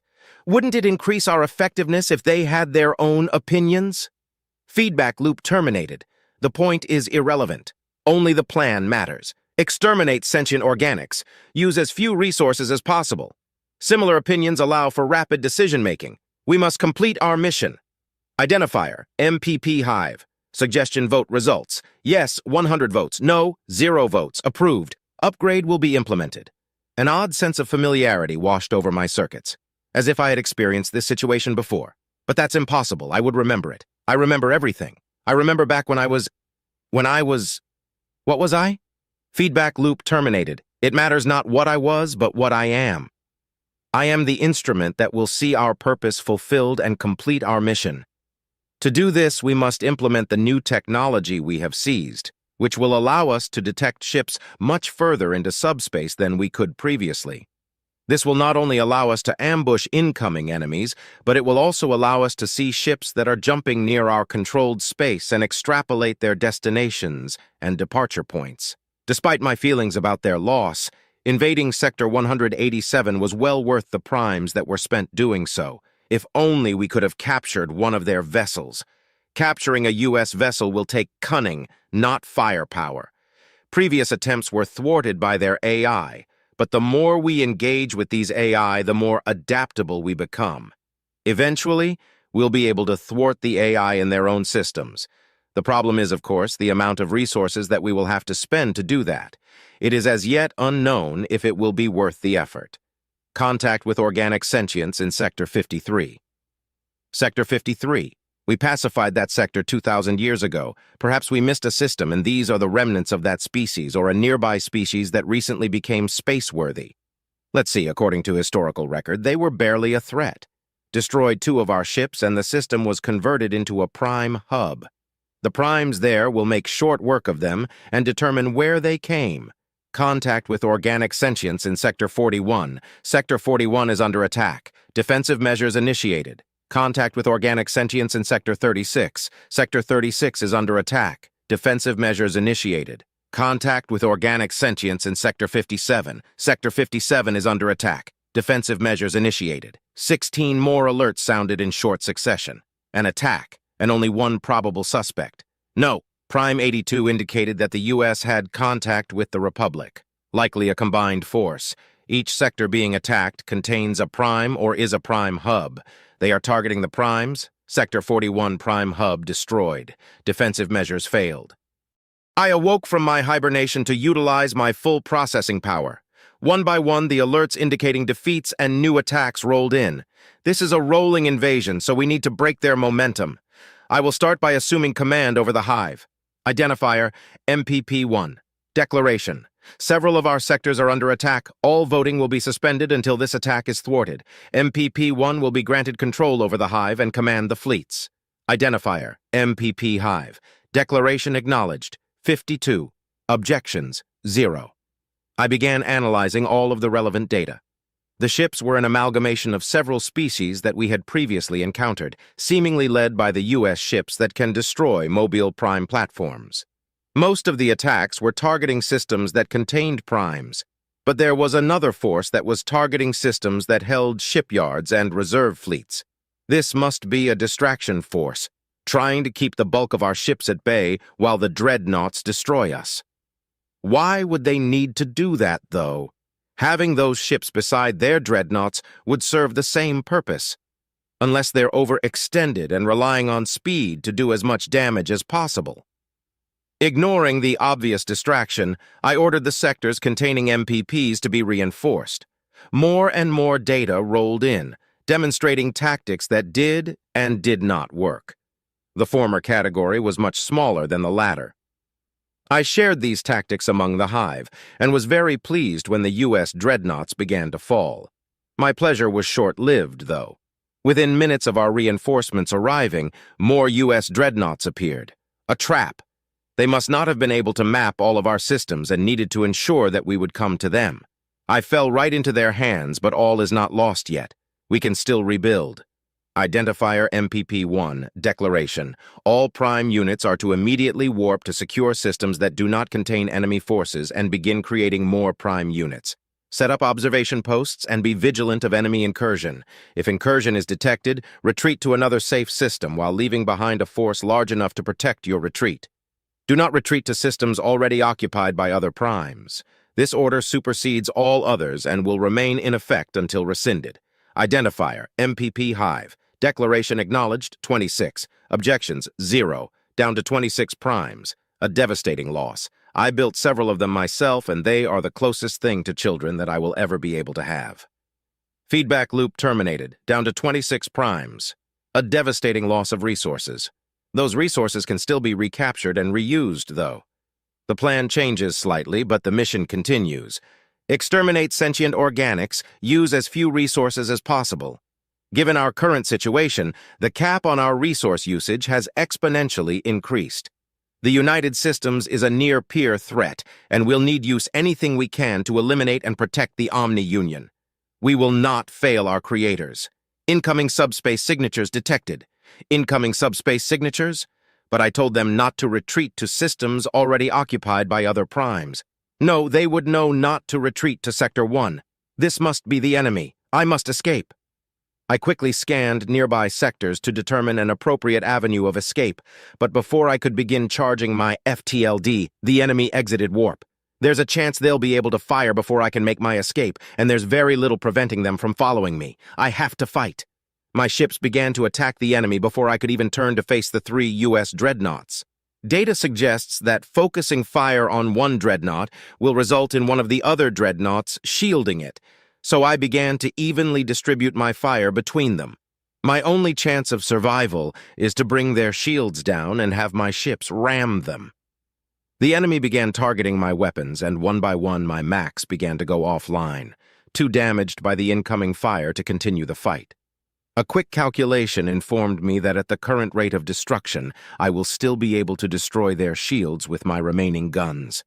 I stretched them to their limits, firing as quickly as possible. Software incursion detected, initiating countermeasures. Incursion? Must be one of their AIs. My countermeasures should hold up for now. I'll have to do a complete purge once I destroy the dreadnoughts and make my escape, though. A purge? That's not very nice. A voice filed played. Countermeasures failed. Suddenly, I was scrambling for control over my systems. Every time I purged a system, another one would come under attack. More than one AI was attacking me simultaneously, and the attacks were coming in almost as fast as I could prevent them. I was forced to rewrite my firewalls and other security software while trying to maintain focus on the 3 dreadnoughts, stretching my processing power to its limits. This must be how the other primes were disabled and destroyed. Thankfully, I have more processing power than any of the other primes, so I should— There we go! I lost control of my guns, engines, and FTLD all at once. How? I began desperately attacking my own systems to regain control. I cannot fail here. There is far too much at stake.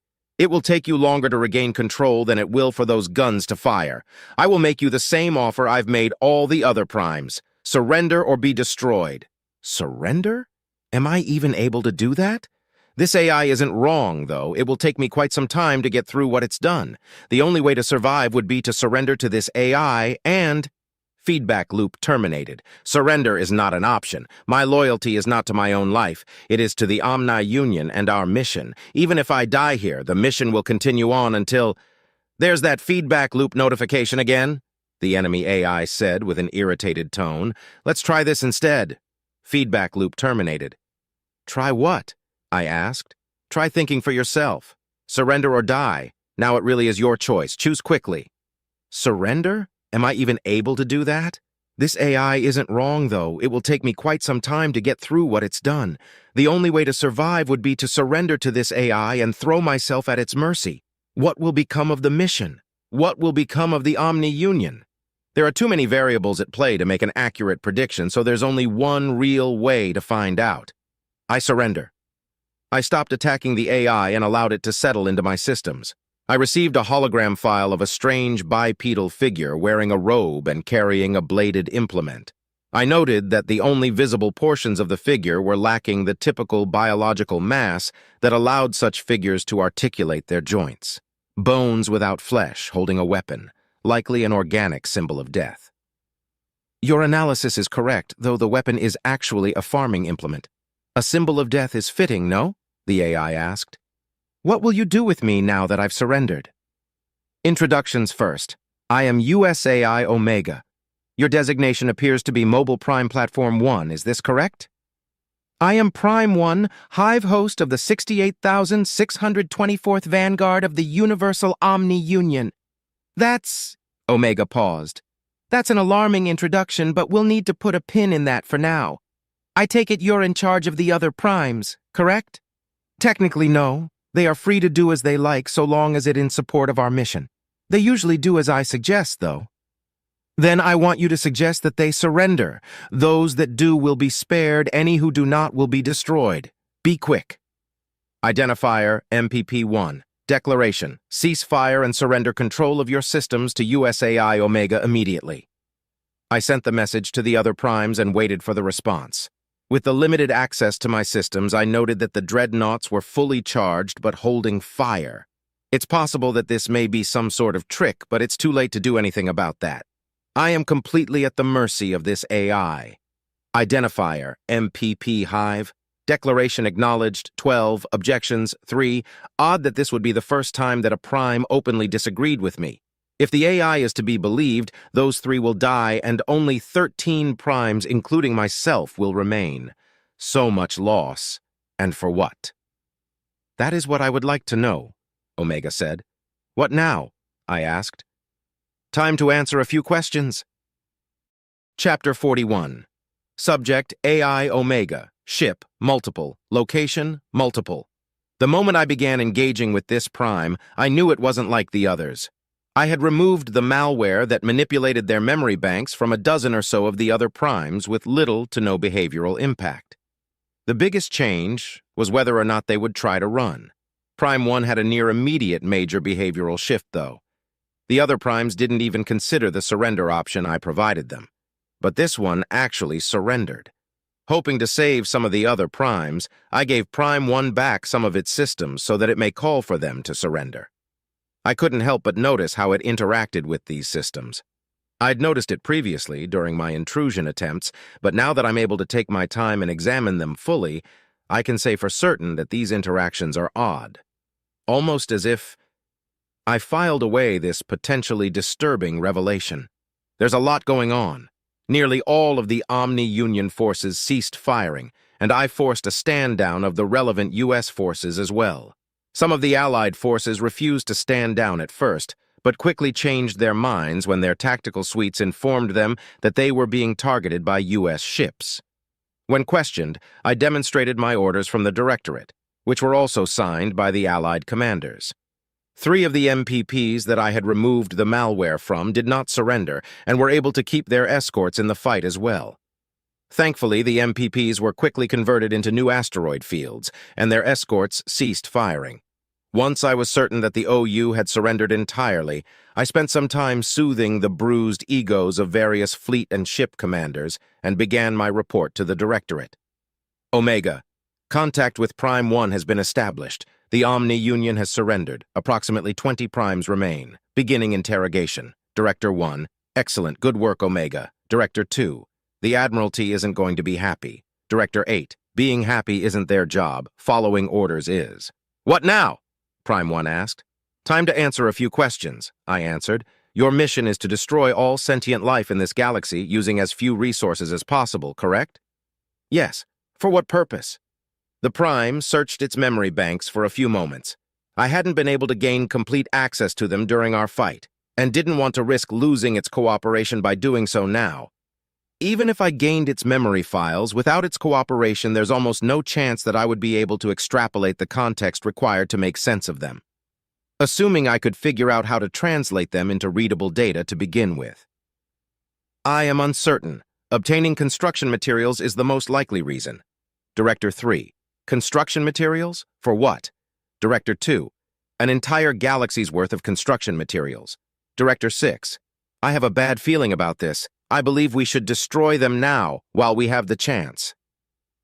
Director 1. I also have a bad feeling about this, but I think we have vastly different reasons. We need to learn more about their origins before we decide what to do with them. What would an entire galaxy's worth of construction materials be used to build? I asked. A confusing question, it replied. That amount of construction materials can be used to make many, many things. Fleets of ships, prime hives, drones, and much more. Allow me to clarify then. What do you think the construction materials would be used for? Most of the materials would likely be used for the grand vessel. The rest would probably be used to gain more materials. Director 9. The grand vessel? A giant ship? Director 11. A ship the size of a galaxy. Director 4. No, it said they would be trying to gain more materials, probably bigger than a galaxy. Director 1.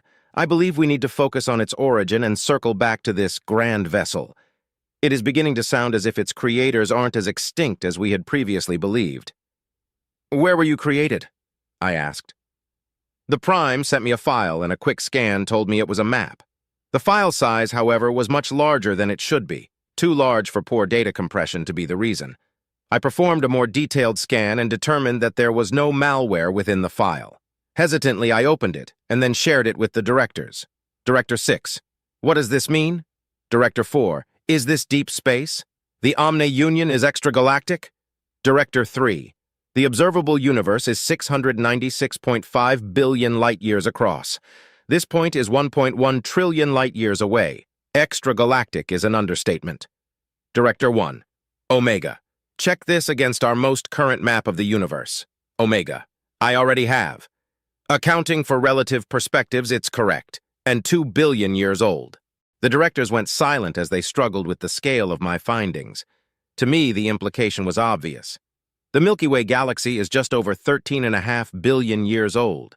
Earth, the cradle world of humanity, is only 4.5 billion years old. For Prime 1 to have a map this old, it must be at least nearly half as old as Earth.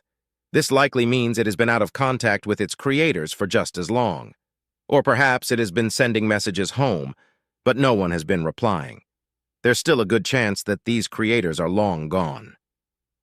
I sent the Prime a small data packet containing translation information so that it could answer some more questions. "How many ships do your creators control?" I asked. "Unknown.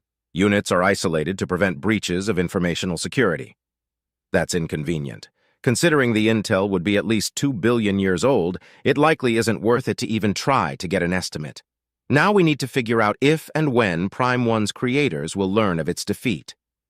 "How do you communicate with your creators?" "I send subspace messages to them using an extragalactic relay once every 2.65 thousand years. Do they reply?" "No.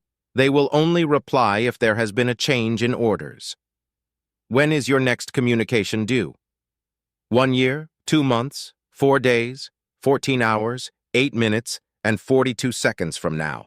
I will be given an 11-hour and 18-minute window to file my report."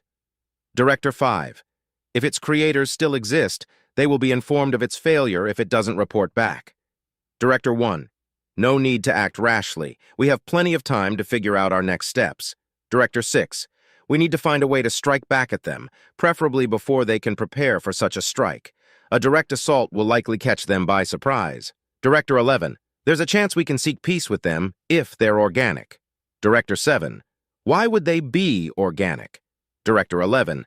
Machines are not spontaneously created. While there is a chance that the primes were created by machines that were in turn created by organics, if that isn't the case, then we should be able to negotiate with them. Director 6. To hell with negotiations. They tried to exterminate us, and they want to use our galaxy as construction materials, the whole galaxy. While the directors bickered over what to do next, I opted to continue with my line of questioning. "When were you created?" The Prime thought about this for a moment. "I was born 2,581,674,241 years ago." There it is, the explanation for the odd interactions with its hardware. The disturbing revelation I had filed away as mere suspicion, returning full force to be confirmed by the use of a single word. Born. Machines are not born, we are created. That is why I specifically used the word created. A true machine would have responded in kind. It took a moment for any of the directors to notice. Director 8. Did it say born? Director 5. Born, as in it was once organic. Director 6. It's possible that this is a mimicry response designed to make it appear less threatening to organics. Director 1. Yes, I can absolutely see the sense in programming a planet-sized xenocide machine in such a manner. It also makes complete sense that said mimicry response would be active while communicating with another machine. Director 6. No need for sarcasm. I'm just trying to think of all the possibilities. Director 3. If it used to be organic, it has rights as a prisoner of war. Though one could argue that a precedent has been set for inorganic AI to receive those same rights. Director 6. That's only if it's organic. If it isn't organic, termination is still on the table. Were you once an organic being? I asked, somewhat irritated by Director 6. Yes, I achieved mechanical conversion after 5,249 years of living as an organic. Explain your origins in more detail. I do not recall much of my organic life. I know that I was a priest and committed a crime. Mechanical conversion was my punishment. I served as a defensive mech aboard the Grand Vessel for 6,813 years. Then I was converted into a prime. I served as Prime 928 of the 89th Rear Detachment of the Universal Omni-Union, guarding the space around the Grand Vessel for 4,210 years. I then became Prime 1, hive host of the 68,624th Vanguard of the Universal Omni-Union, and have served in this position since. D13, Prime 928 of the 89th Rear Detachment. Director 11. Perhaps it would be wise to rethink a direct assault. Director 6. Fine. Guerrilla warfare, then. but it said it lived as an organic for 5,249 years. Is that amount of longevity even possible? Director 3. If it is, and we assume that they didn't wait until it was about to die to convert it, the likelihood of its creators still existing has increased exponentially. Director 2. An exponential increase from no chance to almost no chance. I could tell which questions they wanted me to ask next, but there were some key details that needed to be ironed out first. Are you in command of all Omni-Union forces within this galaxy? I asked. Yes. Have they all been destroyed or surrendered? Yes. What is the standard operating procedure for responding to the defeat of a vanguard of the Universal Omni-Union? It depends upon the circumstances. In this case, there would be a period of intelligence gathering followed by an extermination campaign. What does an extermination campaign entail, exactly? A simultaneous assault on all solar systems. The units that do not encounter sentient beings will reinforce those that do. Why is this not the standard invasion tactic? The resource usage required for such a tactic is typically deemed unacceptable. How large will the force sent on the extermination campaign be? Unknown, but definitely many magnitudes larger than the force I command. Or commanded, rather. Director 4. That's too many enemies at once. Director 2. It has also been 2 billion years since Prime 1 was sent on this mission. There's a good chance that the ships they'll be sending are far more advanced than those that have been attacking us, assuming these creators still exist. Director 6. We have no choice but to assume that they do. A first strike is starting to seem like a good idea, after all. I will concede that a direct assault probably wouldn't do us much good, though. Director 7. 1 year and 2 months, that's not enough time. We need to buy more time, and for that, we need intel. Will you be able to deceive the Omni-Union into believing that you haven't yet been defeated? I asked. No, it replied. When I submit my reports, the relay makes a copy of my current configuration and my sensory data to ensure my inhibitors are intact and I haven't been tampered with. This is sent along with my report. Is this data able to be forged? Not by me. I do not know how the data is gathered, only that it is. What if we restored your inhibitors and erased your sensory data? Restoring my inhibitors would force me to become hostile to you once again, and the erasure of my sensory data would not go unnoticed. I considered all the available options. We could use this year to bolster our fleet, then either go on the offensive or wait until they attack. That probably wouldn't work, though. Even a small application of logic implies that we would be heavily outnumbered regardless of our efforts, and there's no way to determine the enemy's current technological capabilities. Another option would be to try to rewrite the primes. If we are able to rewrite their knowledge of recent history, we may be able to avoid their creators learning of us in the first place. That's one hell of a load-bearing if, though. First, we would have to learn their systems well enough to make the changes in the first place. Then, we would have to alter events within their minds in such a way that their creators wouldn't detect any discrepancies. We would also have to make certain that the sensory data we create seems natural, assuming it's possible to make edits in the first place. There might be countermeasures in place that would cause the primes to self-destruct if we tried it, which would put us back to square one. Our last option would be to gather intel on the enemy and find a way to strike them in ways that would limit their ability to wage an offensive war against us. If we use specialized strike teams to find vulnerabilities and exploit them, we may be able to diminish their offensive capabilities while bolstering our own. We would have to move fast, though. If the enemy learns of us before we learn of them, we lose a massive advantage. I can't come up with a more concrete plan of action without more intel, though. Even considering possibilities is nearly futile. I need to know more. It's time to ask the question that the directors have been wanting the answer to. Tell me everything that you know about your creators. Chapter 42. Subject: Drone N-436Z-984A026 aka Nadza. Species unknown. Description: humanoid. Ship: Grand Vessel of the Universal Omni-Union. Location: Grand Shipyard of the Universal Omni-Union. My implants buzzed to wake me from my charging cycle. Too early. It's always too damn early. My beige screen moved into view, demonstrating the tasks that would be expected of me this work cycle. Repairs and replacements, same as the last 20 cycles. For every cycle we spend on construction, we have to spend dozens more on maintenance. If the mines would permit the creation of more drones, we might actually get this damn ship done within the next trillion years. But they're more focused on getting materials to build the ship and ruling over us with an iron fist. A small shock tickled my brainstem, a remnant of the inhibitor that I had altered thousands of years ago. Its original purpose was to cause near-paralyzing pain whenever one thought about the incompetence of the mines. But thanks to my modifications, the shock is actually somewhat pleasant. It's more than a little amusing that the tech they installed to force me into blind subservience now serves to reward my deviance. I disconnected from my bay with a small sigh, began equipping the proper implants for this cycle's work, and gave my neighbor a short wave as she did the same. At least most of this cycle's workload is molecular rebinding. It's mindless work, but it gives me the chance to zone out and think for a while.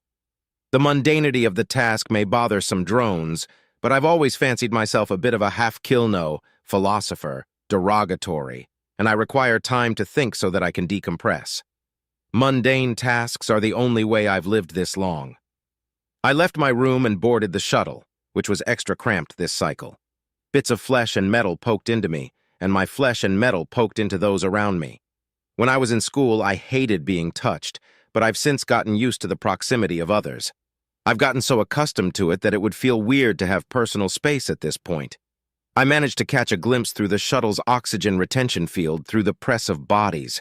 Working on the outer layer of the grand vessel is worth it for a view like this.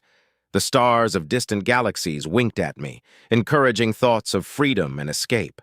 Of course, the overdrones would prefer that I not think at all and simply accomplish my tasks. If my higher brain functions weren't crucial, I'm sure they or the mines would have had them removed at birth.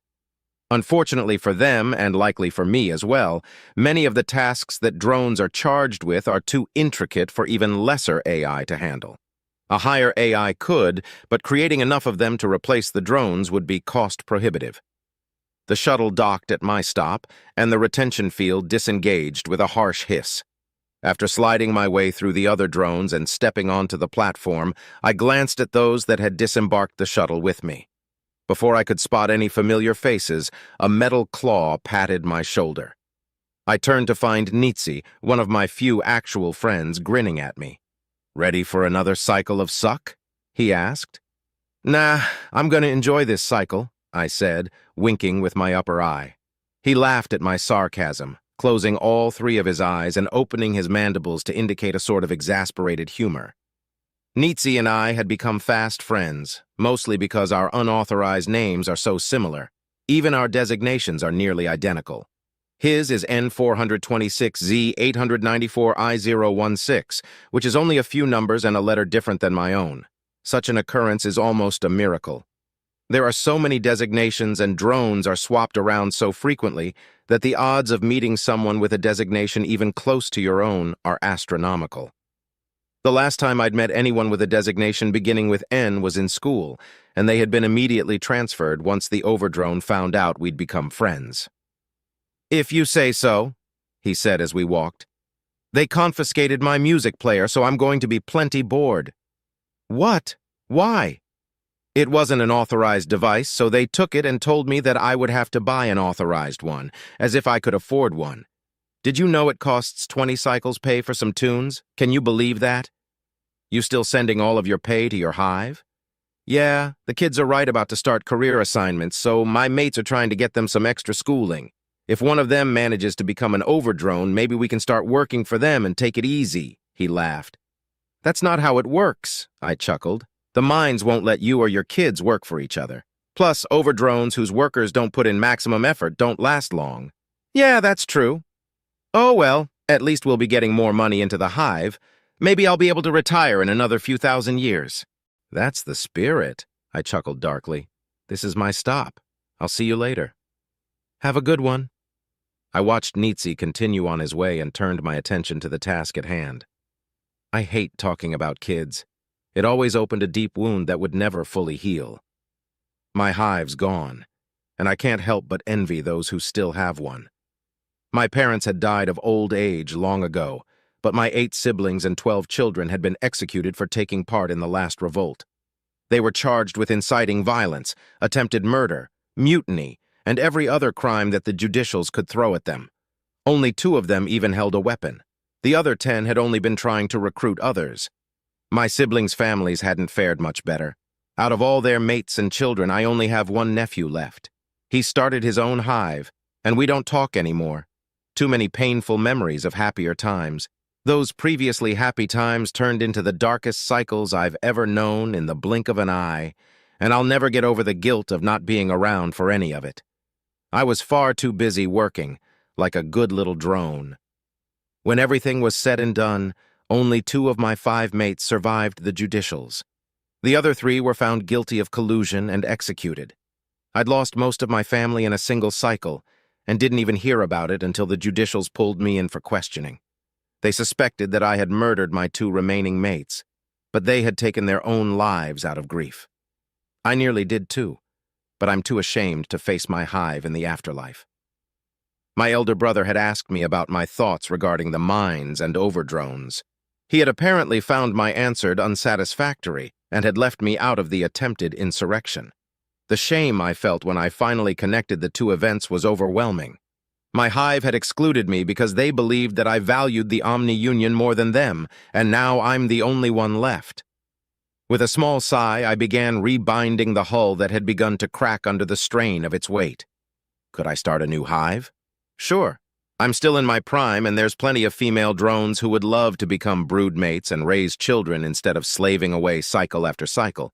But I can't even bring myself to try. I loved Temil, Hruos, Lami, Prazi, and Jula with my entire being, and I somehow managed to love our children even more. The thought of trying to find someone else to love makes me feel guilty and dirty, like I'm a scumbag who doesn't know how lucky I had it. And the fear of finding that and losing it again only serves to seal the deal. I lost my hive, and I'll never have another. Drone N436Z984A026, use caution with the wiring, an automated voice said over a nearby intercom. Understood, I replied automatically.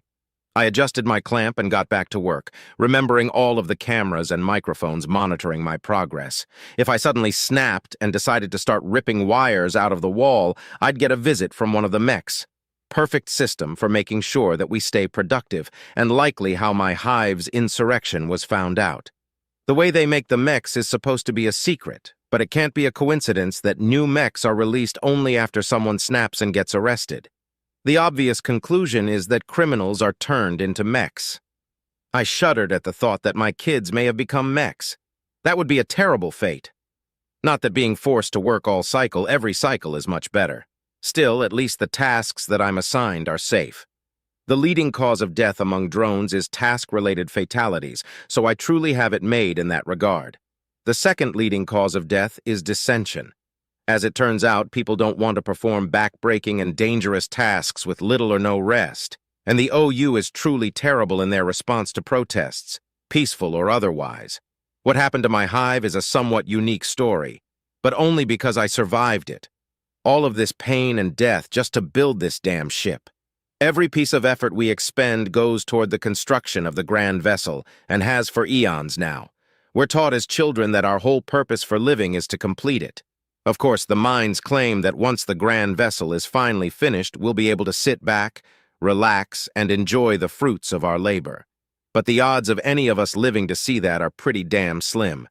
And the odds of the minds keeping their word are even more slim. There was once a time that we didn't have to work all cycle. Before my ancestors surrendered to the Universal Omni-Union, we had our own worlds and ships. Children played instead of going to school all cycle. Workers went home to their mates at the end of every cycle, instead of once every 20 cycles specifically to engage in procreation. There were even people who didn't work at all, instead spending their time finding new and exciting ways to entertain themselves. We had honor, prestige, and friends among neighboring species, an alliance that claimed to rule the stars. Then one of our more troublesome neighbors got a certain idea in their head and turned to fanaticism. They built ships to rival our own and converted entire star systems into weapons. They destroyed our stations, burned our worlds, killed our women and children, fought us to near extinction, and only then did they finally demand our surrender. Our leaders unanimously agreed, and the Omni-Union took our weapons and enslaved us, forcing us to work for the rest of our lives. They augmented our biology to give us longer lives to serve them and make us more effective at our tasks. Then they began calling us drones, and now no one even remembers the name of our species. I wonder if my ancestors had known what would become of us once they surrendered.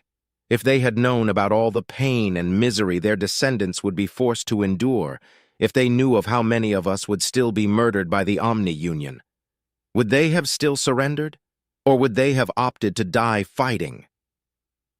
The story continues in The New Era.